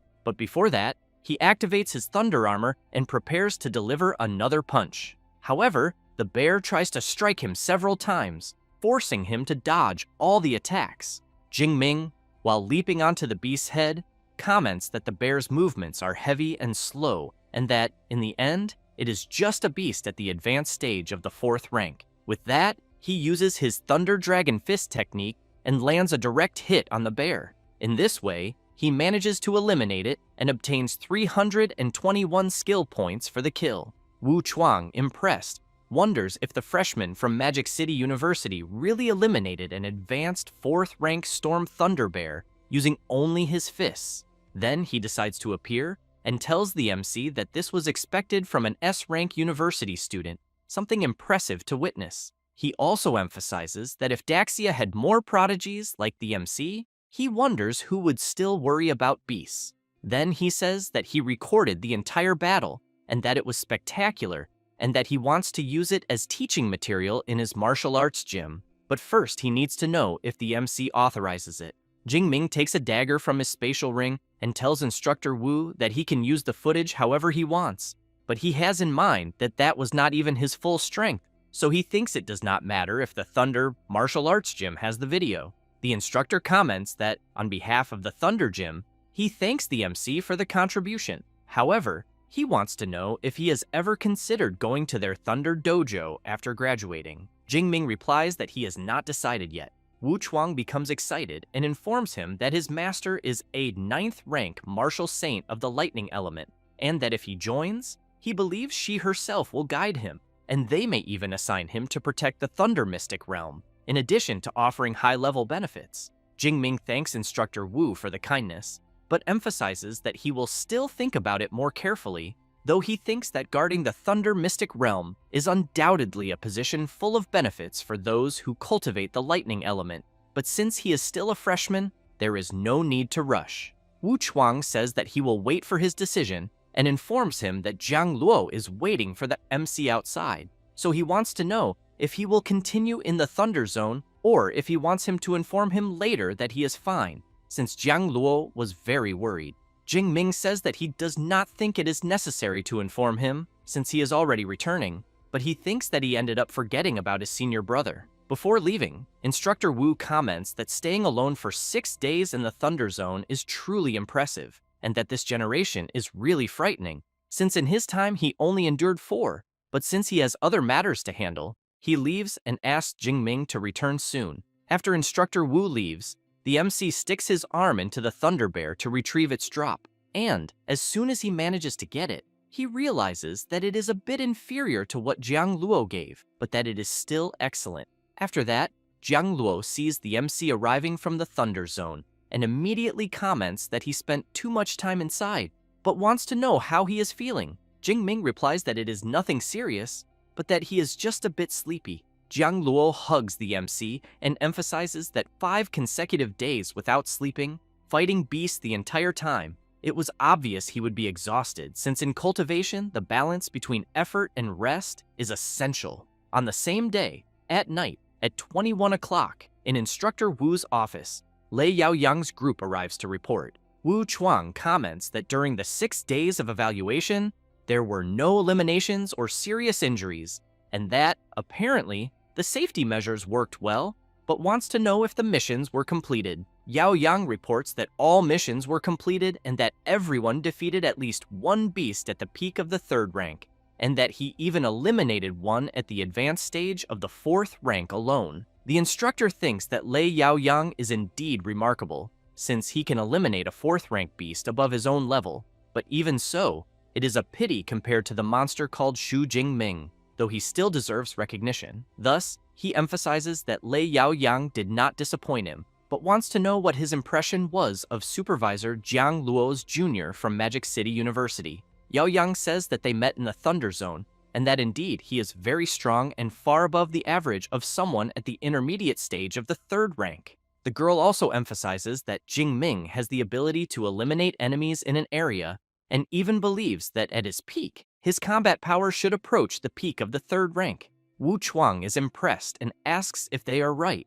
Another guy from the group replies that yes, but that he still thinks he does not compare to Lei Yaoyang, and that, Without a doubt, the elite training camp is definitely superior to Magic City University. The instructor takes a video device and asks them to watch a video he made, and as soon as he turns on the device, everyone is surprised to see a 4th rank Storm Thunder Bear. Then they are amazed when they see the MC fighting the beast with only his fists. Then, they see the MC using his Dragon Fist technique. Afterward, upon seeing the Thunder Bear defeated, they comment that apparently, compared to the first time they ran into him, Jingming has become absurdly stronger. Wu Chuang asks what they think of the MC now after watching the video. Yao Yang comments that he is strong, very resilient, and simply beyond imagination. The instructor also emphasizes that Jingming is no longer at the intermediate stage of the 3rd rank, because when he met him in the forest, he had already advanced to the advanced stage of the 3rd rank.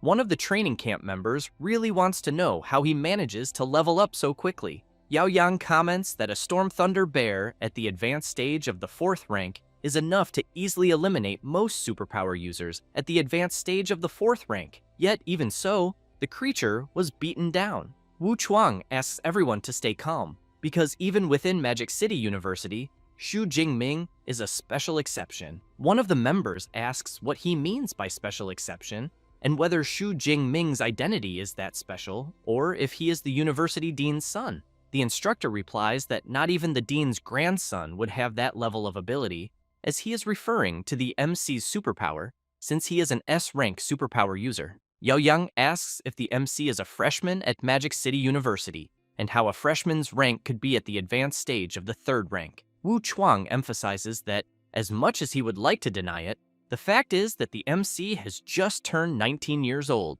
being a genuine first-year freshman, which surprises the elite training camp members even more. Then, the instructor makes it clear that he did not show them the video for any other reason, and that it was only to motivate them, and therefore asked them to take Jingming as their goal, since in the future, the ideal would be for them to keep up with his pace. Everyone gets excited and states that they will do their best.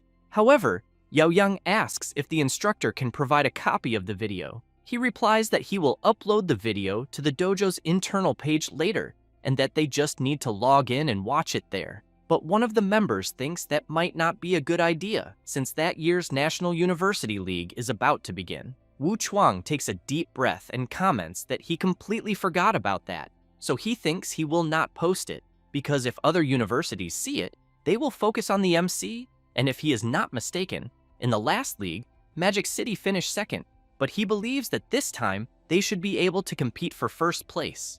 2 days later, Jingming wakes up to his phone alarm ringing and thinks that he must have slept for a long time, and when he picks up the phone, he realizes it is Vice Director Ling Shuang. As soon as he answers, she informs him that, according to reliable information, the Cult of Destiny is preparing a counterattack and that they have already arranged protection for his family and friends, but emphasizes that if he encounters danger, he should not hesitate to crush the talisman, since she believes it is very likely that he will be the cult's target. Jingming replies that he understands and apologizes for the trouble. After ending the call, the MC thinks that the security there is very strict and that to enter and leave, one must show special documents and undergo iris verification, so he believes the Cult of Destiny should not be able to infiltrate, and even if they do, he knows he has his master's guardian talisman. Meanwhile, at the Cult of Destiny's base, a follower informs his supreme leader that the Magic City branch believes that Magic City's S-rank,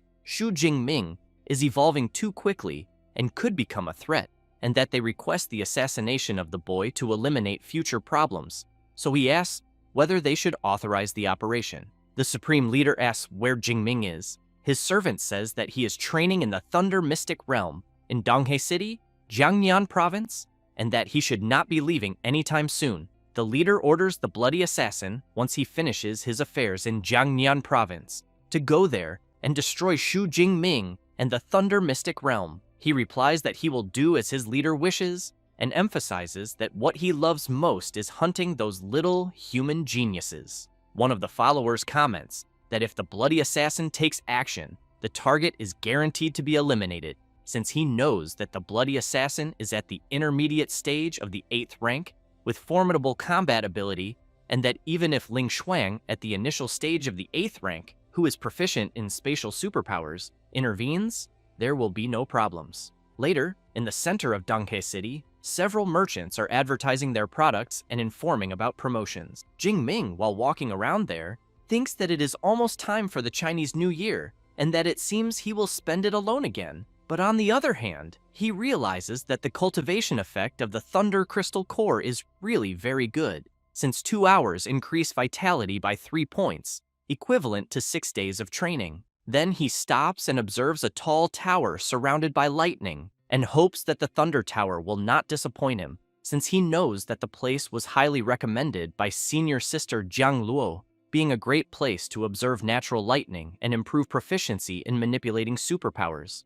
A few minutes later, already at the Thunder Tower, in the first floor hall, the MC approaches the entrance, and the receptionist informs him that Jingming has an S-rank pass and is entitled to 4 hours of use in the private room on the 100th floor, but asks if he wants to use it immediately. Jingming asks what this private room on the 100th floor is. The receptionist explains that the Thunder Tower has 110 floors in total, and that the higher the floor, the better the effect of observing natural lightning. Jingming says he understands and asks to use it. As soon as he arrives at the 100th floor, the MC looks around, wondering where the lightning is. Then a bolt of lightning appears passing through the lamps, and the MC, while observing and feeling the energy, thinks that it is the most fundamental form of lightning. And as he sits on the ground, while the lightning runs through his entire body, he reflects that the source of lightning in the Thunder Zone is more than 1,000 meters high, being invisible to the naked eye, but that here it is possible to see much more detail and mysteries. 4 hours later, Jingming thinks that if he stays there continuously, in less than 5 days he might be able to reach the proficiency to liquefy lightning, so he concludes that this is undoubtedly a sacred place for cultivation. Then he hears someone knocking on the door, and the receptionist appears informing the MC that his usage time has ended.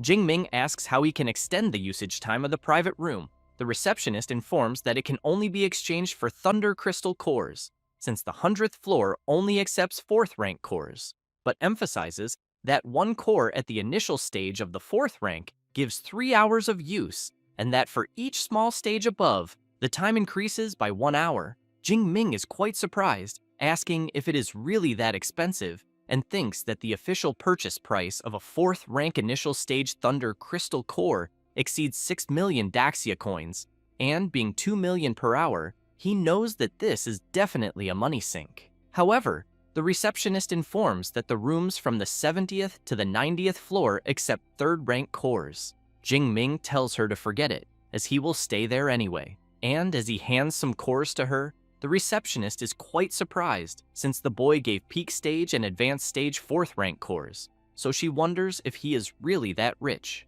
Thus, she informs that the 2 combined cores he gave amount to a total number of hours, and that she will update his usage time. Jingming comments that he knows the 100th floor requires 4th rank cores, but asks about above the 100th floor. The receptionist laughs, and says that from the 101st to the 107th floor, 5th rank cores are required, and from the 108th to the 110th floor, 6th rank cores are needed. Jingming is stunned upon hearing this, and tells the receptionist that, for now, he will just stay on the 100th floor. 11 hours later, in the main building of the Thunder Dojo, Jiang Luo arrives with the MC, and he informs that the materials from Fierce Beasts and 4 rings, all combined, amount to 311 million in revenue, and therefore emphasizes that the next round is on the MC. Jingming says that is fine, and emphasizes that it is all thanks to him for hiring the purchasing manager. Otherwise, he thinks he would not have gotten such a good price. Jiang Luo laughs, and comments that he heard from Instructor Wu that he eliminated a Storm Thunder Bear at the advanced stage of the 4th rank, so he thinks his progress is happening far too quickly. Jingming says that he thinks his talent is actually quite good after all. Jiang Luo comments that apparently humility is not Jingming's strong point, but since the Chinese New Year is approaching, he wants to know his plans. Jingming says that he plans to go to the Thunder Zone and that he might not even return in time for the Chinese New Year. Jiang Luo emphasizes that Jingming is indeed a special case, but advises him to stop by, since during the Chinese New Year, the Thunder Dojo will organize an auction, and there might even be something that catches his attention. Jingming becomes thoughtful and says that there is actually something he wants, then thinks about his spear and that it is no longer sufficient and maybe he can bid on a good weapon. The MC's senior brother comments that then it is settled and that he will reserve an entry spot for him.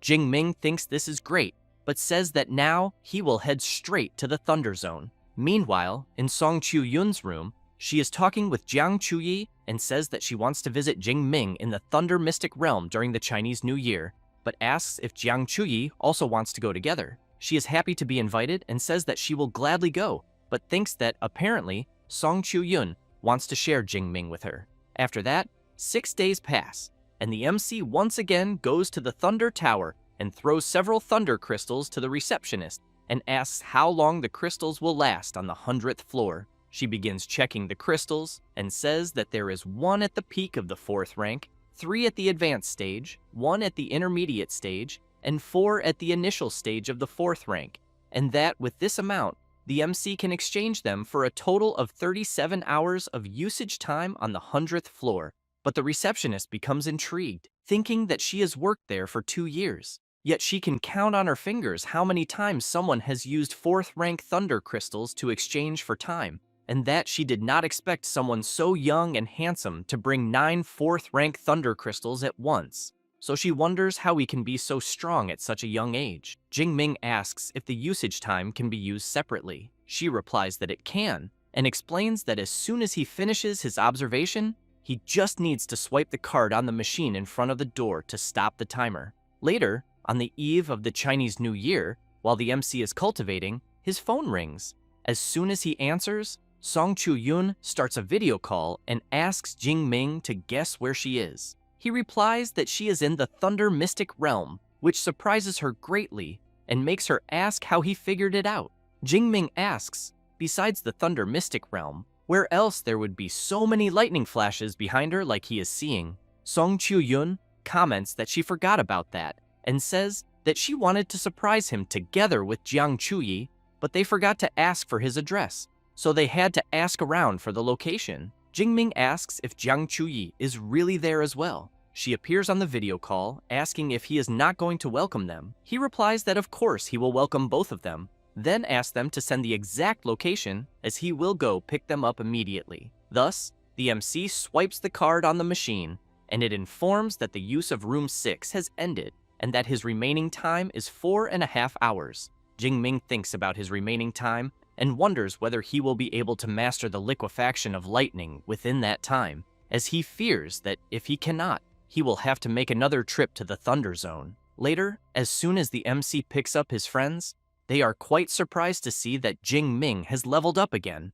especially since it has only been about 20 days since they last saw each other. He laughs and says that he faced some crises during training, and that, fortunately, he managed to break through to the advanced stage of the 3rd rank. Song Chu-yun takes a deep breath and comments that she is starting to think that by graduation day, he will already be a 7th rank grandmaster, and that comparing him to other people is simply irritating. Jingming asks her not to be angry and asks how many academic credits their passes cost to enter there. Song Chu-yun says that the B rank passes they bought last only 2 days and cost 1,000 credits each. The MC is surprised, asking if it really cost 1,000 credits for only 2 days, since he knows that in Daxia coins that amounts to 10 million. Then, he says that there are 4 rooms on the 2nd floor, and that, besides his own, they can choose 2. Jiang Chuyi comments that they do not need that many rooms, and that they can even share one.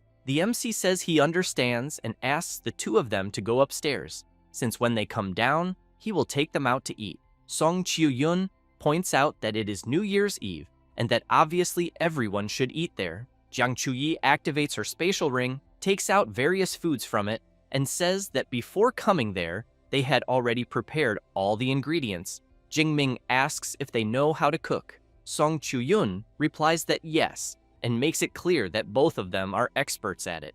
The MC laughs and says that he will see if they really are that good, and that he will be their assistant. A few hours later, as soon as they finish dinner, Jingming takes a deep breath and says that he has to admit that their food turned out wonderful. At that moment, Song Chu-yun is quite surprised to see several fireworks through the window. Then, she calls everyone to go up to the rooftop to take a photo together to remember New Year's Eve. It does not take long, and they soon arrive at the terrace. And while the fireworks continue exploding, the two approach the MC and ask him to smile for the photo. Happy with the moment, Jingming reflects that since he obtained the system, everything around him has completely changed, and that this is the first time he has spent such a wonderful New Year's Eve. After that, already the next day, the MC is apologizing to his friends for having to drag them to an auction right on New Year's Day. Jiang Chuyi comments that Jingming is being too formal. Song Chu-yun agrees and points out that she also wanted to buy some equipment.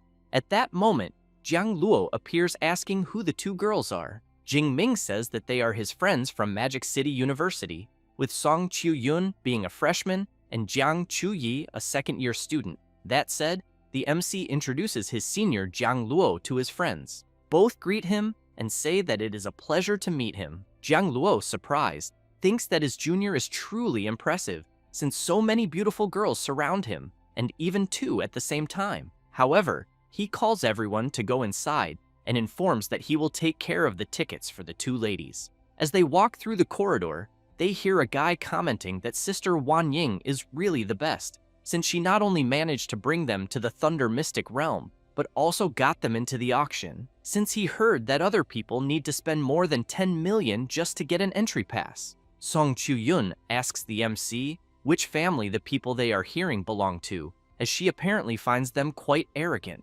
At that moment, the eldest young lady of the Li family of the Mystic Realm, Li Wan Ying, arrives at the auction, and Jiang Luo comments that their patriarch is an honorary vice director of the Thunder Dojo and is about to break through to the 7th rank, and that her brother is already at the peak of the 4th rank at only 27 years old, and that, therefore, it is not surprising that they are somewhat arrogant. Jingming comments that with capable people in both the older and younger generations, it is no surprise that this Li Wan Ying is so insolent. Jiang Luo agrees and says that her brother, Li Shanglin, is similar to the MC, since he also uses a long spear, but his is of the enhancement type, while Jingming is of the lightning element. That said, he informs that they have arrived and welcomes them to the Thunder Mystic Realm auction, and as soon as they sit down, Jiang Luo explains that the Spring Festival auction is extremely important, since those who manage to enter are not ordinary people,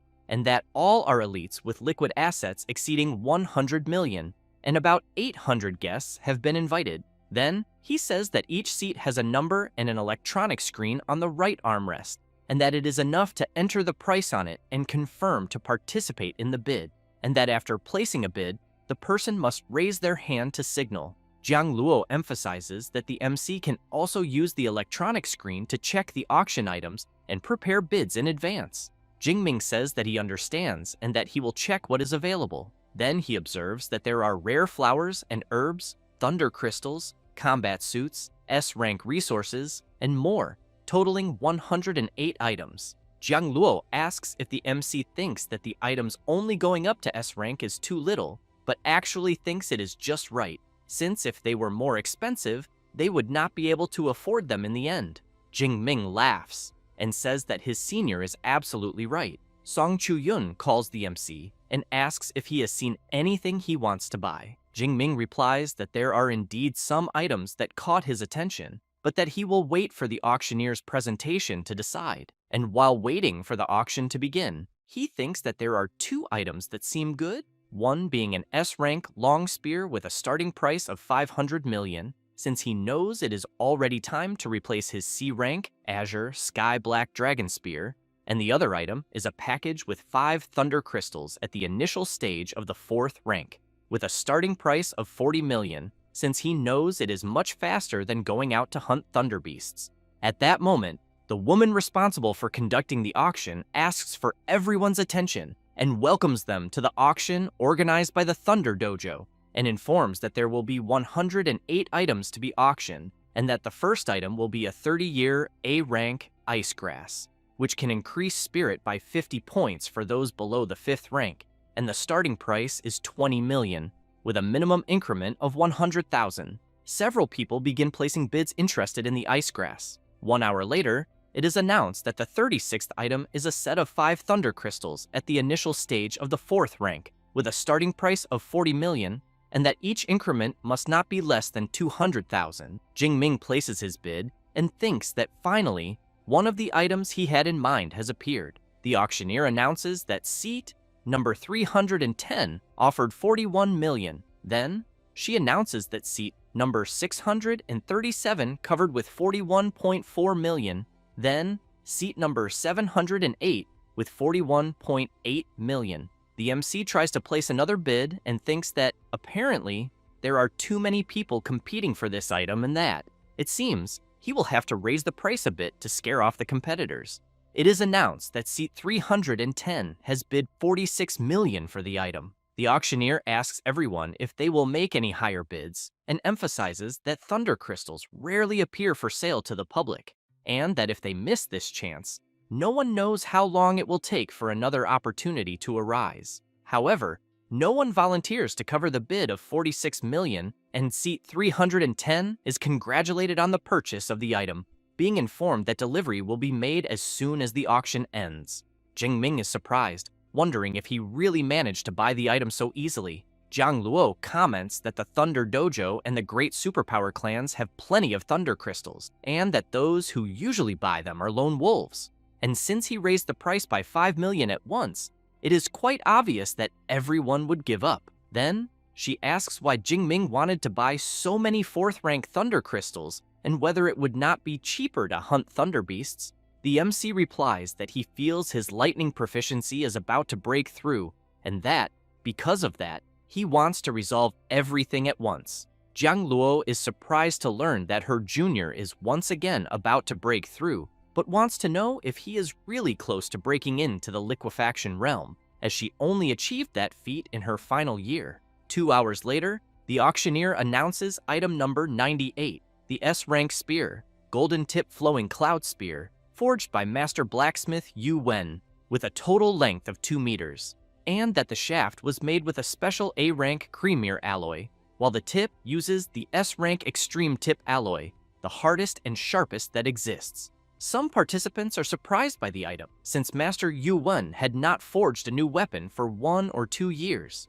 Jingming becomes excited about the spear and thinks that the creamier alloy increases in weight when infused with a superpower, and the extreme tip alloy is sharpened to an absurd level. So, he concludes that it is exactly what he needs and that he must obtain it at all costs. Then, the auctioneer explains that after the spear is infused with a superpower, its weight can reach 100 tons, and that, because of this, she is sure that many people will be interested. The starting bid is 500 million, and each increase cannot be less than 1 million. Quickly, several people begin to place bids, until the MC offers 600 million. However, it is not enough, and the participants continue raising the bids. Jingming reflects that apparently, it will not be so easy to scare everyone off like before, and that because of that, he thinks it is better to wait a bit and see how things go, besides having the feeling that seat 104 will be his biggest rival. Li Wanying places her bid of 630 million and thinks that she, from the Li family, has already made her move and wants to see who will dare to compete. Jingming is not intimidated and offers 640 million. Some participants begin to talk among themselves, wondering who the madman is that is competing with Miss Li. She, in turn, tells the MC that her brother, Li Shanglin, is currently in need of a spear to train. Then she emphasizes that if he is willing to give up the spear, he will gain her friendship and also the friendship of the Li family. Jingming has in mind that the friendship of someone at the peak of the 6th rank really means nothing. At that moment, the auctioneer calls Miss Li's attention and reinforces that the auction prohibits private conversations between buyers, and that if she breaks the rules again, her bidding rights will be revoked. After that, the bidding duel continues. Li Wanying offers 650 million, and the MC offers 660 million. And once again, people are surprised, wondering who this boy is who is willing to face Miss Li. She begins to get nervous, thinking that the boy had the nerve to ignore her, and also knows that since her father reached the peak of the 6th rank, this had never happened. The auctioneer asks if anyone will cover the bid of 660 million. Li Wanying, at the same moment, offers 670 million and thinks that now she wants to see how deep the boy's pockets go. Jingming calls Song Chu-yun and Jiang Chu-yi and asks if they can lend him money, but makes it clear that he will pay everything back later. Jiang Chu-yi says she has 500 million on hand. Song Chu-yun says she has around 1 billion, and that, if it is still not enough, she can ask her family to transfer more. The MC feels quite embarrassed and says that it is already more than enough, and that he knows that for an S-rank weapon, it is not worth continuing to bid if it goes over 1 billion, and that it would even be better to pay someone to forge a custom one. Jiang Luo is bewildered, questioning what kind of history his junior has with the two beauties beside him, since they talk about 500 million or 1 billion as if it were spare change and can still ask for more from their families. Thus, Jingming raises his hand and bids 700 million. Another bidding clash against Li Wanying begins, but the MC ends up placing the final bid of 830 million. Li Wanying's sister comments that they have already exceeded the budget, so she asks if they will really go over 1 billion just to make the boy spend more. Li Wanying, very furious, says she will forget about it, and that for now, she will let him be, since there is another way to deal with the matter. Thus, the auctioneer strikes the gavel and sells item 98 for 830 million and congratulates the knight of seat 310. Jingming thinks about the amount he paid and believes it is still within an acceptable range, but hopes that this spear will not disappoint him.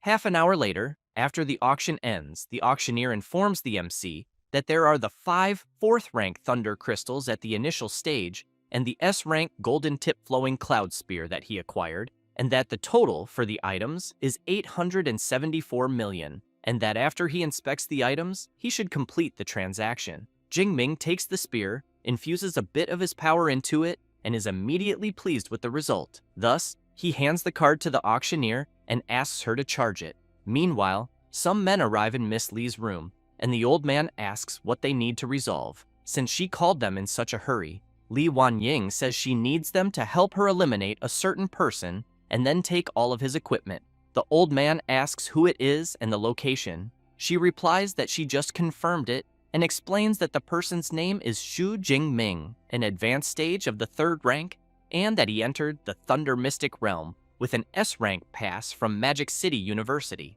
The old man suggests to Miss Li that it would be better to investigate the situation more thoroughly since the person is a university student. She says she does not need that, since there are many students like him going to train in the Thunder Mystic Realm, and that they just need to wait for him to enter the Thunder Zone and attack. Having said that, she emphasizes that with the ferocity of the beasts in the Thunder Zone, she thinks that in 1 or 2 hours there will not be anybody left, and as for the spear, they just need to modify it a little and repaint it. The old man looks back and tells the 2 men with him to lie in wait at the entrance of the Thunder Zone immediately, and that they should inform him as soon as Xu Jingming appears coming out of there. Li Wanying calls her uncle and asks him to inform her when they act. As she wants to go along and see with her own eyes, the boy regrets challenging her. Later, in the room rented by the MC, he is observing his new spear and thinking that, as expected of the equipment, the feeling he is experiencing is simply on another level,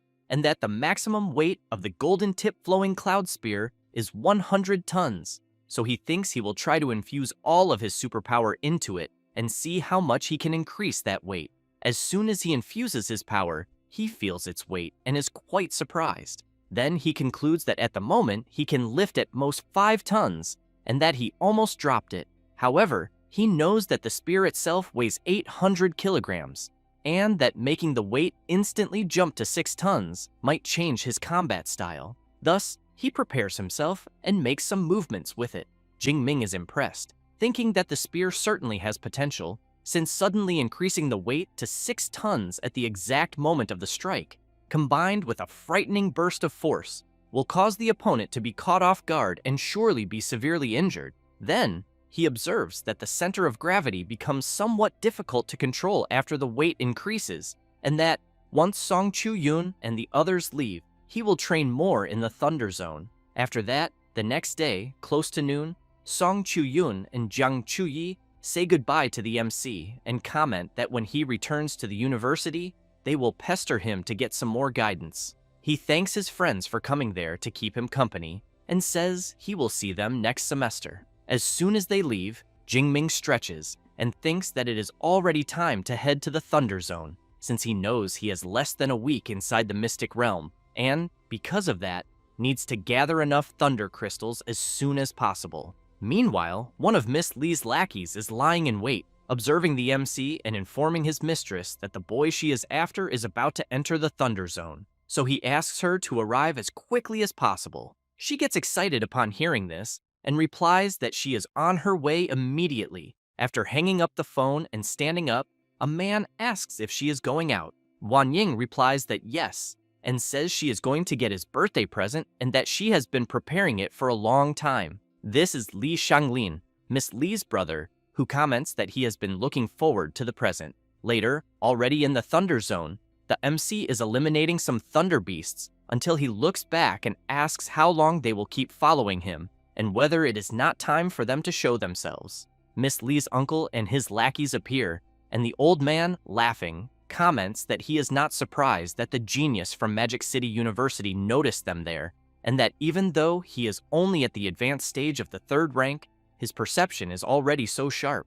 Jingming says he does not remember knowing them, so he wants to know why they are following him. Wan Ying appears saying that if the boy does not know them, at least he should know her. The MC asks if they are there to steal his golden tip flowing cloud spear. Wan Ying replies that it is not just the spear, but that she also wants his life. However, she emphasizes that it is a pity to waste his handsome face, and that if he had not challenged her, she thinks he could have become the leader of her harem and had fun with her every day. Jingming comments that apparently she is quite cruel. Wan Ying says that in front of the strong, the weak have no right to speak, so she tells him to kneel, bang his head on the ground, and apologize. Because if he does what she asks, she thinks she will grant him a quick death. Otherwise, she will make him experience the pain of 1,000 cuts. As he releases his power, Jingming agrees that the weak have no right to speak in front of the strong. Thus, he activates his extreme thunder state and comments that apparently she did not investigate him thoroughly to know who he is,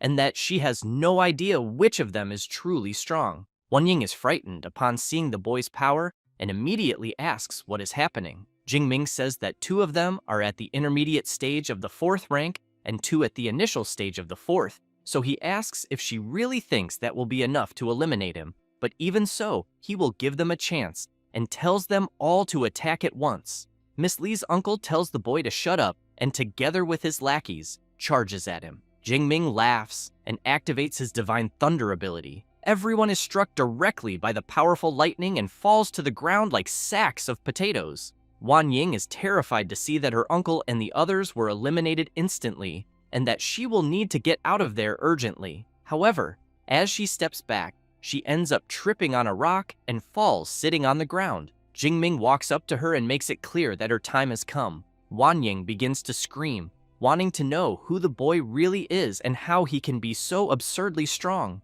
The MC introduces himself and says that he is a student of Magic City University, but wants to know if just moments ago she was not trying to eliminate him and take his treasure. Wan Ying replies that she was wrong and asks him to spare her life, adding that she will give 10 billion and ensure that he leaves safely. Then, she emphasizes that she can serve him and that she surely knows she is not worse than the 2 women who were with him before. Jingming becomes serious and makes it clear that the 2 women she is referring to are his friends, and that someone with a body as corrupted by drugs and lust as hers cannot even be compared. And since he has a cleanliness obsession, he does not want to waste time with someone as dirty as her. Wan Ying goes mad with anger and screams, asking how he dares to insult her, and swears that he had better not let her live. Otherwise, she will massacre his entire family and peel his skin while he is still alive, since her brother and father will never let this go. Jingming channels his Divine Thunder power,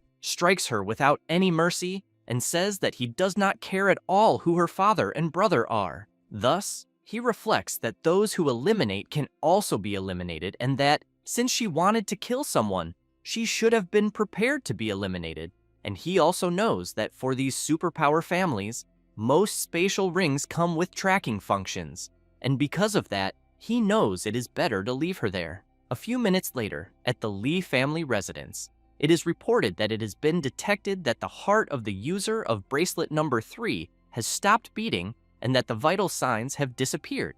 Shanglin is surprised, as he knows that this bracelet belongs to his sister. Then he becomes furious and shouts, wanting to know who dared to eliminate her, and orders them to track her location immediately, as he wants to know exactly where she was eliminated. A man reports that bracelet number 3 lost connection, and that the last location signal came from the outskirts of the Thunder Zone. Shanglin comments that his sister had said she was going to get his present, so he wants to know why she was eliminated on the outskirts of the Thunder Zone. Having said that, he asks them to contact his sister's escort team, as he wants to know what the hell they are doing. Shanglin's uncle checks his phone and reports that the 4 members of her escort team have also lost their vital signs, and that their smart bracelets can no longer connect. Shanglin does not like hearing this, and asks if his uncle and the others were also eliminated, and what could have prevented them from even sending a distress signal. His uncle says that it could have been someone at the peak of the 4th rank, about to break through, or that perhaps they simply underestimated the enemy, and that the opponent was cautious and did not touch the storage rings. Shanglin comments that in that case, he thinks it will be very difficult to find who did this. Shanglin's uncle asks if they should inform the clan leader. Shanglin becomes concerned and replies that it will not be necessary, as his father has been in seclusion for 6 days, trying to break through to the Grandmaster level of the 7th rank, so he thinks it is better to look for clues first, and then check where his sister had been in recent days, and who she had contact with. His uncle says he understands, and that he will check everything immediately. Then, after checking his phone a bit, he reports that 1 month ago Miss Lee had a conflict with the Wang family, that half a month ago she entered the Thunder Zone, and that 2 days ago she wanted to buy an S-rank spear as a birthday present for him, but someone else bought it first. Shanglin is surprised upon hearing this, and immediately wants to know who bought the spear. The man reports that the buyer is named Xu Jingming, and informs that he is a student at Magic City University and entered the Thunder Mystic Realm with an S-rank pass, and that he also placed first in Jiangnan Province in 2037,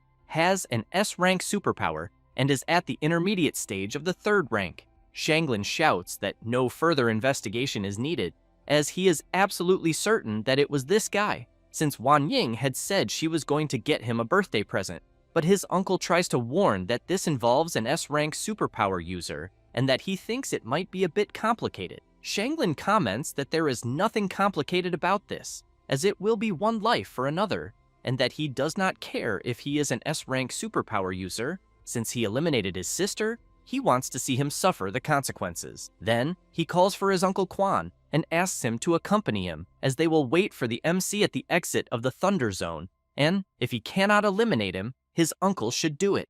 Meanwhile, Jingming is collecting some crystals from the Thunder Beasts he eliminated. He has in mind that he eliminated 17 4th-rank Thunder creatures and obtained 4,250 skill points and 17 Thunder crystals of various ranks, so he thinks that should be enough, but that this time, he will try to break through all at once into lightning liquefaction. Thus, he stands up and concludes that he will return. Later, at the Thunder Tower, a man arrives at the entrance, and the receptionist asks for his pass. This is the Cardinal of the Cult of Destiny, the Bloody Assassin, who as soon as he hands over the pass, is informed that his identity has been confirmed, being a C-rank pass with a duration of 24 hours. The receptionist explains that a C-rank pass allows one to remain in the Thunder Mystic Realm for only 24 hours, and that he should keep an eye on the time. The Bloody Assassin tells her to relax, as 24 hours are more than enough to settle everything. Meanwhile, at the entrance of the Thunder Zone,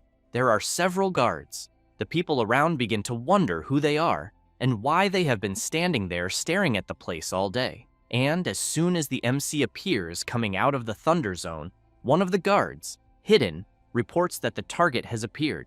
Jingming notices that he is being watched and becomes intrigued. Then Shanglin appears rushing toward the MC and shouting that he finally decided to show himself. Jingming realizes that the guy is at the peak of the 4th rank and also uses a spear, so he thinks it can only be that Li Shanglin, but that if he had known they would find him anyway, he would not have destroyed those spatial rings, as he basically threw away hundreds of millions. Shanglin asks if it was the MC who eliminated his sister, Wan Ying. Jingming comments that he already knows the answer, so he asks why the question. Lei Yaoyang's brother overhears the matter and is surprised, asking if she was really eliminated. Yaoyang comments that the way she was, it was only a matter of time before she got into trouble. Shanglin becomes even more furious upon hearing the MC's response, but still wants to know why he eliminated her. Jingming explains that she tried to eliminate him to steal his treasure and ended up being eliminated in the process. So he asks if he needs another reason.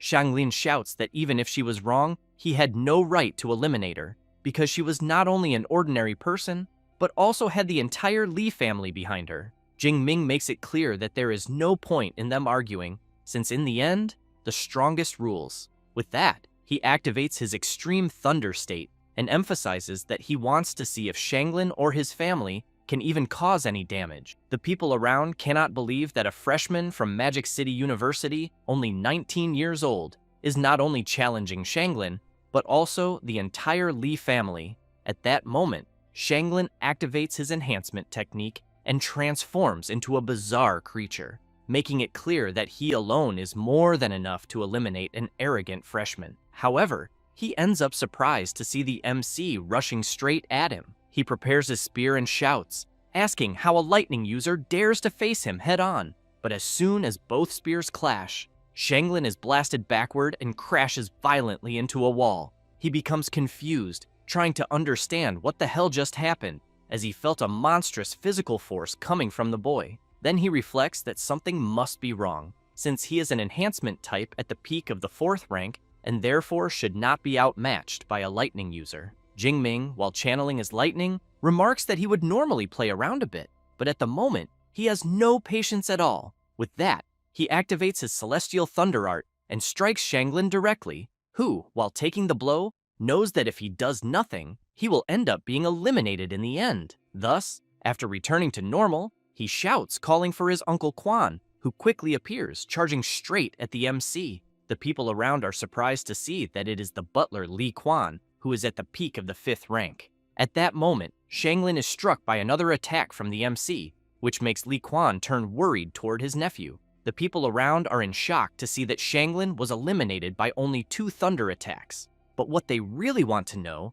is how the lightning freshman managed to defend himself against Li Quan's flame attacks. Jingming, inside a barrier, thinks that in the end, he had to use the trump card his master had given him. Li Quan wonders if the boy really used some kind of guardian talisman from an ancient civilization to defend himself, so he knows that, apparently, he will have to inform the clan leader. Thus, through the communicator, he informs his leader that Shanglin was eliminated at the entrance of the Thunder Zone, and that Miss Li was as well. Meanwhile, at the Li family mansion, the clan leader, upon being informed, leaps out of the mansion and, furious upon learning that his son was eliminated, rushes at high speed to where his body is. Jingming senses an overwhelming presence approaching, and, in a matter of seconds, the head of the family arrives and immediately asks if the freshman from the damned Magic City University in front of him is the one who eliminated his son and daughter. Li Quan approaches and tries to explain, but is immediately interrupted by the clan leader,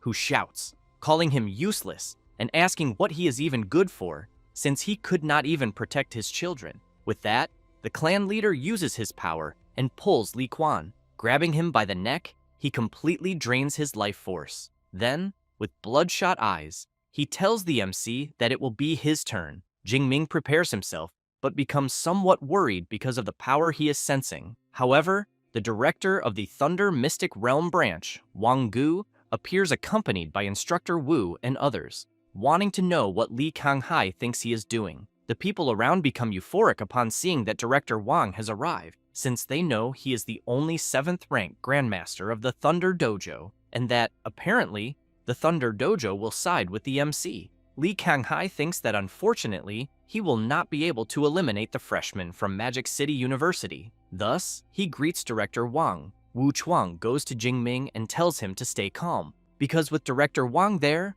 Li Kanghai will not be able to do anything. Wang Gu looks back, greets the MC, and says that he heard Instructor Wu talk about his recent achievements, and that now, seeing with his own eyes, he thinks he is truly impressive. Jingming laughs and says that he thinks the director is exaggerating a bit. However, among the people who have just arrived, the bloody assassin is there, thinking that with everyone gathered like this, it actually makes his job easier.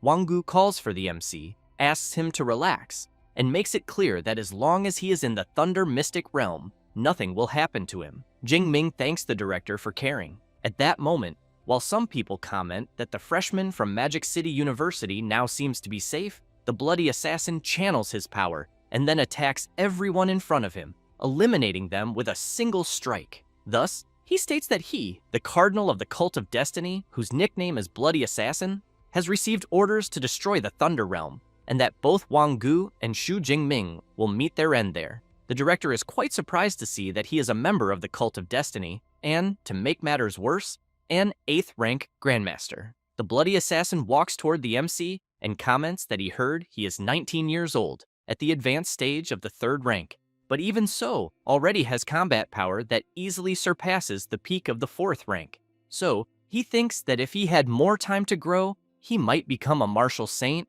and that is why it will be a pity, since he will be eliminated there. Having said that, he recalls that his university has a spatial-type Grandmaster, so he would very much like the boy to call her, but thinks the distance is too great for her to teleport. Jingming wonders if this 8th rank Grandmaster of the Cult of Destiny has lost his mind, as he has absurd arrogance, and that even if he does not know that Director Ling has advanced, she is still an S-rank spatial superpower user. Thus, as he takes the talisman the director gave him, he asks why everyone insists on celebrating before the fight is over, and since the bloody assassin wants so much to see his director, he will grant his wish. He says this and crushes the talisman. At that very moment, the director's spatial power appears over the MC, and she emerges within seconds. The people around are impressed by the aura they feel coming from her. Li Konghai becomes very worried, questioning how Jingming, a 19-year-old freshman, can summon an 8th rank Grandmaster, and also thinking that it is fortunate he did nothing moments earlier, otherwise he fears the entire Li family would already have been wiped out. Ling Shuang calls the bloody assassin a remnant of the Cult of Destiny, and comments that they are indeed like ghosts that never disappear. He is surprised, wondering how Ling Shuang managed to teleport there, as he swore her maximum range was 500 kilometers. The vice director comments that she already knew they would not give up so easily, and that, because of that, she deliberately hid the news of her advancement, and that apparently they fell perfectly into the trap. Zhang Heng reflects that it is as he had imagined, since the aura he feels from her is at the same level as his. Then he turns, thinking that since he is rank B and she is rank S, he knows he cannot fight her head-on and must escape immediately. However, the vice director prepares her power and makes it clear to the bloody assassin that it is already too late for him to think about fleeing. Thus, she activates her ability and imprisons him. Then she enters the barrier created and delivers an attack. Zhang Heng turns and attacks as well, emphasizing that it will not be so easy to eliminate him. Both attacks collide, and the two rush at each other, and a sinister battle begins inside the barrier. Wang Gu tells the people around that the fight between them will take a while, and that, therefore, Director Zhao and Instructor Wu should stay there and help Director Ling, and that Director Li should take the others and inform the people at the Thunder Dojo to organize the evacuation of civilians. Then Wang Gu calls for the MC and asks him to go with Director Jiang and help with the evacuation as well. Jingming says it is fine, and that he wants to stay there, and while observing Vice Director Ling's fight against Zhang Heng, he thinks that the bloody assassin should not be a match for her, and that even if she does not win, she can get out of there safely. So he knows that if he runs away at that moment, he will only get in the way, and besides, a fight between 8th rank Grandmasters does not appear every day. Half an hour later, the battle between the Grandmasters ends, and Zhang Heng collapses to the ground. Jingming immediately wonders how many skill points he would gain if he eliminated an 8th rank Grandmaster who practices the secret technique of divine blood. Jiang Luo comments that this was already expected from the vice director of Magic City University, as she is indeed absurd. The MC turns and asks if his senior brother had ever seen Vice Director Ling fight before. He replies that he never has, and emphasizes that she is even more mysterious than the main director, who is already rarely seen, but that in relation to the MC, Vice Director Ling really treats him differently, as she even gave him a personal talisman. Jingming emphasizes that he only had that one to save his life, and that after using it, it was gone. Jiang Luo punches his junior on the shoulder and makes it clear that just having one is already very lucky. Then he asks if Jingming wants to turn Vice Director Ling into his official babysitter, but she ends up hearing this and immediately asks what they are talking about.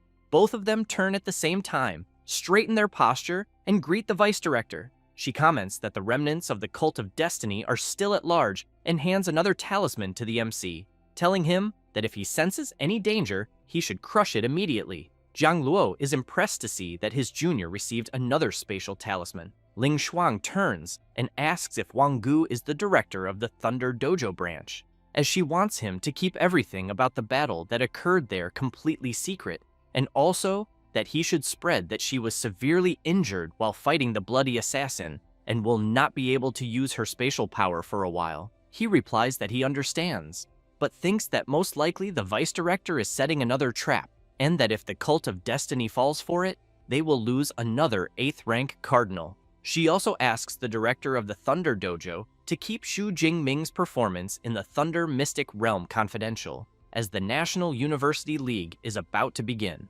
Wang Gu says he understands, but that there is something about the student Xu Jingming he needs to tell her, and that it is about the Li family. After hearing it, Ling Shuang asks where Li Kanghai is. He appears, saying he is there. Ling Shuang makes it clear that allowing his children to commit murder and robbery is already a serious disciplinary failure, and that knowing it is wrong and still doing it is premeditated crime, and that because of this, he will be imprisoned by the security department for 20 years, but asks if he accepts. Li Kanghai is shocked to learn how long he will have to serve, but he falls to his knees and says he is willing to accept the punishment. The people around are also surprised to learn the amount of time Li Kanghai will have to serve, and comment that apparently Magic City University continues to be as protective and ruthless as ever. Wang Gu watches Li Kanghai and thinks that the Li family is finished, as the two main figures have fallen and will not recover anytime soon. The Vice Director emphasizes to the MC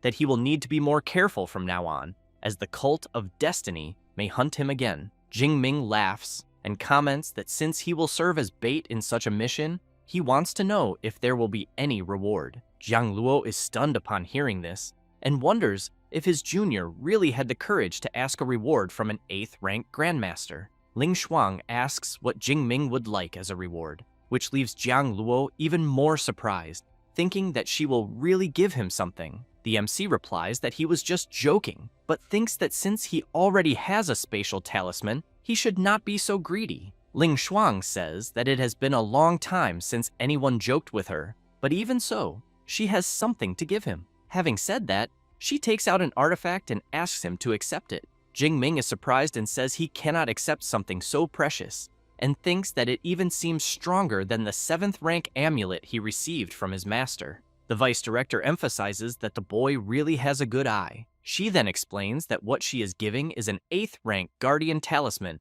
and that it can withstand an attack from an 8th rank Grandmaster at the intermediate stage, but since she no longer needs it, he should consider it a reward. Jingming takes the talisman, thanks the Vice Director for her consideration, and makes it clear that if she ever needs him in the future, he will go through hell without thinking twice to help her. She comments that it is still too early for him to be useful to her, and that he should continue focusing on his cultivation. Jiang Luo watches the artifact his junior received, and thinks that he also wished he had gotten one. Meanwhile, Wang Gu observes the Vice Director talking to the MC and thinks that apparently the boy is very important to her, so he knows that for someone like him, they must do everything to get closer and build ties. Ling Shuang asks if the MC has already finished his matters there, as Magic City University is about to start the new semester, and, if he wants, she will take him along. Jingming says he still has a few things to resolve, and that she can return first.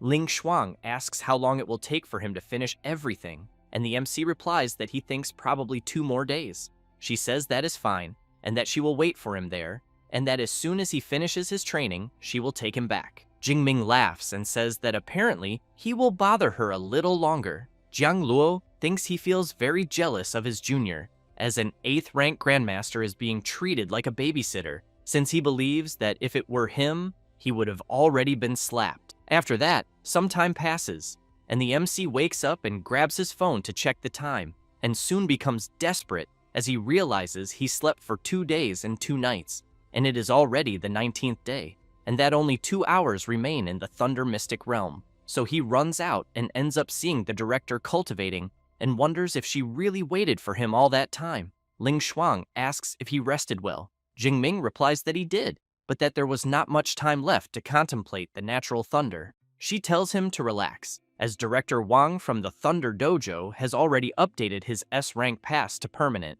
and therefore he no longer needs to worry about the time limit.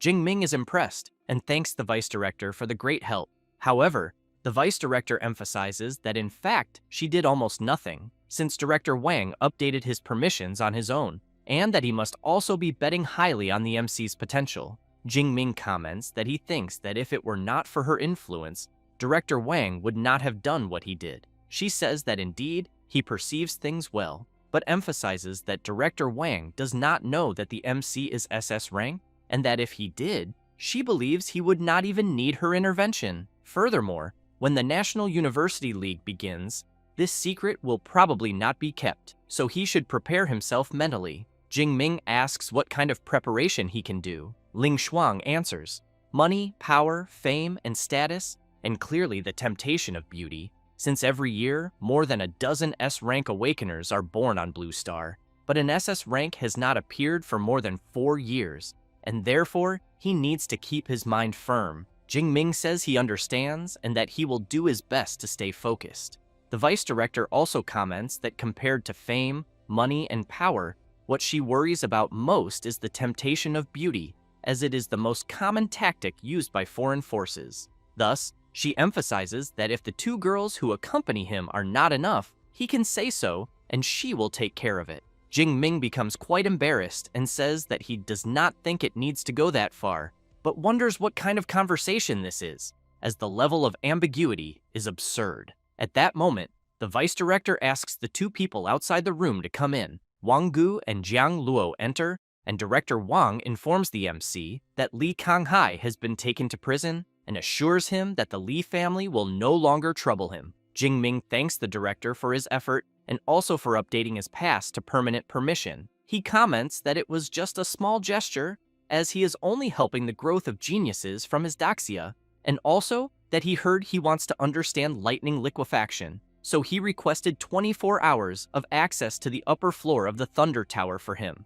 Jingming is pleased to hear about the upper floor, and once again thanks Director Wang for his great kindness. Thus, Ling Shuang opens her spatial portal and says she will take him to the Thunder Tower. Jingming tells Jiang Luo that as soon as he finishes understanding natural thunder, he will go straight to the university, so he says goodbye and says he will look forward to seeing him again. Jiang Luo says he will also look forward to their next meeting, and that, since he already knew he would leave, he came there to say goodbye. After saying goodbye, Ling Shuang pulls the MC into the portal and takes him to the Thunder Tower. He quickly sits down and begins to observe and cultivate the natural thunder, but realizes that the lightning he is seeing is much closer to the origin than that of the 100th floor, so he begins trying to comprehend it. 17 hours later, Jingming is thinking that he has finally understood liquefaction. Thus, he now knows that he only needs to condense lightning into a sphere and launch it,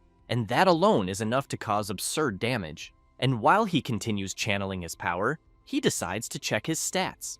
After taking a good look, he reflects that he has 18,200 skill points remaining, and that he is still a bit short of advancing to the 4th rank, and therefore thinks it is better to strengthen his combat techniques first. But as for advancing in rank, he will wait for the National University League to begin and farm a good amount of points. Since he has in mind that each league has individual, team, and survival matches, and that the survival one is based on the number of fierce beasts killed, he knows that by then, all of them will be 4th rank or higher fierce beasts, and therefore knows he can farm an absurd amount of points. Then he decides to raise the Immortal Thunder body to the 5th layer, and as soon as he transforms, he is impressed, as his strength and vitality increased by nearly 1,000 points.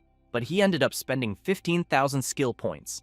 Jingming thinks that a strong physique needs techniques to match to be properly utilized, and that in this case it is better to raise his fist arts to master level as well. And, as soon as he improves them, he decides to test them by delivering a strike. He observes the impact on the wall, laughs, and thinks that now he can practically eliminate a Storm Thunder Bear at the peak of the 4th rank with just one punch, and that he probably will not even be at a disadvantage in close combat against 5th rank beasts. Then he knows that now that he has completed liquefaction, it is time to return. As he leaves the room, the vice director is already waiting for him, and she quickly realizes that he achieved liquefaction, but asks why his physique also increased so much. Jingming says he was lucky, as he raised the immortal thunder body to the 5th layer, and that because of that his vitality increased a lot.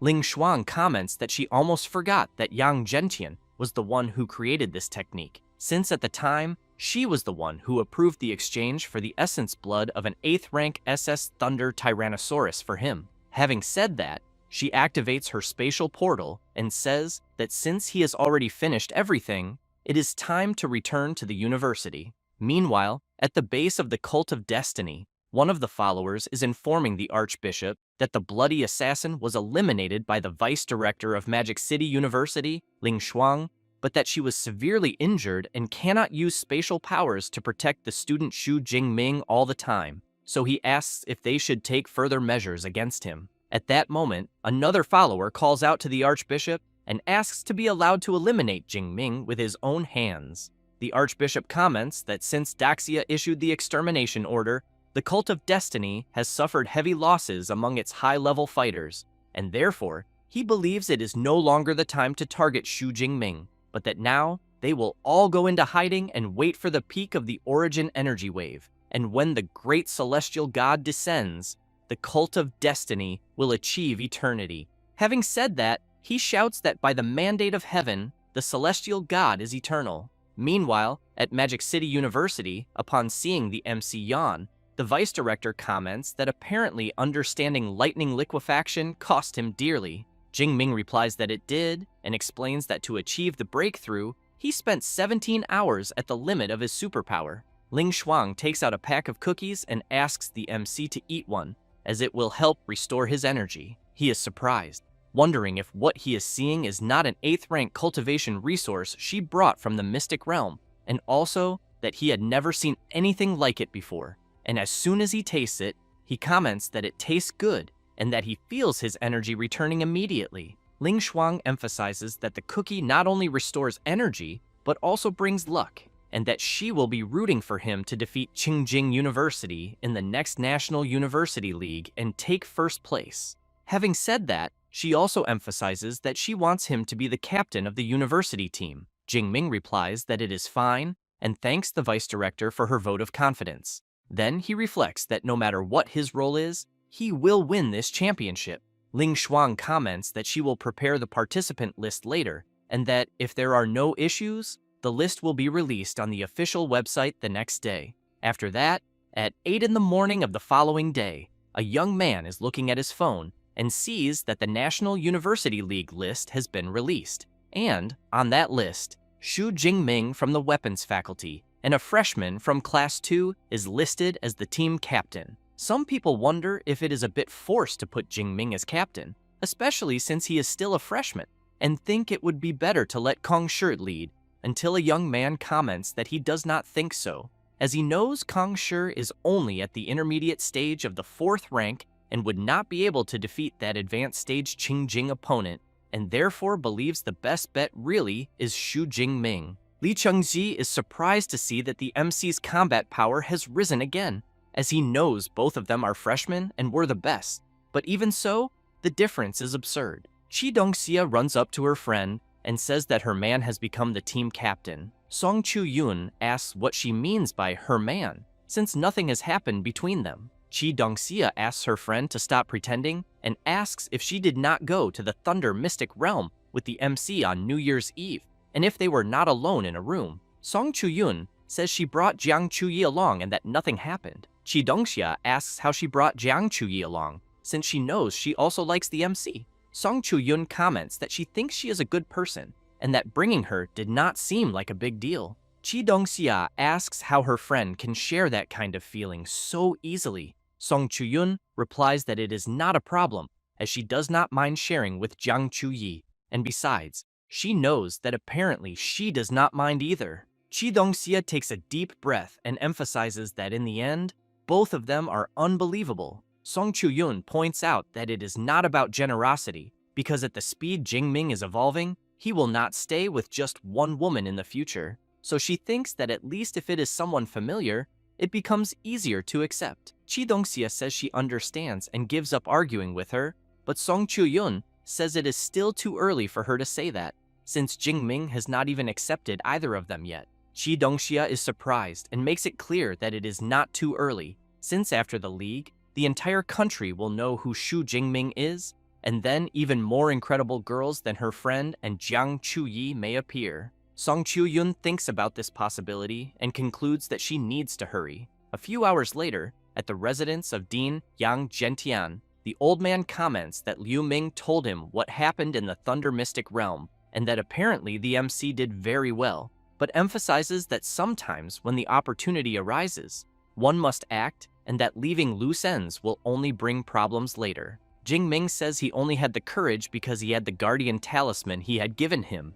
and the talisman from Vice Director Ling. Yang Gentian emphasizes that the guardian talisman was made for him to use, but he thinks he should properly thank Director Ling, since she did a lot for him and even saved his life. However, the old man wants to know the MC's current level of strength. Jingming says that in his normal form, he is at the peak of the 4th rank, and that in the extreme thunder state, he can fight someone at the early stage of the 5th rank. Yang Gentian is surprised, asking if the boy really evolved that much, since someone at the 3rd rank facing someone at the 5th rank is absurd. The MC comments that it was not like that before, and that, since he got lucky, his immortal thunder body advanced to the 5th layer. Yang Gentian says that online discussions are weighing heavily on Vice Director Ling, as it is the first time she is dealing with something like this. And since he is already so strong, he thinks he should help her prove she made the right choice.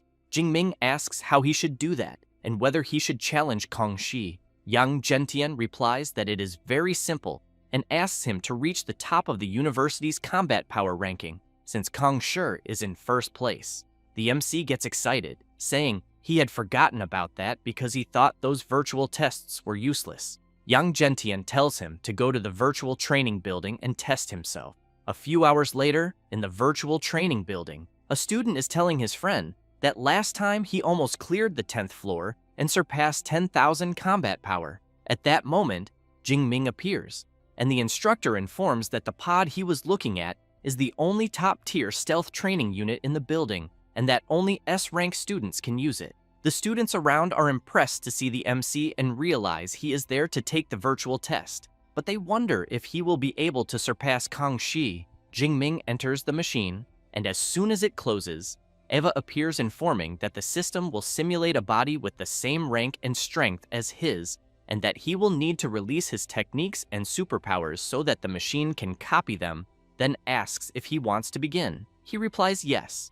Eva informs that she will scan his body data, and once the scan is completed, the connection is confirmed, and he enters the virtual space. Jingming is taken into the virtual training, and soon notices that in front of him is the ranking of more than 4,000 people. Then he sees that Kong Shi is in 1st place with combat power of over 502,000. At that moment, a little girl appears saying she is Eva and welcomes S-rank student Xu Jingming to the virtual test. Having said that, she asks him to choose a B-rank combat suit and a B-rank weapon, and that he only needs to touch what he wants to use, and that he can also adjust the weight of the weapons.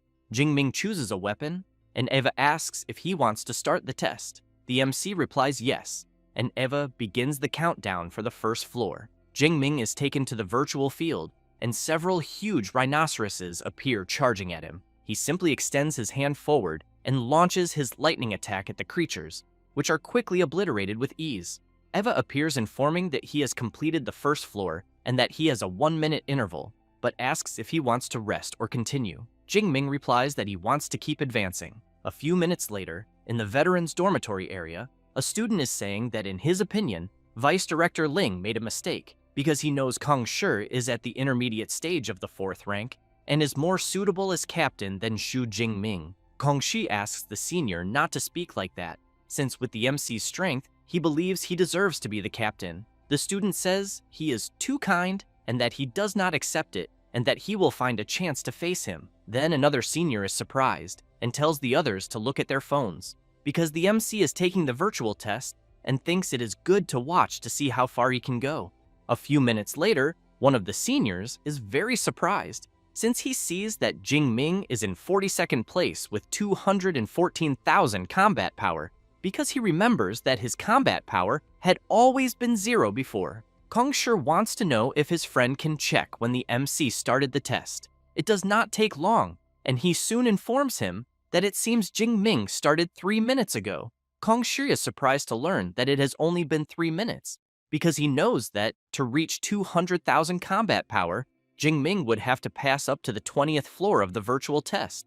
In other words, he knows that he is staying on each floor for an average of less than 9 seconds. Meanwhile, the other senior is completely shocked, wanting to know if his friend is perhaps seeing something wrong. He replies that he is not, and that, besides that, there are already several posts saying the same thing. Then, he emphasizes that clearing with the lightning element is indeed faster than theirs, but that the 21st floor should hold him back for a while. The other senior agrees and explains that the test on the 21st floor is an early 4th rank fierce beast, serving as a watershed, and only those who pass that point and reach 240,000 combat power can enter the elite of Magic City University. However, his partner is very surprised by what he is seeing and shows him the phone. The senior cannot believe it, wanting to know if Jingming really passed that quickly. But even so, he knows that the test on the 22nd floor has 20 early 4th rank fierce beasts, so he thinks Jingming has no way of eliminating them all instantly. Then another update arrives, informing them that Jingming has risen to rank 35 and has 244,000 combat power. The guy holding the phone comments to his friend that he is wrong again, since Jingming eliminated all the fierce beasts instantly and even eliminated the armored earth dragon on floor 23 right away. Kong Shi becomes thoughtful and reflects that this Xu Jingming is much stronger than he had imagined. Meanwhile, in the test tower, on the 23rd floor, the MC has already eliminated another creature. Eva calls Jingming an S rank and informs him that the university forum is currently full of posts about him, and that everyone is saying his advancement speed is absurd. The MC comments that at the moment, he is at the SS rank superpower level, so he thinks it is no surprise that he is fast. Eva says that he also passed the test on the 23rd floor, and because of that, she wants to know if he intends to rest for 1 minute or continue. Jingming replies that he prefers to continue. With that, Eva informs him that the test on the 24th floor will begin, but this time, there are 5 intermediate 4th rank armored earth dragons. Soon, the creatures appear. Jingming prepares his electric sphere and throws it. The armored dragons are hit, and a huge area explosion occurs. Eva congratulates Jingming and announces that he passed the test on the 24th floor and that his combat power has surpassed 400,000. With that, he has entered the top 10. In addition, the 25th floor has a peak 4th rank Storm Thunder Bear. So, once again, she wants to know if he intends to rest or continue. Jingming comments that, from the looks of it, the creature he will face is an old acquaintance, and because of that, he wishes to continue, because he wants to see if he can finish the creature with a single punch. That said, Eva asks for the test on the 25th floor to begin, but before that, the MC calls her and asks if, by any chance, if he passes the test this time, how high his combat power can reach. She informs him that from 2nd to 7th place in the combat power ranking, they are all stuck on the floor he is on. But only Kong Shi managed to clear it after half an hour. So, if he clears it in less than half an hour,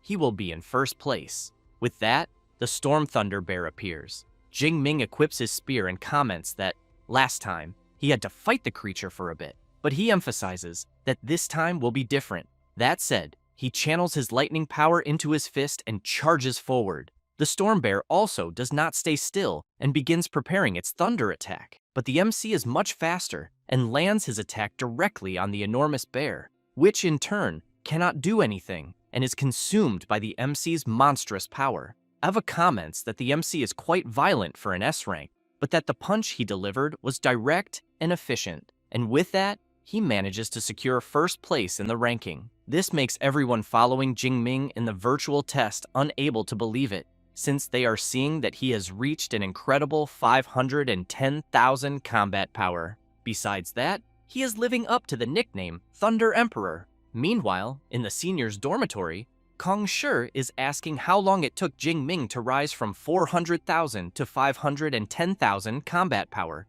His partner says it was less than 20 seconds. Then, the other guy comments that, if he is not mistaken, he remembers that the 25th floor has a peak 4th rank Storm Thunder Bear. So, he wants to know if Jingming really eliminated such a creature instantly as well, and whether an SS rank superpower user is really that strong. Kong Shi emphasizes that the difference is absurd, and that Jingming is much stronger than him, exactly as Director Ling had said. Back in the virtual test, Eva is congratulating the MC for reaching first place in the combat power ranking. Then, she asks him to write his name. Jingming takes the virtual pen and signs his name. With that, it is recorded that Xu Jingming is in first place in the ranking, with a combat power of 514,000. He comments to Eva that he is feeling a very good sensation, but wants to know if he is the first student in the history of Magic City University to clear the 25th floor while still at the advanced stage of the 3rd rank. She laughs and emphasizes that she cannot help but say how narcissistic he is for an S rank.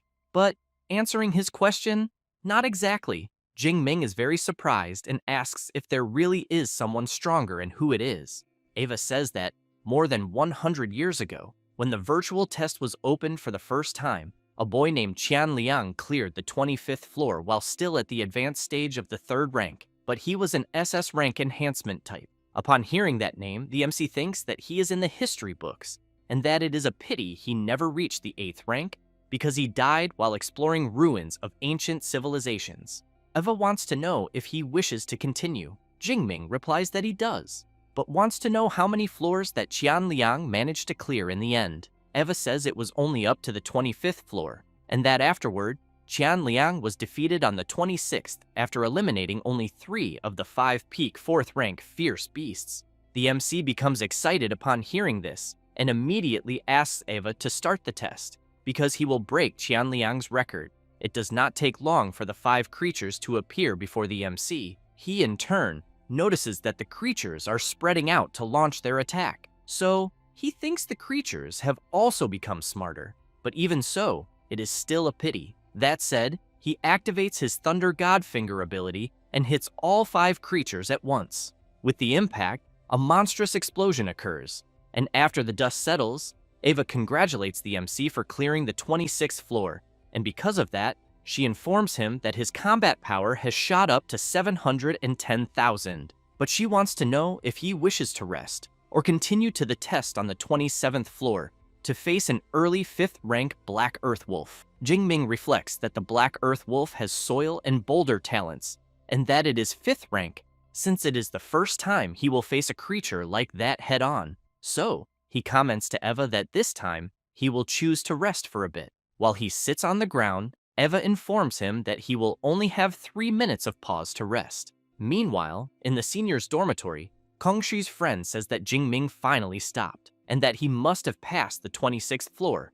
but he wants to know what he will face on the next floor. Kongshi replies that he does not know either, but he thinks it might perhaps be an early 5th rank beast, or maybe dozens at the peak of the 4th rank. However, he emphasizes that if he thinks about it carefully, he believes it is more likely to be beasts at the peak of the 4th rank. But even so, he thinks Jingming will have difficulty passing. Back in the virtual test, Eva begins the 27th floor. Jingming does not waste any time and immediately equips his spear and thunder armor. The Black Earth Wolf appears and activates its ability right away. It fires several boulders at high speed toward the MC. He, in turn, tries to knock them all away with his spear and thinks that the force he is feeling from the impact is absurd, and that it has even been a long time since he felt something like this. Then, he jumps toward the Black Wolf, but the creature makes a huge rock appear in the middle to stop the MC's advance. Jingming does not care about that at all, and, with his spear, completely shatters the huge rock into pieces. However, when he sees that the black wolf has disappeared, he reflects that this is not good at all. Then the creature suddenly appears out of nowhere, lunging at Jingming with its sharp claws. Jingming cannot dodge and has his shoulder attacked by the beast. He realizes that the attacks of this 5th rank fierce beast are truly impossible to endure. So he decides to counterattack with his thunder power. But the creature is very fast and manages to dodge all of the MC's attack attempts. He begins to worry, thinking that the creature is so fast that neither his Thunder God Finger nor his S-rank Heavenly Thunder Art could hit it. And because of that, he thinks he will have no choice but to engage in close combat. With that, he charges toward the fierce beast. It, in turn, prepares to launch another attack with its sharp claws. Jingming blocks the attack and then jumps into the air. And, after imbuing his spear with thunder, he charges at the creature once again. However, the fierce beast manages to stop the MC from attacking. He soon becomes nervous and decides to use his extreme thunder state, and the battle becomes even more frantic. Seeing this, Eva thinks that this S rank is truly strong, since reaching 5th rank combat power at 19 years old is something that is not seen even once in a century. In addition, because of his intelligence, his real combat power is even higher than that of an ordinary black earth wolf. After that, 20 minutes pass and the MC finally manages to defeat the fierce beast. But this time, he had to put in a little more effort to the point of becoming very tired after the battle. Then, he looks at the creature and reflects that, from the looks of it, it seems he needs an S-rank spear combat skill, since if he had one, the fight would not have been so exhausting. And because of that, he considers going back to the wilderness area later, gathering another batch of skill points, and learning one as soon as possible. Eva, very impressed, congratulates Jingming and informs him that he passed the test on the 27th floor and that his combat power has shot up once again. Now, he has reached the mark of 1 million. Jingming wants to know if his combat power really increased that much. Eva emphasizes that not just anyone can eliminate a 5th rank fierce beast, but she wants to know if he wishes to continue to the test on the 28th floor, because this time, she warns him that there will be 5 early 5th rank Black Earth Wolves. The MC replies that of course he wants to continue, but that he first needs to rest a little. Meanwhile, outside the virtual test, people are going crazy when they see that student Jingming has reached the mark of 1 million combat power, and because of that, they need to go to the test tower to take a look in person. Meanwhile, in the seniors' dormitory, one of Kang She's friends cannot believe that a guy who is at the advanced stage of the 3rd rank eliminated several fierce beasts and even obtained an extremely high combat power. Kang She wants to know if there was not someone saying that he wanted to challenge Jingming to prove his courage. His friend becomes completely embarrassed and tries to explain himself, saying that there is no way he is going to face someone who has a combat power of 1 million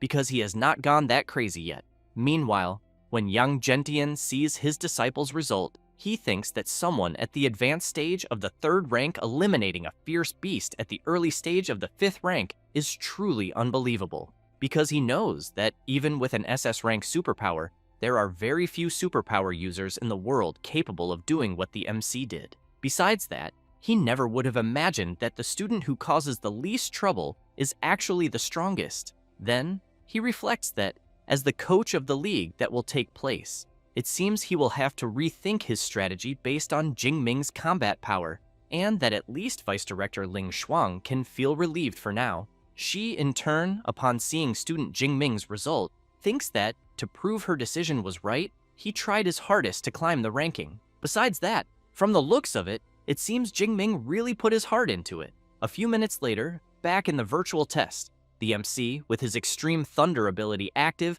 asks Eva to start the test on the 28th floor, and it does not take long for the fierce beast to appear. They also quickly launch their boulder abilities. Jingming spins his spear at high speed to defend himself, but thinks that because there are so many blocks of earth coming all at once, it becomes far too exhausting. However, since he was distracted trying to keep himself safe, he does not notice one of the creatures approaching from behind and is grabbed hard by the shoulder. Then, he is thrown into the air, and afterward, he is completely torn apart by the other fierce beasts. Eva activates her ability, and after bringing Jingming back, she informs him that he failed the test on the 28th floor. The MC, very surprised, comments that he already expected to fail, but that the death experience he had is truly something unique. Ava laughs and explains that death in the virtual test only removes his sensory experience, but his consciousness remains there. But obviously, she could let him experience the real sensation of death, except that it would easily cause damage to his brain. Jingming comments that he is curious and asks what the test on the 29th floor is. Eva says that logically, she should not tell him this before he passes the 28th floor, but since he is an S rank, she informs him that the 29th floor has a black earth wolf at the intermediate stage of the 5th rank, and the 30th has 5 fierce beasts at the intermediate stage of the 5th rank, and that the virtual test only goes up to the 30th floor. Jingming is surprised to learn this and asks why it is so short. Eva asks if he thinks everyone is abnormal like him, because for most people, even by graduation in their final year, reaching the intermediate stage of the 4th rank is already the limit.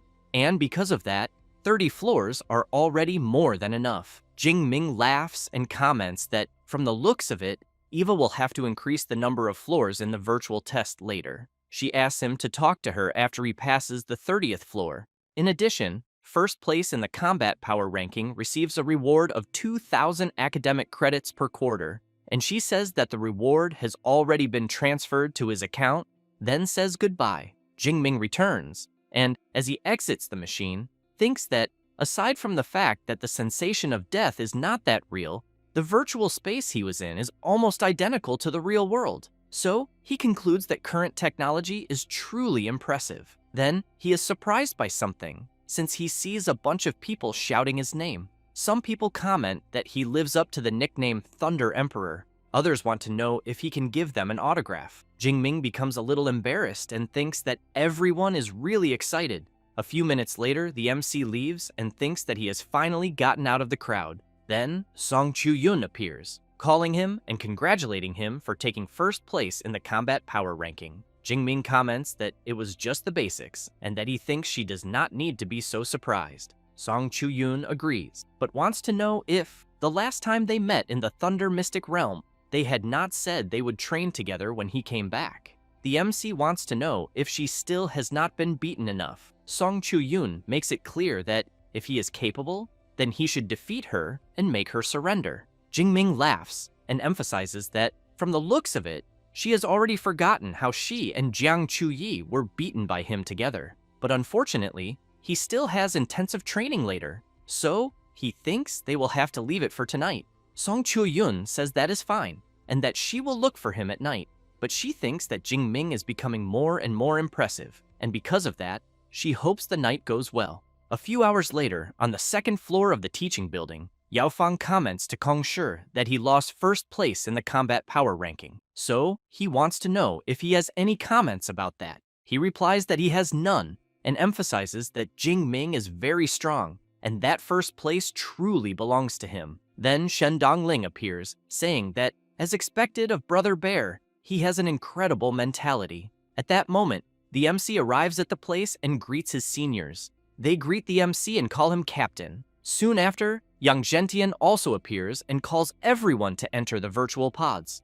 As soon as everyone enters, Yang Zhentian explains that the team matches will test how well they can work together, and that, since the focus is coordination, they need to know each other well. And because of that, he will give a basic summary of the situation first. In total, the team has 8 participants, 5 fixed members, and 3 substitutes. That said, he introduces the vice captain, Iron Bear Kong Shi, and he says that he has an A-rank enhancement type superpower, the Iron Giant Bear, and that, when he activates his superpower, his body is strengthened to an absurd degree, reaching the level of a giant bear. In addition, he acts as a tank or warrior. Then, he introduces Shen Dongling and explains that her superpower is an A-rank enhancement type called the Enchanted Moonblood Fox, making her a natural-born assassin. Meanwhile, Yao Fang has an A-rank elemental type superpower, the Extremely Cold Ice Soul, and he acts as a long-range mage. Yang Zhentian continues introducing them and, this time, introduces Gu Wan and says that she possesses an A-rank support type superpower, 10,000 Revolution Spiritual Light, and her role is support, since she can heal injuries and apply buffs to allies. Next are the substitutes, starting with Tao Guan, who has an A rank enhancement type superpower called Bronze Body, and his role is Warrior. Followed by Li Changfeng, who possesses an A rank elemental type superpower called Forest Calamity Karma Fire, and his role is Mage. And last but not least, Su Ruo Yun, who also possesses an A rank support type superpower, Gentle Spiritual Water, and her role is Support. That said, he says that now he will present the information of the group captain, student Xu Jingming. Yao Fang calls out to the director and comments that he thinks he does not need to explain, since everyone knows that the MC is a rare S-rank awakened one. Young Gentian replies that he is wrong and makes it clear that Jingming possesses an SS rank lightning superpower, the divine thunder of all heavens.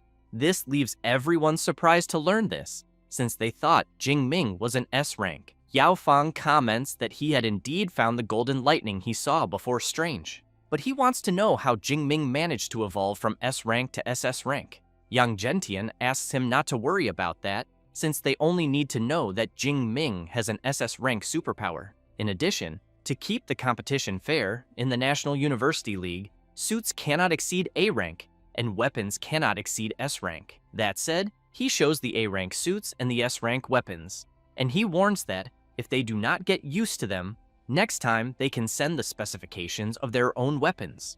Jingming picks up a spear and thinks that this rule probably exists to balance things with the other universities. After all, places like Magic City University, Qingjing University, and Jincheng University can easily forge equipment up to SSS rank. Then, he concludes that next time, he will send the data of his golden-tipped flowing cloud spear. Young Gentian warns that, before the team training, everyone needs to show their own powers and combat techniques. So, he wants Jingming to start, since he is the captain. The MC wants to know if he needs to show all of his attack methods. Young Gentian replies that he does, because that way, his teammates can understand his style well, making it easier to build strategies. Jingming comments that he understands and says that he uses several offensive styles, spear techniques, fist techniques, and long-range spells, but he will show everything one by one. With that, he extends his arm with the spear and releases his lightning power. The team members are surprised, wanting to know if what they are seeing is really an SS rank superpower, because it is definitely far too terrifying. Besides that, it already looked incredible in the videos, but seeing it up close is on another level. Jingming activates his continuous Thunder Spears ability, then the Thunder Prison, followed by the Thunder Spear and the Thunder Fist. Changfeng comments that, as expected of the captain, he is absurd, and he is even starting to think that the championship is already in the bag. Meanwhile, Gu Wan comments that she wants to see how far her support can help the MC. However, Jingming makes it clear that what he showed is only the warm-up spear technique set, but he will show all the S-rank combat abilities he has mastered. Changfeng cannot believe it, wanting to know if what he showed was only a warm-up. Jingming activates 2 more abilities and explains that first comes this S-rank body tempering technique that his teacher taught him, called Immortal Thunder Body. Then, the other S-rank defensive ability is called Underworld Thunder Armor. Tao Guan, completely impressed, comments that the defense he is seeing is much stronger than his own bronze body. Then Jingming shows his long-range ability, the Heavenly Thunder Art.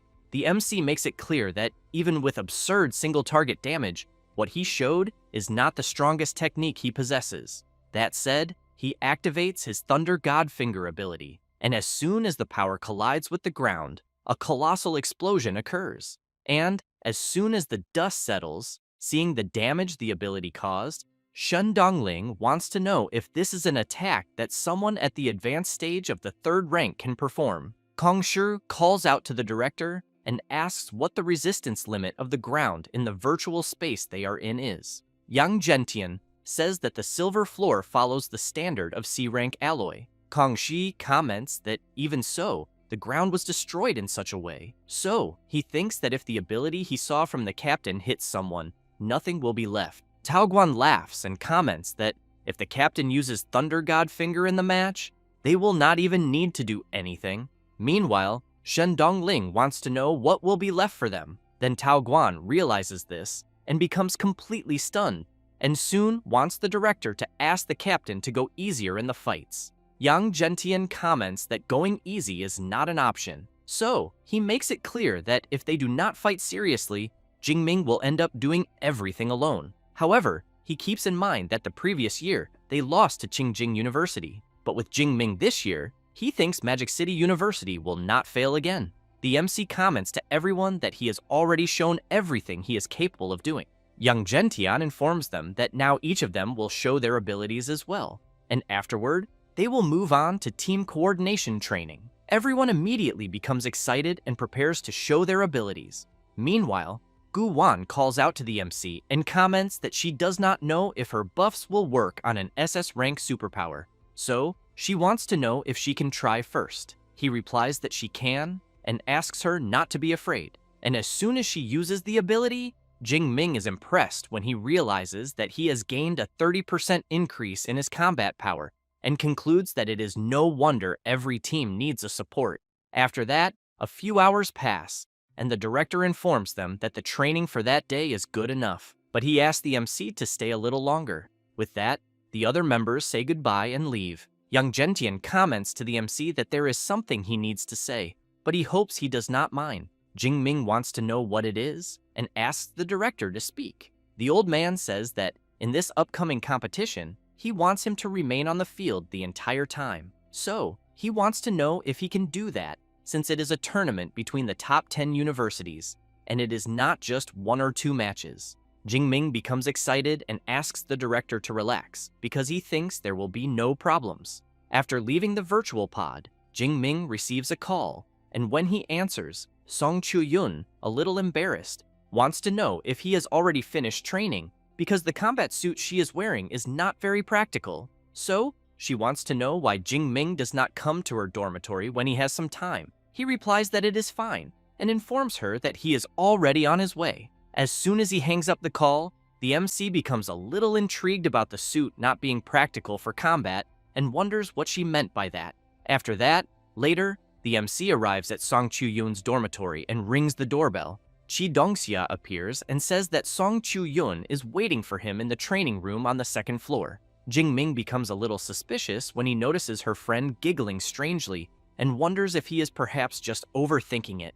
But as soon as he arrives in the training room, he is very surprised, since he sees Song Chu-yun wearing a somewhat sensual combat suit, and while he becomes embarrassed, she explains that the suit she is wearing is a new, low-wind resistance combat suit from Extreme Tech, and that she bought it the day before. But she wants to know if he thinks it looks a little strange, or if he wants her to change into another one. Jingming tries to hide it by giving a light cough, and replies that there is no need, because he thinks she looks perfect like that. Song Chu-yun becomes happy to hear this, but keeps in mind that she intentionally bought the suit one size smaller to make it tighter, just to see Jingming's reaction, and that, from the looks of it, it seems to have worked well, since her morning sunlight ability can sense his agitated emotions. Then, she takes her halberd from her spatial ring and comments that, like last time, he should keep his strength at the early stage of the 2nd rank. She already wants to see if he can defeat her and dominate her.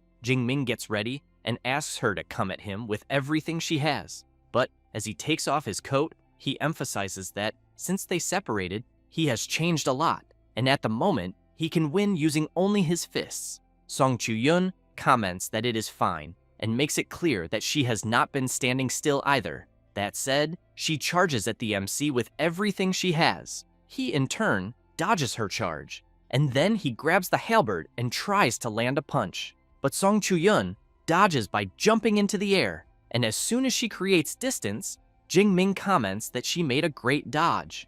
And, as time passes, the two continue exchanging blows and having fun, until Song Chu-yun stops for a bit, since she is very tired. Jingming wants to know if, this time, he defeated and dominated her. Song Chu-yun replies that she lost, but that does not mean she has accepted it, unless he can truly make her feel pain. The MC raises a bit of his power, approaching the full Extreme Thunder state, and asks her to get ready, because he will defeat her in a dominant way. That said, he charges forward. Song Chu-yun becomes frightened, and while placing her halberd in front of her and closing her eyes, the MC stops his charge. Then, he apologizes, and says that he ended up going a little overboard. She sees the MC worried and comments that it is fine, and that it was not his fault. Besides that, she thinks he was affected by the power of the dragon-type fierce beast bloodline inside him. Then, she wants to know if she can ask a question. Jingming comments that it is fine and asks her to ask the question. Song Chu-yun, a little embarrassed, wants to know if he likes her. The MC is surprised by the type of question, but replies that he does. This makes her even more embarrassed, but happy to know that. With that, Song Chu-yun puts the halberd back into her spatial ring and runs to the MC, saying that she likes him too, and that she even thinks they could date. Jingming hugs her and, smiling, says that it is fine. That said, he gives her a tremendous kiss. Song Chu-yun likes the kiss so much that she even raises her foot, but she soon stops and, embarrassed, wants to know why he was not so bold before they officially started dating. Jingming wants to know if he had done that before they got together, it would not have looked like he was a scumbag. She agrees and comments that it actually makes sense. Then, Song Chu-yun kisses the MC on the cheek, and, laughing, she comments that since Jiang Chu-yi left a mark on his face, she wanted to leave one too. Jingming comments that, from the looks of it, the two of them really are very close, since Jiang Chu-yi even told her about that. Song Chu-yun replies that they are, and that Jiang Chu-yi is amazing, and if the MC likes her too, he will not mind it. Jingming becomes a little confused and asks her to be clearer. Song Chu-yun comments that he heard correctly, since, as he is an SS rank superpower user, she thinks he will definitely have more than one person by his side in the future. So, instead of anyone else, she would prefer it to be Jiang Chu-yi. The MC comments that he really did not expect to hear that from her, but he thinks that even if he likes her, Jiang Chu-yi might not want to be with them. While Song Chu-yun presses something on her ear, she wants to know if the MC said that if Jiang Chu-yi accepts, he would not refuse. Then, taking out a communication device, Song Chu-yun wants to know if Jiang Chu-yi heard everything, because now the decision is hers. Then Jiang Chu-yi appears, and the MC is surprised to see that she is also there. She, in turn, makes it clear to Jingming that he will have to keep his word and not go back on it later. The MC is very surprised, and both girls laugh. But Jingming comments that it is fine and emphasizes that good things, when they come in pairs. Besides that, there is no reason to go back on it. With that, Song Chu-yun grabs one side of the MC and says that now that things are decided, the three of them will be together from that moment on. Jiang Chu-yi comments that the two of them must be hungry, since they have just finished training. So, she wants to know if they are up for going to eat something. Song Chu-yun asks them to wait a little, because she needs to take a shower, but wants to know if she wants to go with her. Jiang Chu-yi replies that she does, because she thinks she also sweated a little. Then, Song Chu-yun calls out to the MC and asks if he is going to wait or if he wants to take a shower with them too. While he is completely shocked by the question, Jiang Chu-yi comments that Jingming is so strong that she thinks he probably has not even sweated, and because of that, she thinks it is better if just the two of them go. The MC starts crying, thinking that, in truth, he wanted to go too, but he soon takes a deep breath and, watching the two of them leave together, reflects that he went there to train combat. So, he wants to know how, all of a sudden, he ended up with two beautiful girlfriends. The next day, in the Yuanshui wilderness area, after defeating several fierce beasts, the MC thinks that after obtaining 5,000 skill points, it should already be enough. Besides, in less than half a year, he can already move around the Yuanshui wilderness area almost without fear. And unless he runs into one of the very few mid-stage 5th rank fierce beasts, the situation has changed quite a lot. Then when he looks to the side, he sees something that catches his attention. So he decides to go over there and discovers that what he is seeing are the 100 colored flowers, exclusive to the Yuanshui wilderness area. Then he decides to take 3 of them. After that, later at the university, the vice principal is analyzing some data shown by Ava. Then she hears someone knocking on the door and tells them to come in. It is the MC who immediately greets her. She wants to know if he has already returned from the Yuanshui wilderness area. Jingming replies that he has, and explains that he went to hunt fierce beasts to keep his combat instincts sharp. Ling Shuang emphasizes that the virtual test is realistic, but that, in the end, it is not the real world, and that, because of that, him thinking of going to the wilderness area to keep his instincts sharp was a good choice. Jingming is surprised, wondering if he got away that easily since he simply made up a random excuse and still ended up being praised. However, he thanks the vice principal for the compliment and then asks her to accept the 100-colored flower he found in the wilderness area. She takes the flower and, while observing it, thinks that, as an 8th rank grandmaster, she has already received countless gifts and even SS rank resources. But this is the first time someone has given her flowers. And, as she smells it, she reflects that, even so, the feeling she is experiencing is quite pleasant. Ling Shuang comments that she heard the MC's team defeated one of the 2 strongest divine-level teams in the history of Magic City University in the virtual space, and that the highest rank among them was mid-stage 4th rank. Jingming replies that they did, but emphasizes that it was the weaker of the 2 teams. The vice principal stresses that, even so, it is still impressive, and that she can even feel at ease. Then, she activates her magic and shows the MC an admission ticket to the inner area of the National University League, and that there are 10 tickets there for him. So, she wants him to consider it a return gift for the flowers. As soon as he takes the invitations, the MC reflects that he had been worried precisely because it would be difficult to buy tickets, and he would still have to deal with scalpers, since he knows that even tickets for the outer areas cost a fortune. But right now, he has tickets for the best seats. So, he gives an awkward laugh and comments to the vice principal that this return gift she gave him is far too precious, and that he even feels embarrassed to accept it. And since she has always taken care of him and guided him, he does not know how to repay her. Ling Shuang asks him to simply perform well on the competition field, because that will be the best way for him to repay her. Jingming replies that he will, and swears that he will do his best and will not disappoint her.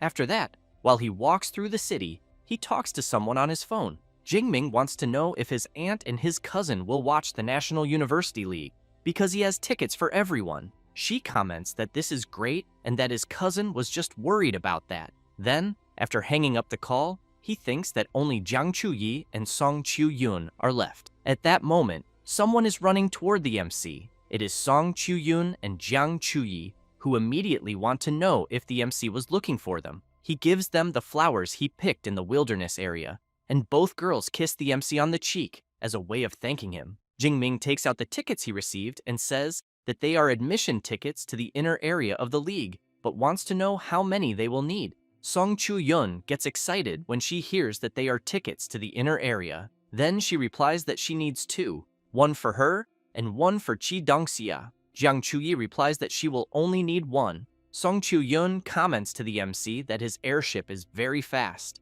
and since she will leave earlier, she thinks she will not be able to say goodbye to him. Jiang Chuyi says that she has the 3rd grade alchemist exam later, and that, because of that, she also will not be able to say goodbye to him. Jingming replies that it is fine, because they will meet in Qingsu City anyway. Having said that, he wishes Jiang Chuyi good luck on the exam. An hour later, in the combat skills library, the MC is thinking that there is still time, because he is going to learn one more S-rank spear combat skill to make sure nothing goes wrong. Then, he calls Ava and asks her to list all S-rank lightning element spear techniques. In a matter of seconds, Eva shows all the available skills the MC requested. For his part, he is surprised to realize that there are only 5, but even so, he thinks that should be enough, and that he will see which one suits him best. Then, he chooses the demon-slaying thunder-piercing spear skill, which uses the lightning element superpower to form a special thunder net around the spear, greatly increasing the speed of the thrust. And when the spear hits the enemy, it triggers an explosion of compressed, piercing lightning damage. But only cultivators at the 3rd rank or higher with an A-rank superpower can cultivate it. So, Jingming asks Ava to send the combat skill manual for the demon-slaying thunder-piercing spear. She replies that she understands and asks him to wait a moment. A few minutes later, the skill manual the MC had requested arrives. He wastes no time and immediately starts reading it.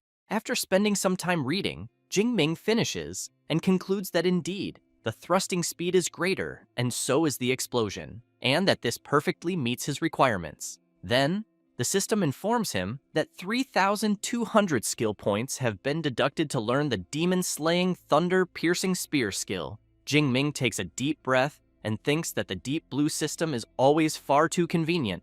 but that this technique he learned cost more skill points than the Thunder Godfinger, and because of that, he needs to test its power when he has time. Then, he calls Eva and says that he wants to see the most recent A-rank lightning element combat skills in the library. After Eva shows the skills, Jingming realizes that there are some good ones there, and that he will choose the Thunder Shadow Body as well. Having said that, he acquires the A-rank Thunder Shadow Body skill, which uses the MC's own lightning element superpower to form a lightning figure that follows behind the target. And the Thunder Shadow attacks immediately after the main body's attack, causing up to 30% of the main body's damage and being able to form multiple attack damage strikes. But only cultivators at the second rank or higher, with a B rank or higher lightning element superpower, can cultivate it. Jingming reflects that this combat skill does not cause that much damage, but on the other hand, it can fill the empty gaps between his attacks. And that, if he uses it properly, he thinks it is definitely a divine level skill that is not inferior to an S-rank combat skill. So, he tells Eva that he will choose this skill. The next day, at the Academy University's central field, the transport ship lands and the League participants board it. Shen Dongling comments that she is surprised, since the team uniform they are wearing is very well designed. Meanwhile, the other students shout that they are cheering for them and hope Magic City University wins the league. In addition, they tell the Thunder Emperor to take the top 3 places and show no mercy to his opponents. Jingming waves to everyone, and as soon as the participants enter the ship, it takes off. Later, in Qingsu City, Vice Principal Xu Ping is informing them that Qingsu City is next to Magic Cave number 5 and borders Qingjing City, so security must be flawless, since they cannot embarrass themselves. In addition, the reception must also be grand, so that everyone can see the enthusiasm of their host, Qingjing Superpower University. Then, when he looks up, he sees that an aircraft has just arrived, so he informs them that Magic City University has just arrived. Then, he asks them to activate the guiding lights. After the aircraft lands on the ground, the participants from Magic City University begin to get off, and soon, the students from QJPU become excited when they see Iron Bear and Bloody Hand, and when they see Jingming, they shout that he is the rising S rank, the Thunder Emperor. He, in turn, thinks that the League is finally about to begin, and that he will no longer need to hide his SS rank superpower. Xu Ping greets the vice principal and asks them to follow him, because they have already prepared a lavish lunch for everyone. As soon as the MC and his team arrive at the place where lunch has been prepared, some of the people there are surprised to learn that they are the representatives of Magic City University, and apparently, their captain is quite handsome. Others comment that being handsome does not mean anything, since that so-called captain is only at the advanced stage of the 3rd rank, and because of that, they think it is clear that Magic City University is only using him for publicity. Shen Dongling comments to her captain that, apparently, the people are underestimating him. He says that it is fine, because that makes things more interesting. At that moment, a guy appears saying that the MC must be the team captain. Then he introduces himself, saying that his name is Wang Qi, that he is also the captain of Qingjing University's team, and that it is a pleasure to meet him. Jingming shakes the guy's hand and says that it is also a pleasure to meet him. Wang Qi comments that he has heard a lot about the MC and that they will meet at the opening ceremony the next day. After Qingjing University's team leaves, Yao Fang comments that he thought this Wang Qi guy was quite arrogant because he acts as if victory is already guaranteed. Shen Dongling says that the files state Wang Qi has an almost S-rank superpower called Earth Celestial Meteor. In addition, he is at the advanced stage of the 4th rank, so she thinks he has enough reason to be a little arrogant. Yao Fang gets nervous and comments that just because Wang Qi defeated them once, he already thinks he will win again, because as soon as the competition starts, he will show them who is really in charge. Jingming agrees with his teammate, but says they will eat first, and later, he still needs to pick someone up at the bullet train station. A few hours later, already at the station, it is announced that train K312 is about to arrive at its final stop, Qingshu City. Then, the passengers are asked to collect their luggage, stay safe, and disembark in an orderly manner. Tang Qi and her friends get off, and she is immediately surprised to see that Qingshu City is very beautiful. In addition, the service is also great because there are guides everywhere. Mengdi agrees and emphasizes that it is the most beautiful train station she has ever seen. However, she starts looking from side to side and asks why Jingming has not appeared yet. At that moment, a guy appears, calling her cutie and asking if she could give him her contact information. Tang Chi apologizes, but makes it clear that she does not like giving her contact information to strangers. The people with the blonde guy start laughing and saying that they never imagined their handsome guy would be rejected one day. He, in turn, becomes furious and shouts, calling Tang Chi a damned woman, and explains that he asked for her contact information because he found her interesting. Zhou Mingyang does not like hearing his friend being insulted and immediately wants to know what the blonde guy just said. He approaches, commenting that, apparently, the girl has someone brave enough to defend her. But he wants to know if Zhou Mingyang knows who he really is and how he dares to speak like that. Zhou Mingyang becomes worried when he realizes that the blonde guy is at the peak stage of the third rank, just like his mentors.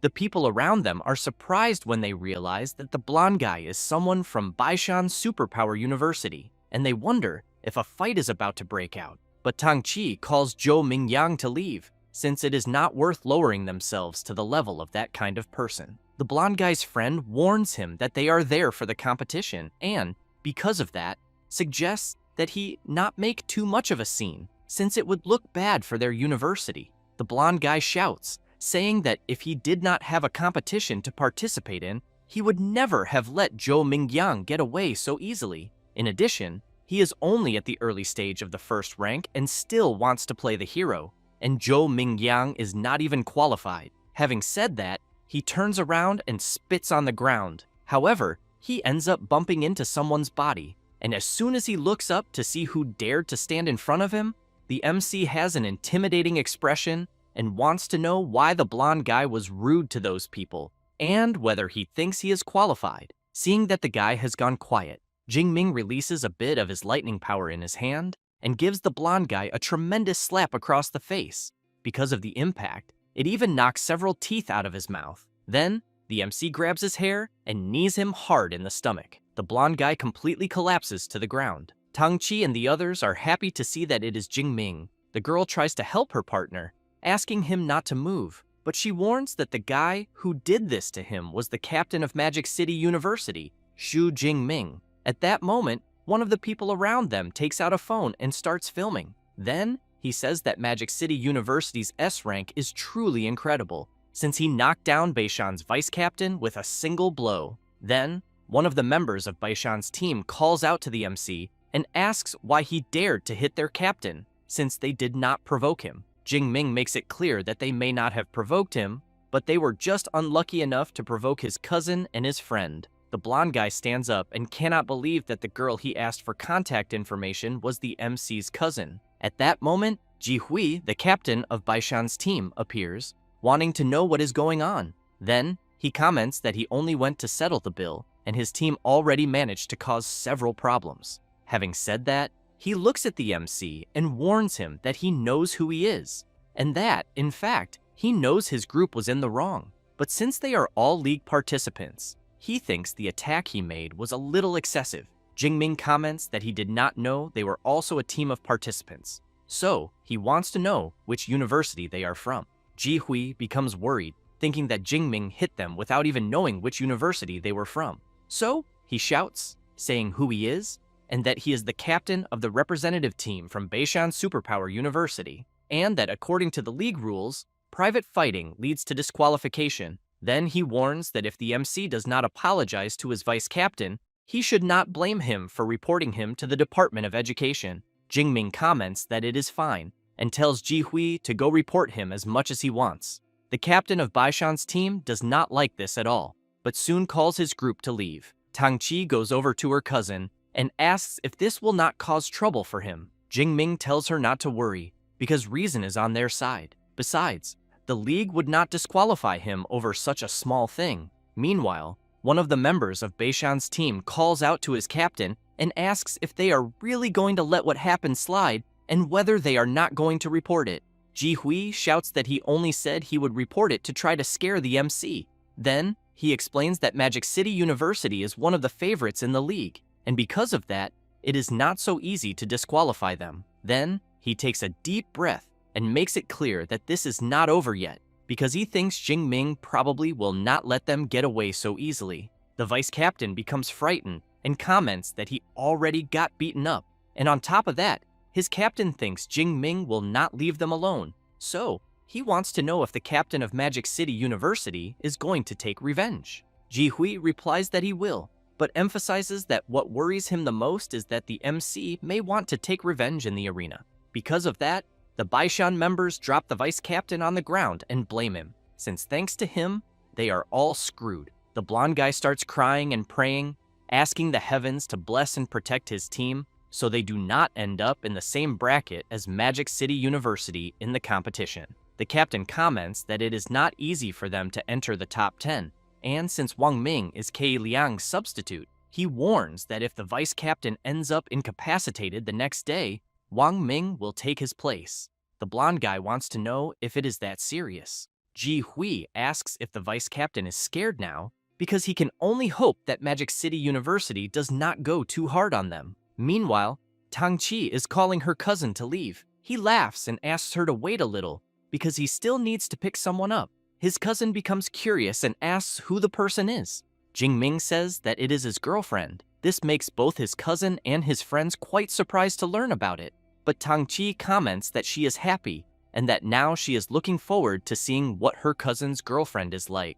Meng Di comments that she bets she is a tall and beautiful woman. Not long after, Song Chu-yun and her friend appear. Jingming tells his cousin that his girlfriend has arrived, and that the girl with glasses beside her is her roommate, Chi Dongxia. Song Chu-yun asks the MC who the people with him are. Jingming says that it is his cousin Tang Chi, and that the others are his friends from Jiangcheng, Zhou Mingyang, and Meng Di. The MC's cousin greets Song Chu-yun and emphasizes that she is truly beautiful. Meng Di laughs and says that she was right. Song Chu-yun calls Tang Chi cousin and comments that she is also beautiful. Then, she gives them a set of B-rank cultivation resources and explains that it should help a little with their cultivation. As soon as they take the resources, Zhou Mingyang is impressed to see that they are indeed B-rank cultivation resources, and he also knows they must be worth at least 5 or 6 million. Jingming comments that since everyone has already arrived, they will return to the hotel first and put their things down, but he wants to know where his cousin's hotel is because he can take her there first. Tang Chi says that it is near the train station, only 1 kilometer away. The MC is surprised to learn this because he knows that place is a bit far from the stadium, but even so, he knows there is no way around it since the league is far too popular, and the hotels near the stadium were booked a long time ago. Song Chu-yun comments that the train station area really is too far away, but, by coincidence, she has some houses near the stadium, and if the MC's friends do not mind, they can stay in one of those houses. Zhou Mingyang is impressed, since he has in mind that Qingshu City is not an ordinary city, because the houses there not only cost hundreds of millions, but also cannot be bought with money alone. So, he wonders who Jingming's girlfriend is, since it seems like she has an absurd background. Tang Chi comments that they will accept the invitation, but hopes it will not cause any inconvenience. Song Chu-yun emphasizes that Jingming's cousin is her cousin too. Besides, this will not be any inconvenience at all. So, Song Chu-yun calls her Uncle Hua and asks him to come pick her up. Not long after, 4 cars arrive, and several bodyguards get out of them, waiting for Miss Chu-yun's orders. Zhou Mingyang becomes even more surprised and thinks that even the driver is a superpower user at the peak of the 3rd rank. Meng Di has in mind that any one of the bodyguards would be a powerhouse in Jiangcheng. Song Chu-yun asks the MC's friends to get into the car and says that they will be taken to where they will be staying. Tang Chi and the others get into the car. In the other car, Song Chu-yun wants to know how it went. Jingming replies that it was not bad, but he thinks bringing people from Chuan province was too troublesome, and that next time, she does not need to do that. Song Chu-yun says that everyone had already been stationed in Qingshu City by her family, and that she only asked them to come pick them up temporarily. Jingming wants to know if the main base of her family is not near Magic Cave number 7. She holds his arm and explains that Magic Cave number 7 is only their main area of influence, but the Song family is involved in all the major magic caves.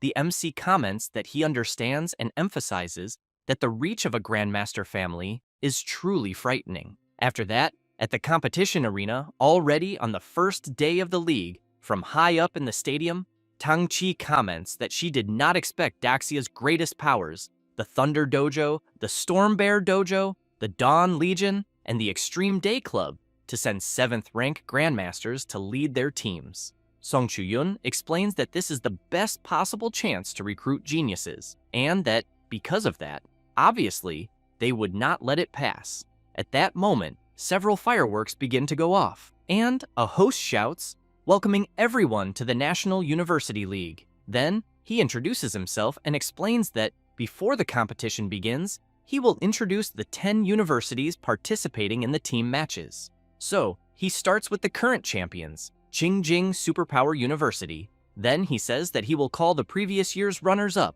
Magic City Superpower University. After that, he announces the third team, and so on, until, finally, he introduces the surprise of this edition, Beishan's representative team. Having said that, he says that the National University League has 3 categories, which are team matches, individual matches, and survival matches. In these, the team matches and individual matches happen first. So, Feng Lei says that in the champion team of the team matches, each member will receive a custom-made S-rank combat suit, and the first place in the individual matches will receive a spatial ring with a capacity of 30 cubic meters.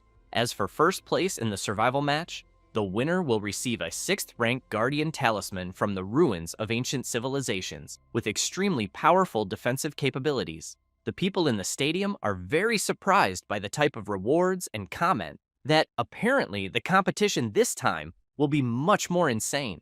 Meanwhile, the MC is thinking that these are exactly the things he needs. Then, the host announces that he will begin the first event of the team matches, and he explains that it will be a single round-robin format where each university will face the other 9, and there will be 5 matches per day for 9 days. Having said that, he shouts, announcing the start of the opening match. On the big screen, it shows that Magic City Superpower University will face Beishan Superpower University. With that, Feng Lei says that as soon as a competitor is at risk of death, the AI will activate a defensive net to ensure safety, but that this also means immediate elimination. A guy in the stadium comments that he did not imagine Magic City University would already start in the first match. The guy next to him says that this university has an S-rank awakened one, so he wants to see how strong he is. While the MC goes up into the arena, Kong Shi comments that apparently they were lucky to get Baishan's team right in the first match. Meanwhile, Kei Liang calls out to his captain and asks if he can switch with a substitute. He replies that he cannot and emphasizes that they trained so many times for this, and that, even if they lose, they need to show determination. The other members become excited and shout that, even if they lose, they will show their style. So both teams enter the arena. A guy in the audience comments that Yao Fang from Magic City is also at the intermediate stage of the 4th rank, and that there are 2 at the intermediate 4th rank, 2 at the early 4th rank, and 1 at the advanced 3rd rank. Another guy comments that apparently, Baishan really was unlucky. After both teams are ready, the host counts down and starts the match. Yao Fang equips his staff and asks the captain which formation they will use first. Jing Ming releases his power and charges forward, saying that he will not need any formation. Seeing this, the crowd goes wild, wanting to know what Magic City's S rank is doing, since he is advancing alone. Ji Hui charges forward and shouts, warning his team that Jing Ming has moved away from his companions, and that, because of that, they need to take advantage of this chance. So, he wants Kei Liang and Ma Long to advance together, while the others provide support with long-range magical skills and auxiliary buffs, because they will make the captain of Magic City University regret being so arrogant.